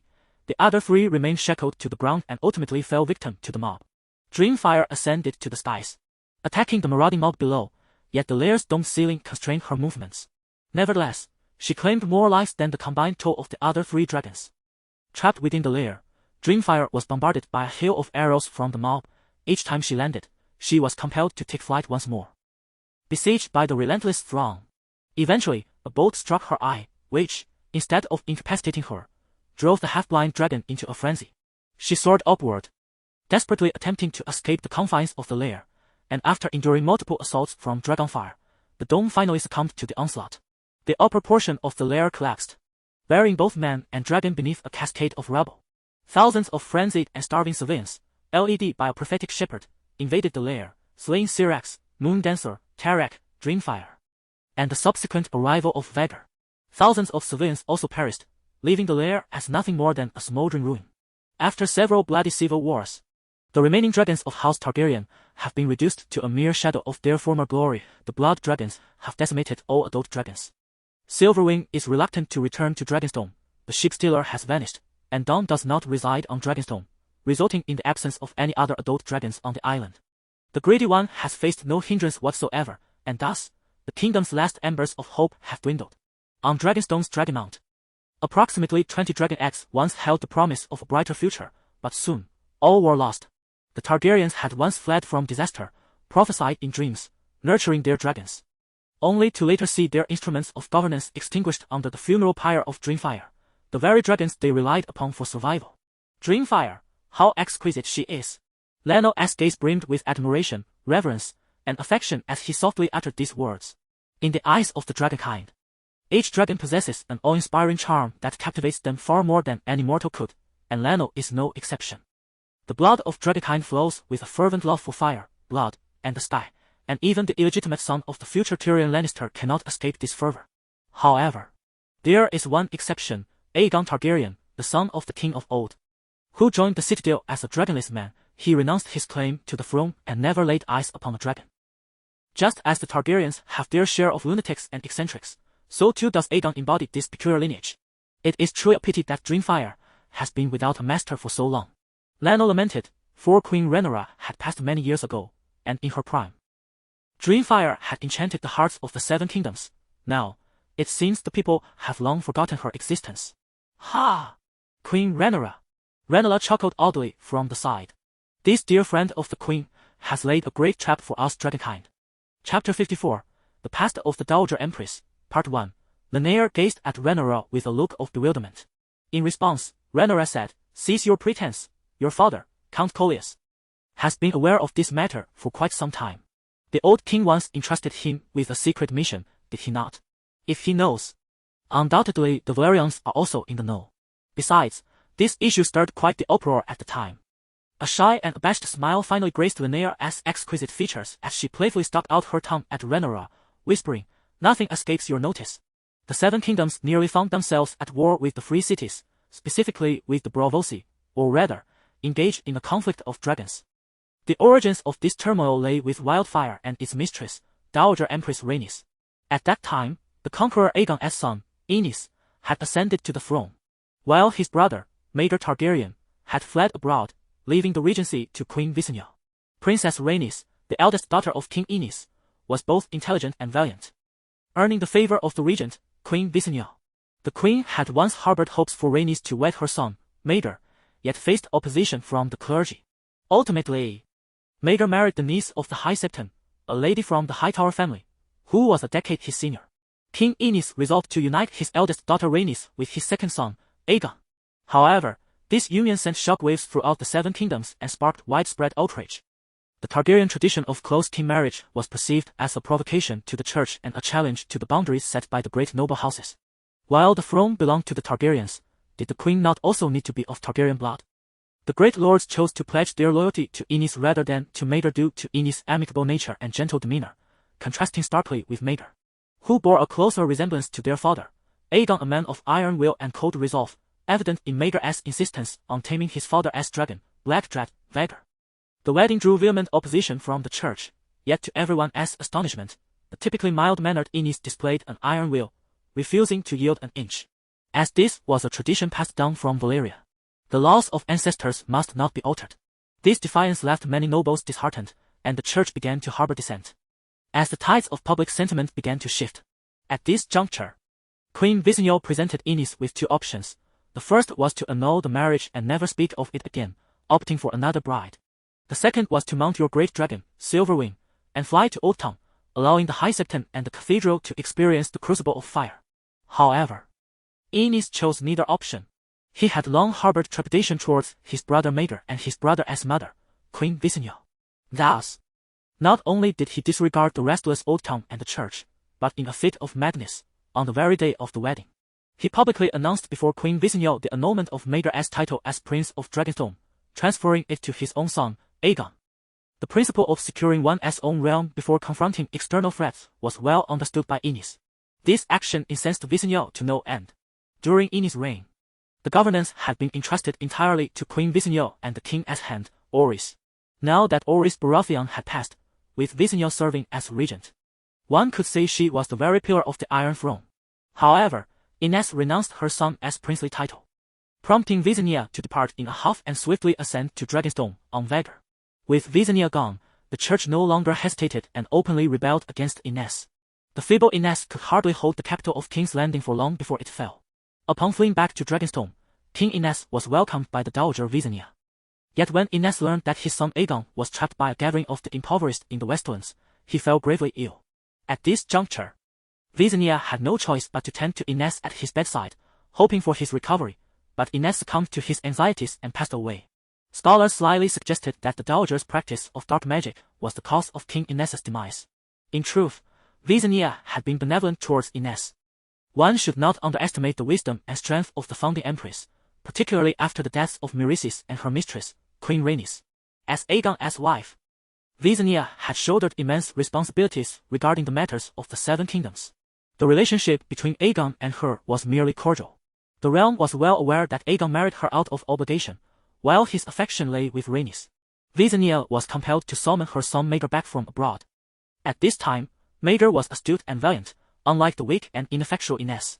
He swiftly mounted his dragon, the Black Dragonfire, and raised the royal dragon banner above King's Landing, calling upon vassals to fight for him, much like his father, Aegon the Conqueror. The church seized this opportunity, claiming Maegor's ascension was illegitimate and rallied the nobles against his rule. Maegor demanded a trial by combat, known as the Sacred Duel. Among the 14 combatants, only Maegor emerged alive. However, he was gravely injured and lay unconscious for 27 days. On the 20th day, his second queen, Alice, brought forth the governor of Pentos' illegitimate daughter, Tina, a true dark sorceress. Tina immediately pulled Maegor back from the brink of death, though no one knew what she had brought back from the abyss. Once healed, Maegor sought to bestow upon the church growth, life, happiness, and warm affection. He ascended on the Black Dread towards the Great September of Baelor, where the dark Dragonfire surged from the dome. And the devout followers of the Seven felt the love Maegor imparted, finding purification within the black flames.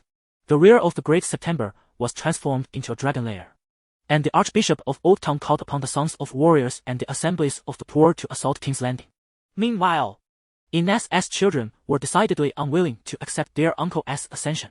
Returning to the central figure of the wedding, Rhaenyra, she initially approached this union with joy, filled with anticipation and delight. Her brother Aegon was the only man she had ever loved, and indeed, since infancy, they had been looking forward to their union.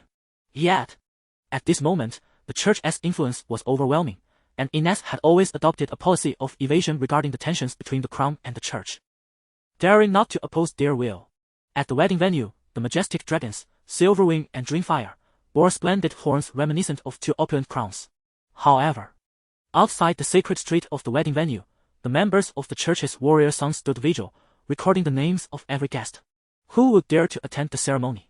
Ultimately, even the Queen of Vizigno relinquished her support for Innes, who foolishly stripped his brother Maegor of his princely title. He remained oblivious to his precarious situation, still harboring the delusion that a grand royal procession could mend the fractures within the kingdom. This thrust the newlyweds, Rhaenyra and Aegon, into an abyss from which there was no return, as the king forbade Rhaenyra from bearing the Dragonfire. In truth, Rhaenyra and Aegon's entourage was not nearly as beloved as that of their grandfather, the conqueror Aegon. Few lords were willing to offer them shelter, bread, and salt, and the populace even resorted to hurling refuse at them. Subsequently, a rebellion erupted within the church, leaving Aegon and Rhaenyra trapped in the henhouse, utterly at a loss. It was not until the impoverished gathered in King's Landing to oppose Maegor that they managed to escape to Casterly Rock, finding sanctuary under the protection of Duke Lyman Lannister of the West. It was here that Princess Rhaenyra was discovered to be with child. This marked a moment of uncertainty and helplessness for them. The king's uncle sat upon the Iron Throne, while the church's arrogance mounted against their union nationwide. Even Rhaenyra's handmaidens abandoned her, leaving only her close friends, Aelin Royce and Melisandre Paber, at her side. Thus, during Maegor's suppression of the rebellion, the Silver and Dragonfire were liberated from the dragon's lair by Princess Rhaenyra. Chapter 55, Memories of the Empress Dowager, Part 2, Princess Rhaenyra, mounted on the dragon Dragonfire, with the silver-scaled beast, Silver, fled from King's Landing to the west to rescue her husband, Aegon. Aegon, in turn, ascended upon his father's dragon, Vhagar, to raise arms against Maegor. The crownless Prince Aegon was resolute in ignoring Rhaenyra's heartfelt pleas, determined to confront his uncle, Rhaenyra Targaryen, in a decisive battle at the Lake of the Gods. Rhaenyra, cradling their two children, Arya and Princess Rhaena, watched as her husband bravely charged towards the fearsome black dragon, Balerion. Yet, how could this colossal dragon, hatched from the ancient ruins of Valyria, live up to its formidable name? Its very name instilled dread in the hearts of nobles, and its dragonfire melted the sands of Dorne into shards of glass. It was the source from which conquerors drew their strength. Silver, merely a third the size of Balerion, could not compete in terms of size, strength, or dragonfire, and was doomed to be mercilessly slaughtered. In the wake of years of relentless warfare, the aged Empress Dowager Vizigno passed away, leaving Maegor more brutal and deranged without her counsel and support. At this juncture, the imprisoned Queen Alysanne, wife of Aegon, managed to escape with her son, Prince Jaehaerys. Jaehaerys possessed the fearsome dragon Vhagar, known as the Bronze Fury. while his sister bore the silver wings of a dragon, though she was still very young. Maegor, consumed by his own issues, paid little heed to the fleeing members of the royal family. His paramount concern was his lack of heirs. His first queen, a lady of House Hightower, had been cast aside, while his second queen, Alice, was falsely accused by his third queen, Tiana, of infidelity. Consequently, House Hightower of Harrenhal was annihilated, and Alice was subjected to 3 months of torment at the hands of Tiana before her death. Subsequently, Maegor held a wedding, and his new brides were referred to as Maegor's Black Brides. In a single ceremony, he wed 3 women, Rhaenyra Targaryen, Jane Westerling, and Aroha Kotoin. The common thread among these women was that their first husbands had all been slain by Maegor, and each was exceptionally beautiful and had successfully borne children. Princess Rhaenyra, unwilling to accept her fate, concealed her 2 daughters, while she herself was taken to King's Landing.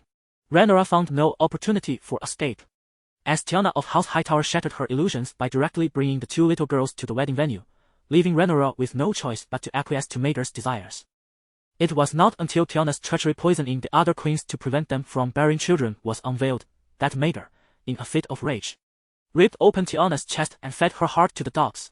In the 6th year of Maegor's reign, the houses of Rose, Lion, Aery, Stack, and Alysanne's king, House Velaryon, crowned Rhaenyra's brother, Jaehaerys, upon hearing the news that Duke Rhaegar Baratheon of Storms End had raised the banner of rebellion. Rhaenyra seized the opportunity to flee with her daughter Arya, while Rhaena had been devoted to the church, becoming a nun, stealing the ancestral sword Blackfire under the cover of night. At this juncture, Jaehaerys has reached the age of 14, and the once diminutive dragon, known as the Bronze Fury, has transformed through 6 years of relentless conflict. The Silverwing is finally prepared for battle, and crucially, Maegor is now devoid of the protection once afforded by his mother and Vhagar, coupled with Princess Rhaenyra's Dragonfire, which has now grown to half the size of the Black Death. The realm is engulfed in turmoil. The inhabitants of the Red Keep are gripped by anxiety as Maegor sits alone upon the Iron Throne throughout the night. When he is discovered the following day, he is found lifeless, a sharp blade of iron having pierced his heart. The circumstances surrounding Maegor's death remain shrouded in mystery. Was it suicide, or the act of a lord or knight within the Red Keep? Perhaps a scholar, a jester, or even a maid or cook? No one knows, and no one seeks the truth any longer. Thus, the king bearing the Bronze Fury, Jaehaerys, formally ascends the political stage, garnering the support of the nobility. Even the staunch loyalists to Maegor now pledge fealty to Jaehaerys, marking the resolution of the internal strife. Princess Rhaenyra, after the battle, settles on the Isle of Fairies in the Stormlands, where she conveys a shocking announcement to her brother. She has declared her intention to wed Andrew Farman, the youngest son of House Farman. This news incites considerable displeasure in Queen Alyssa, who deems the Farmans unworthy of the Targaryen jewel, particularly as Andrew is merely a second son of a lesser noble family. Rhaenyra, the king's sister, is to marry a second son from a minor noble house, and given that the Farmans are not particularly affluent, it is estimated that her monthly expenses could sustain their household for an entire year. However, Rhaenyra's thoughts are consumed by the fact that the Targaryens are descendants of Valyria, where the system of inheritance is based on bloodlines, granting equal rights to the eldest daughter. By this logic, the throne should rightfully belong to her, Rhaenyra, the eldest daughter of Aegon. Yet, during her entrapment in King A's Landing, her mother showed no regard for her, swiftly crowning her brother as king, leaving Rhaenyra harboring deep resentment towards both her mother and sibling. Their familial bonds have become fraught with fractures, and she is resolute in her determination to see this marriage through. Once, Rhaenyra held her family in high esteem, having personally placed dragon eggs in the cradles of Jaehaerys and Alysanne, thus establishing a new tradition within House Targaryen. She was once the wife of Prince Aegon, and now she aids Aegon and her brother Jaehaerys in their ascension, forsaking her role as Maegor's Black Bride, avenging her husband's death through betrayal. Ultimately, she finds herself like a piece of sugar cane, chewed and discarded once her utility has been exhausted. Rhaenyra's departure from King A's Landing to the Stormlands is not merely due to a lack of ambition for the throne. All present at the council deem her unfit for governance. As for Rhaenyra's new husband, it is said that Andrew Farman harbors deep affections for her. However, he is hardly a remarkable individual. Though handsome and gentle in demeanor, he possesses mediocre skills in combat, failing to qualify as a knight. Nor does he possess the intellect to become a scholar. In essence, Sir Farman is devoid of talent and eloquence, akin to a gourd with its mouth sewn shut. The marriage in question is indeed astonishing. Most nobles are left pondering, why has such a fortunate event not befallen me? Surely I could have managed it just as well. Speculations abound regarding Rhaenyra's choice. Many suggest it is an act of gratitude towards her father, Count Falman, for his kindness. However, the scholars surrounding Count Falman propose an alternative theory, positing that her interest lies in Miss Eliza, Andrew's sister. Perhaps it is due to the devastation wrought by Meg, who obliterated Rhaenyra's beloved and shattered her spiritual sanctuary. His coerced marriage to Rhaenyra inflicted further emotional torment upon her. Consequently, she developed a fear and aversion toward men, retreating into the company of her close female friends and companions. Eliza's character starkly contrasts with that of her brother. She is brave, tenacious, and quick-witted, with a profound passion for sailing and an aspiration to traverse the Sea of Sunset to explore wondrous new continents. Although she has been engaged twice, both suitors fled in terror, yet her unconventional nature captivated Rhaenyra. The Empress has taken a particular liking to her, and alongside her former loves, Alan Royce and Samantha Stormcourt, the four are nearly inseparable, earning the moniker the Four Beasts. Meanwhile, Rhaenyra's new husband finds himself neglected. She frequently invites her female companions to ride Dragonfire, while he remains excluded. However, a carefree existence rarely endures for long, and life on Fairy Island is not without its concerns. The first issue is Dragonfire, an extraordinary beast that poses considerable challenges for the island's inhabitants. Despite many taking pride in their possession of a dragon, the care of such a colossal creature proves arduous, compounded by the agitation stirred among the ignorant populace by remnants of the armed church. Within the Falman family, discontent brews. The Count's eldest son, Franklin, harbors grievances. He believes Rhaenyra's sacrifices for the Falman family in the battle under the watchful eye of the divine are insufficient, and he maintains that his sister ought to fulfill her familial duties rather than indulge in reckless abandon alongside Rhaenyra.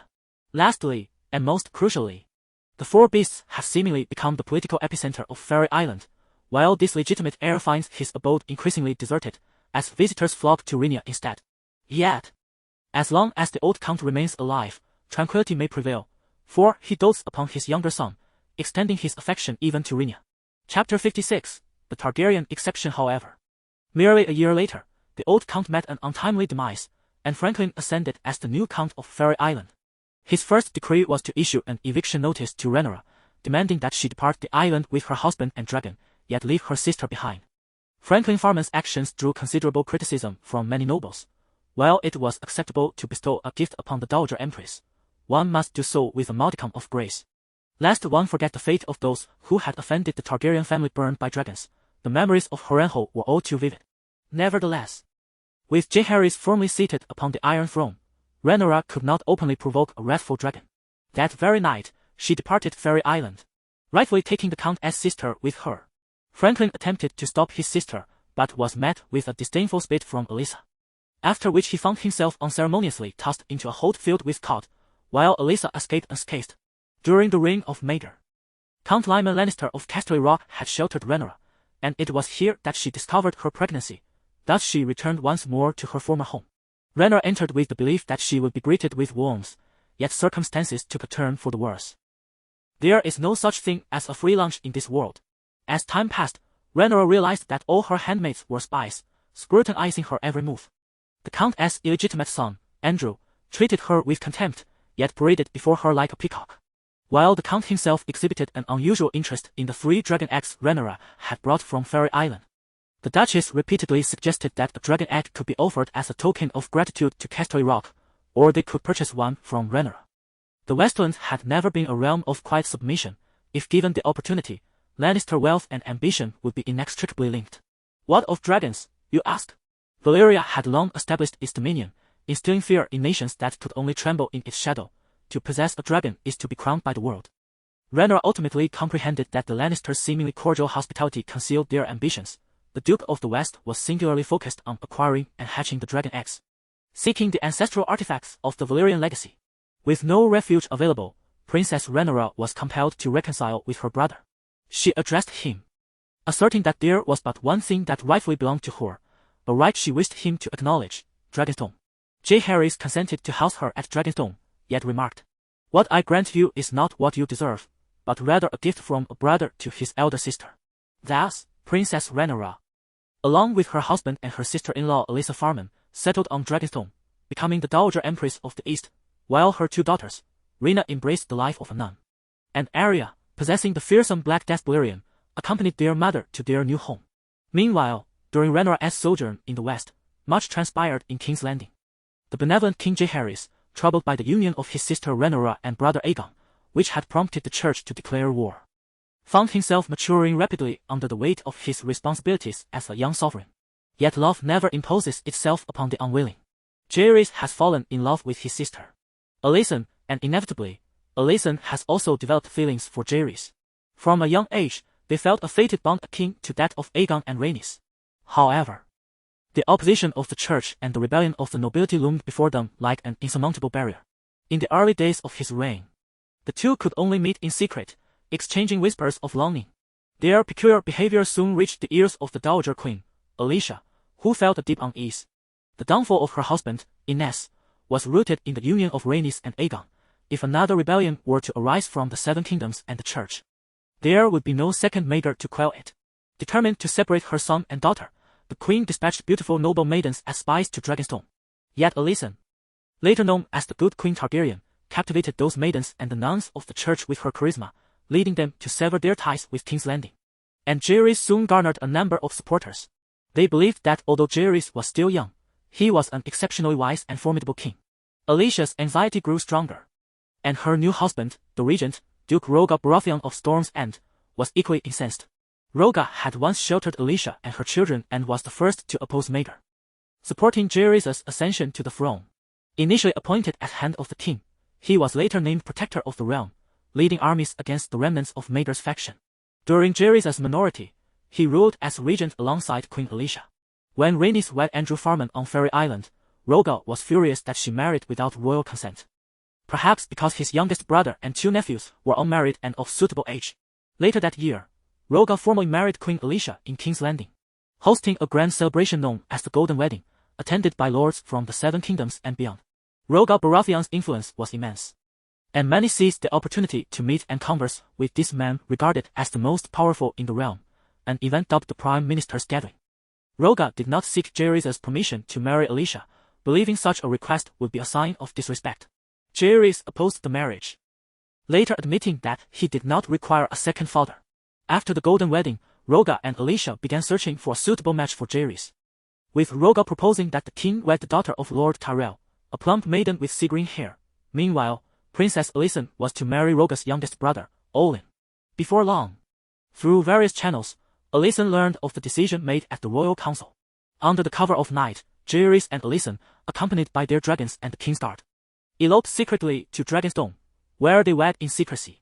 Rhaegar and Alicia soon arrived, and upon discovering that the marriage had not yet been consummated, Rhaegar attempted to dissolve it.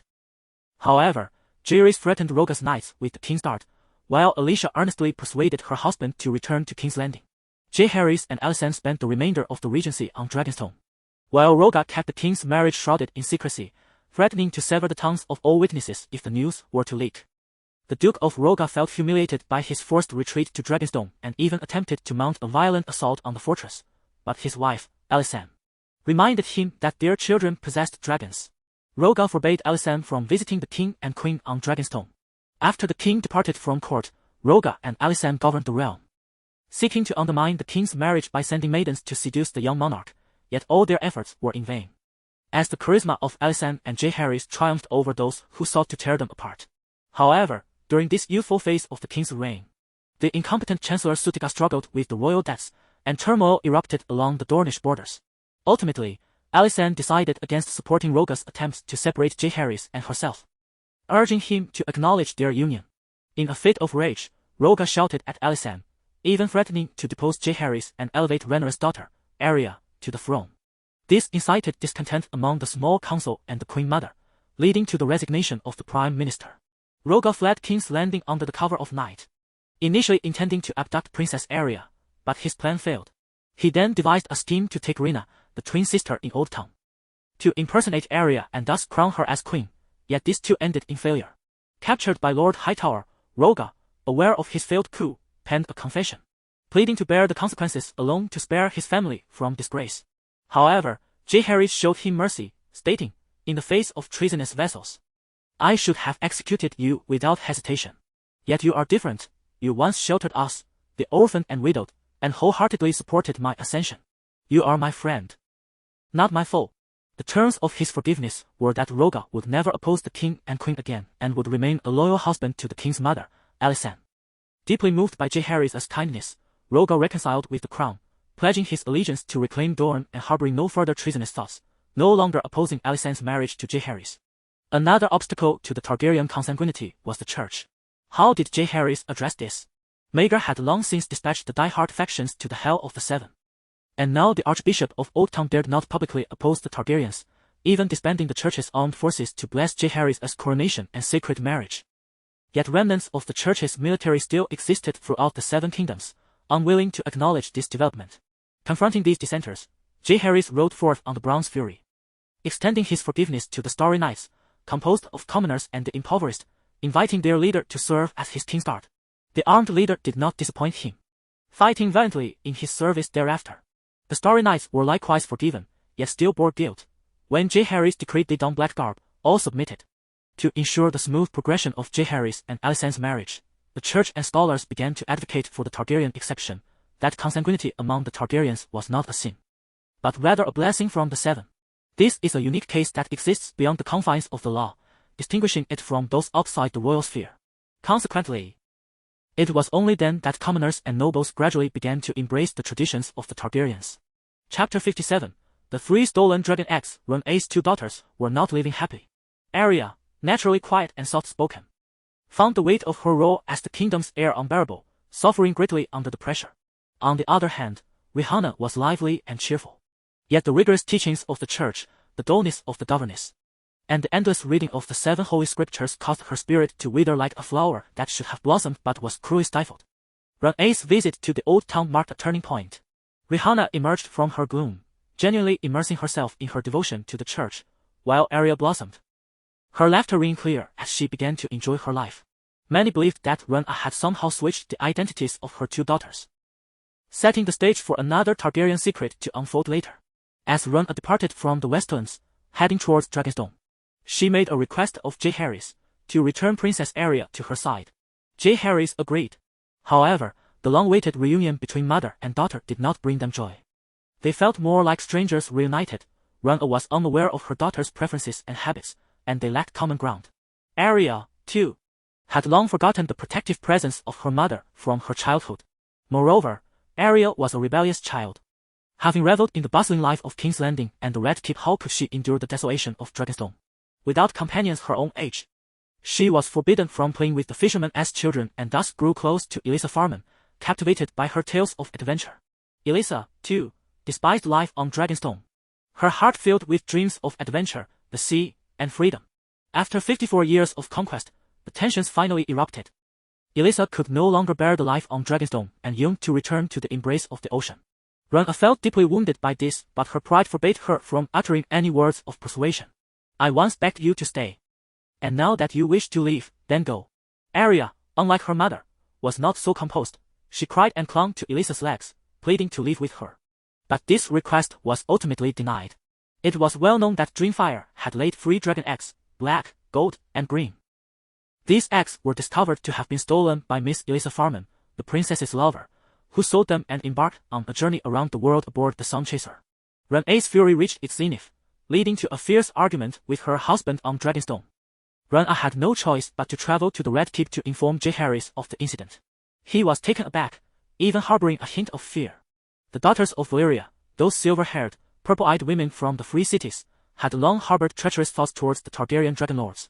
The Targaryens were not the great sorcerers of Valyria, but rather nobles from a distant mountain. During the old days of Valyria, the free cities were colonies of Valyria.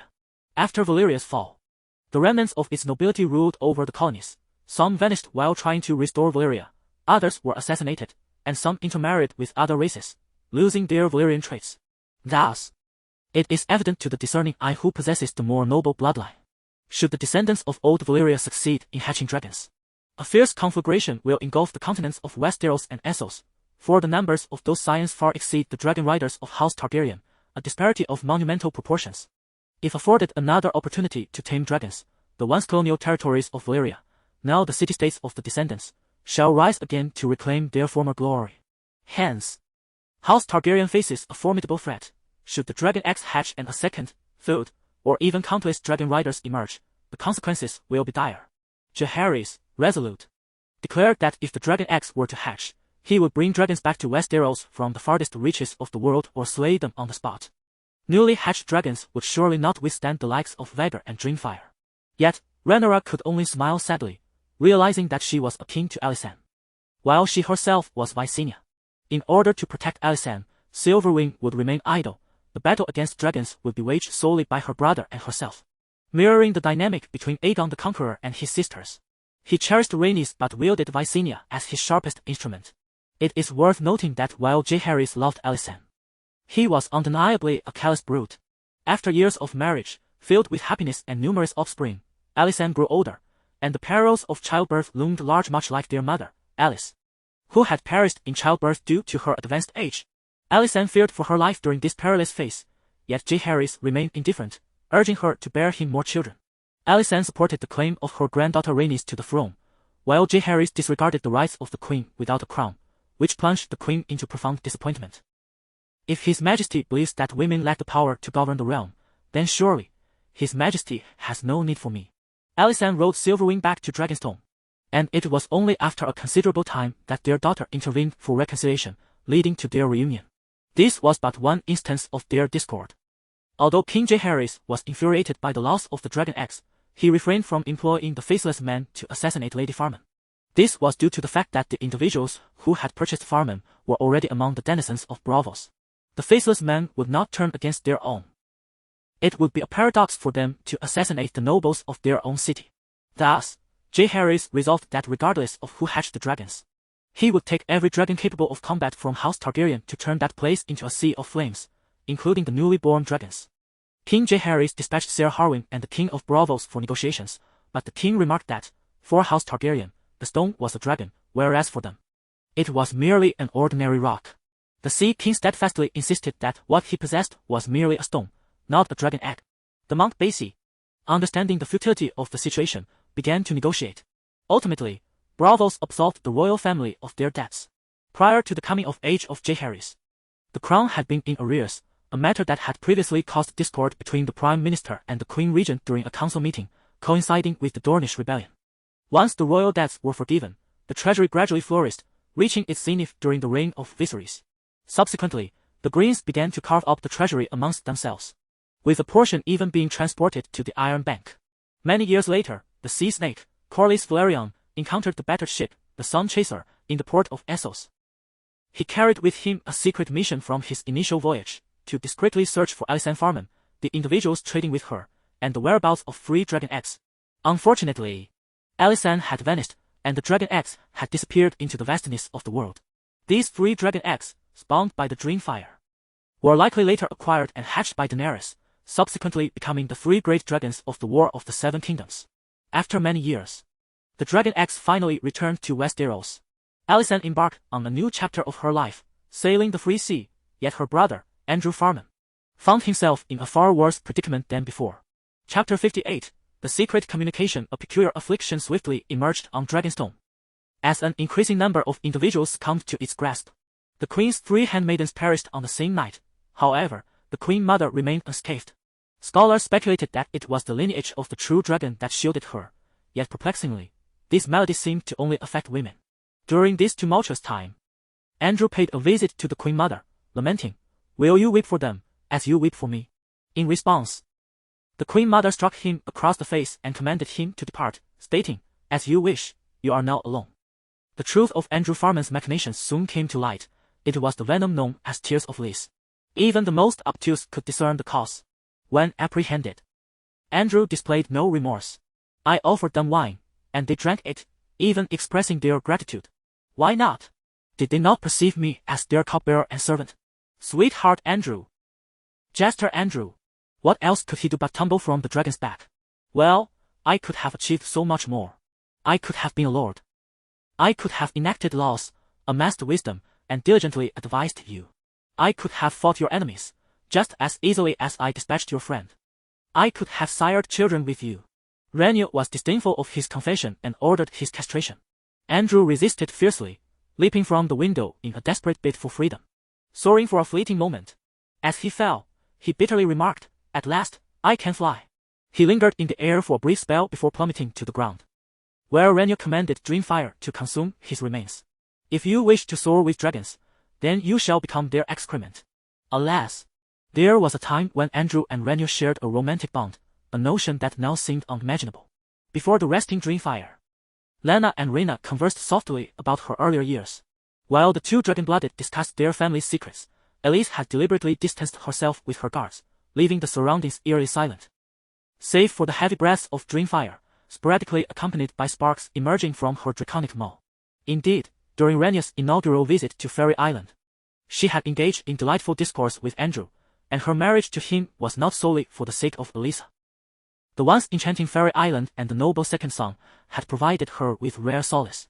If only King Aenys had acquiesced to Queen Visenya's proposal to unite Maegor and Rhaenyra in matrimony, would the outcome have been different? Lyanna mused, biting her lip and furrowing her brow. Impossible. Rhaenyra chuckled lightly. Aenys would never consent, and Maegor would likely struggle to produce normal offspring. Maegor's progeny were grotesque abominations, half human, half dragon. Rhaenyra harbored doubts about two individuals. One was Tiana of Tower, and the other, Queen Visenya herself. Visenya indeed practiced dark sorcery and Valyrian combat techniques, even mastering the art of poison. Of course, Rhaenyra kept her suspicions to herself, refraining from divulging them to Lyanna. The stillborns born of House Targaryen were all monstrous hybrids of man and dragon.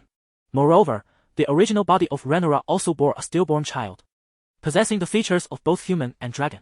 This female fetus was named Visenya.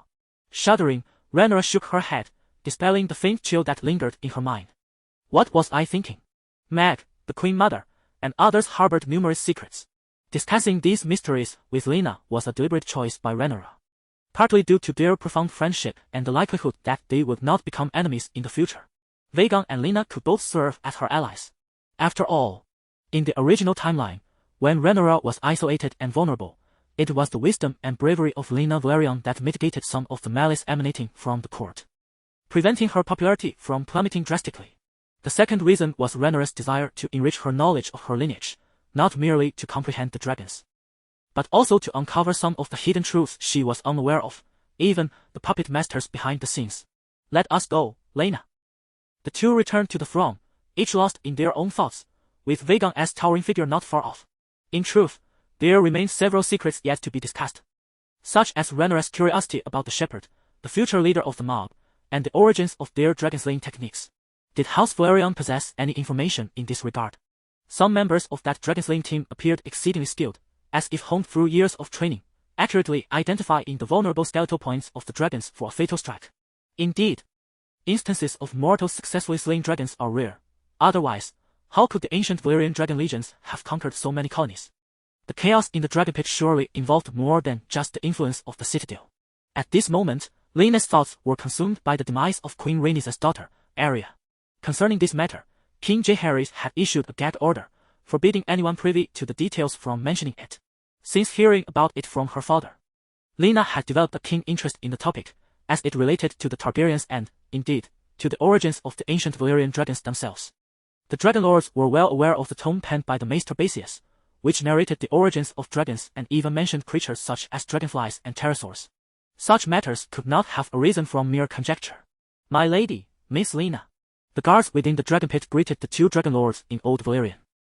They were not ordinary guards but rather members of a clandestine organization, and even the current leader, Azor Velaryon, could not command them, comprising 77 stalwart men.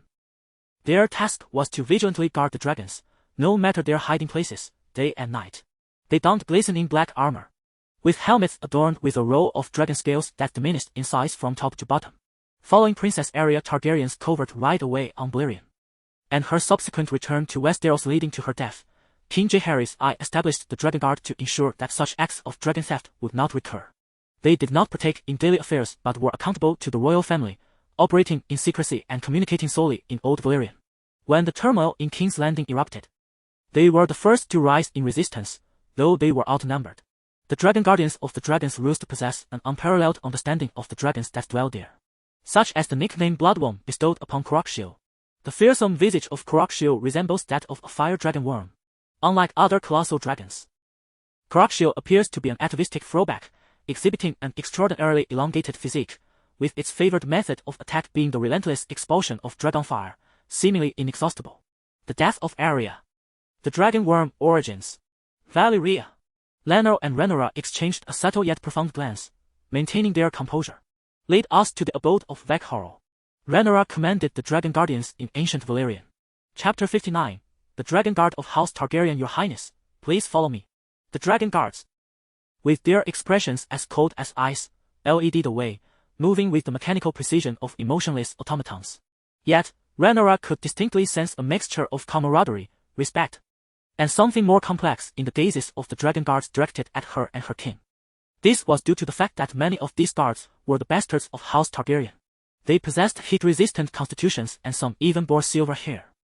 Having been educated in the Valyrian tongue from a young age, Jaehaerys decreed that they must reside in the dragon lairs and on Dragonstone, destined to serve the royal family and the dragons for their entire lives. The collective slaughter of the Dragon Guards following the uprising in King S Landing was a pivotal reason for the Targaryen family's subsequent inability to hatch dragon eggs. The Dragon Guards served as a vital means for House Targaryen to manage those unacknowledged offspring who nevertheless required care. Historically, Rhaenyra once remarked to her father, Viserys, "In the small council, were I a man, I could raise a dozen bastards, and the small council would not utter a word about it," referring explicitly to these Dragon Guards. Raised in the dragon lairs or on Dragonstone from birth, they remained oblivious to the identities of their mothers and fathers, or which of them was of dragon blood, thereby regarding the royal members as either elders or peers. Each time Rhaenyra visited the dragon lairs, she was shrouded in their clandestine protection, only later discovering their existence. Among the Dragon Guards, there were no elderly or youthful members. One might wonder where the older and younger bastards had vanished. Rhaenyra surmised that they were likely on Dragonstone, where, despite its barrenness, a few villages nestled beneath the Dragon Mountains might harbor Targaryen bastards. The current Baratheon stronghold traces its lineage back to those bastards on Dragonstone, the half-brothers of Conqueror Aegon. The dragon-riding scoundrels, such as the black-hearted bastard, may also hail from that very isle. As for how they managed to preserve their bloodline's purity to retain their innate affinity for dragons, Rhaenyra had another theory. These bastards and their female counterparts likely engaged in close kin marriages, much like the royal family. However, unless in extraordinary circumstances such as the case of the black-hearted bastard and Adam on Driftmark, during the conflict between the Green and Black factions, when Rhaenyra issued a command to recruit dragon riders, they had little opportunity to ride dragons. Generally, the existence of the Dragon Guards and the villages of bastards remained obscure, a clandestine reserve of the royal family. Yet, despite their status as a reserve, it was highly improbable that the Targaryens would ever grant them the rights befitting true dragons. Aside from a peculiar history involving later noble bastards of House Targaryen, these illegitimate children were entirely devoid of any claim to succession, never being recognized as dragonkind or part of the royal lineage. No noble would regard them with respect, nor would commoners acknowledge them as heirs to the throne. Thus, the sentiments of the Dragon Guards towards Rhaenyra and Rhaenyra were profoundly intricate. They were kin, yet their social standings were worlds apart. The plight of the royal bastards was marked by an immense disparity, far more pronounced than that of the illegitimate offspring of ordinary nobles. Just like Rhaenyra, from the moment of her birth, she bore the prosperity of the Seven Kingdoms. The name of the princess was well known throughout the realm, and all acknowledged her as a true dragon, possessing an extraordinarily noble lineage. Her father, King Viserys, need not be mentioned, for he was the one who bestowed upon her the throne. Her mother, Aemma Arryn, hailed from the Vale, being the posthumous daughter of the Lord of the Vale, House Arryn, and Princess Daenerys Targaryen, daughter of the late king. Aemma was cherished, having been born late to the Duke, and upon her arrival, she already had several half-brothers. However, Aemma was fiercely protected by her father, brothers, and vassals, regarded as a treasure, for she was a true daughter of the dragon, symbolizing the connection to the royal family. Naturally, the vassals of the Vale and the heir, Jane Arryn, would steadfastly stand by Rhaenyra, a political legacy left by Queen Aemma Arryn. Thus, Rhaenyra could assert during the coronation ceremony with unwavering conviction that she possessed the legitimate blood of the true dragon, and the world could attest to her existence and the legitimacy of her rule. Even across the narrow sea, in the trading cities, many recognized her identity.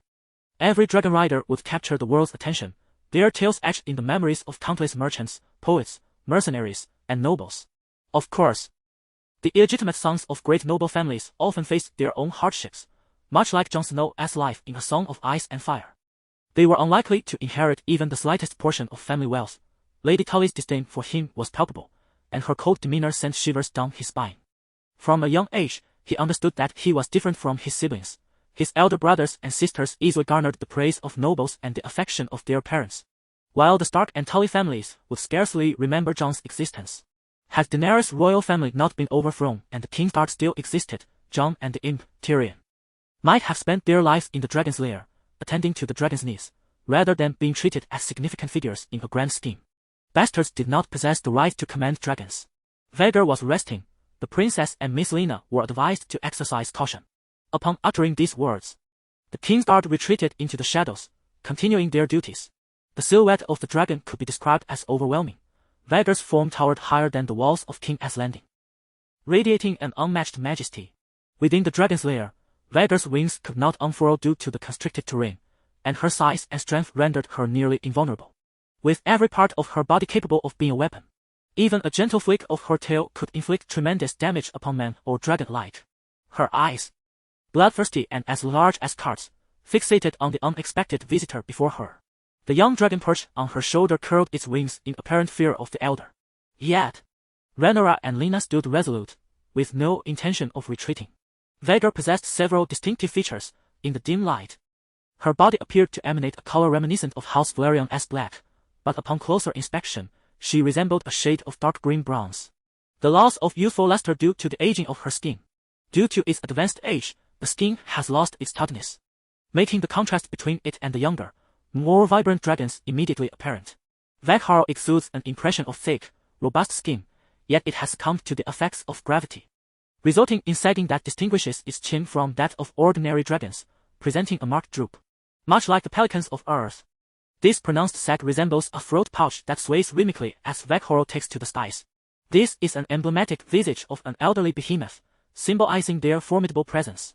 Similarly, the bronze dragon, Woomisr, exhibits a lesser degree of sag, embodying the same intimidating characteristic.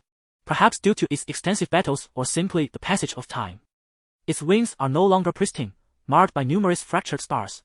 Yet, none would dare question the flight prowess of this colossal creature that roams the seas at will.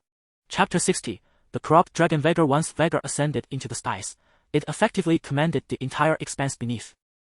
Any dragon daring to challenge its supremacy in the air would find such audacity utterly intolerable. For instance, in the annals of history, Rhaenyra's son, Lucerys Velaryon, and the dragon Arax, in a moment of reckless bravado, unleashed a torrent of Dragonfire upon Vhagar, who belonged to the Green Party's element, provoking its wrath instantaneously. Even when urged to desist, Vhagar remained resolute, determined to impart a lesson to this young dragon about the consequences of defiance, swiftly ending its life with a single bite, the remnants of its corpse tumbling from the sky in grotesque fragments. Vhagar paid no heed to the lineage of the dragon or the factions of green and black. Unless her former master, Lena, still drew breath, no one could thwart this ancient beast.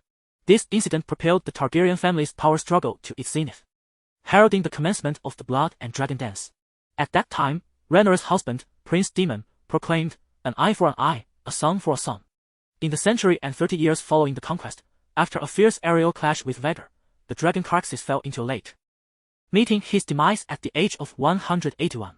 Following the downfall of House Targaryen, Vhagar's skull, alongside 18 other dragon skulls, was hung on the walls of the Red Keep, while its true skull lay ensconced in the damp cellar of the Red Keep, a testament to a bygone era.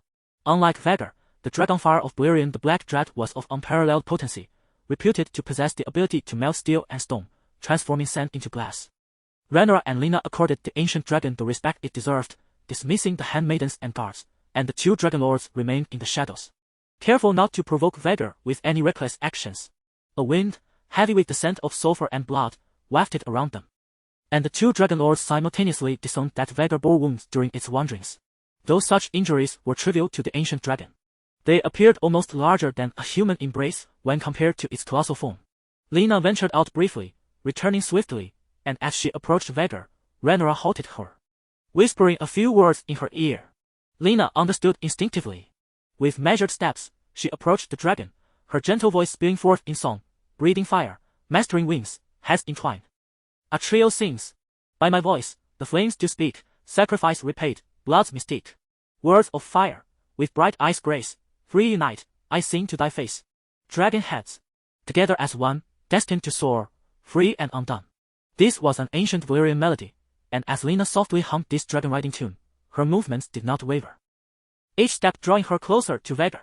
The fierce gaze of Vhagar softened, perhaps realizing that she was a dragonborn and meant no harm. The fiery words in this song refer to the wedding ceremony of Valyria, which united the 3 members of House Targaryen through blood and fire, the conqueror Aegon and his 2 wives, Rhaenys and Visenya. The original 3 dragons of the Targaryens became the family crest, one of which was the Vhagar before her. Gently applying the herbs she had just gathered from outside onto Vhagar's bleeding wound, the mighty dragon sensed Rhaenyra's intentions and momentarily refrained from any violent actions. Meanwhile, from a distance, Rhaenyra contemplated a troubling question. What had caused Vhagar's injuries? Was there a battle unknown even to the royal family? She scrutinized every detail, noting that the elongated wound resembled one inflicted by chains, and there were marks on Vhagar's feet that appeared to have been tightly bound, emanating an aura that filled her with discomfort. Rhaenyra remained oblivious to Rhaenyra's observations, fully immersed in her communication with Vhagar. Suddenly, as if infected by the aura surrounding her wound, Vhagar's temperament began to grow restless. She flicked her tail, which coiled behind her, and her wings fluttered slightly, flames stirring within her throat. Rhaenyra was taken aback for a moment, yet her hands continued their work. The young dragon perched on Rhaenyra's shoulder seemed startled by Vhagar's movements, feeling uneasy and attempting to escape from her grasp. Indeed, still just a hatchling, Rhaenyra gently patted its wings and spoke to it in Old Valyrian, exerting considerable effort to soothe the young creature. How might she investigate the origins of the marks on Vhagar?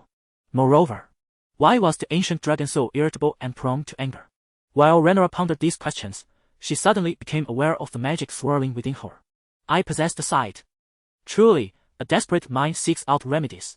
During this time, Rhaenyra had been accumulating her magical power, not only to assist the hatchling but also containing a portion of magical droplets within the whirlpool. It should suffice for observing Vhagar, transforming her magic into natural vision. Emitting a subtle glow, Rhaenyra first focused on the site of Vhagar's injury. What is this?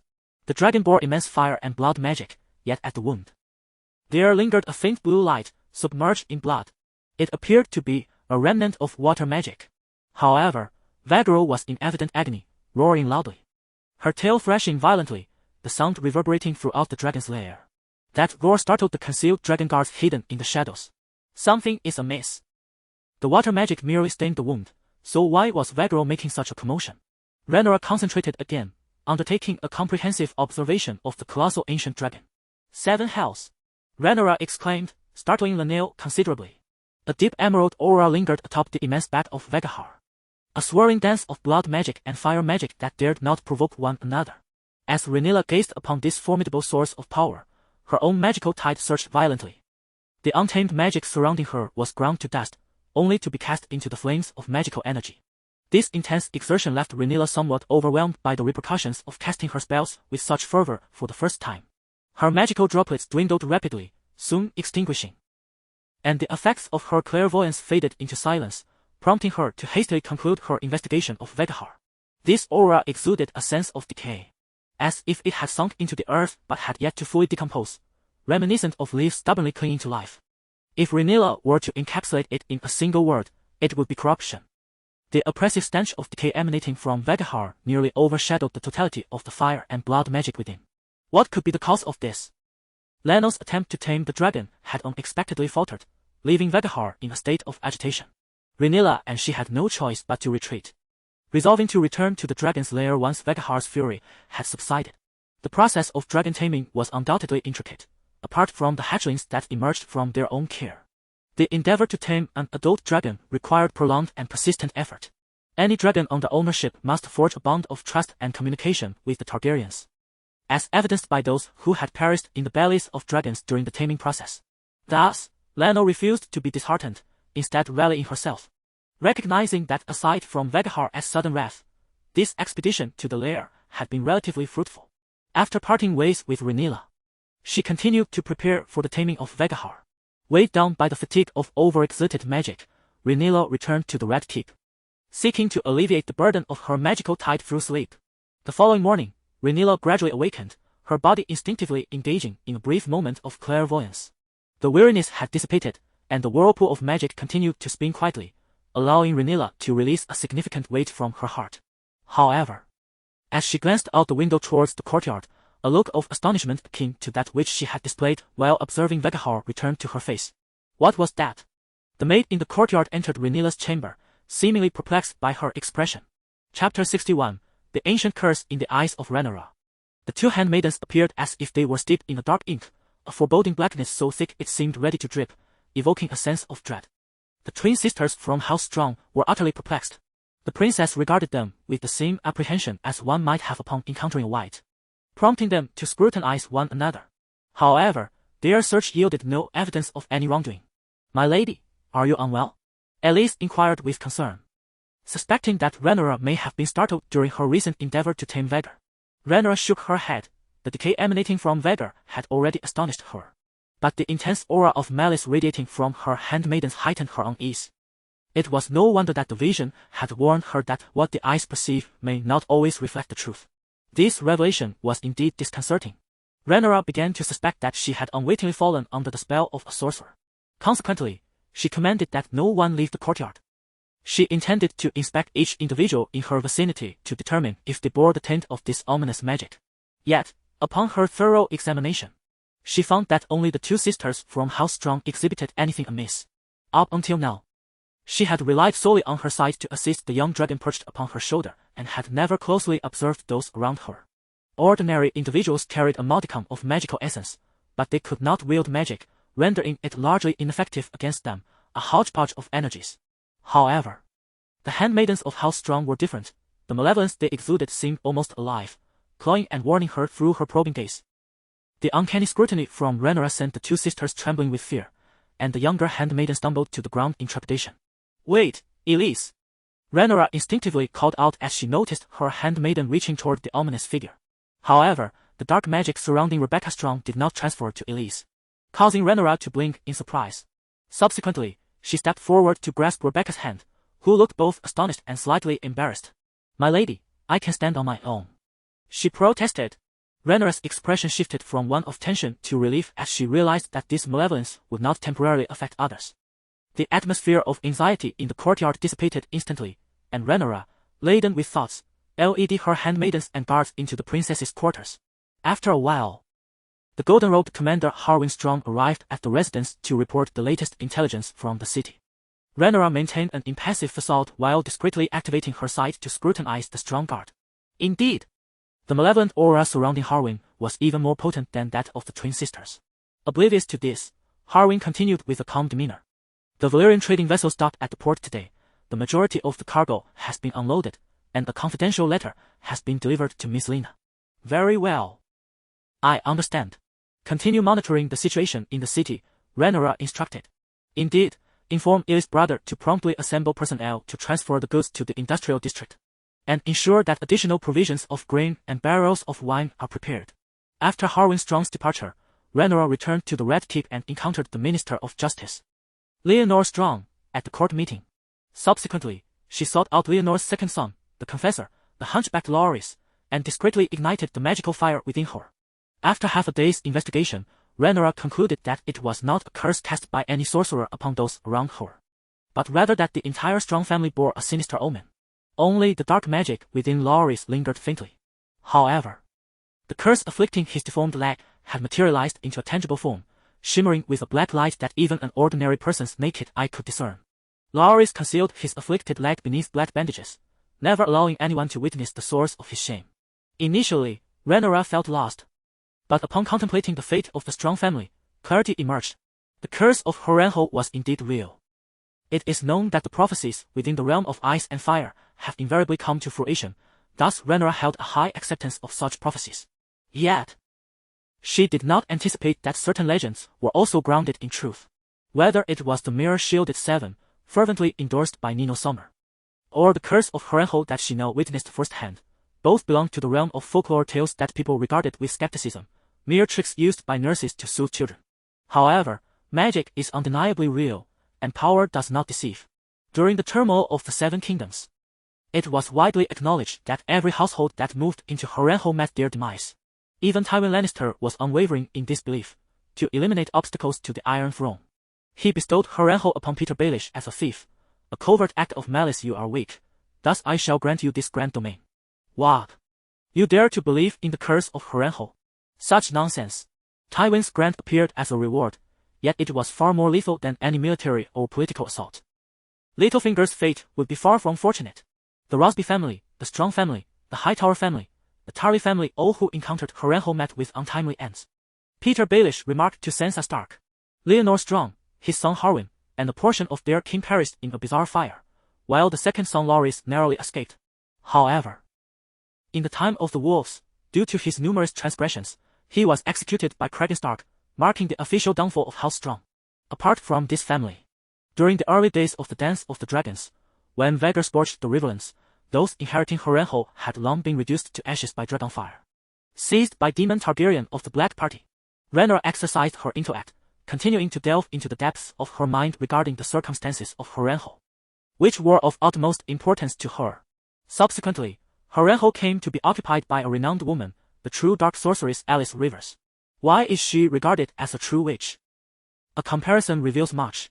Consider the similarities between Alice Rivers and Melisandre, both of whom wield potent magical abilities as priestesses of R'hllor. Furthermore, this dark sorceress is rumored to possess a dragon. The true age of Alice Rivers remains shrouded in mystery, much like Melisandre, as she too can perceive visions within the flames. According to the claims of Maester Montcalm and brother Eustace, Alice is said to be the illegitimate daughter of Lyonor Strong. Montcalm describes her as a country girl intrigued by potions, while Eustace bluntly identifies her as a forest witch. The tale of the mushroom speaks of Alice as a siren who bathes in the blood of maidens to preserve her youth, her own flesh having turned to stillbirths. He speculates that Alice not only served as the wet nurse for Lyonor's two sons, Harwin and Loris, but may have also nursed their father a generation prior. In the year 532 AC, during the regency of Aegon Son, some remnants and robbers gathered at Harrenhal, submitting to the rule of a witch queen. Under the command of King Tywin Lannister, Sir Reginald Groves of the Kingsguard and Sir Daemon Dane led 100 men to Harrenhal, aiming to reclaim it. The woman who was purportedly the witch queen was Alice, who claimed to be the widow of Prince Aemon. She also accompanied a boy, whom she declared to be Aemon's son, the rightful king of the Seven Kingdoms. Alice, kneel before the king. Reginald, I shall not kneel to a bastard, let alone the offspring of a kinslayer and a milk cow. After insulting her, Reginald suddenly met his demise. Some allege that Alice employed magic to cause his head to explode. The following day, Alice sent a captured soldier to Daemon. The survivor claimed he had been cursed by Alice, asserting that anyone who mocked his tale would die. Alice warned him that anyone attempting to approach Harrenhal without allegiance would perish. The soldier insisted he had seen a dragon within the castle walls. Despite Daemon assuring him that no one would ridicule him, an onlooker left, and the messenger immediately choked to death, with some claiming to have seen the imprint of a woman's fingers on his throat. In summary, Alice Rivers, later the wife of Loris and subsequently of Prince Aemon of the Greens, is suspected by Rhaenyra of harboring ulterior motives akin to those of Melisandre. Reflecting on the fate of Loris Strong after his execution by Cragen Stark and the mysterious disappearance of his twisted foot, Rhaenyra conjectures that Alice may have acquired it. She has harnessed this curse to ignite the magic of Harrenhal. Did she procure a dragon from some unknown source? Or perhaps something else entirely? This matter runs exceedingly deep. Rhaenyra collected her thoughts and exhaled a heavy sigh. Alice Rivers is either an enchantress akin to Melisandre, having lived for an indeterminate time, or a bastard like Loris Strong, aiding him in orchestrating certain schemes, suppressing the curse within him, ultimately obtaining the remnants of the most profound misfortune. The individual known as Loris embodies a chaotic essence, evoking in Rhaenyra a resemblance to Varys, the master of whisperers amidst the turmoil of the Seven Kingdoms.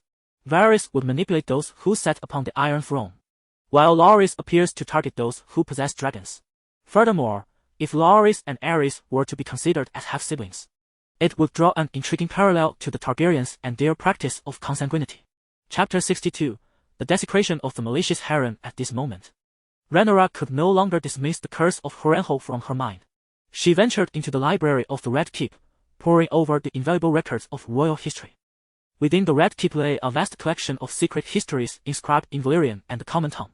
Rhaenyra had once perused a volume of notes by the Maester Baelor here. Regrettably, this library would later fall into the hands of a Targaryen named Baelor, who set it ablaze. Baelor incinerated the records that had survived since the time of Aegon the Conqueror, obliterating the legacy of Valyrian texts, Baelor's notes, and the origins of dragons. During the tumult of the War of the Five Kings, one might still glimpse fragments of such secret histories in the citadel of Old Town. Harrenhal. It had been discovered. The curse of Harrenhal was indeed related to the Targaryens. It was Balerion who had reduced the fortress to a desolate wasteland, instilling such dread that the nobility of Westeros dared not entertain thoughts of rebellion against the Dragon King. On the map, Harrenhal stood majestically as the very heart of Westeros, nestled beside the Isle of Faces and the God's Eye. It was the largest fortress in all of Westeros, without exception, constructed over 4 decades by its last master, the tyrant Harren the Black. Countless lives were lost in the effort to erect the high walls of the stronghold. Harren, a man of iron, proclaimed himself the king of the Iron Islands and the Riverlands.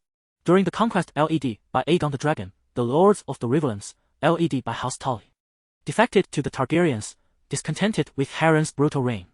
Harren, believing himself invincible, refused to surrender, retreating behind his stone walls, dismissing the might of the dragons. Yet, while stone may not burn, wood, food, and flesh do, and the fire of Balerion was fearsome enough to crack stone. Amidst the cries of despair, the House of Hor was reduced to vapor by the black flames of Balerion. Weapons and the castle itself were melted away. At that moment, Harrenhal resembled a site struck by a nuclear weapon, the intense heat even forming molten glass, which later solidified into massive blocks, encasing the entire fortress in a shell akin to a colossal lump of coal. The technology of the Westlanders could not cleanse such ruins, leaving the charred remnants of Harrenhal intact, a testament to its fiery demise.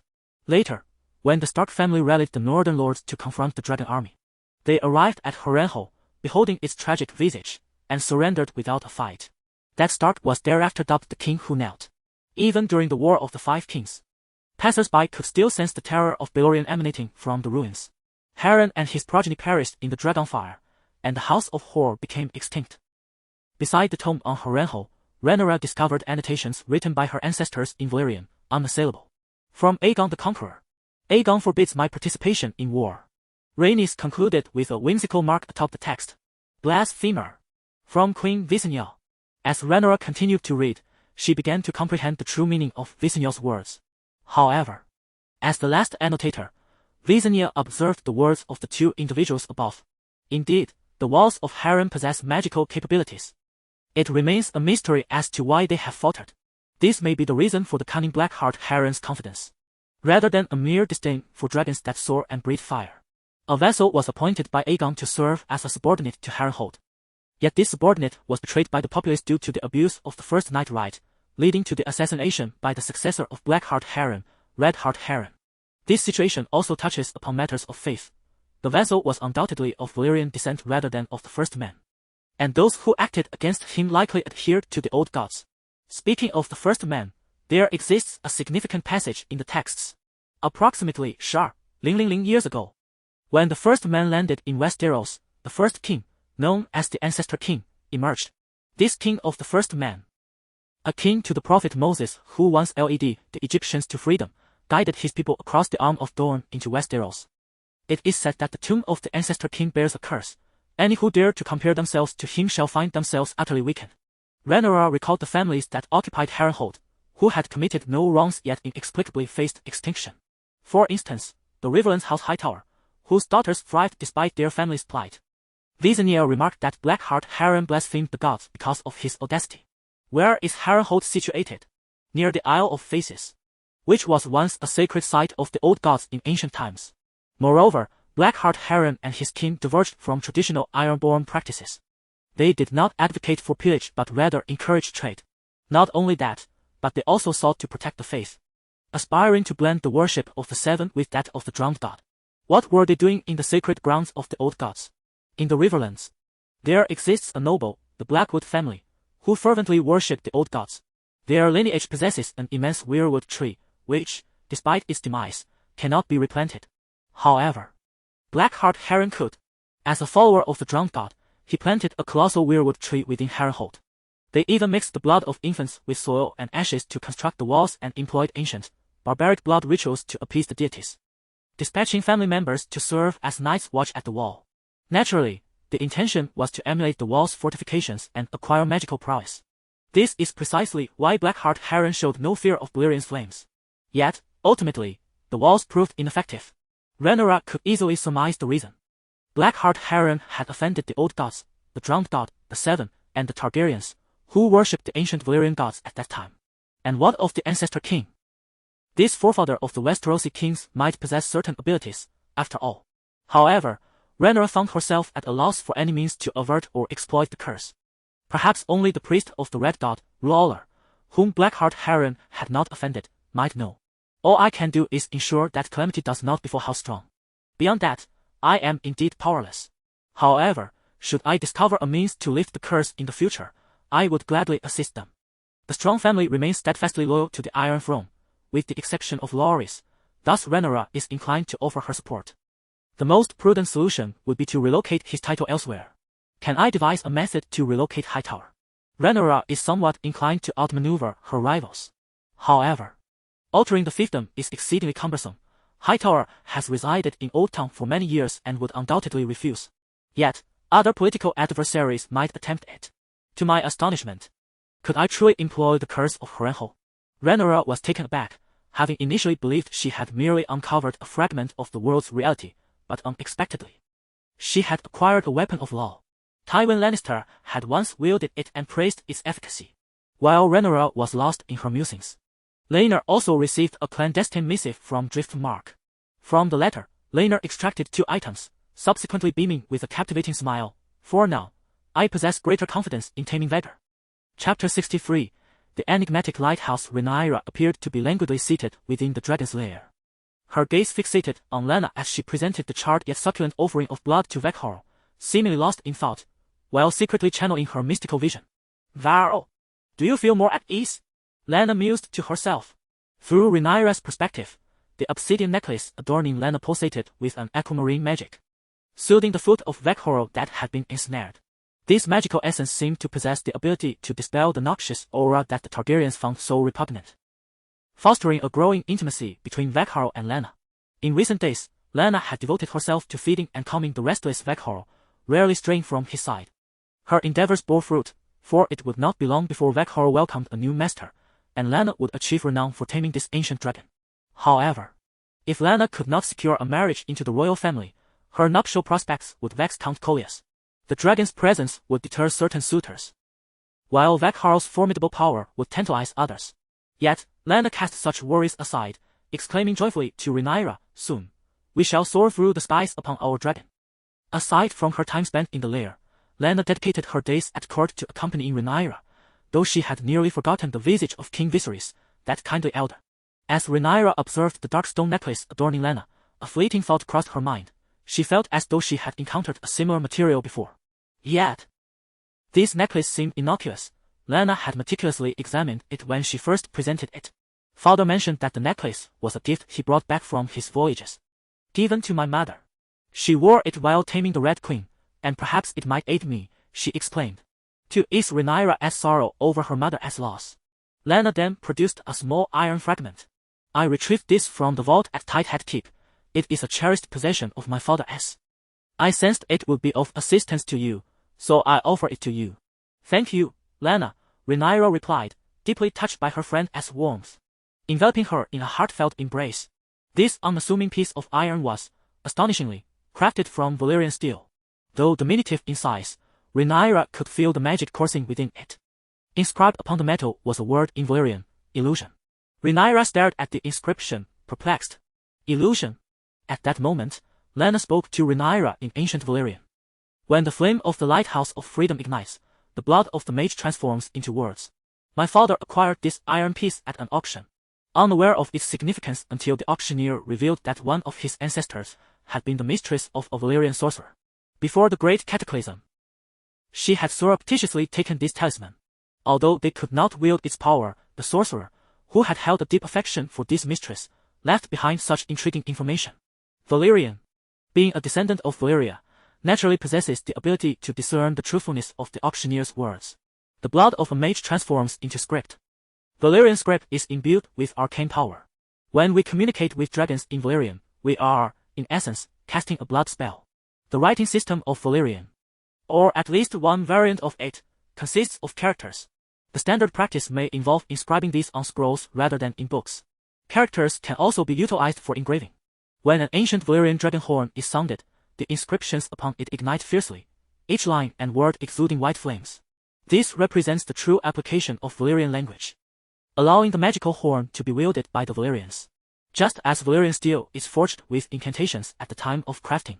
These spells are believed to be in Valyrian or some unknown tongue. Some blacksmiths still retain knowledge of these incantations, albeit not all of them.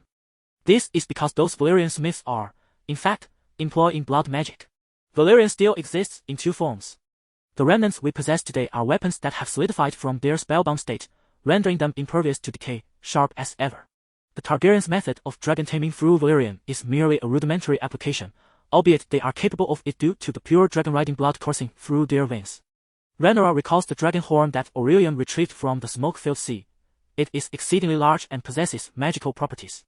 The sound emitted by the horn resembles the howling of thousands of souls, causing listeners to feel as though their bones are igniting, as searing flames roast their flesh from within. After the horn's resonance ceases, a thin wisp of smoke rises, and the individual who sounded it is left with blood and blisters at their lips. He soon perishes, and upon dissection, the scholar discovers his lungs resemble charred remnants. The dragon horn bears faint Valyrian characters, proclaiming, "I am the Dragonbinder. No mortal shall make me sound and live. Blood for fire, fire for blood." Rhaenyra previously speculated that this horn was either intended for those Valyrians who could not tame dragons or that Valyrians regarded their slaves as expendable, forcing them to sound this perilous horn. The blood of a mage transforms into script. Must the dragon horn only be sounded by a grand sorcerer to avoid adverse effects? Is its sole function to command dragons? Does the Dragonbinder hold any efficacy? Never mind. It is perplexing unless safety is assured. Rhaenyra has no intention of seeking a magical horn. Aerys Targaryen sought adventure and met his demise. Rhaenyra shifts her attention back to the small iron fragment, yet it bears only a single Valyrian character. Its purpose eludes her. Lyanna gazes at her with an expression of helplessness, and suddenly, Rhaenyra experiences a moment of clarity. Wait, the lighthouse, blood, script. The components of the enormous horn are indeed Valyrian runes. Could this iron fragment be a remnant of some dragon horn? Either the horn has yet to be assembled, or it has been damaged in some battle and entrusted to the great sorcerer for repair. As Rhaenyra pondered, she felt as though she had stumbled upon the truth. An illusion? The Horn of Illusions? Rhaenyra remained uncertain whether this Valyrian inscription represented the horn's primary functional rune or merely a peripheral one, irrelevant to its actual capabilities. The blood of a mage is akin to words. Rhaenyra's gaze was elusive, amidst Lyanna's astonished stare. She sliced her hand and allowed her blood to drip onto the rune fragment. This is how horns recognize their masters, is it not? It stands to reason that if Euron, of Ironborn lineage, could bind it, then surely I could as well. Rhaenyra was filled with confidence. As if the rune fragment would soon radiate an immense magical glow, illuminating the dim recesses of the dragon's lair. Chapter 64.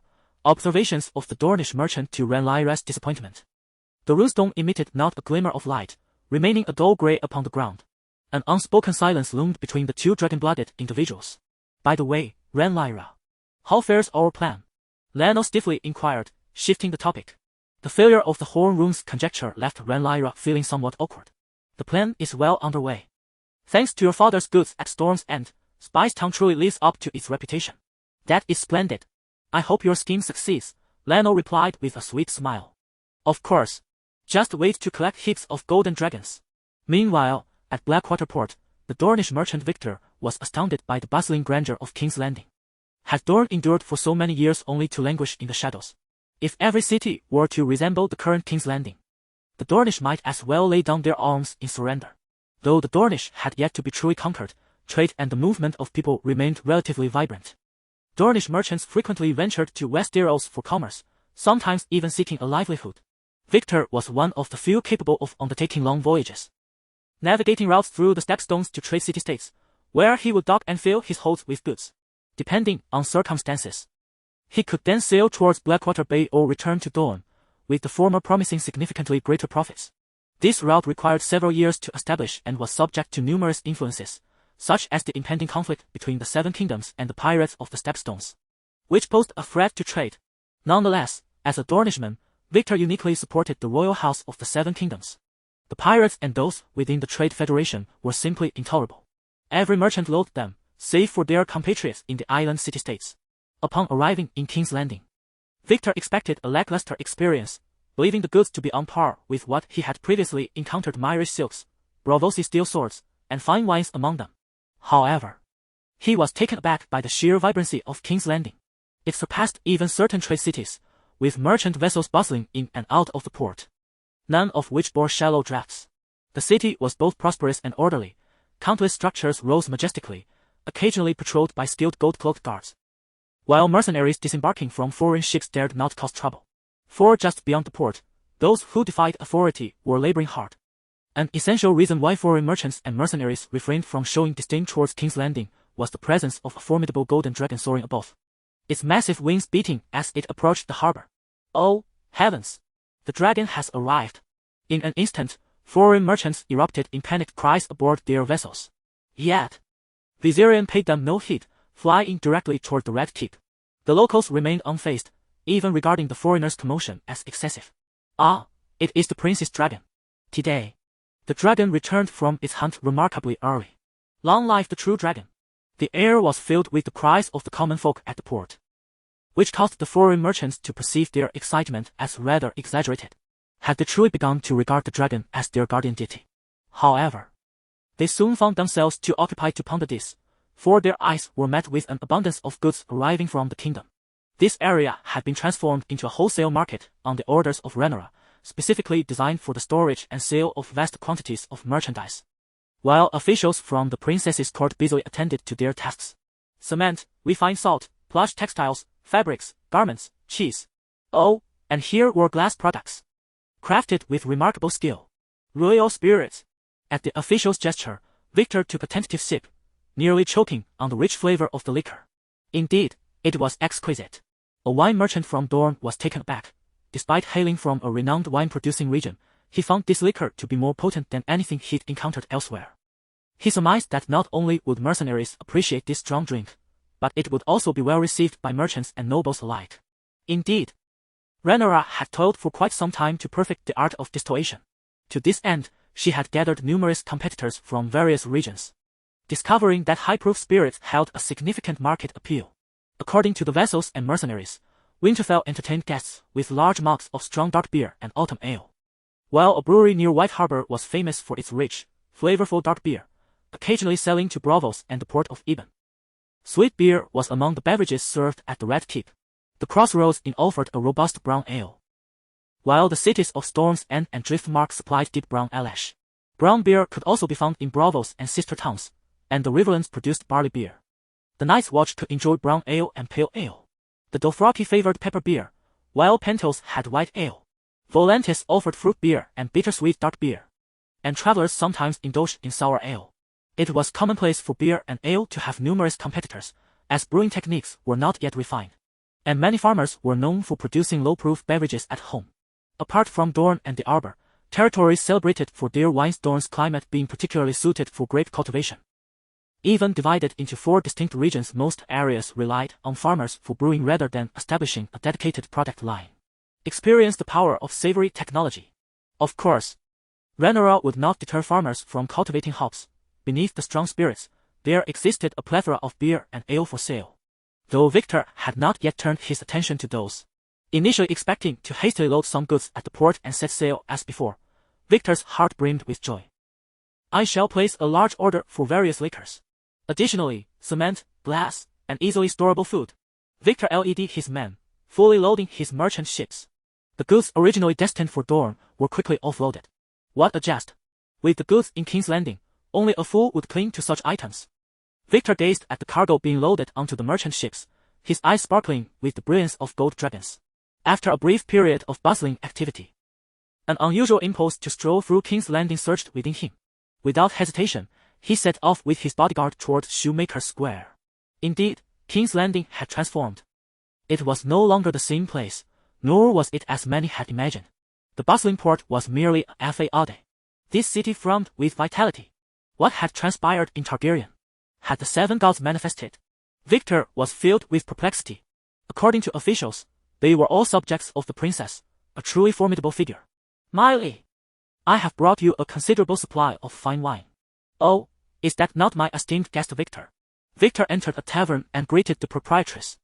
Both Miley and Victor hailed from Dorne, and many of the Dorne products in Miley's tavern were supplied by Victor and a few other merchants. They had been partners for many years. Come, sit down, and share tales of your voyages. What stories could there possibly be? It's merely a matter of making a living by the sea. Victor replied with a wry smile. Navigating the ocean was no trivial matter, at times. He could not guarantee his safe return. After these years, I shall find solace in my territory as a wealthy man. You speak as if you can endure solitude. The ships are your lifeblood. Miley teased. By the way, here is something for you, Miley said mysteriously. This is an invitation from the princess's residence. Distributed to merchants in King's Landing. Only a few have the privilege to receive such invitations, and they are all renowned merchants. An invitation?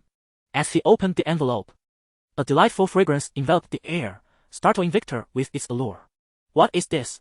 It smells divine, by the 7. Chapter 65. The fragrance from the royal family. This invitation bestowed upon Victor a pivotal message. Perhaps this was an opportunity to amass the greatest wealth since embarking on his voyage. Thank you, Miley. This decree issued by Her Highness the Princess signifies that aiding the princess is tantamount to assisting ourselves.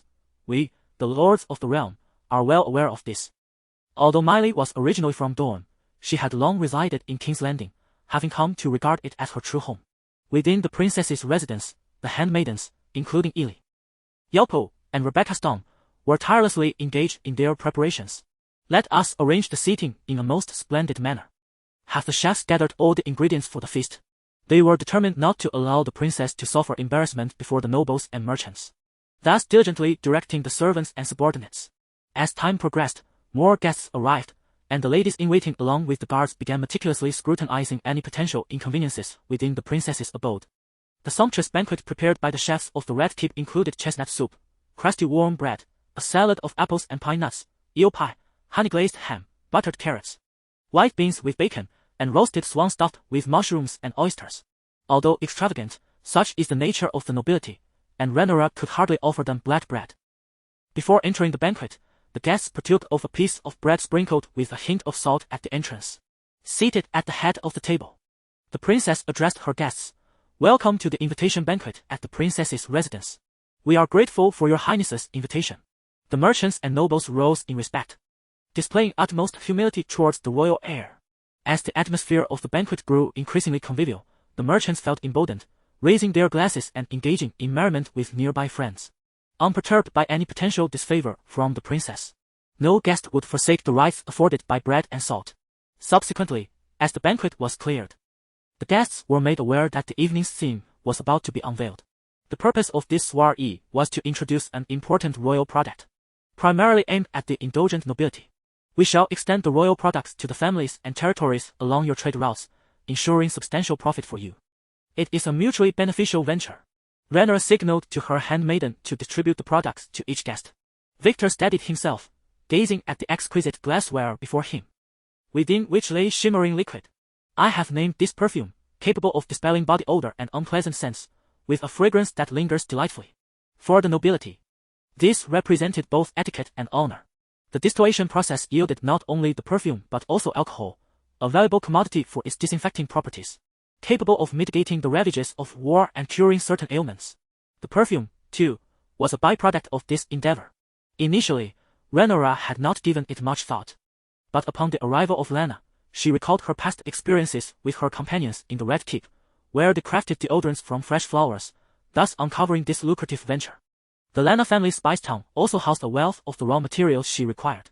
Thus, she persuaded Lano to collaborate with her. And today marks the culmination of their efforts.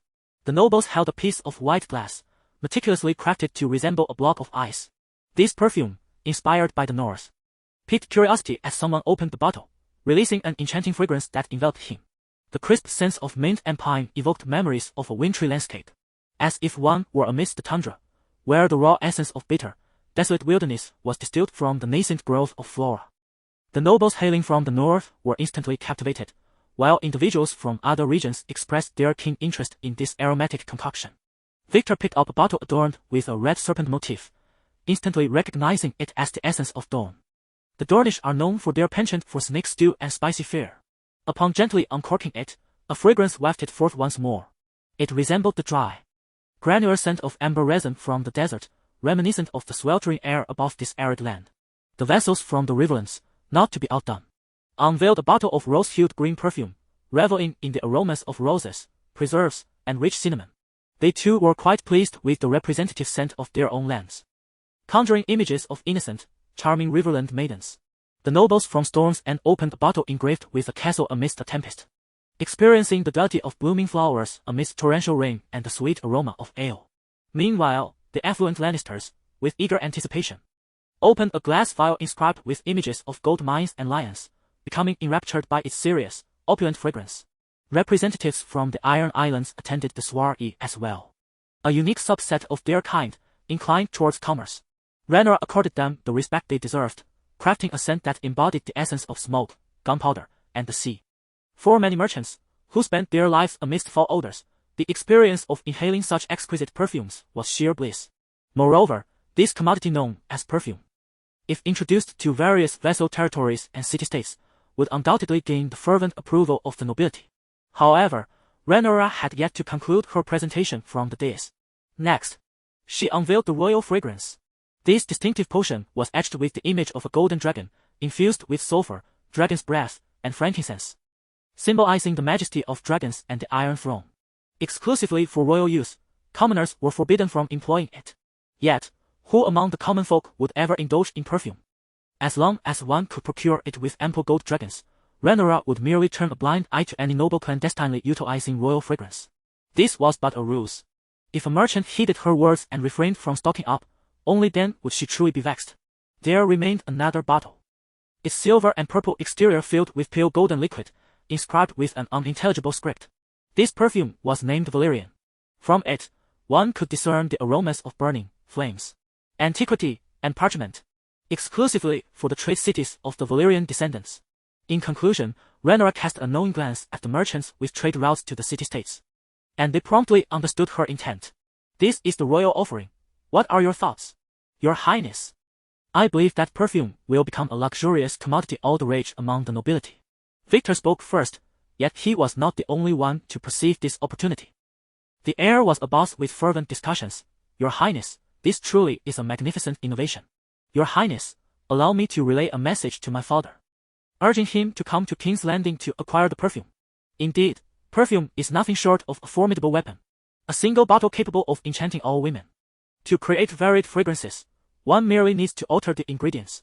Whether marketed to refined ladies or noble lords, it promises to be an exceedingly profitable venture. Rhaenyra organized the officials to systematically engage with these aristocrats and wealthy merchants, and both parties expressed satisfaction with this collaboration. Now, we await the distribution of perfume and fine wine from the merchants to various locales.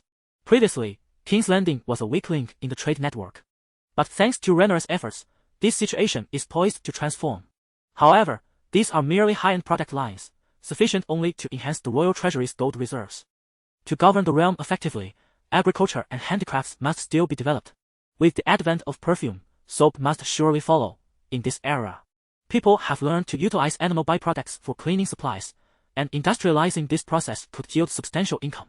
Factories just outside King's Landing will soon commence operations, and the specter of the peasant revolt, the sword of Damocles, has begun to fade. Eradicating vermin, renovating inns, transforming the environment, and employing perfume and soap. Some even cultivate fresh flowers within the city. King's Landing is no longer the fall and despised city it once was. Chapter 66. How to resolve the shepherd issue. Many are unaware that King's Landing had already established a comprehensive drainage and water supply system during the reign of the benevolent King Jaehaerys. Akin to the medieval cities of Paris or London, the Blackwater River, much like the Thames, was complemented by numerous officials overseeing water supply and sanitation, a testament to the accomplishments of hand of the king, Bale, and the invaluable contributions of Queen Alysanne, who famously presented the king and the chancellor with a cup of murky water, challenging their indecision regarding necessary reforms. This legacy emboldened Rhaenyra upon her ascension to power, as she undertook the construction of public latrines and the revitalization of the water supply system for the populace. Without such fortitude, she would have lacked the strength and confidence to embark on foundational infrastructure projects for a city with such a vast population. The very first step alone was daunting, as the endeavor required a protracted timeline, with results that might be minimal at best. Future generations of Targaryens, or those who occupied King's Landing from the Baratheons or Lannisters, scarcely turned their gaze toward this issue, as the situation had become deeply entrenched. It resembled the long shoe ditch of the late Qing and early Republican era, where water flowed, yet the impoverished inhabitants of the slums could not utilize it due to the unbearable stench. They were reliant solely on clean water delivered by water carriers, known as sweet water, either through monthly subscriptions or sporadic deliveries. The profession of water carriers was indeed an ancient one, much like the system established by the Targaryens in King's Landing. In truth, every capital city faced similar challenges. The imperial capital had, as early as the Yuan and Ming dynasties, constructed an elaborate network of drainage and subterranean water supply systems. King's Landing, too, had its foundational infrastructure planned during the early days of Targaryen dominion over the Seven Kingdoms. Yet, like every major city, the population continued to swell. It is noteworthy that in the early days of King's Landing, the land was merely home to a handful of small villages. The development of the Crownlands was inextricably linked to the tireless efforts of generations of the Targaryen family. Figures like Bael, Alysanne, Rhaenys, and Visenya did not neglect King's Landing during their time of prominence. Throughout the Seven Kingdoms, it was well understood that the Crownlands represented the legitimate domain of the Targaryens. However, during the turmoil of the War of the Five Kings, the decline of the Targaryens led to the bankruptcy of King's Landing, and ownership was claimed by the victors of the ensuing struggles. It was not until the ruler Cersei Lannister could no longer tolerate the rebel and the cacophony of the common folk that she set fire to it all.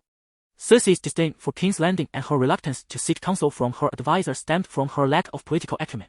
Additionally, like many of the nobles of her time, the plight of the commoners was merely a cold statistic, failing to stir any compassion within her. The second issue was that the population of King's Landing was nearing a breaking point, unable to accommodate the influx of refugees, with sanitation overwhelmed. The revival of long-abandoned practices from the benevolent King's era was no longer feasible. Yet, Cersei still possessed an opportunity. It is well known that House Lannister was built upon the wealth of gold mines, and Tywin's riches could enable Cersei to impose order upon King's Landing. The young Rose, Margaery Tyrell, would never have the chance to become a second benevolent queen. However, if Cersei were as astute and benevolent as a true queen of virtue, it would be a different tale. Instead, she remains enshrouded in fear, embroiled in political machinations, and tormented by the agony of love, mirroring the actions of Rhaenyra during the Dragonpit uprising. The essence of history is an unending cycle. This realization is precisely what drove Rhaenyra to resolve for change. She has absorbed the lessons laid bare before her. Moreover, the early tumult of the Dance of the Dragons could have been averted. What distinguishes the so-called King of the Sparrows from the shepherd who led thousands of rebels to slay dragons? Their foundational strength derives equally from the hunger, despair of refugees, and the discontent of both nobility and commoners towards the ruling class. Thus, Rhaenyra and Cersei confront the same adversaries, the shepherd and the second generation of shepherds, the Sparrows. The Sparrows undoubtedly drew inspiration from the shepherd's successes. They even escalated the conflict by deceiving royal members into churches for severe interrogations. After all, at this juncture, the royal family lacked their core weapon, the dragons. The shepherd took the initiative to slay dragons first. Consequently, both the rebel and the royal family suffered heavy losses. The ascent of the Sparrow to political power is so straightforward that it could evoke tears of envy from the shepherd. The only means to resist the Sparrows is through military might, wielded by the noble knights or soldiers of the fiefdoms. Cersei's orders compelled the gold cloaks to raise their blades against the common folk, a command that even the Targaryens never issued, yet the Lannister gold cloaks executed. Rhaenyra, in contrast, aims to render the shepherd incapable of inciting the refugees, as she gradually addresses the sources of unrest and develops royal territories. Furthermore, Rhaenyra has devised another strategy. She has resolutely decided to exchange the lands of House Strong. Either Hightower will be granted to the Citadel or to the Faith of the Seven. Only magic can vanquish magic. Did not the Citadel ban magic while secretly studying it? If Hightower is yours, then you must resolve the issues it brings. Curses? Would you care to ponder the implications of your own words? The Citadel has proclaimed that all magic is mere deception. Likewise, your church has consistently opposed the Targaryens. So allow this fief to be bestowed upon you. After all, those gluttonous archbishops will surely sing praises of the royal generosity. Moreover, the Seven bless their devout followers, especially the bishops. Surely, they would not permit curses to befall their congregants, or at least one would hope. Additionally, this approach possesses two clever points that cause Rhaenyra to smile uncontrollably. The first is the conundrum of the shepherd and the sparrow.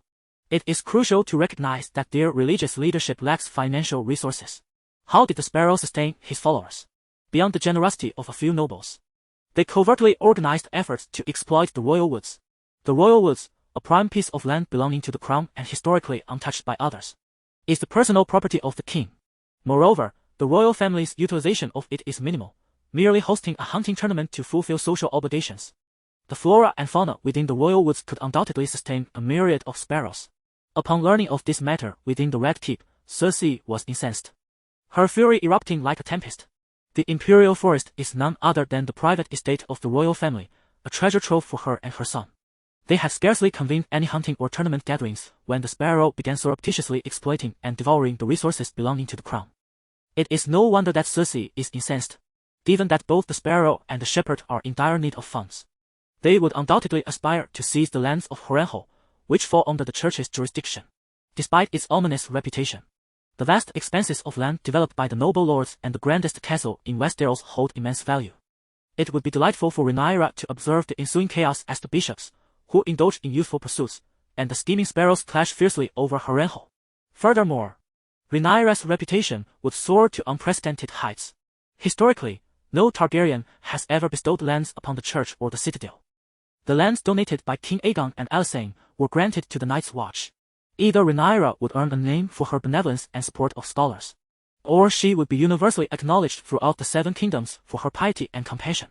The church would herald her as a saintly princess. The great lords would rejoice, especially House Hightower. Initially, they had duped King Aegon into calling a grand council, allowing the nobility to decide on the selection of the lord. Now, the heir to the kingdom is equally devout. The Targaryens have been misled by the church, unwittingly granting direct lands to an institution that should remain apolitical. Whether given to the church or the citadel, they would secretly revel in their fortune, oblivious to the fact that it is a poison pie delectable yet lethal. Rhaenyra harbors no intention of handing over lands to those who orchestrate behind the scenes. The path must be tread step by step. Conceding to House Hightower would only bolster their enemies. They are not a force like the church or the citadel, but rather a clan. The curse of Harrenhal would merely serve as a means to expand some of their kin. Even in the absence of Otto Hightower before the Iron Throne, other Hightowers would emerge. Old Town is not as straightforward as imagined, and House Hightower would not easily abandon their ancestral lands. The Seven Kingdoms operate on a feudal system. Each local noble has been rooted here since time immemorial. The Lord of the North is House Stark, the Lord of the Vale is House Arryn, and the West is ruled by the Lannisters, without exception. Aegon the Conqueror merely vassalized these families rather than exiling them. In other instances, the Gardner family of the Reach was annihilated by the Targaryens, yet to govern the region. The Targaryens appointed the Gardner's steward, Tyrell, as the ruler of the Reach, who also bore the bloodline of the Green Hand. Storm's End is the fief of House Durrandon, and the Baratheon line began when Aegon's illegitimate brother, Orys Baratheon, wed the daughter of the last Storm King, thus establishing their legal claim to rule. Meanwhile, Old Town's Hightowers may be even older than these families, having occupied the area for a millennium and even constructing the marvel known as the Hightower. The grandeur of the Hightower rivals that of Valyria's magical lighthouses, and to this day, the reasons for its construction remain a mystery. It is said that there once existed a Hightower who, with the wisdom of the Valyrians, summoned artisans from a distant land. In summary, the Hightower would not readily exchange its lands. Any delegation sent to Harrenhal would likely be from a collateral branch of the family. Even the principal branch, should it meet an untimely demise, would not be mourned excessively. The multitude of Hightowers suggests that the curse of Harrenhal would persist for generations before it could fully extinguish them.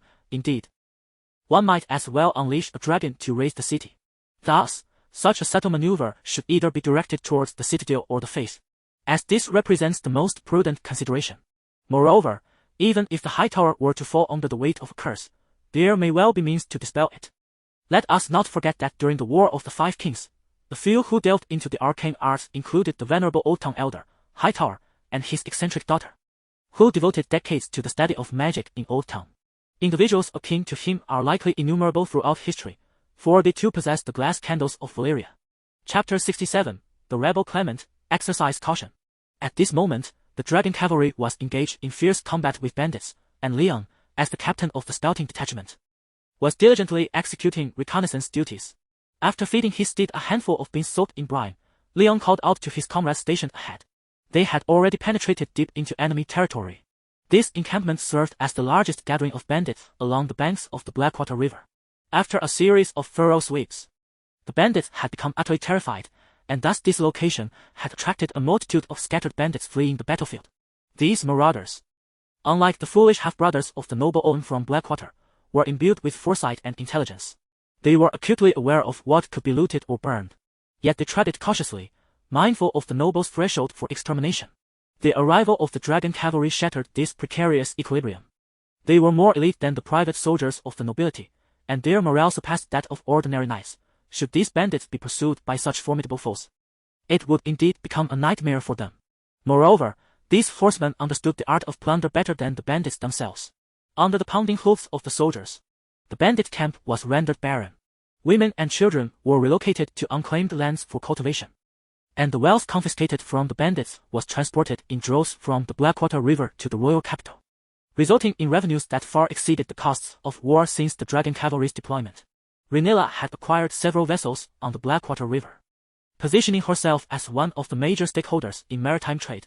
The bandits, as products of the feudal aristocracy's compromise with the bygone era, were no longer suited to exist within the royal domain, a sentiment she expressed to all her vessels. Consequently, even though some nobles had previously supported the bandits, they now hesitated to reveal themselves, fearing the wrath of the dragon. They understood that should the dragon cavalry encounter difficulties, the dragon riders would inevitably be summoned. Moreover, by the grace of the seven gods, this woman had tamed a second dragon. Although this dragon was still in its juvenile stage, it was said that the princess's close friend, Rhaenyra Targaryen, had already become the dragon rider of Vhagar. Many of the nobles along the banks of the Blackwater River could scarcely withstand the fury of two dragons. They knew all too well that the bandits were now akin to forsaken souls, devoid of any support. Nevertheless, the bandits would not relinquish their struggle. Should the cavalry fall into their hands, they would ensure that the wives of those riders experienced the pain of widowhood and that the elders of the cavalry tasted the tragedy of losing their progeny. Unfortunately for them, their counterattack bore little fruit. The essence of the dragon cavalry was not anchored in brute force. Should a head-on clash arise, Rhaenyra's recruitment strategy had always favored elite infantry capable of dismounting to engage in battle, or valiant cavalrymen reminiscent of the Dothraki. Yet, from the very first day of recruitment, it had been established that this was a light cavalry unit that maximized mobility. Their strategy focused on disrupting enemy supplies and raiding the rear, prioritizing long-range archery for inflicting damage. As for direct confrontation, I beg your pardon, but I am swifter than anyone else. The commands from the ruling house are repeatedly reiterated, as the noble cavalry of the army hold their honor above all else. At times, in a surge of fervor, they wish to confront the enemy head-on, yet they are consistently restrained by Commander Harold Dark. He comprehends the essence of Rhaenyra's tactics and harmonizes with them effectively. As the heir of a lesser noble house, he profoundly understands that preserving lives is more crucial than merely safeguarding land, and he has perfected the art of survival. This cavalry is not meant for direct confrontation. Rhaenyra still has a soldier system that requires refinement. The capable cavalry and infantry have yet to be successfully organized. The orders given to Harold Dark merely pertain to training the recruits. There will be ample opportunities for direct clashes in the future. Sending the inexperienced soldiers recklessly against a few bandits is hardly a jest. The bandits serve merely as training fodder for the recruits, if possible. Rhaenyra would even wish for them to possess greater combat prowess. Unfortunately, the bandits are nothing more than a rebel, often mere farmers who have abandoned their tools for swords. Leon, from his horse, can clearly see the trembling, timid farmers in the nearby oak grove. They have been coerced into the bandit ranks, suffering the most while contributing the least. Some even mistakenly believe they are being conscripted as laborers by a noble until they are brought to the bandit camp, where they endure beatings and threats, forced to perform menial and arduous tasks for the bandits. A couple of frail lone wolves wander through the thicket, their saliva eagerly dripping. Starved and exiled from their packs, they lack the ability to hunt alone, and the recent corpses left from the conflict have enriched the menu of scavengers in this land. Even some enormous crows can no longer resist pecking at the weak farmers trailing behind the troops. No! Ah! The crows call loudly, both cursing these individuals and cheering for the impending feast. Such actions are futile. Within the hastily erected thatch hut of the bandit camp, a slender figure, marked by a sinister countenance, is the first to speak out. What then, do you propose is effective? A burly man wielding a hunting knife retorts with dissatisfaction. If we do not use these people as a means to buy time, those cavalry will soon invade the camp, ravaging our brothers who have yet to recover. I know the great effort you expended to deceive so many farmers. The burly man unabashedly exposes the slender man's ambitions. You intend to govern this place as your territory. But now, there is no way out. The hunting knife wielder's expression darkens. If they cannot thwart the cavalry, it would mean certain doom, regardless of the camp's fate. Ha! A camp! The slender man, tormented by recent losses in manpower, is struck with despair at the bleak future. What camp can withstand the flames of a dragon? He is acutely aware of who his adversary is and is thus engulfed in hopelessness.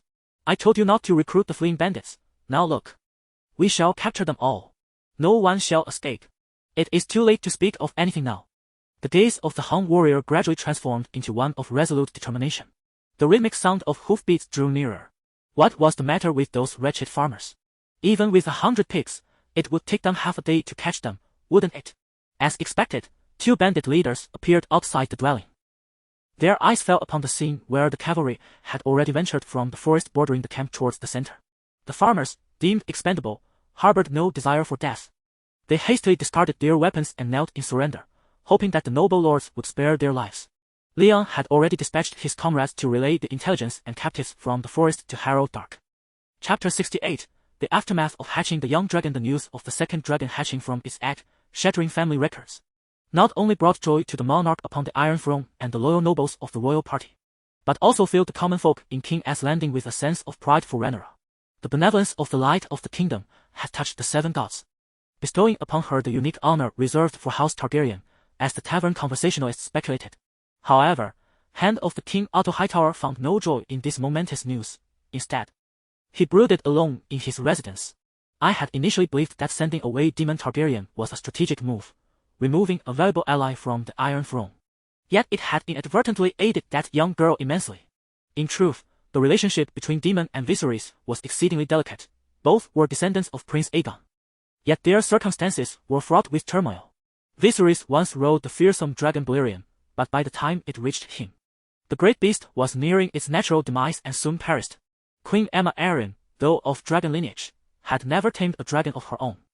In the early days of his reign, Viserys relied on his brother Daemon's dragon Caraxes to intimidate the rebellious nobles. Their most direct adversary was the uncrowned queen, Rhaenys Targaryen, and her husband, the sea snake, Corlys Velaryon.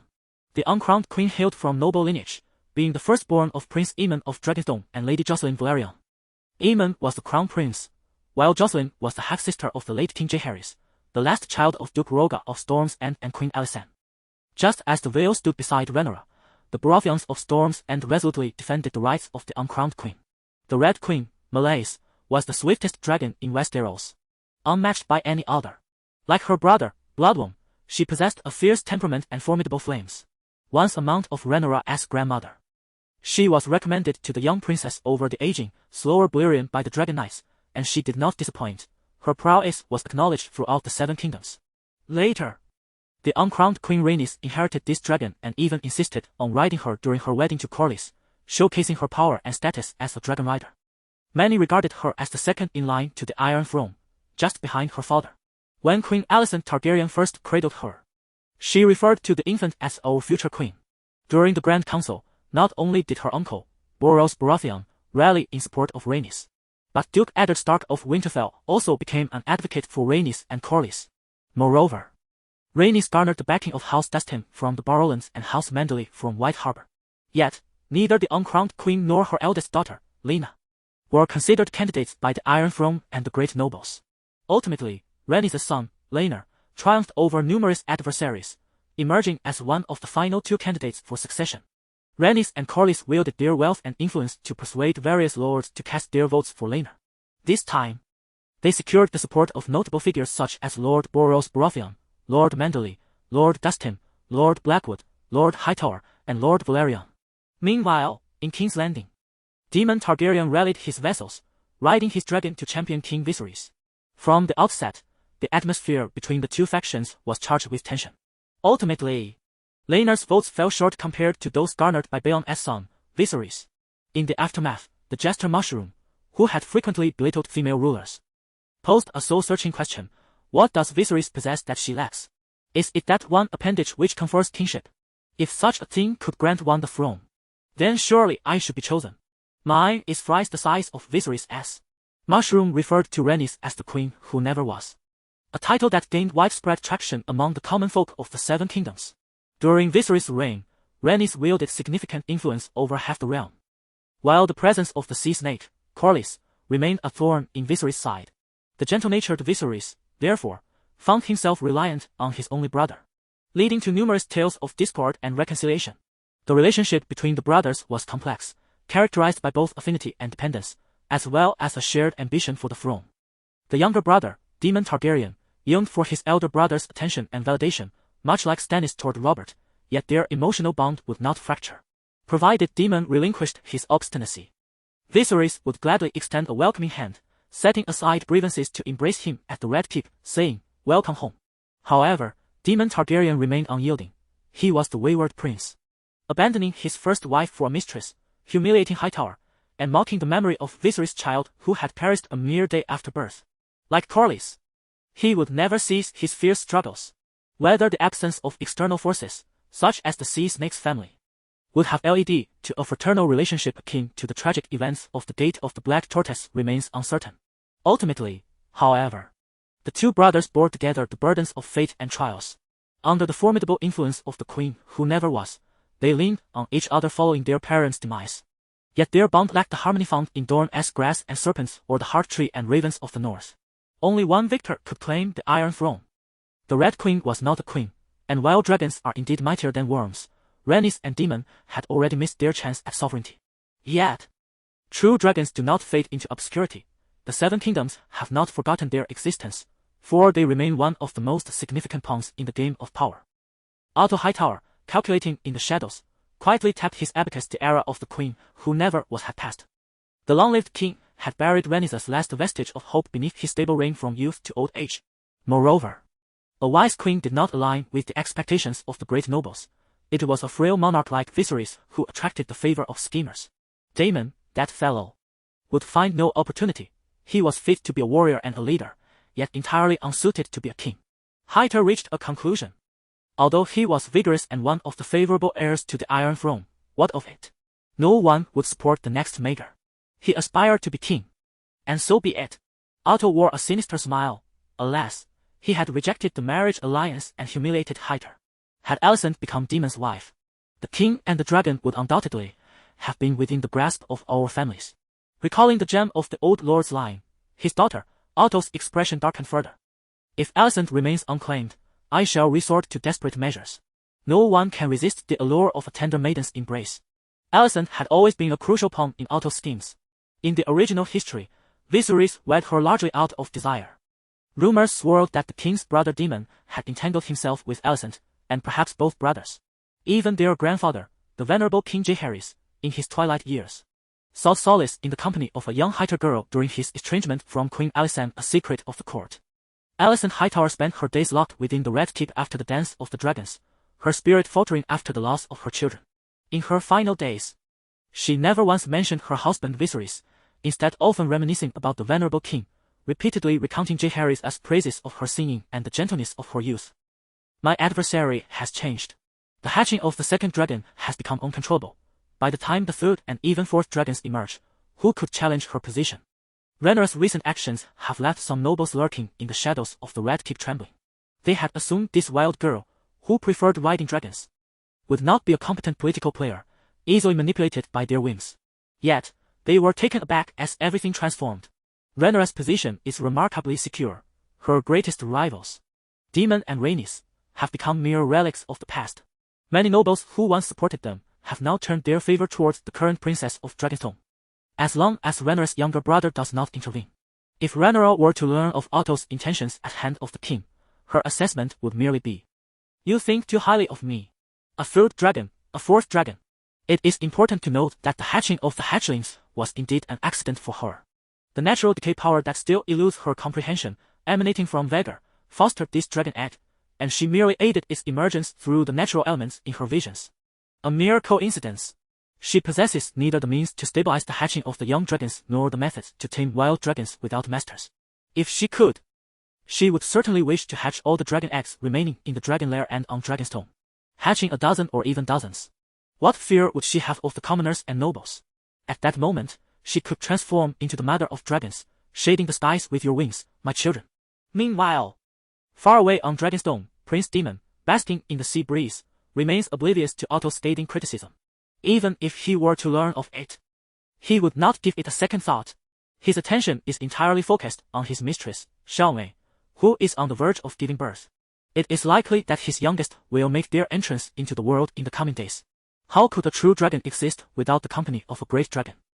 Demon has also learned of Rhaenyra's successful hatching of a second dragon, and his expression is tinged with an inscrutable emotion. That egg once belonged to my child. Had that egg successfully hatched a dragon, my illegitimate offspring could have become a valiant dragon rider. Yet, he is acutely aware that a bastard holds no claim to a great dragon, which is why Demon Targaryen refrains from requesting another dragon egg from King's Landing. Stealing his resolve, Demon stands at the mouth of the dark cave, peering inside. The melted stone and the acrid scent of sulfur permeate the surroundings, and no vegetation grows near the dragon's lair. I shall tame the wild dragon that belongs to no one for my child. Although there is no record of such a feat, what Rhaenyra can achieve, I too can accomplish. A glint of madness flickers across Demon Targaryen's face. Yet the interior of the lair remains eerily silent. He does not covet the gluttonous beast. The bones of humans within the lair merely serve as a meal for the black dragon. Demon opts for a gentler and more docile creature. Hiss! A grey figure soars from the sea, shrouded in mist, obscuring its true form. Upon spotting a human near the lair, the figure hesitates, not descending directly. I am of dragonkind weight. Demon feels a surge of frustration. Don't run away. Don't run away. The dragon racing across the sea, upon hearing Demon's voice from behind, accelerates even faster. Chapter 69, The Dragon Hatchling Rescue Plan. Your Majesty, I beseech you to send forth the knights from Dragonstone and White Harbor. The knight bore the marks of battle upon his visage, blood staining his armor as he bore the wounds inflicted by the citizens of King's Landing, the castle now infused with the acrid scent of blood. No! The queen, seated upon her throne, displayed an unwavering resolve. If they were to seize the Rhaenys Hills or the Visenya Hills, the next target would surely be the Red Keep. We require every knight's keen blade to safeguard the Red Keep. Mother! A youthful boy interjected, unable to contain himself. But those people have a purpose. They wish to slay dragons, or be slain by them. The queen's steadfast demeanor remained unchanged. Let them face the searing flames of the dragon, to be reduced to ashes in their torment. Mother, I fear for my dragon, Tyri. The boy's countenance, once bright and cheerful, now clouded with worry. My dragon will be killed by them. The queen's resolve was as hard as iron. Rest assured, my child. These pests of the realm, the fleas from the slums, the drunkards and gamblers, the dazed gutter snipes, the majesty of the great dragon shall soon shatter them, once the dragon unleashes its fire upon them. They will scurry like true rats. More and more people began to flee in secret. The once orderly atmosphere of the Red Keep transformed into one of dread. When the messenger arrived with grim tidings, the queen upon her throne remained resolute as ever. Yet, her form gradually began to stoop, her spirit wavering. Your Majesty, the great fire threatens to engulf the entire city. The Red Keep cannot escape its wrath. 7 gods above, grant us protection. Countless souls began to pray fervently in place. The queen clutched her youngest son tightly to her bosom, unwilling to release him. Even as she held him so tightly it caused him pain. Her courtiers and guards turned their gaze towards the window, where a golden figure soared recklessly towards the horizon. The rioters attempting to obstruct its path ignited into blazing torches. No! The queen beheld the final scene. The dragon's blood seemed to spill across the entire sky. The horror of the dragon's fall instantaneously shattered her steadfastness. In the simultaneous loss of both her dragon and child, the queen's spirit suffered a grievous blow. Accompanied by her maidens and advisors, she entered the courtyard, while her remaining advisors, drenched in sweat, conferred in panic. The situation had grown dire, and time was no longer on their side. Your Majesty, King's Landing cannot be held. The consensus among all was surprisingly unanimous. No. I shall share the fate of King's Landing. The sorrow etched upon the queen's face lingered, yet it did not waver her determination. Your Majesty, Mother. All around her, voices rose in lamentation, imploring her. The queen could only reluctantly acquiesce to their plans. At dawn, one of the 7 gates, the Mud Gate, had been seized. The once thriving port lay in ruins, and the vessels traversing the Blackwater River were left scorched and abandoned. The queen and a small entourage, consisting of the Mandor brothers, 4 remaining Queen's Guard, Lord Baelish, the gold-clad courtiers, and handmaidens, along with her youngest son, Egan, fled in disarray from the Dragon Gate, seeking a route to Dragonstone from the other nobles of the realm. As they distanced themselves from King's Landing, the queen let out a mournful wail. Ah! Ah! Princess! Princess! The dazed Rhaenyra was roused from her stupor by the handmaidens, momentarily bewildered before regaining her composure. How had she slipped back into the realm of dreams once more? Rhaenyra shook her head, striving to awaken herself further. Since her return from the dragon's lair, she had been ensnared in the same dream each night, reliving the events incessantly. She could only observe as a bystander, witnessing the queen's journey from initial confidence to ultimate despair. The queen's lament filled her with dread. Now, not only did she find herself dreaming at night, but also during the day, she would occasionally drift into fragmented dreams, needing others to rouse her back to reality. Adonis. After a brief pause, Rhaenyra's ire was ignited upon witnessing the scene before her. Do not torment your sister. Adonis was the name Rhaenyra had bestowed upon the emerald hatchling, signifying wilderness, spring, and the deity of plants. Adapting to local customs, she refrained from choosing an ostentatious name. Besides, Syrax and Adonis had a pleasing ring to them. The dragon being bullied was not Syrax, for he lacked the audacity to provoke an adult dragon. Instead, it was a female hatchling, one that would likely perish at any moment in the dragon's lair. She typically lived alongside Dragonfire and the others. Yet all agreed that the hatchling was far too frail to survive to adulthood. She lacked even a name. Although the dragon guards in the lair tended to her, they did not hold her in high regard, as her frail physique made it difficult to imagine her as a mighty dragon. The hatchling had yet to learn to fly. During Rhaenyra's taming of Vhagar and their growing familiarity, Rhaenyra remained industrious, pairing Adonis with the hatchling and gradually becoming acquainted with the female dragon herself. Yes, she wished to attempt to save this ailing hatchling. This creature had been naturally hatched, untouched by the nurturing of the Targaryen cradles, which perhaps contributed to its frailness. Just moments ago, Adonis had been squabbling with her over food, even perching on her back and flapping his wings in a show of intimidation. The hatchling's size was akin to that of a female lion on the plains, still minuscule in comparison to the dragons.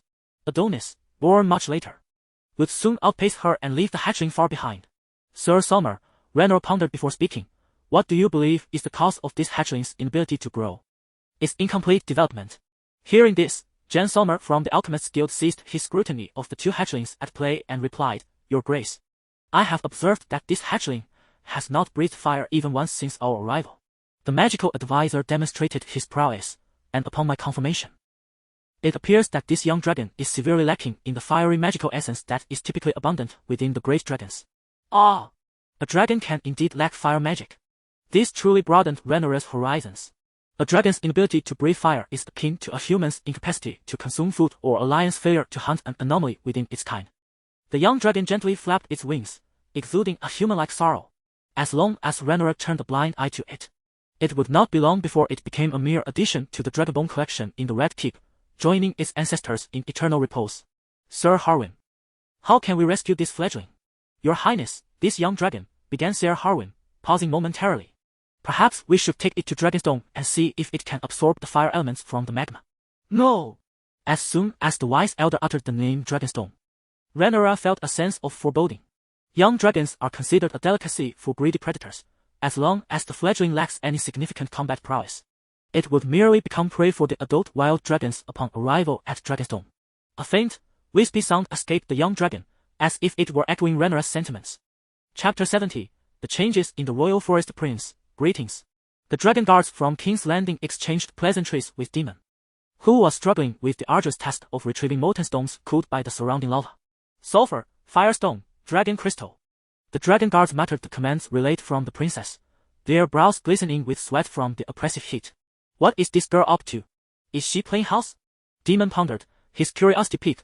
Although the dragon guards did not impede his observation, they remained tight-lipped about the true implications of Rhaenyra's orders. He is. From the direction of Blackwater Bay soared a colossal golden dragon, circling Dragonstone while beating its wings without descending. He is. The wild dragons upon Dragonstone responded in kind. A figure, long yearned for by Demon, emerged gracefully from the midst of the sea, drifting towards Dragonstone. Why is Syrax growing so large?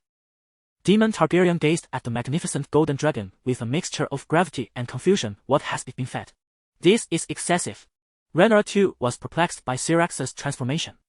Ever since she had allowed her dragon companion to hunt and feast independently, its size and strength had surged dramatically. The golden beast, once a fierce predator, had now morphed into a nightmare for its foes.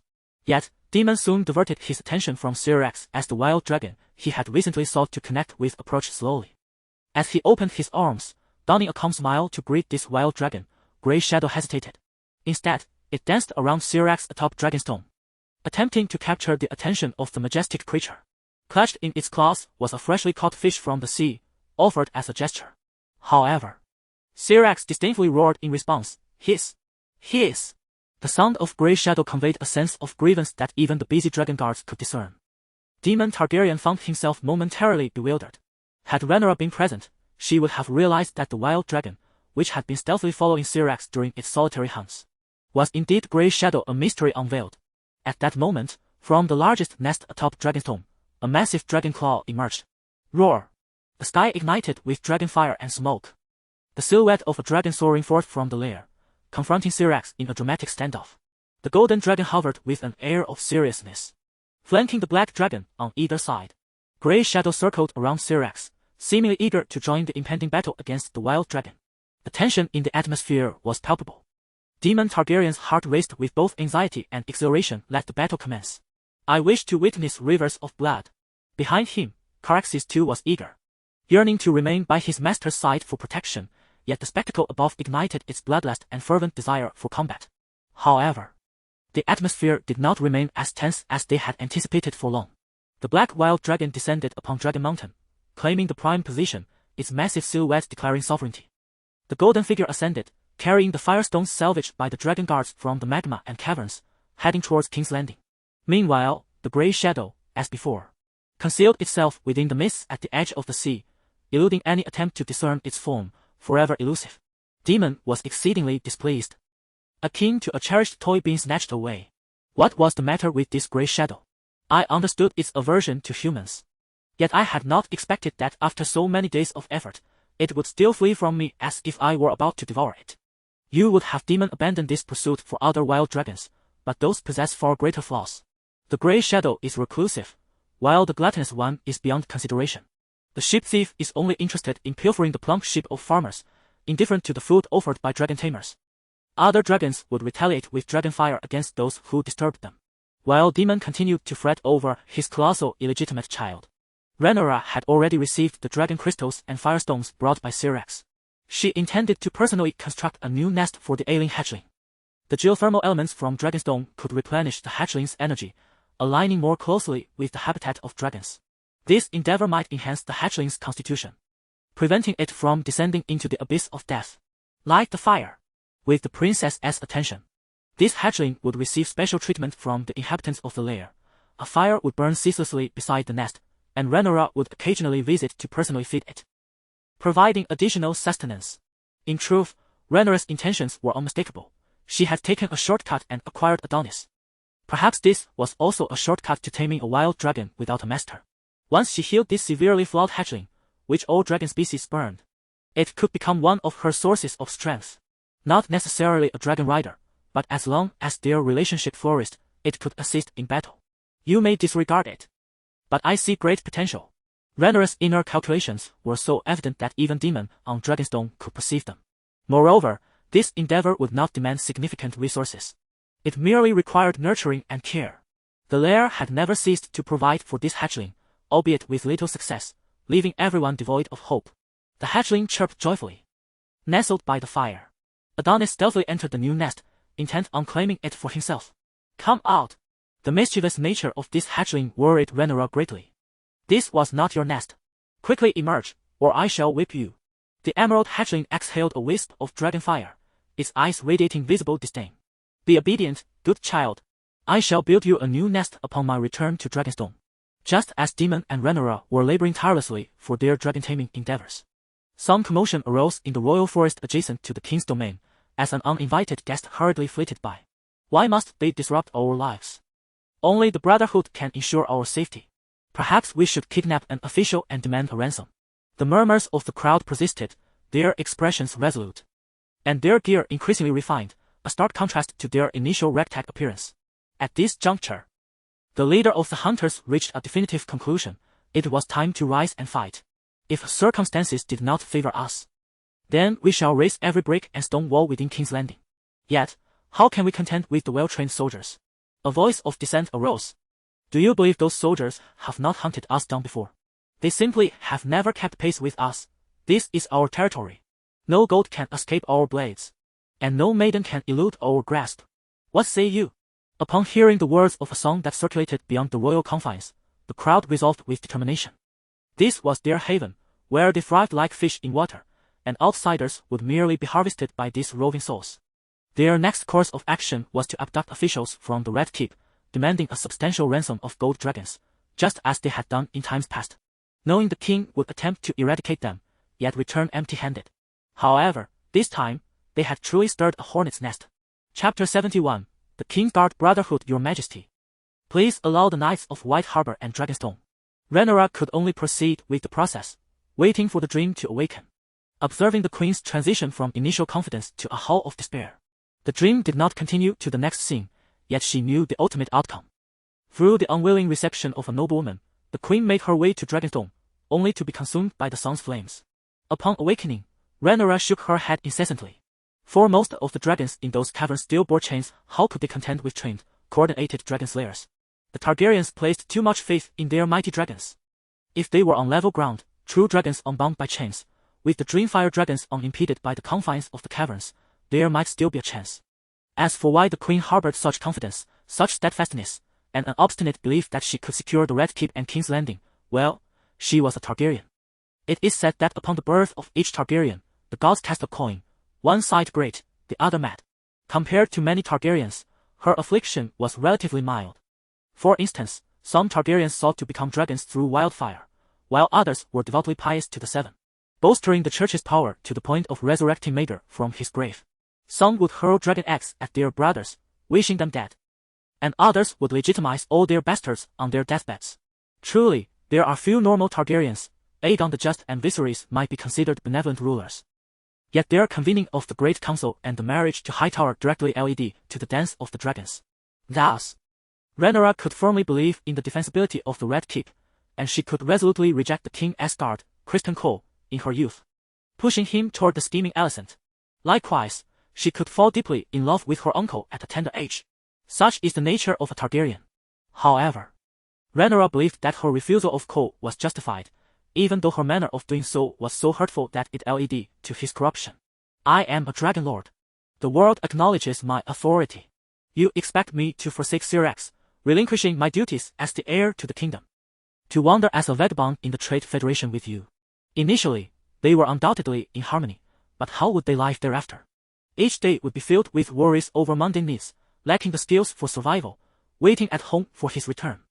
Anxious about whether he would encounter misfortune or seek refuge in another's chamber, she would no longer be a princess, devoid of dragon and royal power, with every noble maiden of House Velaryon appearing more graceful and noble than she, severing ties with her family and inflicting deep wounds upon them, leaving her beloved father to face the pressures of Hightower, Velaryon, and the great lords alone.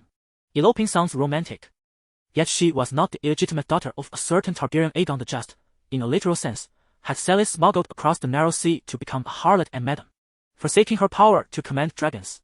Thus, to avoid suspicion, Rhaenyra distanced herself from the Kingsguard, Criston Cole, early on, while their feelings had yet to blossom, for the sake of both their well-being. Now, King's Landing rests firmly under her control. Should Cole truly conspire with the Brotherhood of the Woods, he would soon face the wrath of Syrax Dragonfire. After listening to her minister's report, Rhaenyra remained impassive in her seat. Yet an undercurrent of suppressed fury could be felt by all present. How long had the malefactors within the woods existed? Your Highness, responded Ramos, a loyal minister. Perhaps since the royal family's initial landing in the realm. The Brotherhood of the Woods, a rogue organization, thrived while the crown was preoccupied with external conflicts, and attempts to eradicate it proved to be a formidable challenge. A grave issue lurked within the woods. Members of the Brotherhood had abducted an official dispatched from the Red Keep, an individual tasked with overseeing the lumber workers. One fateful morning, as he endeavored to resume his duties, a band of brigands seized him, leaving behind a demand for a hefty ransom. The other local officials promptly reported this incident to King's Landing. The woods were guarded by warriors and soldiers. How could such an event transpire? Because Arthur Vicewater, responsible for intelligence, struggled to articulate, Your Highness, the situation within the woods is rather intricate. It appeared that, although the woods belonged to the royal estate, both commoners and nobles covertly engaged in logging and gathering, believing only the Brotherhood could assure their safety from royal retribution. The Brotherhood, a notorious band of robbers, occasionally resorted to kidnapping nobles for ransom, expertly utilizing the wood's complex terrain to evade capture. The forces sent from King's Landing often faced setbacks and could not eradicate the Brotherhood entirely. Even when defeated, remnants would ignite anew, and before the Crown could notice, the bandits would re-emerge. Fallen knights, murderers, and brigands were characteristic members of this Brotherhood, thriving on ransom and the spoils of the forest. Thus, they had reason to regard King's Landing with disdain. Rhaenyra scoffed. How could they know precisely where the officials resided to strike with such accuracy? Without Arthur Vicewater's report, Rhaenyra had already deduced part of the truth.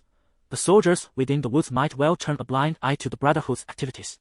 The Brotherhood had once received hospitality, assistance, and protection from the commoners and nobles residing near the woods, likely due to the low level of law enforcement in the area. They believed the Brotherhood could administer justice on their behalf. It was not difficult to imagine that the troops dispatched from King's Landing were also pillaging the local populace and aristocracy, although their hands were not entirely clean. This was merely another version of nurturing a mutual reliance. Having the Brotherhood at the forefront shielded the Crown from addressing their transgressions against the woods. A thorough investigation must be conducted to root out all soldiers in collusion with them and bring them to justice. The Brotherhood of the Woods must no longer pose a nuisance to King's Landing. The woods were her next avenue for advancement.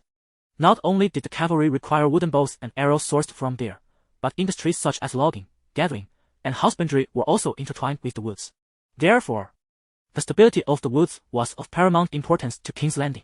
What nobleman is clandestinely instigating events? Surely, it cannot be a grand noble. It is no wonder that Rhaenyra is consumed by suspicion.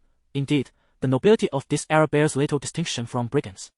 Despite their ostensible devotion to the faith of the Seven and their professed reverence for knightly honor, Ramos interrupted her doubts, saying, "Your Highness, we cannot deploy cavalry to combat the Brotherhood's criminal acts."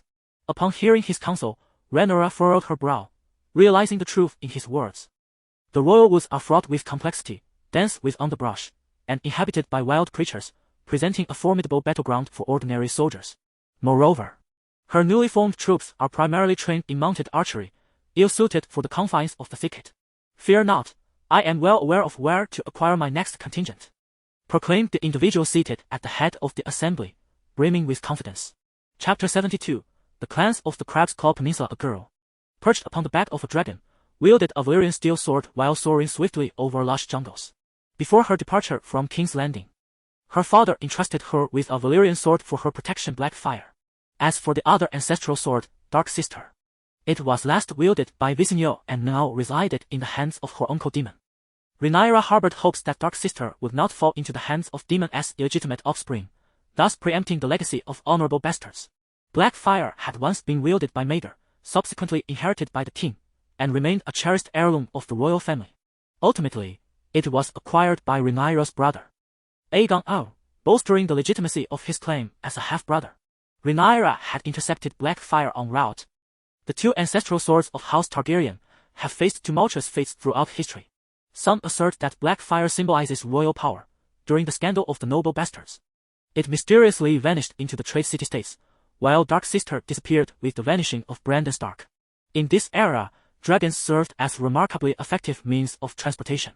Syrax's powerful wings effortlessly carried the girl upon its back across the world, which explained the innate preference of both her youthful and adult self for dragonflights.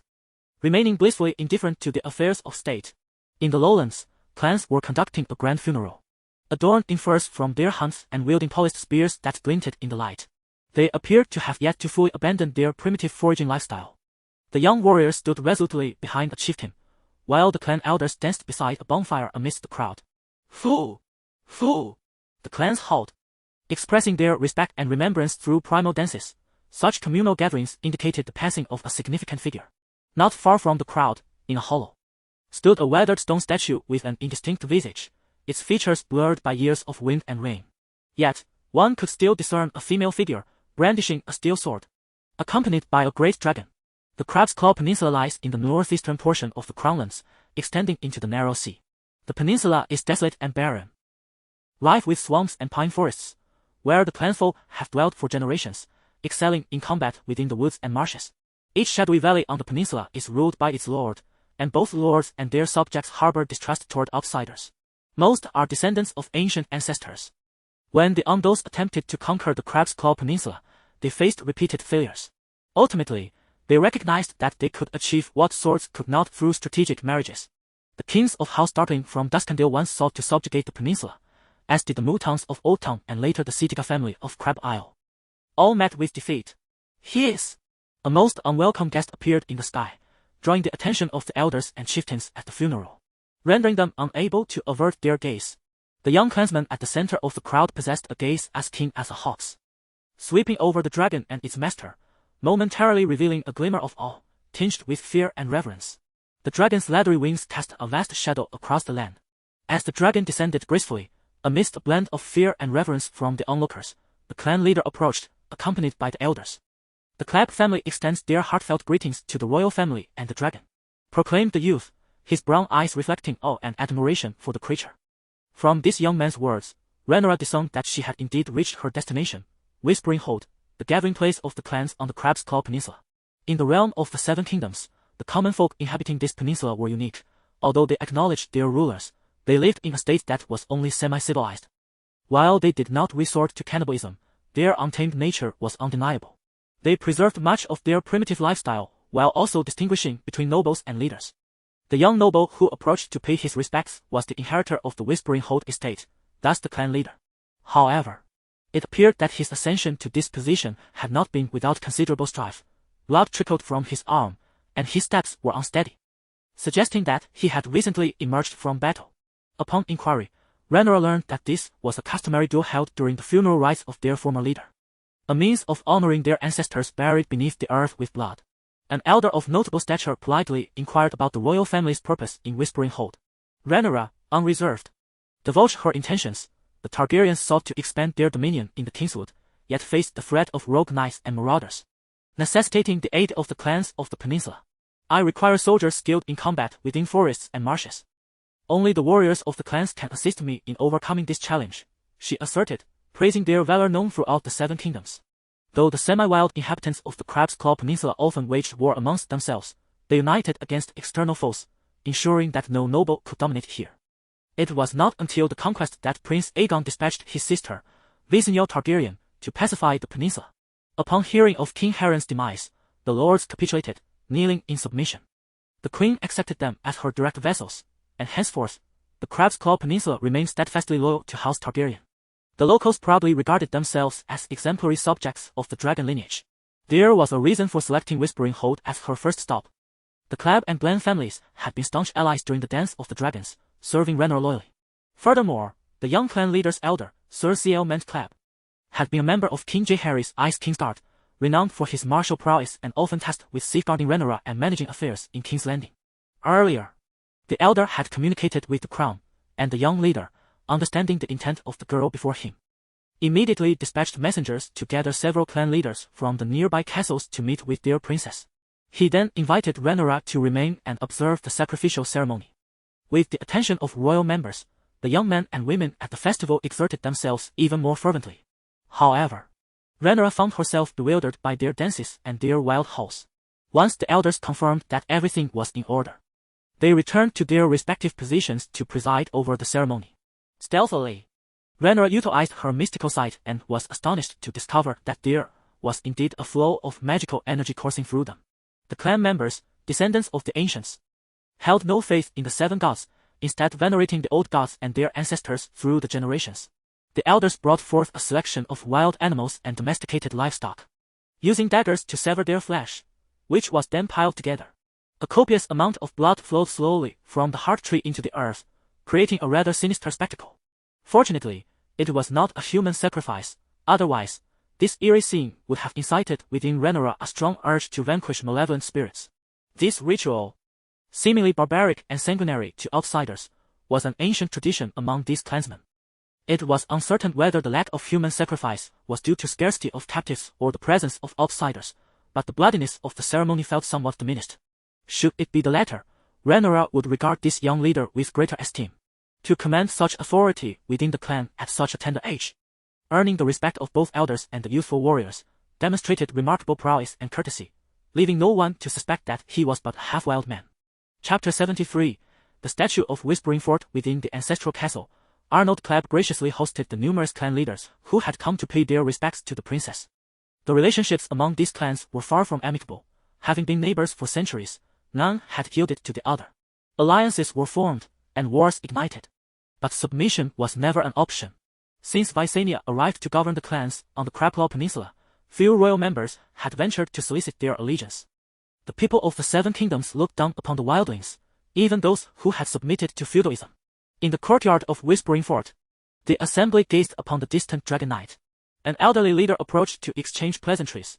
"Your Grace, your dragon is truly magnificent. I fear it rivals the beauty and strength of the legendary Vhagar."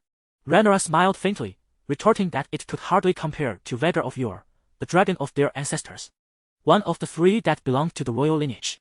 Once all the clan leaders had arrived, Rhaenyra's gaze swept across the families: the Baelish family, the Bran family of Fearsome Hollow, the Kever family, the Clabb family, the Hardy family, and the Payne family. Rhaenyra wasted no time in declaring her intent to enlist their manpower. The nobility of the peninsula had stood by the crown for generations, and each family had produced valiant members of the King's Guard, with the royal family never hesitating to bestow honor and wealth upon them. "I now require your loyalty and assistance." Upon hearing Rhaenyra's request, the nobles exchanged glances before speaking in unison, expressing their willingness to serve the crown. Rhaenyra had come to the right place. These individuals, like their forebears, took pride in being exemplary subjects of the monarchy. Those who possessed dragons were the focal points of loyalty among the clans. Realizing Rhaenyra's desire to form a clan army, they deliberated briefly, agreeing that each clan would contribute a few hundred able-bodied warriors, totaling approximately 2,000 brave soldiers. They merely awaited a few days for the clans to gather their forces once more at Whispering Fort, from whence Arnold Clabb, the young master of the fort, would lead them to King's Landing. In truth, the clans would inevitably become part of Rhaenyra's forces, as she had long harbored such intentions. These individuals were loyal and dependable, their valor in battle making them a vital source of soldiers for the crown. Ever since Visenya's arrival, every noble in this region had been amenable to royal conscription. Indeed, some idle clansmen often sought their fortunes in King's Landing, yet the crown lacked a permanent standing army to accommodate them. With these soldiers at her disposal, Rhaenyra found herself less anxious about the King's Guard's upheaval. It would merely become an ancillary issue to resolve. In the wilderness, the clan warriors would prove superior, and Rhaenyra would strategically target the Brotherhood's protectors, thwarting their ambitions entirely. After a few days of respite at Whispering Fort, Rhaenyra listened as Arnold shared his concerns. "Your Grace, the Crabclaw Peninsula is bountiful, and our clan boasts many able youths, yet why do they still suffer from hunger?" The clansmen had witnessed the transformations in King's Landing and recognized the changes since Rhaenyra assumed power, prompting their inquiry. The Crabclaw Peninsula stands as one of the most fertile and cultivable regions within the dominion of the king. Rhaenyra suggested to him that he ought to provide the clansmen with updated agricultural tools or introduce more advanced farming techniques. Along the coastline, one can engage in salt production and fishing. On the plains, one can cultivate crops and raise livestock, and in the woodlands, one can harvest fruits to brew exquisite wines. Adapting to the natural environment. To ensure his comprehension, Rhaenyra cited several examples from lands near King's Landing, advising him to seek her out in King's Landing if he remained perplexed. He could recruit refugees skilled in agriculture as tenants or seek an interest-free loan from the royal treasury to foster development. For the productivity of the common folk is of great significance. Not only is Rhaenyra poised to assist the clansmen of Whispering Castle, but she also intends to relay the prospects of advancing the Crabclaw Peninsula to the clansmen of other regions. Leveraging her invaluable experience in governing King's Landing and the Riverlands, a larger population of clansmen would yield more allies for her in battle, and the region's grains, minerals, and unique products are also sought after by King's Landing, establishing a mutually beneficial relationship between the Crown and the Crabclaw Peninsula. "Your Majesty, please summon the knights from White Harbor and Dragonstone to support King's Landing." "Your Highness? Your Highness?" Rhaenyra finally regained her focus. What was she discussing? She had been conversing with Arnold about Whispering Castle when she inadvertently drifted into reverie, which vexed her considerably. The conversation had shifted to Sir Clarence Claybrook, a legendary hero of the Crabclaw Peninsula. Sir Clarence is a figure of ancestral legend. According to tales, Sir Clarence stood 8 feet tall, robust enough to uproot a pine tree with a single hand and hurl it half a mile. No horse could bear his weight, thus he rode a bison. His lady wife was a forest witch. For every foe he vanquished, he would bring their head home, allowing her to kiss the lips of the severed heads, thereby resurrecting them. These individuals included lords, sorcerers, renowned knights, and even a king from the town of Duskvale. They all became the advisors of old Claybrook. Although they could only speak softly due to their severed heads, they never ceased to chatter, for they had ample time to fill with conversation. Hence, his castle was dubbed Whispering Castle. This, indeed, is the origin of the name Whispering Castle. Arnold proclaimed with pride. Your Highness, what transpired just now? You seem to have inexplicably dozed off in your seat for a moment. Rhaenyra felt equally troubled but could not divulge the truth. Perhaps she was simply fatigued. I recall my grandfather mentioning that the former Queen Visenya experienced something similar in the past. Arnold remarked thoughtfully. This revelation invigorated Rhaenyra. What? The former Queen Visenya also felt this way, lacking in vigor. Indeed, during the Mager era, the Queen made a clandestine visit to Whispering Castle on horseback before her demise many years later, but she departed shortly thereafter. She came to Whispering Castle? Your Highness. Allow me to show you, Arnold declared, leading the way. This is the statue in question. When Rhaenyra first arrived, she noticed Arnold conducting a sacrificial ceremony. Yet she overlooked the statue of a dragon-riding woman, which was none other than the once mighty Visenya. Feeling somewhat disappointed, Rhaenyra found no useful information inscribed upon the statue beneath the colossal heart tree. Leaning against the statue with one hand, she fell into a contemplative silence. Suddenly, a wave of dark green magic surged from the depths of the earth and flowed into Rhaenyra's body, yet she remained utterly oblivious to it. How peculiar! After such a long time, she had not sunk into a dream. Could it be that my strange ailment has finally healed? Rhaenyra pondered in bewilderment. After several days of gathering, the clanfolk, equipped with provisions, were ready to embark. Rhaenyra also mounted Syrax and made her way back to King's Landing. During her absence, there were no significant events in the Red Keep. The city remained stable, which offered her a sigh of relief.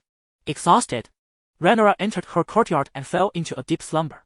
However, as soon as she closed her eyes, the familiar dream began once more. Your Majesty, I implore you to. Rhaenyra had no choice but to continue along this path. Suddenly, from her vantage point as queen, she observed the heart tree beneath the Red Keep sprouting tender buds and blossoms, its leaves fluttering and shimmering. Rhaenyra, unaccustomed to this phenomenon, was taken aback. She gazed intently at the heart tree, her mind ensnared by its captivating presence. Just as the queen lingered in her scrutiny, the blossoms unfurled, and the illusion began to shatter. Rhaenyra found herself transported to a realm abundant with verdant fields. In the center stood a figure who spoke, "Welcome, child of prophecy." As Rhaenyra discerned the figure's form, she was startled beyond measure. Chapter 74.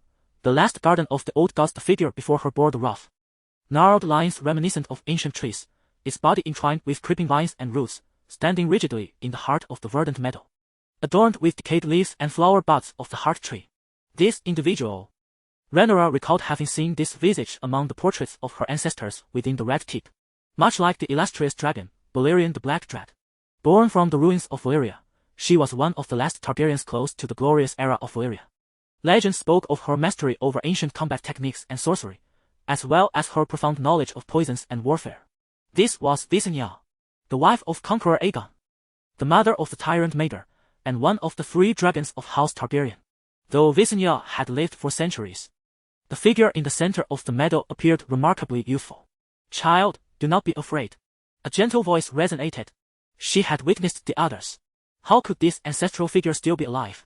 Rhaenyra now understood the nature of her surroundings, yet she feigned ignorance, maintaining a facade of shock and bewilderment.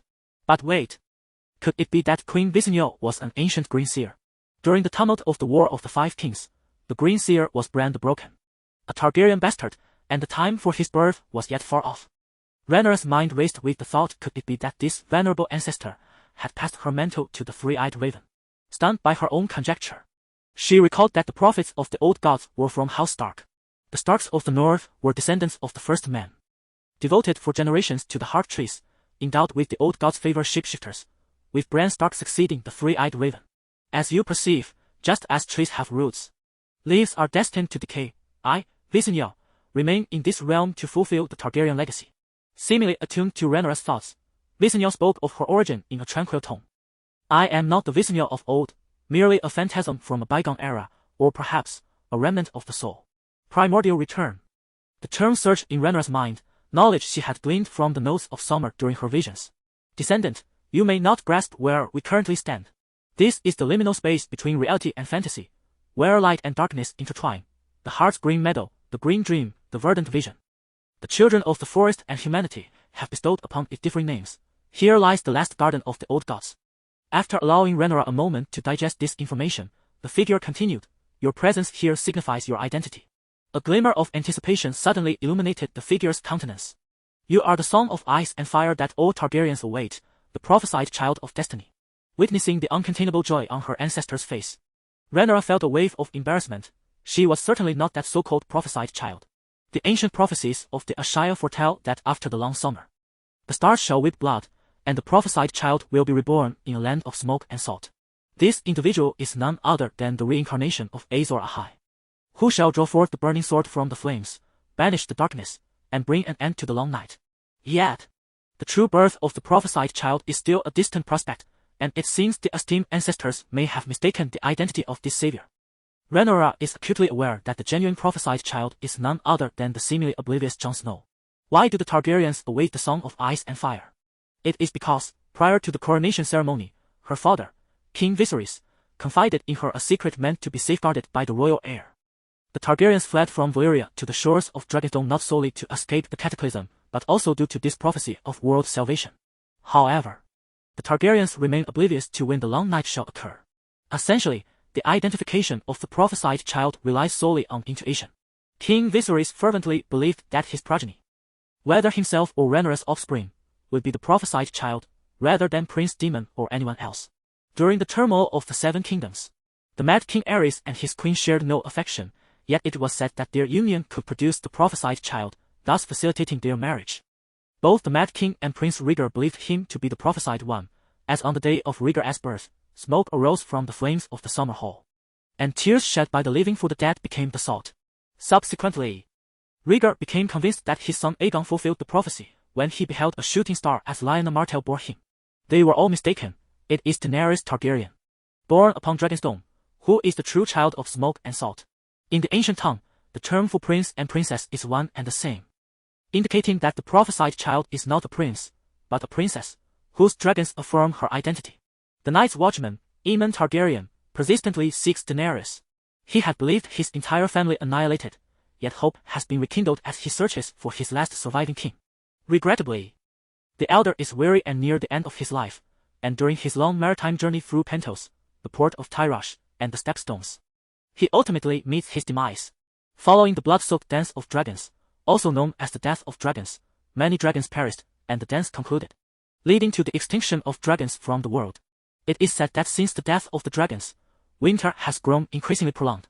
Alas, Rhaenyra is not the savior meant to resurrect the great dragons. Even Daenerys, the supposed savior, is merely a gift in the prophecy. Jon's lineage, with the Stark blood representing ice and the Targaryen blood from Valyria representing fire, is the true song of ice and fire. And how shall the prophesied child save the long night?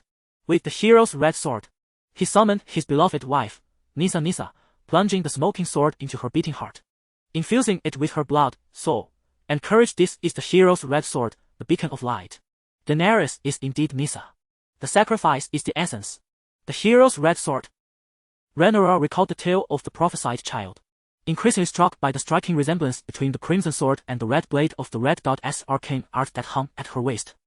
When she first acquired it, the story of the Avengers seemed to echo the clandestine machinations of the King of Light. Sacrifice, blood, such motifs were typical tricks of R'hllor, and the priest of the Red God was the foremost advocate of this ancient prophecy. Jon was resurrected by the Red Priestess Melisandre True, a thought that sent chills down her spine. Conversely, each Targaryen remained oblivious to when the prophesied child would be born. Perhaps this was the very source of their madness. Rhaenyra nodded thoughtfully, finding it plausible. The people of Westeros were mistaken. The Targaryens were not merely plagued by madness. They were misunderstood prophets, unparalleled lunatics, harbingers of doom, messengers of the old gods. This was indeed the affliction of every Targaryen, as Visenya had cryptically uttered. If one were to assert that the Targaryens acted thus to save the world, it indeed bordered on insanity. Why are you so certain that I am the prophesied child? Rhaenyra ventured hesitantly, wary of provoking this ancient ancestor, in her very domain.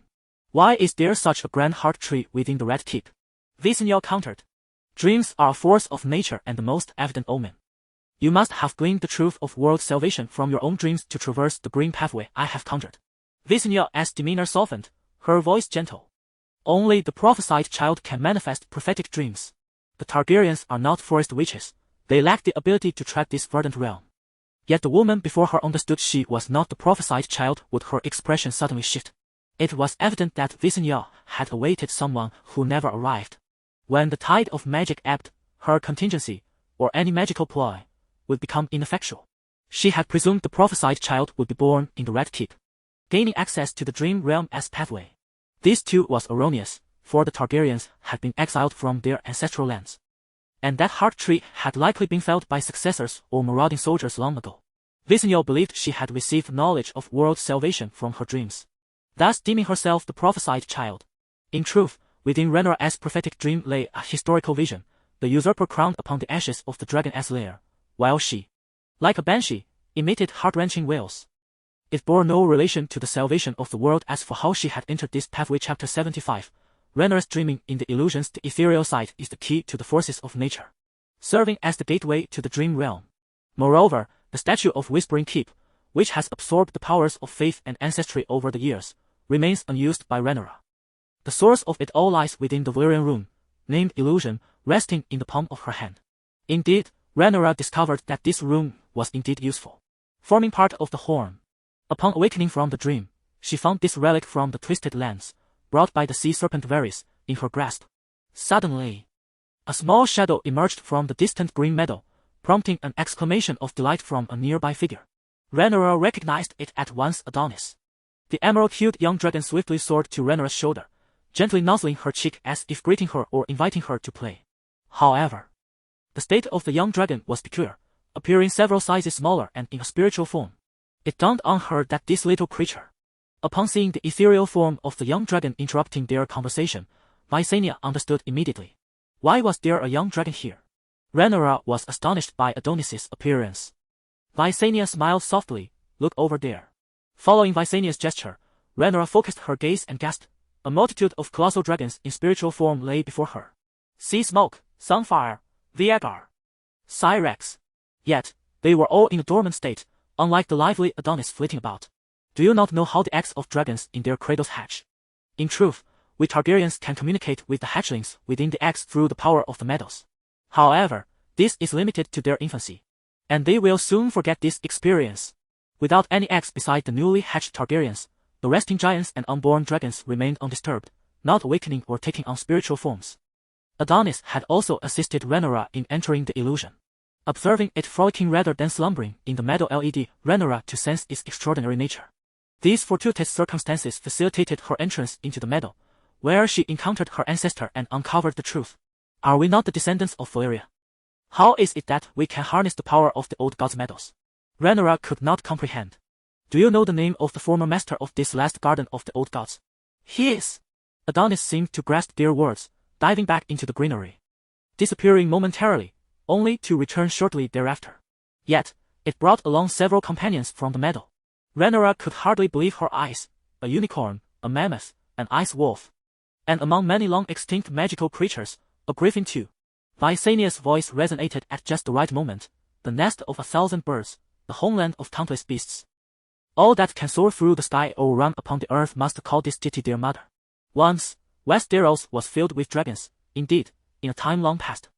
I find it perplexing that Valyria's dragons can thrive here, for the dragons of yore differ greatly from the dragons of today. Rhaenyra gazed at the frolicking spirits and spoke earnestly. We have paid a price. Rhaenyra had no intention of delving into the matter further. The griffin and unicorn, which stirred envy within Rhaenyra, playfully soared towards her, stirring her heart. Ancestral lineage, if we Targaryens can cultivate great dragons in the green fields, then what of the others? You have not reclaimed their destiny. Even if you are the prophesied child, it remains the same. Rhaenyra sighed, well aware of Rhaenyra's thoughts. Ah, it seems that, akin to Daenerys hatching the dragon from the stone egg, the return of magical beings to Westeros is no trivial endeavor. You are the prophesied child. Feel free to inquire further. Rhaenyra offered with genuine intent to assist her descendant in fulfilling her destined path. How might I re-enter this woodland? Simply sleep near the heart tree. In the past, the guardian of the woods, Brandon, aided the heirs of his family in acquiring their gifts in this manner. Guardian of the woods, Brandon. Rhaenyra was only familiar with the builder, Brandon. The wall in the north was constructed by the builder Brandon with the assistance of the children of the forest. The wall, imbued with ancient magic, was designed to ward off the cold, unknown creatures from beyond. The last hero sought the aid of the children of the forest, and with their support, humanity founded the Night's Watch, triumphed in the long night, and brought an end to the endless winter. Such are the legends surrounding him. It appears he was also chosen by the old gods, safeguarding the garden of the ancients at that time. Ancestral spirit was the natural decay upon Vhagar sown by you. From the outset, Rhaenyra regarded her ancestor, adorned in garb reminiscent of the green seers, with suspicion. The decay of Vhagar is intertwined with its original master. Visenya conceded openly. Indeed, I planted the seed of decay to absorb Vhagar's power, thereby maintaining the opening of the Heart Tree's passage. For this purpose, Vhagar often ventured to the narrow sea, preying upon magical sea creatures such as the octopus.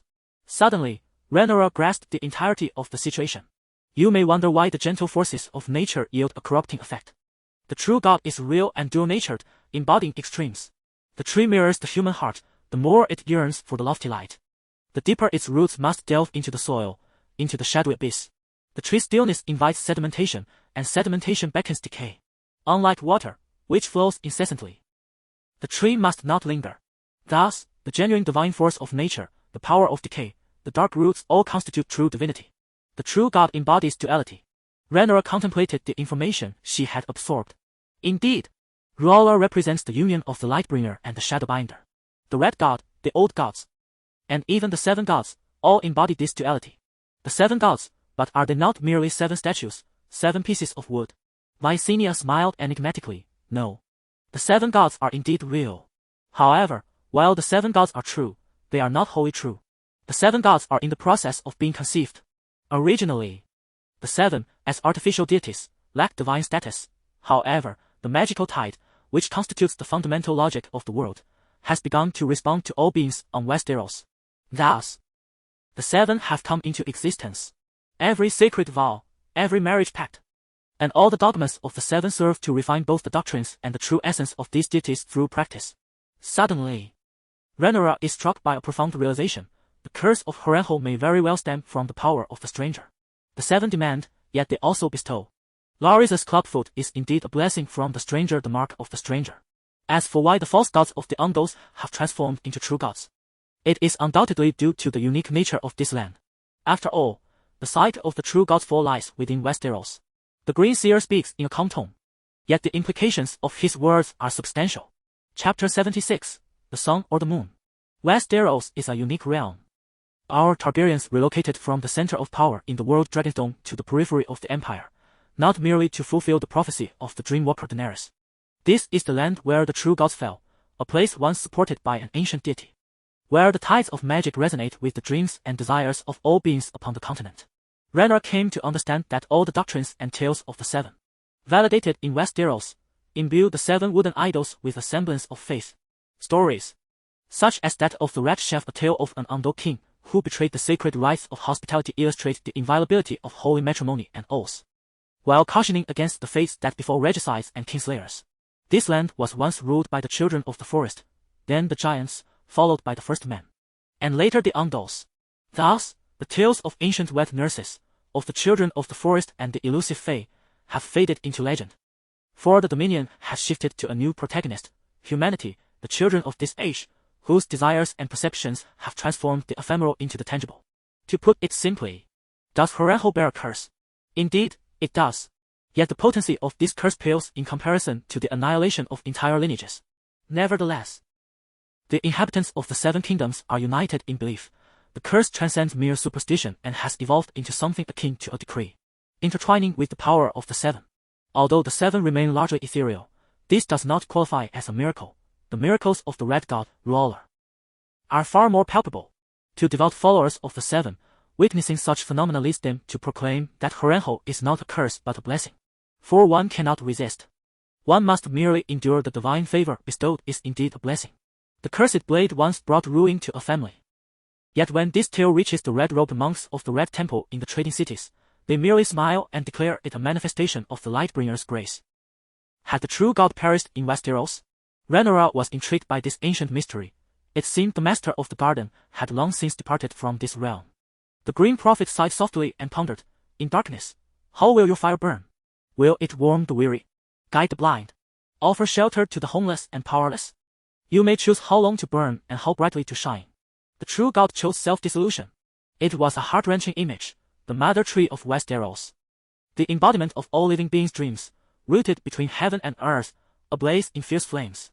Once, the land was adorned with weirwood, the progeny of the true god. Allowing the green prophet to enter the heart tree, where the faithful of the old gods earnestly venerated the sacred growth. The old gods have faded, making way for the seeds of the new gods, as the mother tree itself once grew slowly. Wait, Rhaenyra caught an important piece of information. The mother tree had made room for the seven, but who made way for the mother tree? Would one truly believe that only one true god has fallen upon the soil of Westeros? Forget it. In light of your status as the prophesied child, I shall divulge these matters to you, for they pertain to your mission. Rhaenyra sheepishly scratched her head, pondering how to explain her situation. What could she say? That she had perused the original text and was aware of the unfolding narrative. Such an act of self-harm could not be so casually dismissed. Perhaps it would be best to feign ignorance. If all else fails, she could adopt the role of a three-eyed crow, serving as an external brain for the prophesied one. Indeed, she must diligently hone her magical skills. While she may not be able to vanquish the malevolent forces like the Red Dot Ruler, if she could not even become a three-eyed crow, she might as well end her existence right then and there. This land has witnessed 3 epochs of belief. Initially, there was the sun, which nurtured the tree of life, and ultimately, the artificial deity, the 7 gods. The sun? Could it not be the moon? In the legends of Karth and beyond, the moon is regarded as a divine entity, said to be connected to the primordial dragons. Ha! I mentioned the true god earlier, a dual-faced entity. Rhaenyra felt as though the celestial physics of this world had ceased to exist. Even the most ordinary alchemist understands that Dragonfire surpasses wildfires, earth fires, and even the fire of the sun. Yet, the fire of the sun once eclipsed Dragonfire. Much like the comparison between Dragonfire and mundane flames, this sun seems intimately linked to the emergence of dragons. Could it be that Valyria inherited the legacy of this true deity? Is the occurrence of the cataclysm connected to this matter? He is. Adonis, displeased by Rhaenyra's engrossed study, clamored for her attention to play. Observing the mischievous young dragon, which had made the old god's garden its playground, Rhaenyra felt a surge of concern. It appeared to possess a unique talent. Unlike the other dragons of House Targaryen, Rhaenyra had encountered something reminiscent of its kind before. Ah, the bloodworm. The bloodworm Korlax seemed akin to a throwback to the fire dragon worm. Could it be that the young dragon from years past was more closely related to the ancient primordial dragons than to the Valyrian dragons, thus allowing it to move freely in the verdant fields? This also tied into Rhaenyra's quest for knowledge, the relationship between this solar deity and the dragons, as well as the enigma of the Valyrian dragons. If she could uncover the truth, perhaps she would discover a way to forge more dragon companions. Moreover, she sought to understand how to enhance the dragon's strength. If dragons merely grew stronger with age, the process was far too sluggish. The green prophet in the woodland remained calm and measured, waiting for Rhaenyra to gather her thoughts before speaking. Ancient ancestor, there are numerous accounts regarding the birth of dragons. The first suggests that dragons originated in the shadowy realm of Athai, where they were tamed and brought to Valyria. The second narrative, rooted in the legends of Karth and others, is also linked to the true solar deity. There were once 2 moons in the sky, one of which orbited too close to the sun, absorbing excessive solar energy and ultimately exploding. From the fragments of the moon, countless dragons were born, which is why dragons can breathe fire. When dragons arrived in this world, the element of fire magic was burst. With its disappearance, the winter would grow increasingly frigid. The third theory posits that the Valyrians were originally a pastoral people until they stumbled upon a dragon's lair within the 14 Flames. Under the extreme and perilous training of dragons, 40 families successfully mounted these magnificent creatures. The fourth theory emerges from the conjecture of the Venerable B.S., a close companion of the aged king, that dragons are the blood sorcerers of Valyria, birthed through the union of long-winged dragons, fire worms, and the sacrifices of Valyrian women. Rhaenyra leans toward this fourth hypothesis, as it is whispered that Arya, the daughter of the West's queen, once rode the black dread Balerion back to the ruins of Valyria. Upon her return, she was engulfed in an internal blaze, an inferno that even the cold embrace of ice could not extinguish, leading to the rupture of her veins, from which emerged writhing fireworms bearing human faces amidst the smoke of her blood. Chapter 77, The Embers of the Past. Moreover, Rhaenyra harbored a bold hypothesis. Visenya's words validated her thoughts. Indeed, all 4 assertions held truth. Alas, you younger generations remain unaware that the prophecy of the doom of Valyria had long been foretold, not an original creation of the Dreamwalkers. We were once part of the 14 peaks of fire, the peak of prophecy and dream, yet we were merely a minor noble house atop the main peak. This explains why the Dreamwalker Daenerys possesses the gift of foresight, and why the Targaryen bloodline is capable of prophetic dragon dreams. Valyria boasted 14 volcanic peaks, including the peak of prophecy and dream, and the peak of forging and iron. All were subordinate members of the Council of Great Sorcerers. You may wonder why. Despite having received the prophecy, only the Targaryens chose to flee the impending cataclysm. In Valyria, the shepherds of the 14 peaks rose in accordance with the prophecy's guidance. However, when the prophecy dictated their destruction, they could not fathom it, nor would they accept it, until everything was submerged in the cataclysm. On the fateful day of the apocalypse, all 14 peaks erupted simultaneously, spewing forth countless ashes, smoke, and flames into the sky. The searing fires incinerated the dragons soaring across the heavens, and the dragon lords perished in the inferno. The rift earth swallowed Valyria's proud palaces, temples, and towns. Lake waters boiled and turned to acid, crimson clouds rained down a deluge of dragon glass and the black blood of demons. The land fractured and crumbled as raging seas surged forth, filling the sunken earth. In an instant, the most renowned and magnificent city of the known world lay in ruins. The illustrious stronghold of freedom and its empire vanished, and the lands of eternal summer disintegrated beneath the monstrous waves. In the aftermath of the cataclysm, Valyria was torn into countless islands, with the waters between them dubbed the Smoking Sea. Once the epicenter of civilization, it transformed into a realm of demons. And those who ventured into the ruins of Valyria seldom returned alive, whether in its zenith or its demise. Valyria was entwined with two prophecies. It rose amidst blood and fire, and it too fell amidst blood and fire.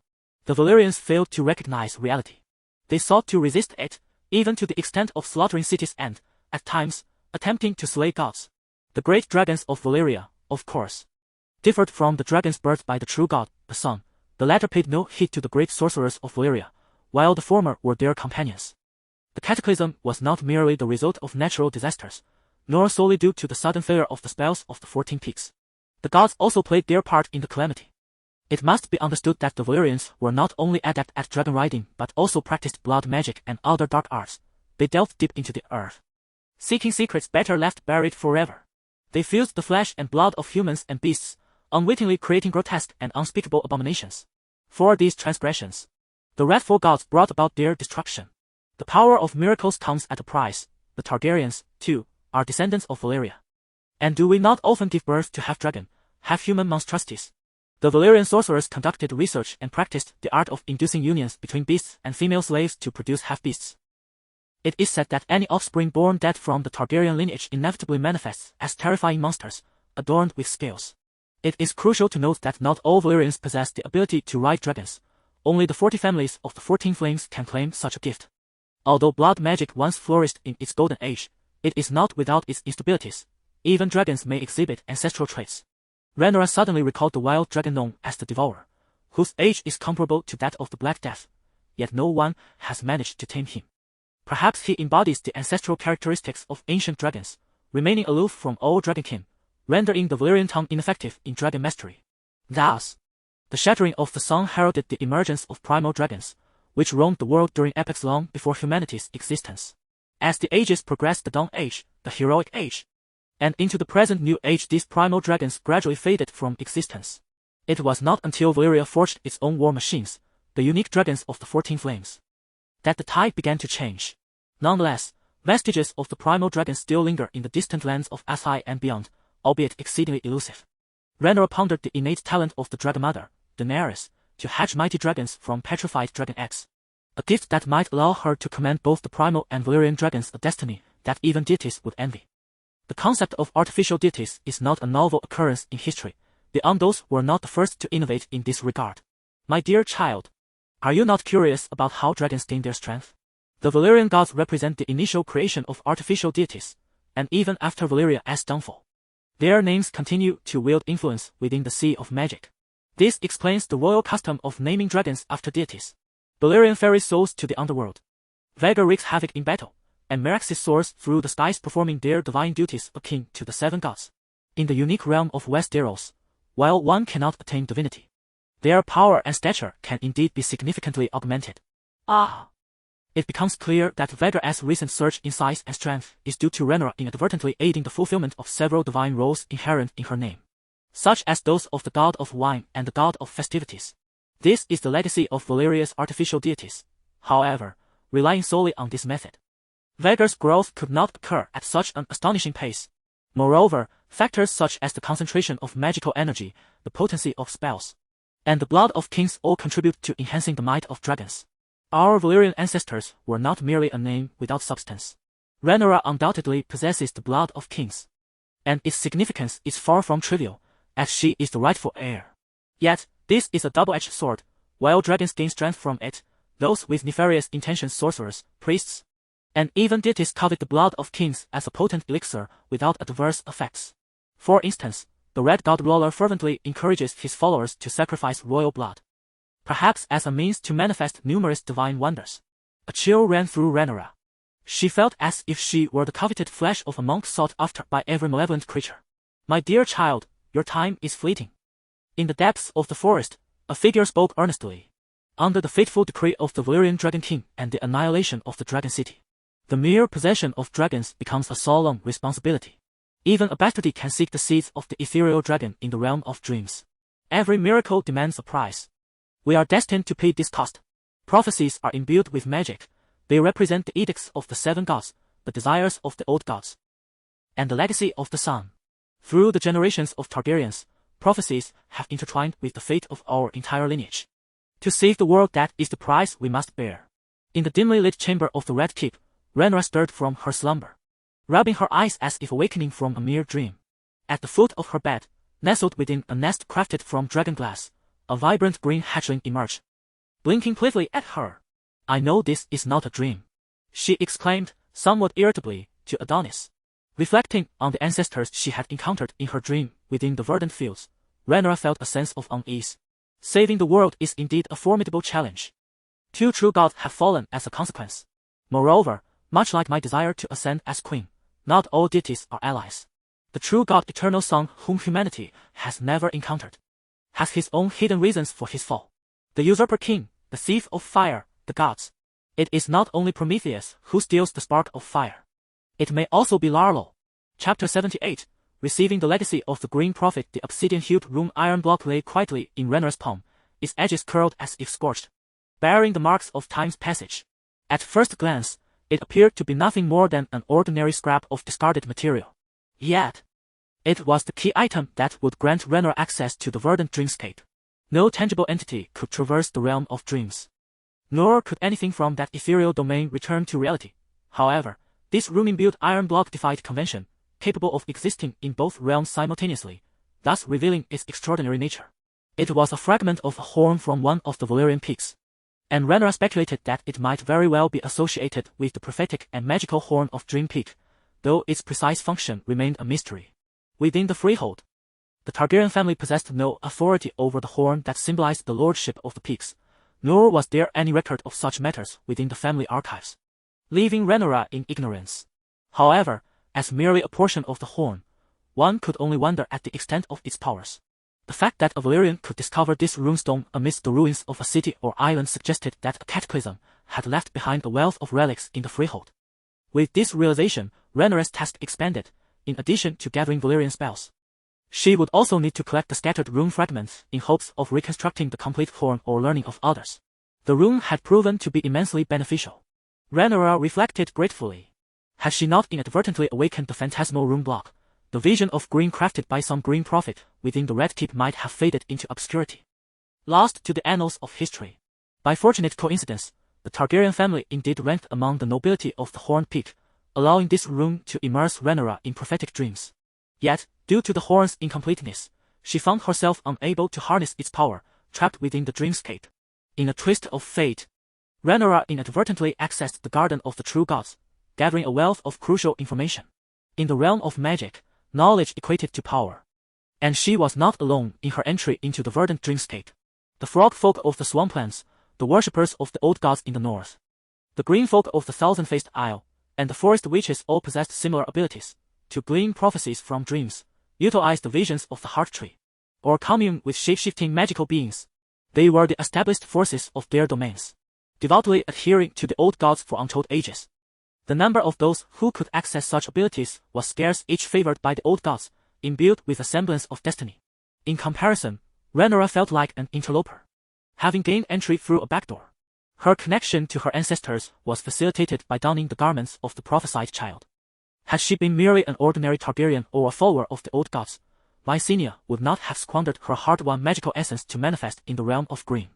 Before Rhaenyra awoke, Rhaenyra had conveyed to her that her presence in the dreamscape, despite being a being destined to vanish, was made possible by the heart tree and the unique ancestral power. Now, she was on the verge of succumbing to slumber once more. Clansmen, free folk, wildlings. They venerate the ancient gods while simultaneously honoring their ancestors. Ordinarily, the deceased, resting beneath the earth, should not exert influence over the realm of the living, revivification into whites being a rare exception. Yet, during the dawn and the age of heroes, these ancestors wielded genuine, tangible power. The builders such as Brandon, the king of giants, the Green King, the First King, and the King Beyond the Wall. Legends endure through the ages. And as time passes, the descendants revere these heroic figures. Although they lie deeply buried, reduced to bones and dust, their legendary essence resonates throughout the vast sea of magic, leaving a profound impact. Consider the Mother Tree. Despite its demise many years ago, the realm of Westeros still thrives under its protection, with the Green Dream being one of its legacies, and the Green Seers remain active. The wall serves as the frontline against the perils of the far north and the long night. The formidable strength of humanity's ancestors, the unique nature of the fallen god's domain, and the dark polarity at the roots of the Mother Tree empower these individuals, who cling to their primal, barbaric customs, to harness a special ancestral force. Rhaenyra, through her study of this ancient method, instilled decay within the Dragonfire, utilizing the verdant realms, albeit with numerous side effects. For instance, she risks losing fragments of her memory and power, finds herself unable to depart from the green lands, and occasionally succumbs to involuntary slumber. Unlike true green seers, who perceive dreams as their unbound reality, she is constrained. These green seers are formidable. When the ancestors invaded, they boldly unleashed collective forbidden magic, shattering Dorne into a cluster of islands, rendering the Soul Land Bridge obsolete. The later incarnation of the three-eyed raven, much like Visenya, also finds himself unable to roam freely. Yet his confinement lies in some underground sanctuary beyond the wall. Visenya rendered significant assistance to Rhaenyra. From her, Rhaenyra acquired a portion of the natural magical legacy of the Green Seers. This is a closely guarded secret among the followers of the old gods. Not merely a matter of gender, but rather a privilege denied to the undoes and dogs. Only the prophesied children may enjoy such bounties. Rhaenyra cataloged her newfound gifts, a spell to foresee the future in battle, known as Omen, a spell that grants clarity in darkness, revealing all that surrounds her, including the flow of magic, called Dark Vision, and a spell capable of transforming formless magical currents into pure natural magic, referred to as growth. Growth can be seen as a variant of the spell side. It is an auxiliary spell that enhances one's affinity for nature and concentration of magic. Yet its effects are not insignificant. It serves as a prerequisite for mastering various complex natural spells, albeit the magnitude of shattering a peninsula may remain beyond reach. Dark Vision, needless to say, finds extensive application. Once mages acquire it, they can guard against ambushes and dangers. Omen is a spell intricately connected to the realm of dreams, representing a rudimentary application of its potential. Although it may sound grandiose, it merely allows one to anticipate an enemy's actions and the imminent dangers that may arise, albeit within a limited timeframe, offering foresight only for a fleeting moment. Furthermore, the outcomes of these omens are classified into two categories, auspicious and ominous, which means that one cannot discern the precise source of danger through this foresight. It merely provides a vague indication. In addition to these three natural spells, Rhaenyra has also acquired the spell known as Gunpowder Paste, once the forte of Visenya. This potent incantation is the reason Visenya earned the title of the Poison Master, possessing formidable power capable of easily poisoning adversaries, with severe cases rendering them utterly incapacitated in battle. Chapter 79. I shall establish a marvelous menagerie. Gunpowder Paste, unlike natural magic, implies a unique blend of fire and dark sorcery. Upon poisoning an individual, the paste inflicts excruciating pain akin to being seared by molten lava, causing both mental and physical torment, a signature technique of Visenya. Furthermore, when combined with the dagger, blade of the infused, it bestows a doubled agony effect, amplifying its potency. In the realm of inheritance, the spell of Dark Vision appears rather mundane compared to other incantations, offering limited clarity to only a few hundred meters around the user. Its distinction lies in its ability to harness the vision of the heart tree. Thus, its efficacy is notably diminished in the southern regions where the Fireborn trees are scarce. However, in the northern territories abundant with heart trees or places rich in fig bean growth, its effectiveness is significantly enhanced. In simpler terms, if surrounded by a grove of heart trees, all movements in the darkness would be laid bare. It was through this revelation that Rhaenyra realized her long-acquired spiritual sight could also be augmented by the heart tree. Specifically in relation to all nature spells concerning vision and perception, Rhaenyra's admiration for this aspect of the Green Prophet's legacy is profound. Indeed, the future of natural magic seems promising. While practitioners of natural magic are not particularly renowned beyond Westeros, nor do they possess the effortless grace of the old gods' followers, their application is widespread and deeply rooted. However, most mages lack proficiency in this art, often criticized for its auxiliary nature and relatively feeble combat prowess. The sorcerers of the Shadowlands, who reverence power above all, have contributed to the diminished status of natural magic. Truly formidable natural spells are wielded by the Green Prophets and those favored by the old gods. This dilemma faced by many mages finds resolution in Rhaenyra's unique situation. I can serve as support, for I possess dragons for offense. Which mage would dare withstand the wrath of a dragon? After all, Rhaenyra finds her time on the dragon's back rather idle, and casting auxiliary spells is quite delightful. Moreover, for Rhaenyra, natural magic transcends mere assistance. Her second dragon, Adonis, is an extraordinary being, infused with the essence of blood, fire magic, and the power of natural decay.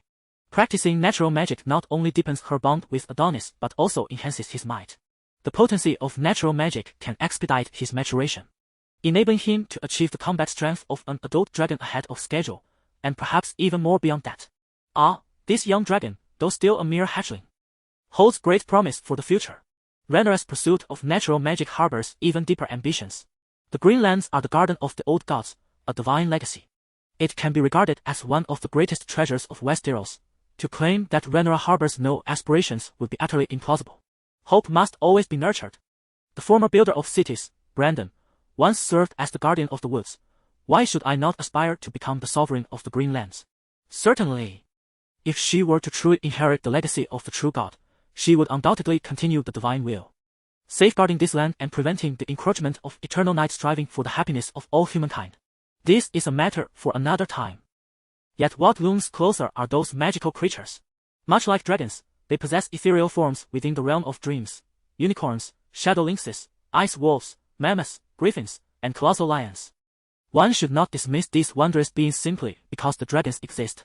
While dragons epitomize the pinnacle of fire and blood creations, the other creatures hold their own merit. Consider the ice wolves of House Stark, who have brought immense joy to their siblings. Rhaenyra aspires to bring these magical beings back to the present world, and the legacy of the Green Prophet serves as the initial stepping stone. If anyone could summon these creatures once more, it would be an ancient deity, the mother tree of all living beings. Gaining a portion of the powers of the Green Dreamwild would assure the return of these magical beings. I wish to establish a magical menagerie. At that time, let my enemies experience the warm hospitality of these ancient beasts. I shall charge no admission fee. Overall, the prospects are promising, yet time is required for development. Mastering these spells demands considerable time. If other sorcerers were to receive the legacy, they would likely shut themselves away in pursuit of knowledge. Consumed by study, sorcerers are invariably seekers of truth, and none are exceptions. However, she can only dedicate her spare moments to the study of spells, as there are far more pressing matters within the kingdom. For instance, the young dragon Adonis still requires nurturing, and the ailing hatchling needs her care and attention. Moreover, her most formidable ally, Syrax, must achieve a breakthrough through the divine patronage of Valyria. The young dragon seems to have reached a plateau, with little apparent growth in size or strength, a stark contrast to previous rapid progress. Wine, harvest, gatherings, festivals, madness, chaos, intoxication, vegetation, and ecstasy, these are the divine attributes associated with Syrax's name, a number so vast that it is exceedingly rare in the pantheon of Valyria. Syrax is fortunate. Yet compared to other singular divine roles, the challenge of enhancement has significantly intensified. The wine god plays a pivotal role in the cultural tapestry of every region, serving as a catalyst for civilization and a guardian of peace. Actions such as achieving bountiful harvests, holding celebrations, indulging in fine wine, and embracing chaos all contribute to Syrax's growth.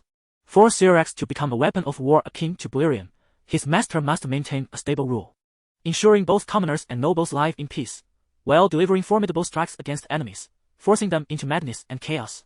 This presents considerable difficulty for many Targaryens. Take, for instance, Bloodworm Korax, whose divine role is that of the sea god, achieving victories in naval battles would significantly bolster his power, feeding on war to grow ever stronger. Much like a snowball rolling downhill. Furthermore, engaging in long-distance trade with fleets and braving the tempests of the sea would also enhance Korax's strength. Both of the former masters of Koraxi had engaged in numerous naval battles, forging the formidable reputation of the Blood Worm while simultaneously allowing it to evolve.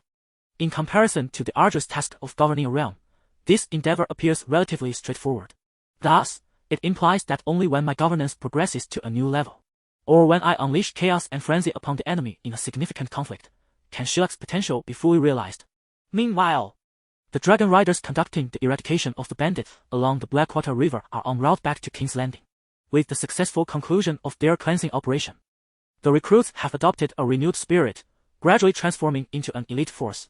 Their presence at the gates of King's Landing ensures a greater sense of security.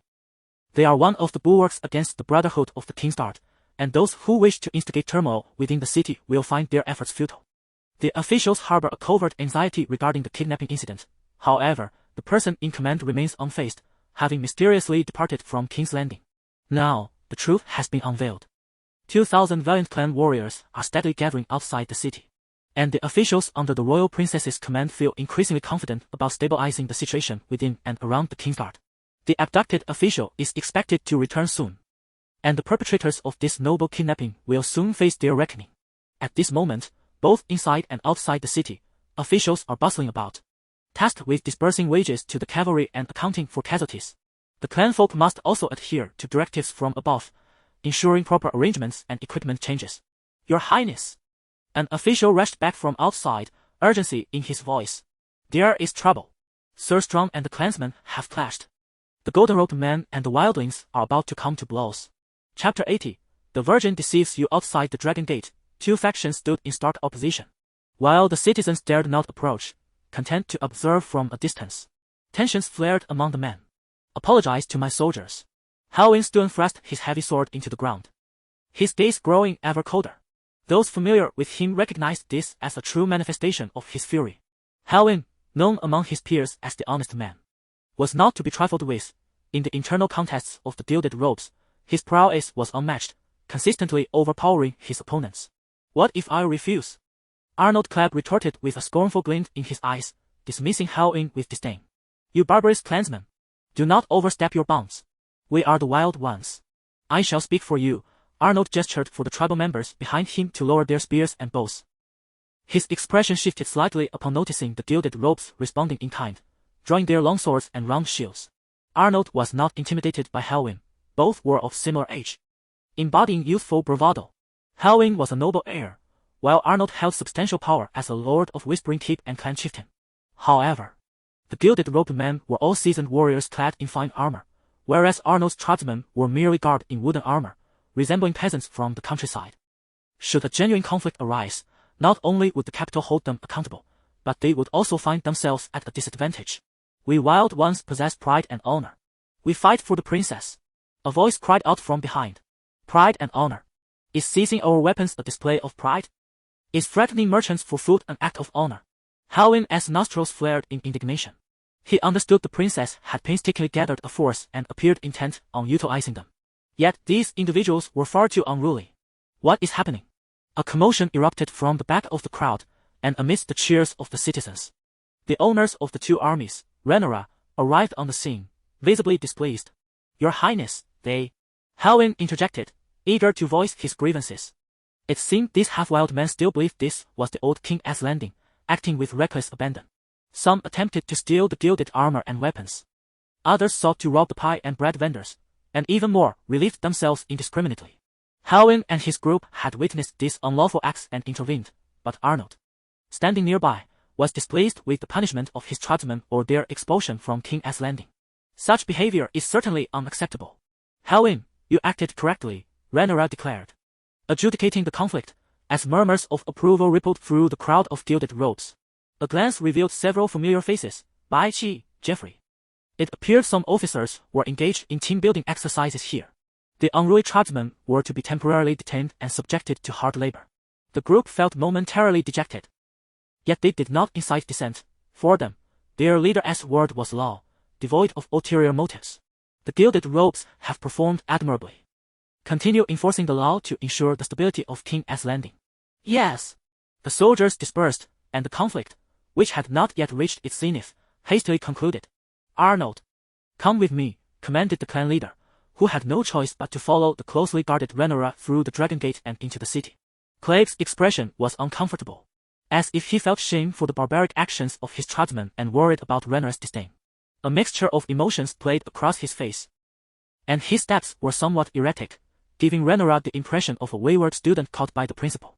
Sir Arnold, there is no need for excessive self-reproach, Rhaenyra consoled him. The wildness of the tribesmen is both their weakness and their strength. Their valorous reputation is nothing to be ashamed of. However, King's Landing is different now. Such petty misdeeds must be eradicated. We must learn from the disciplined gold cloaks and the dragon riders. Rhaenyra stated solemnly. Threatening civilians and public indiscretions cannot persist. I will arrange for officials to address and rectify the old habits within the tribes. Additionally, instructors will be brought in to reform the prevailing ethos. Arnold sighed in relief and responded firmly, yes. He feared that the royal family would regard the tribesmen with the same disappointment and disdain as before.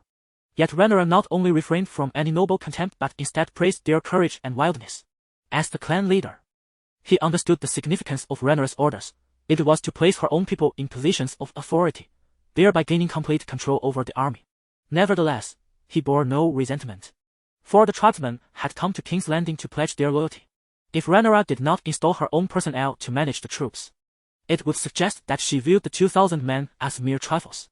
After giving Arnold some instructions to lead the tribesmen in rest and to deal with troublemakers, while also replacing the weapons and armor left in the city, Rhaenyra allowed him to depart, recognizing that some matters did not require her direct involvement. The unruly tribesmen, having learned from this experience, should now comprehend the new order in King's Landing. Your Highness, the person you seek is already awaiting you at the princess's residence, reported a lady-in-waiting. Rhaenyra nodded gently and, accompanied by her maidens and guards, returned to the reception area outside the Red Keep. As they entered the grand hall, the dazzling crystal crown seemed to radiate an overwhelming brilliance, almost blinding those present from afar. The individual inside stood up upon Rhaenyra's entrance, immediately setting aside a platter of delicacies prepared by the Red Keep chefs to greet her. His corpulent figure did not hinder his agile movements, as he performed a bow and made a 7-pointed star gesture before his chest. May the Mother bless you, esteemed princess, he proclaimed. By the 7. The Mother will protect you, your grace, the High Septem. The voice of the great September of Baelor and the representative of the 7 in the presence of nobles seeking confession and prayer, declared. The 7 are distinct manifestations of a singular deity, the Father, the Warrior, the Smith, the Mother, the Maiden, the Crone, and the Stranger. The 7 Gods Church is a highly organized ecclesiastical institution, presided over by the High Priest. The High Priest and the most devout congregants reside within the Grand Hall of King's Landing. The male clergy are referred to as monks, while the female counterparts are called nuns. Historically, the order has also possessed military knightly orders, the sons of warriors and the poor fellow soldiers. The High Priest is not under the dominion of the Targaryen family and at times could be a perilous adversary for them. However, such circumstances ceased with the brutal reign of Maegor. The High Priest adjusted the crystal crown atop his head, a ceremonial adornment worn solely for the audience with esteemed guests, heavy yet emblematic of his transcendent status. Pray tell, your Highness, what brings me to your presence? A dark malevolence simmered within someone's heart, masked by honeyed words. I envision ensnaring you like a great sparrow, subjecting you to grievous torment, and seizing your power. The High Priest, devoted in faith, stood as a paragon for the people. Were it not for the weighty matters of state, I would have longed to meet the earthly representative of the 7 gods. Upon hearing these words, the High Priest felt an inexplicable chill, yet remained oblivious to the whispers of a few minor nobles who warned that this princess was not to be trifled with, possessing a heart of malice. Now, upon closer inspection, she appeared genteel, far more courteous than her uncle. All citizens are but lambs of the 7 gods, indeed. I have been following their guidance. The wisdom of the elder has assisted me in navigating state affairs, the purity of the maiden has illuminated my youthful confusions, and the just Father above has adjudicated matters in King's Landing. Rhaenyra prattled on, seemingly intent on solidifying her identity as the Holy Princess. Yet, I have not often encountered you within the hall, your Highness. The atmosphere shifted abruptly into awkwardness as the High Priest, without hesitation, pierced through Rhaenyra's facade. In truth, Rhaenyra has not set foot in a church for even a day. This is because I perform my evening prayers before the statue of the 7 gods in my own courtyard. Ah, beneath the heart tree. I practice the natural magics bestowed by the old gods. This constitutes my evening prayers. Should the high priest discern that this individual before him harbored no reverence, and had even thrown her lot in with the heathens, one could only speculate his expression. I do not attend the church, for the church resides within my heart. Rhaenyra's visage bore an air of utmost solemnity, seriousness, and piety. The high priest was taken aback, astonished by the princess's fervent faith in the 7 gods. Upon hearing these words, her presence seemed to radiate with a divine luminescence in the high priest's eyes. Such devotion! Might the church be on the verge of a fortuitous turn?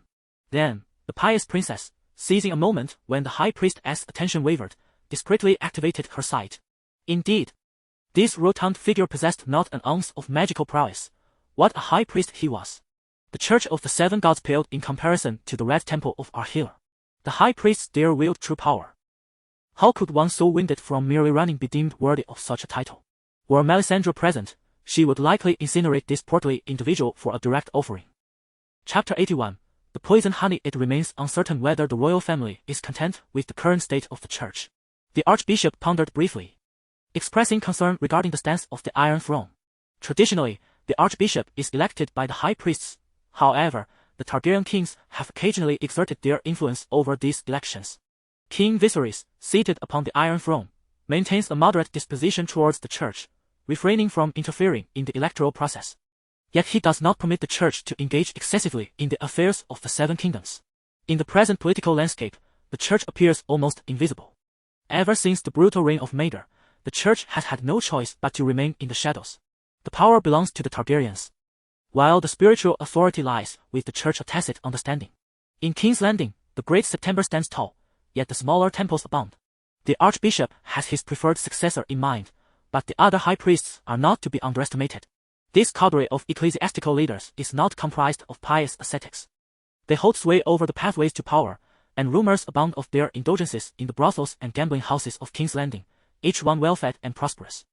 If the royal family harbors no objections, then the church shall proceed with its internal election.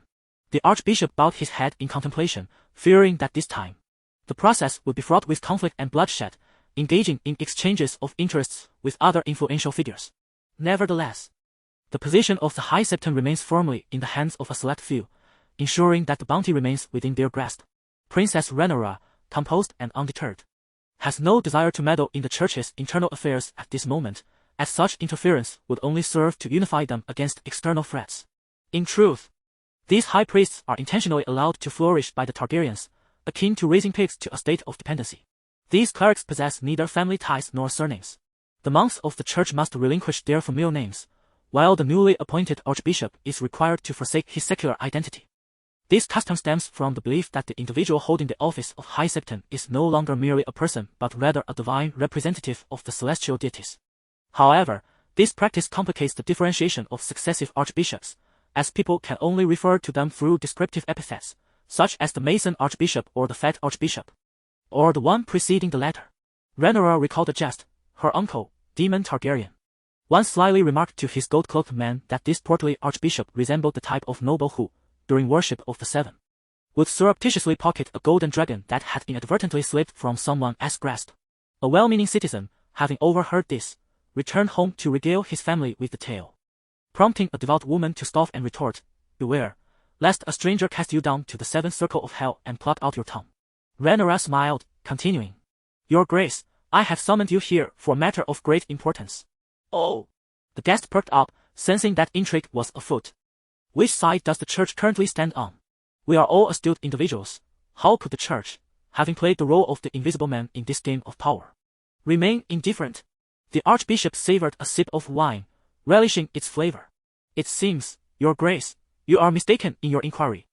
The arbiter Jaehaerys once swore to the Iron Throne that the royal family would forever protect the church, and in return, the church would remain loyal to the crown. However, which Targaryen would not have the chance to ascend to the throne?" Rhaenyra maintained her composure, a smile gracing her lips. "If they are all Targaryens, careful consideration must be given by the church regarding whom to worship.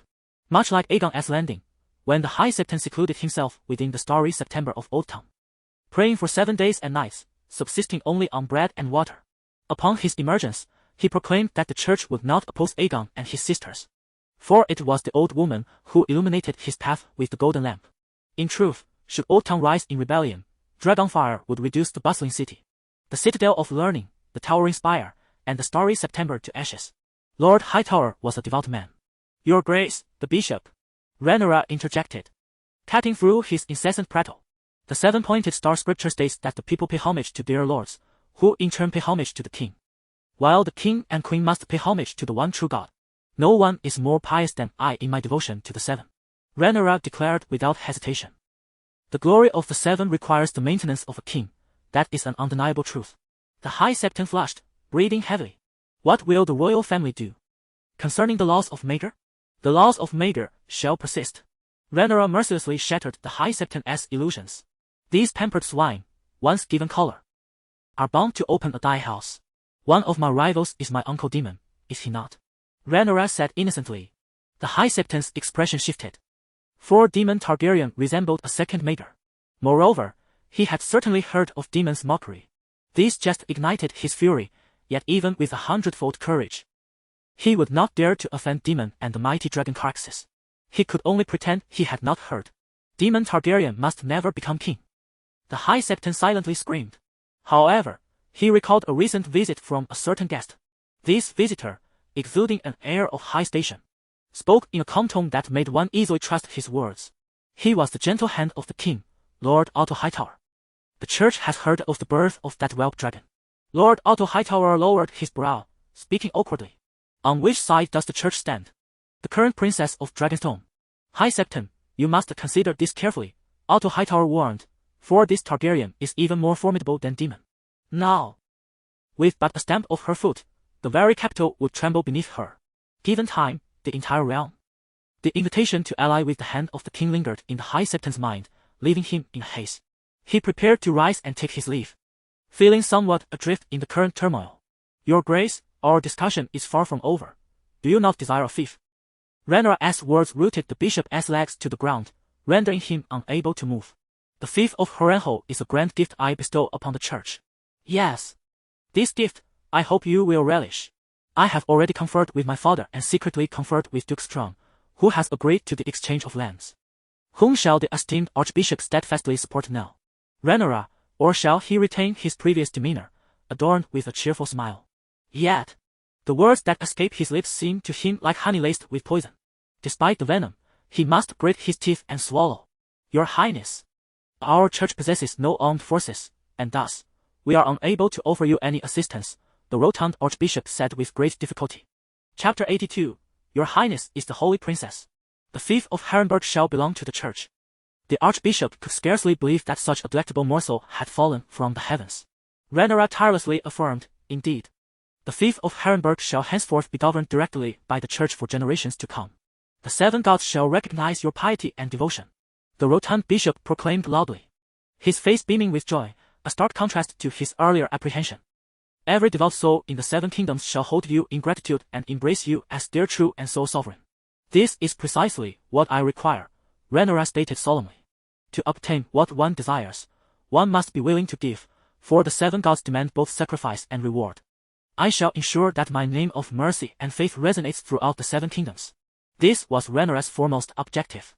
You are the most sacred among the followers of the seven gods. The blood of dragons flows through your veins. You are the holy princess. The archbishop, disregarding many concerns, sought to exchange laudatory words for the largest castle in Westeros. Additionally, there are two matters that require the church's cooperation. Your Highness, the church shall certainly address your needs with utmost care. Firstly, the fief can only be governed by the church. Only the Starry Church in Old Town and the Great September in King's Landing are qualified to preside over it, while no other noble from the fief may interfere. Especially not Hightower. Of course, the followers of the seven gods shall not permit anyone to encroach upon the church's domain. The archbishop readily acquiesced. Feeling relieved, let them battle each other, but infighting is a different story. Let your two ecclesiastical strongholds clash, while I patiently await your squabbles. Secondly, I wish to summon a portion of the church's lower-tier ascetics to serve the seven kingdoms. Certainly. However, those ascetics are of limited utility, not comparable to the monks within the sanctuaries. No, if you send them to serve the common folk, would that not be a waste of talent? Oh. I see. After hearing Rhaenyra's 2 requests, the Archbishop once again calmed his racing heart. Ha! If it were you noble monks, I would rather not have them. The ascetics are a resource Rhaenyra can exploit. She believes the church's greatest value lies within them. Without the sanctuary's monks, their status within the ecclesiastical hierarchy is only marginally above that of beggars. Across the 7 kingdoms, hundreds of ragged monks toil in grassroots roles, traversing the filthy little villages to perform religious rites, officiate weddings, and hear confessions. The monk would readily admit his illiteracy. Yet he could recite hundreds of prayers and recite lengthy passages from the holy scriptures of the 7 stars, which are all the farmers truly require. Although most of these missionaries lack literacy skills, primarily preaching the 7 stars Bible to the lower classes through oral tradition, they are indeed the finest seekers of knowledge and educators of the populace. If the 7 gods are the true deities birthed from the realm, then they are the ones who genuinely offer their service to the 7 gods, nurturing the seeds and tilling the soil. The Archbishop emerged with a radiant countenance, eager to share the joyous news with all. The princess, oh, pardon, Her Serene Highness, the Holy Princess was indeed the finest ally of the Church. A proclamation to the 7 kingdoms would soon embark on its journey, accompanied by a summons from King's Landing to gather the devout ascetics within every sanctuary. All monks were to purify themselves with incense and meditate beneath the statues of the 7 gods, offering prayers for Holy Princess Rhaenyra. Ah! In King's Landing, Rhaenyra and Lano observed the procession dedicated to the Holy Princess, where the faithful gathered outside the Red Keep all morning. Rhaenyra had just reluctantly taken to the skies, mingling with the ranks of the clansmen. A week had passed since the altercation at the Dragon Gate, and the clansmen's formation had become increasingly disciplined. Donned in armor and wielding weapons, they had transformed into a formidable force. With dragons soaring above, the ranks below exerted themselves with renewed vigor. Indeed, as Rhaenyra descended from the dragon, she commended Commander Arnold on the troops' grasp of orders, noting how such discipline elevated the entire army to unprecedented heights.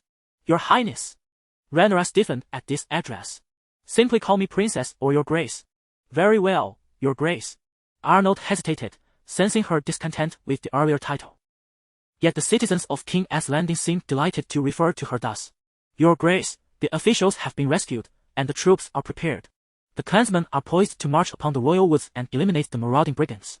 The recently liberated official recounted that during the assembly of ascetics called by Rhaenyra, a monk nearby had proclaimed the Holy Princess as benevolence, persuading the common folk to aid in rescuing the official hidden away by the outlaws. With their assistance, he had fled back to King's Landing under the cover of night. Seeing this, Rhaenyra felt reassured and commanded a full offensive to eradicate the Brotherhood of the Royal Woods.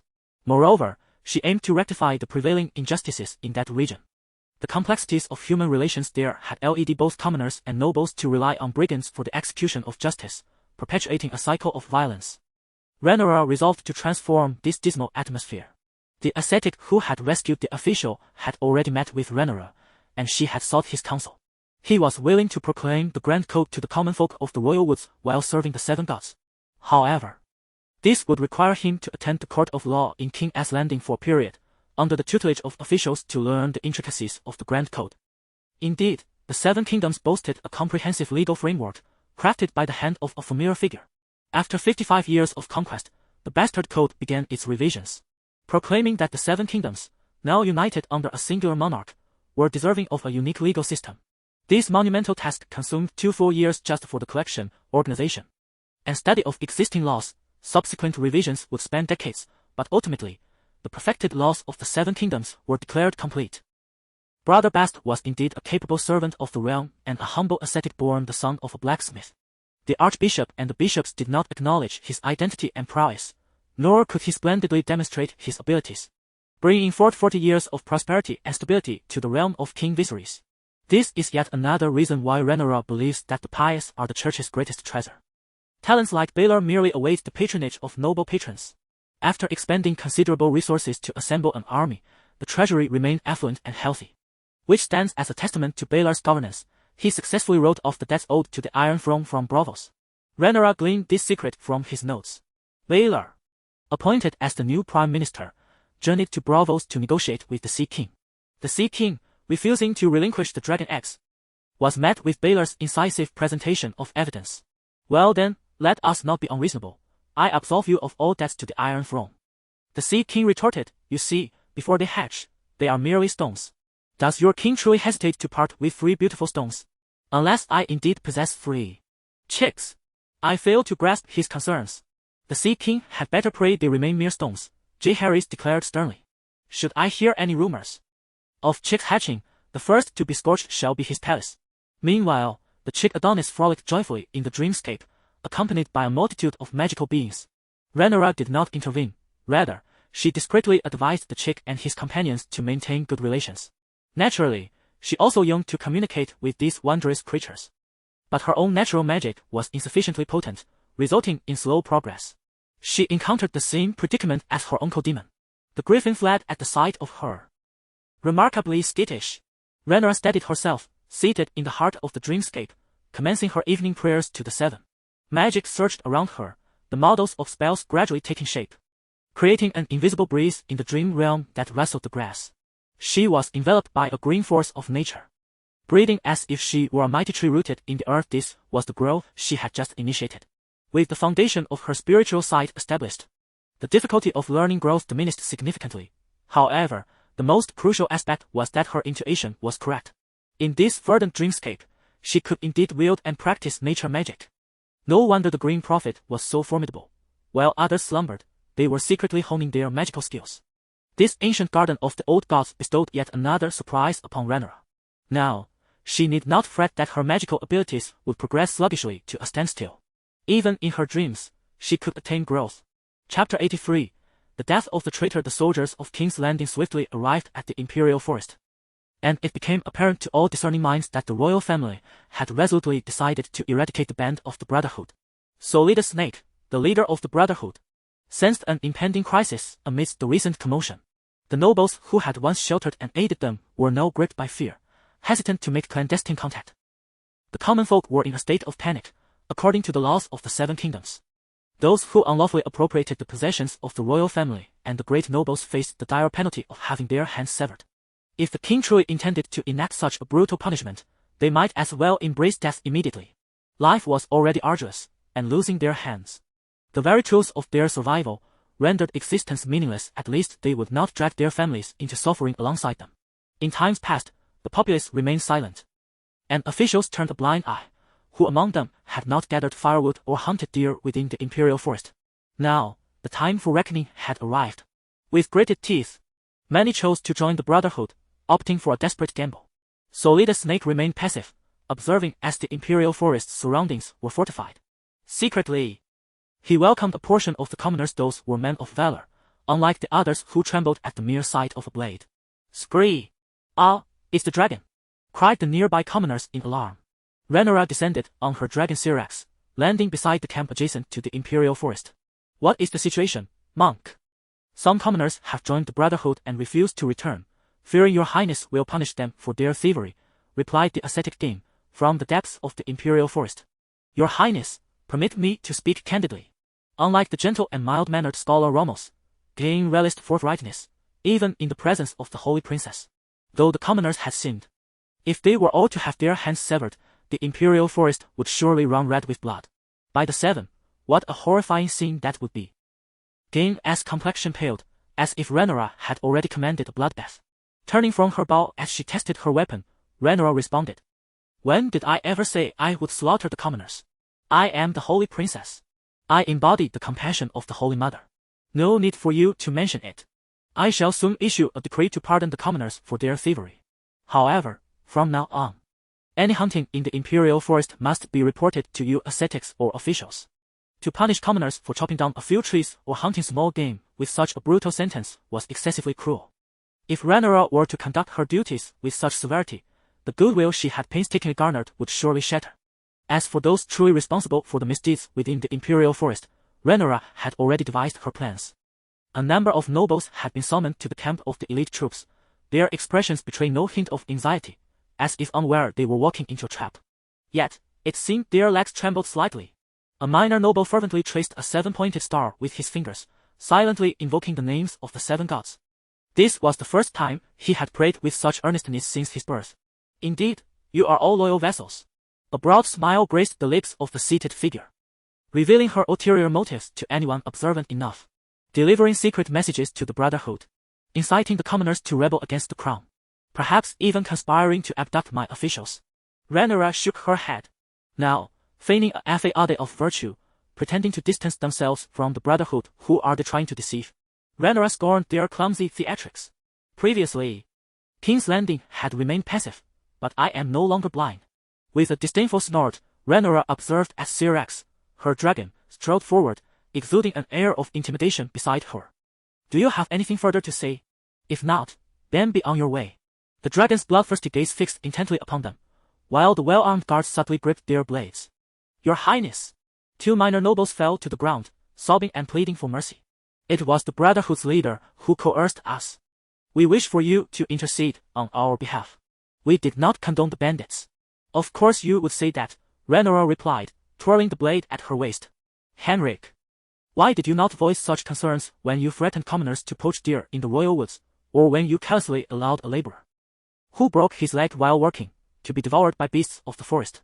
Noble Matthew, you have profited handsomely from escorting goods for the Brotherhood and harboring criminals. Yet here you are, daring to plead for clemency. It is said that you have spoken ill of me before the Archbishop, declaring me detestable and exceedingly cruel. Matthew's heart sank, and he cursed the rotund man of King's Landing in his mind. Who knew that Rhaenyra would rise to become the church's saintly princess, and that the Archbishop would betray him in secret? None among you is innocent. Do you truly believe I am unaware of the happenings within the royal woods? Rhaenyra pronounced with an impassive expression. I hereby declare, in representation of the 7 gods and the Iron Throne, the annulment of your noble status. Furthermore, for those with lands, I revoke your titles. With a Valyrian steel sword in hand, Rhaenyra solemnly decreed before the assembly. The Iron Throne declares, those who betray the crown shall face execution. No, princess! The crowd erupted in desperate wails, pleading for mercy from the one before them. I have already granted you an opportunity. Rhaenyra gestured for the guards to seize them. At that moment, a disheartened young noble of knightly descent collapsed onto the ground, overwhelmed by despair upon hearing Rhaenyra's decree. I do not wish to die. With bloodshot eyes, he drew a concealed weapon from his boot. Then join me in death, the assailant cried, plunging the dagger towards Rhaenyra. The guards gasped in horror, rushing to protect the princess. Chapter 84.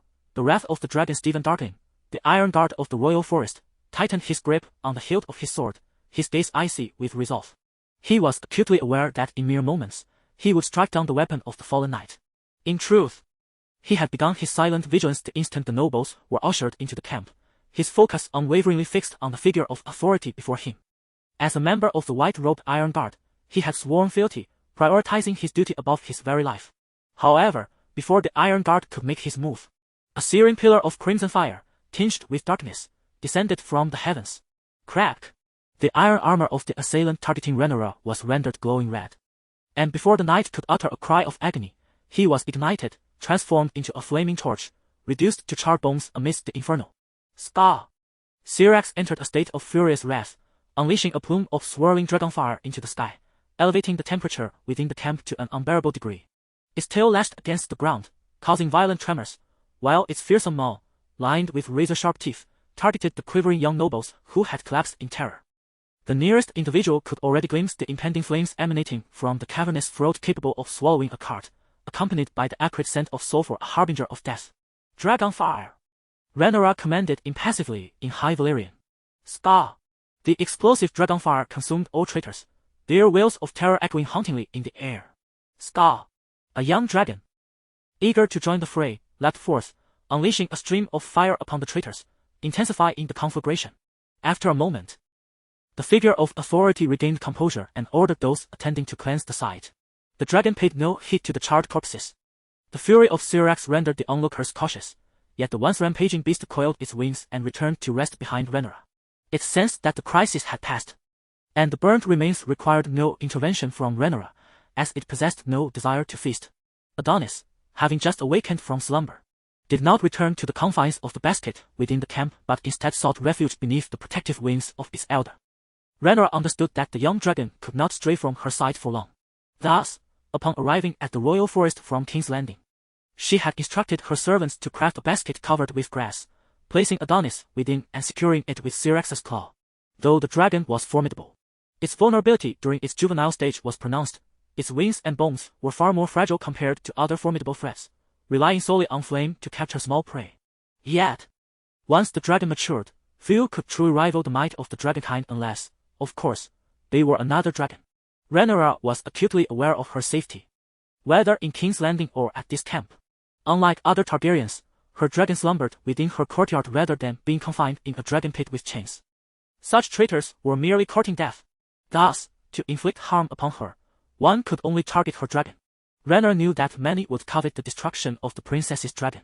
In the annals of history, Syrax met an ambiguous demise, entwined with the schemes of various factions. The Green Party, led by Hightower, the Learned Citadel, the Church, and the rebellious family of House Velaryon, who regarded treason as a family tradition, all held ambitions regarding the dragon. The Lannisters, who once sought to acquire the dragon eggs and offspring, and Braavos, along with the trading cities, harbored their own designs on the dragons. Each power sought to orchestrate the demise of the great beast. Once, Rhaenyra beheld the death of Syrax in a prophetic dream, where the dragon-ass blood stained the heavens crimson, heralding the fall of her dynasty. Reflecting on this, Rhaenyra let out a cold snort, vowing that she would never allow such a fate to befall. Syrax's tail and wings had grown increasingly formidable through combat with its peers. A deliberate training regimen orchestrated by Rhaenyra. It was widely acknowledged that Syrax was a fierce dragon, yet the true extent of its strength remained largely unknown. However, the Seven Kingdoms recognized that Vhagar was the largest among dragons, while Melisandre's swiftness was unparalleled across Westeros, effortlessly surpassing both Caraxes and Vhagar. Such prowess was not merely a gift of nature, it was the result of years of accumulation and battle, granting these dragons their formidable advantages. Rhaenyra aspired to emulate Melisandre's training in speed, focusing on Syrax's capabilities in ambush, intentional aggression, and defensive maneuvers in combat against its kin. Thus, the training regimen would emphasize the dragon's tail, wings, and reflex speed as pivotal areas of development. Chapter 85: How to Confront the Dragon War. The dragon is not invincible, a realization that Rhaenyra grasped early on. Aside from hunting in the sea, Syrax also underwent rigorous training to enhance its flying capabilities, encompassing various scenarios such as takeoff and landing. This preparation was essential to avert sudden ambushes and disturbances that could lead to the dragon losing control of its emotions, thus falling into the enemy's trap. Furthermore, Rhaenyra instilled in Syrax an awareness of evading attacks targeting its vulnerabilities. Though the dragon's physique is formidable, it cannot afford to sustain damage recklessly. A well-aimed bolt to its eyes or throat could spell disaster, and if struck while airborne, it could meet a fate as grim as that of the sky goddess Myrdis, falling lifelessly from the heavens. Additionally, its wings and tail are also areas of weakness. The loss of wings would eliminate its aerial advantage, while a severed tail would compromise its balance and ability to ascend. One must not dismiss the improbable. The dragon, though beautiful and powerful, harbors frailties. Moreover, beyond these vulnerabilities, dragons are susceptible to poisoning. Following the blood dragon's rampage, the brood in the dragon's lair could no longer thrive, leaving only a single, diminutive dragon pup. It was rumored that the Stallers had poisoned the dragon's drinking water, stunting its growth. Consequently, Rhaenyra seized control of the dragon's lair, assigning trusted confidants to monitor it closely, which provided her with a sense of security. However, the Stallers, barred from entry, were seething with discontent over Rhaenyra's obstruction. The ravens of the citadel soared towards the Iron Throne for an audience. This was Targaryen's dragon lair. Were the Stallers being excessive? Your Grace. The Stallers' grievances were not without merit. Ramos, who had once resided in the citadel, alleviated her confusion. In truth, the Targaryens not only cherished dragons but also encouraged scholarly inquiry into them, allowing many academics to visit the lair for research and to author numerous works detailing the dragons, including their weaknesses. The library of the citadel housed many such tomes, including the notable one by scholar B.S. on the origins of dragons. The scholars were on the cusp of dissecting and thoroughly studying the dragons. B.S. had previously posited theories and hypotheses regarding the dragon's fire-breathing organs and other features. However, knowledge lacks a bias, whereas human sentiments do not. Rhaenyra fell silent for a prolonged moment upon discovering how the Targaryens facilitated the study of dragons in the citadel. Lyanna Velaryon found her within the lair, where she muttered incoherently, lamenting the madness of the Targaryens and the treacherous pitfalls everywhere. Thus, aside from her relentless martial training, Rhaenyra mandated that Syrax engage in combat with the dragon guards, ensuring that no foreign blood offerings were accepted. When faced with armored, trained knights, the first course of action was to ascend and survey the situation before deciding on a counterattack. At the sight of large crossbow bolts, retreat was imperative. When the fence and Dragonfire of King approached, one must not trade wounds. Fortunately, Syrax was astute and comprehended her intentions, executing the training commendably. As for the reason behind the confrontation with Sunfire, indeed, she has diligently strived to be a competent politician, working to avert the impending chaos of the Blood Dragon's fury. Yet she remains uncertain whether a dragon may emerge as her foe in the future. Unlike the apocalyptic era to come, Daenerys' 3 dragons stand unparalleled. A singular force unto themselves. While places like Si still harbor some primordial dragons, they pose no threat to her. Nevertheless, the tides of magic continue to surge with unabated vigor, showing no signs of exhaustion. It is paramount to prepare thoroughly. Forethought begets success, while neglect leads to ruin. Understanding how to confront dragon warfare is of utmost importance. In the realm of dragon combat, there exist 2 relatively straightforward strategies for victory: targeting the dragon riders or striking at the vulnerable points of enemy dragons. Apart from battles where size and strength disparities are vast, dragons generally hold an advantage, enhanced by the application of sound tactics. Take Melius, the swiftest of dragons, for example. It exhibited seamless coordination with its rider, the uncrowned queen, yet found itself hastily engaged in combat, compounded by the Green Party's dragon openly revealing itself. While another executed an ambush, Melius suffered significant damage. The original owner made a remarkably foolish choice by refraining from participating in battle and forbidding her own dragon riders from engaging, leaving the Valyrians to independently confront the assault of 2 colossal dragons. When Melius fell in battle, onlookers discovered a charred corpse beside her, reminiscent of Rhaenys, yet utterly unrecognizable. Her husband, Corlys Velaryon, attributed her demise to Rhaenyra, asserting that it should have been Rhaenyra who perished instead of Rhaenys, reproaching her for preventing their son, Joffrey, from accompanying Jaehaerys. In truth, had the original owner possessed even a modicum of bravery and allowed Syrax, Vhagar, and Melius to unite in battle, she would have triumphed. For Dragonfire could not partake in the fray. This event serves as a poignant reminder to Rhaenyra: while it is commendable to cherish dragons, one must not treat them as delicate flowers sheltered in a greenhouse. In the past, Syrax was regarded merely as a pet dragon. Thus, to withhold her mounts from combat against the enemy may seem prudent but is, in reality, a folly.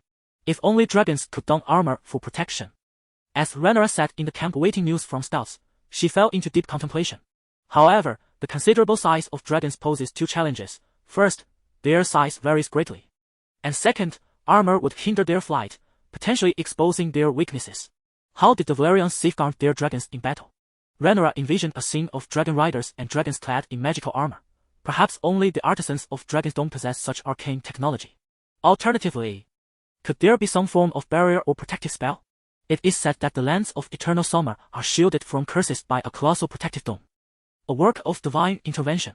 At times, the Valyrians forewent armor, deploying over 300 dragons in a single charge, relying on sheer force. Ultimately, it is the Dragon Legion that must prevail. Rhaenyra steadied her resolve, deciding to attempt to awaken Syrax and communicate with the flawed hatchling in the verdant fields that night. Awakening Syrax would facilitate its rapid growth, while establishing a connection with the hatchling would serve as a shortcut to taming this unclaimed wild dragon.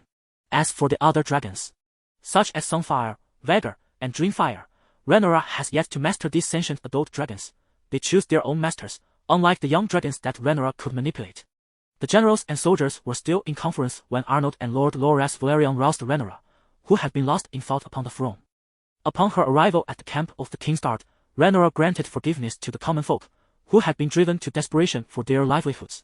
They were allowed to fell trees and hunt a few deer within the Kingswood, provided they were not the affluent who resorted to thievery. Such individuals had been swiftly imprisoned for their transgressions. Furthermore, Rhaenyra assured that any items taken from the commoners by the forces dispatched to eradicate the Brotherhood would be compensated. And she informed all officials and the ascetic monks within the Kingswood that while she could not oversee the past abuses of soldiers against the peasantry, from that moment onward, no soldier or official was permitted to unlawfully acquire wealth through any means. Rhaenyra's remuneration for soldiers and officials was commendably generous, sufficient to meet their needs. With the monks' assurances and advocacy, Rhaenyra's forces gained the trust of the common folk in the Kingswood. The peasants, who fervently chanted Holy Princess, Merciful Princess, around the camp, exemplified this newfound allegiance. They rallied to Rhaenyra and the forces sent to cleanse the area, rendering the Brotherhood incapable of using the Kingswood as a shield any longer. The princess's wisdom had dismantled all the Brotherhood's support. Now, we must fortify the Kingswood and purge it of all traitors and wild boars. Several scouts, concealed within the woods, had not been harmed by the Brotherhood's men, but rather had been scattered by the wild boars. Witnessing his soldiers injured, Loras Velaryon was furious, wishing to slay every last wild boar. Rhaenyra too was intrigued. Could the wild boars of the Kingswood possess such formidable strength? Indeed, they could rival the magical creatures. Let us not forget that the king on the Iron Throne met his demise at the tusks of a wild boar. Yes, I speak of you, Robert Baratheon. Chapter 86. The secret weapon of the Serpent King. The officers unanimously determined that now was the most opportune moment to strike. Thus, the troops, accompanied by the civilian laborers tasked with transporting food and supplies, advanced forward. Solid Snake, the leader of the Brotherhood, ascended a towering tree.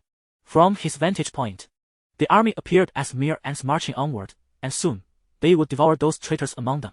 What are you two doing, Black Wolf Olari and Boar Sandy?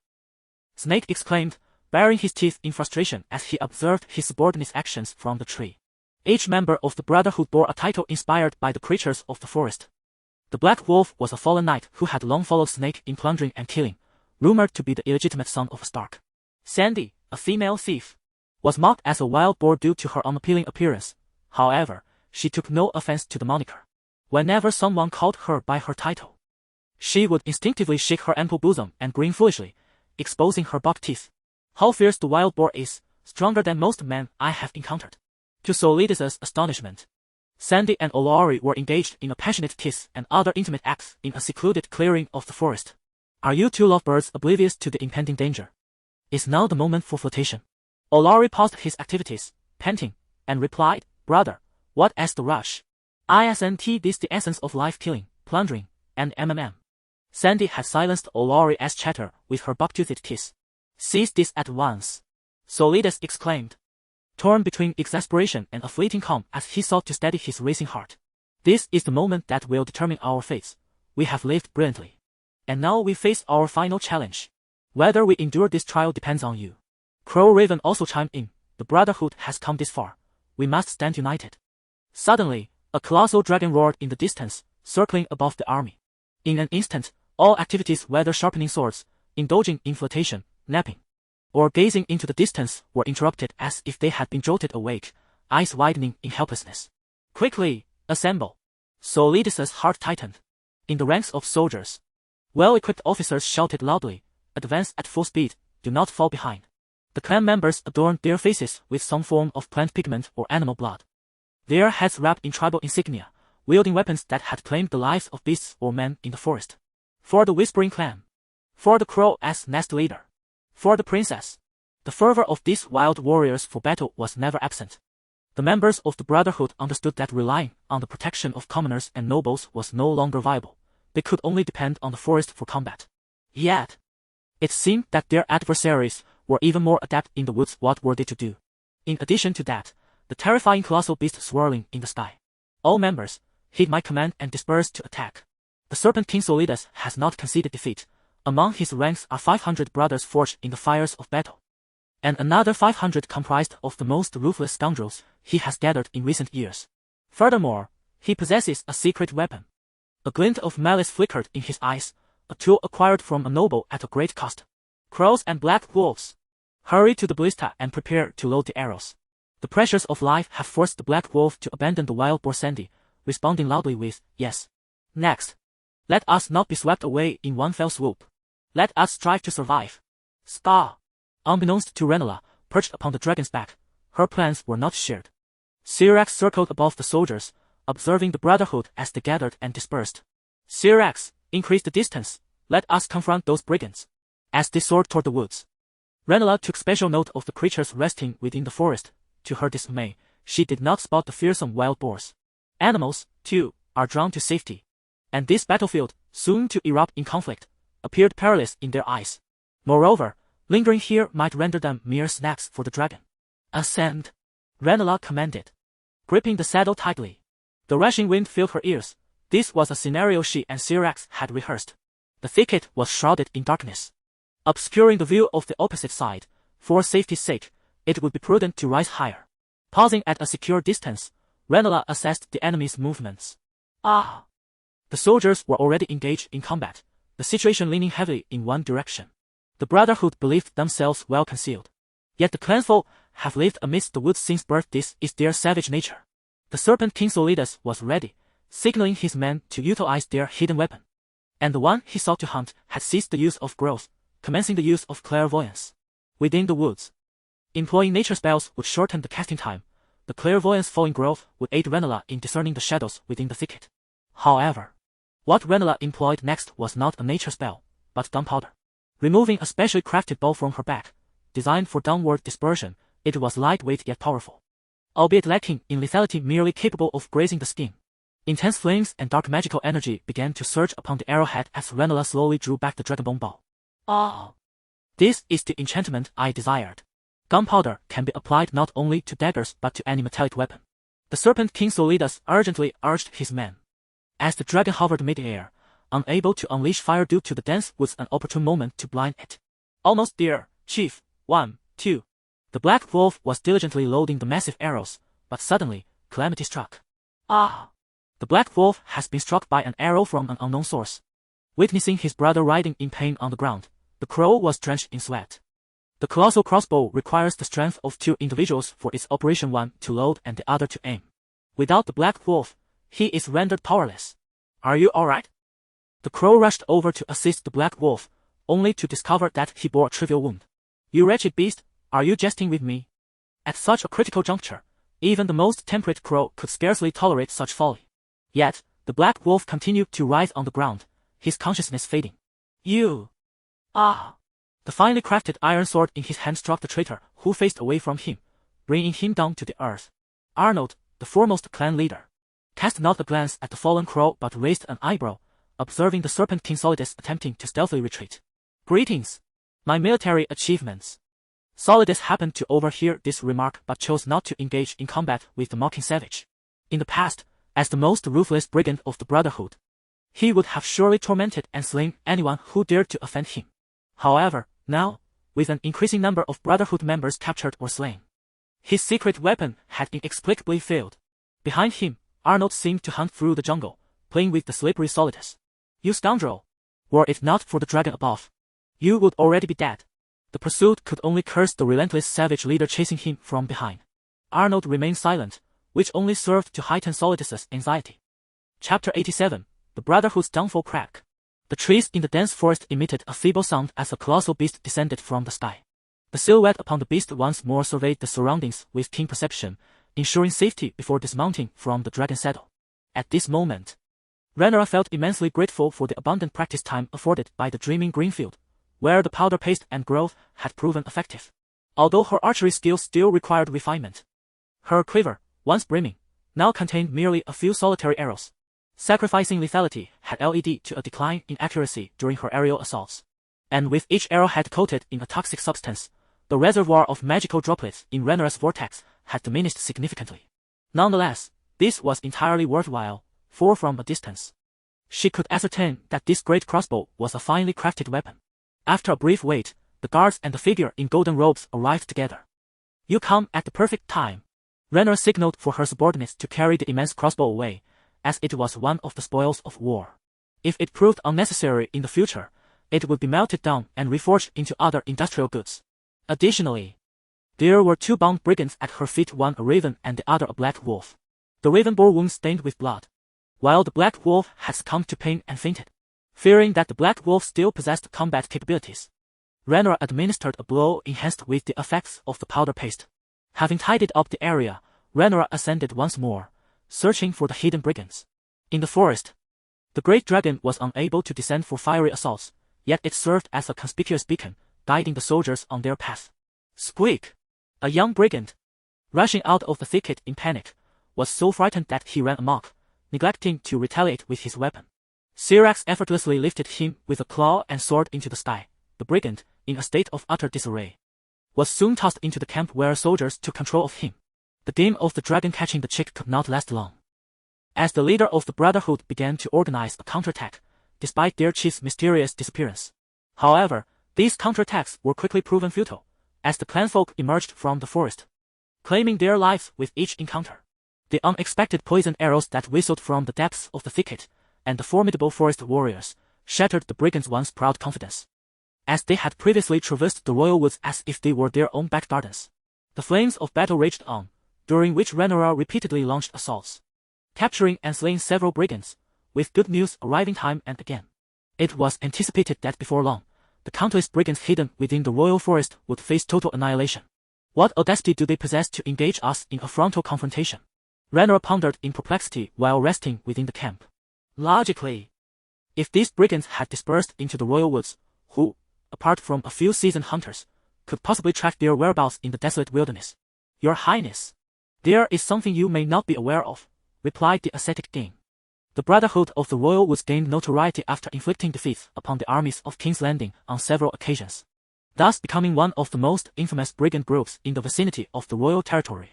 Perhaps the Serpent King Solidas had grown weary of a life spent in hiding.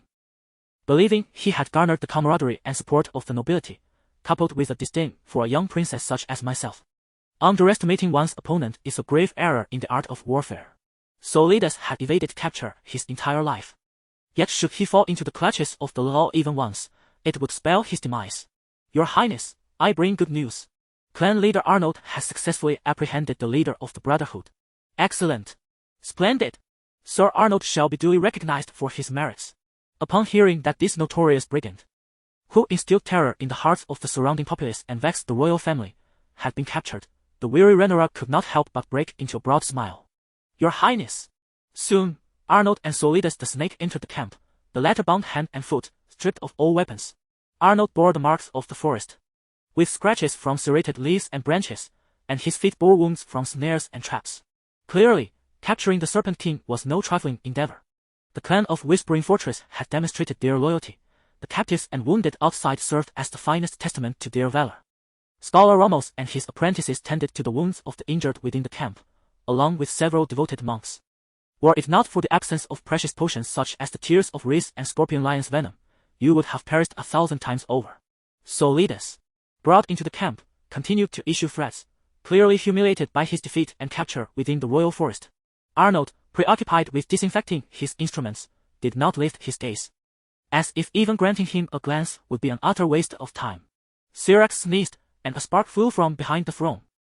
Solidas felt a searing pain as his leg was singed, grimacing in agony.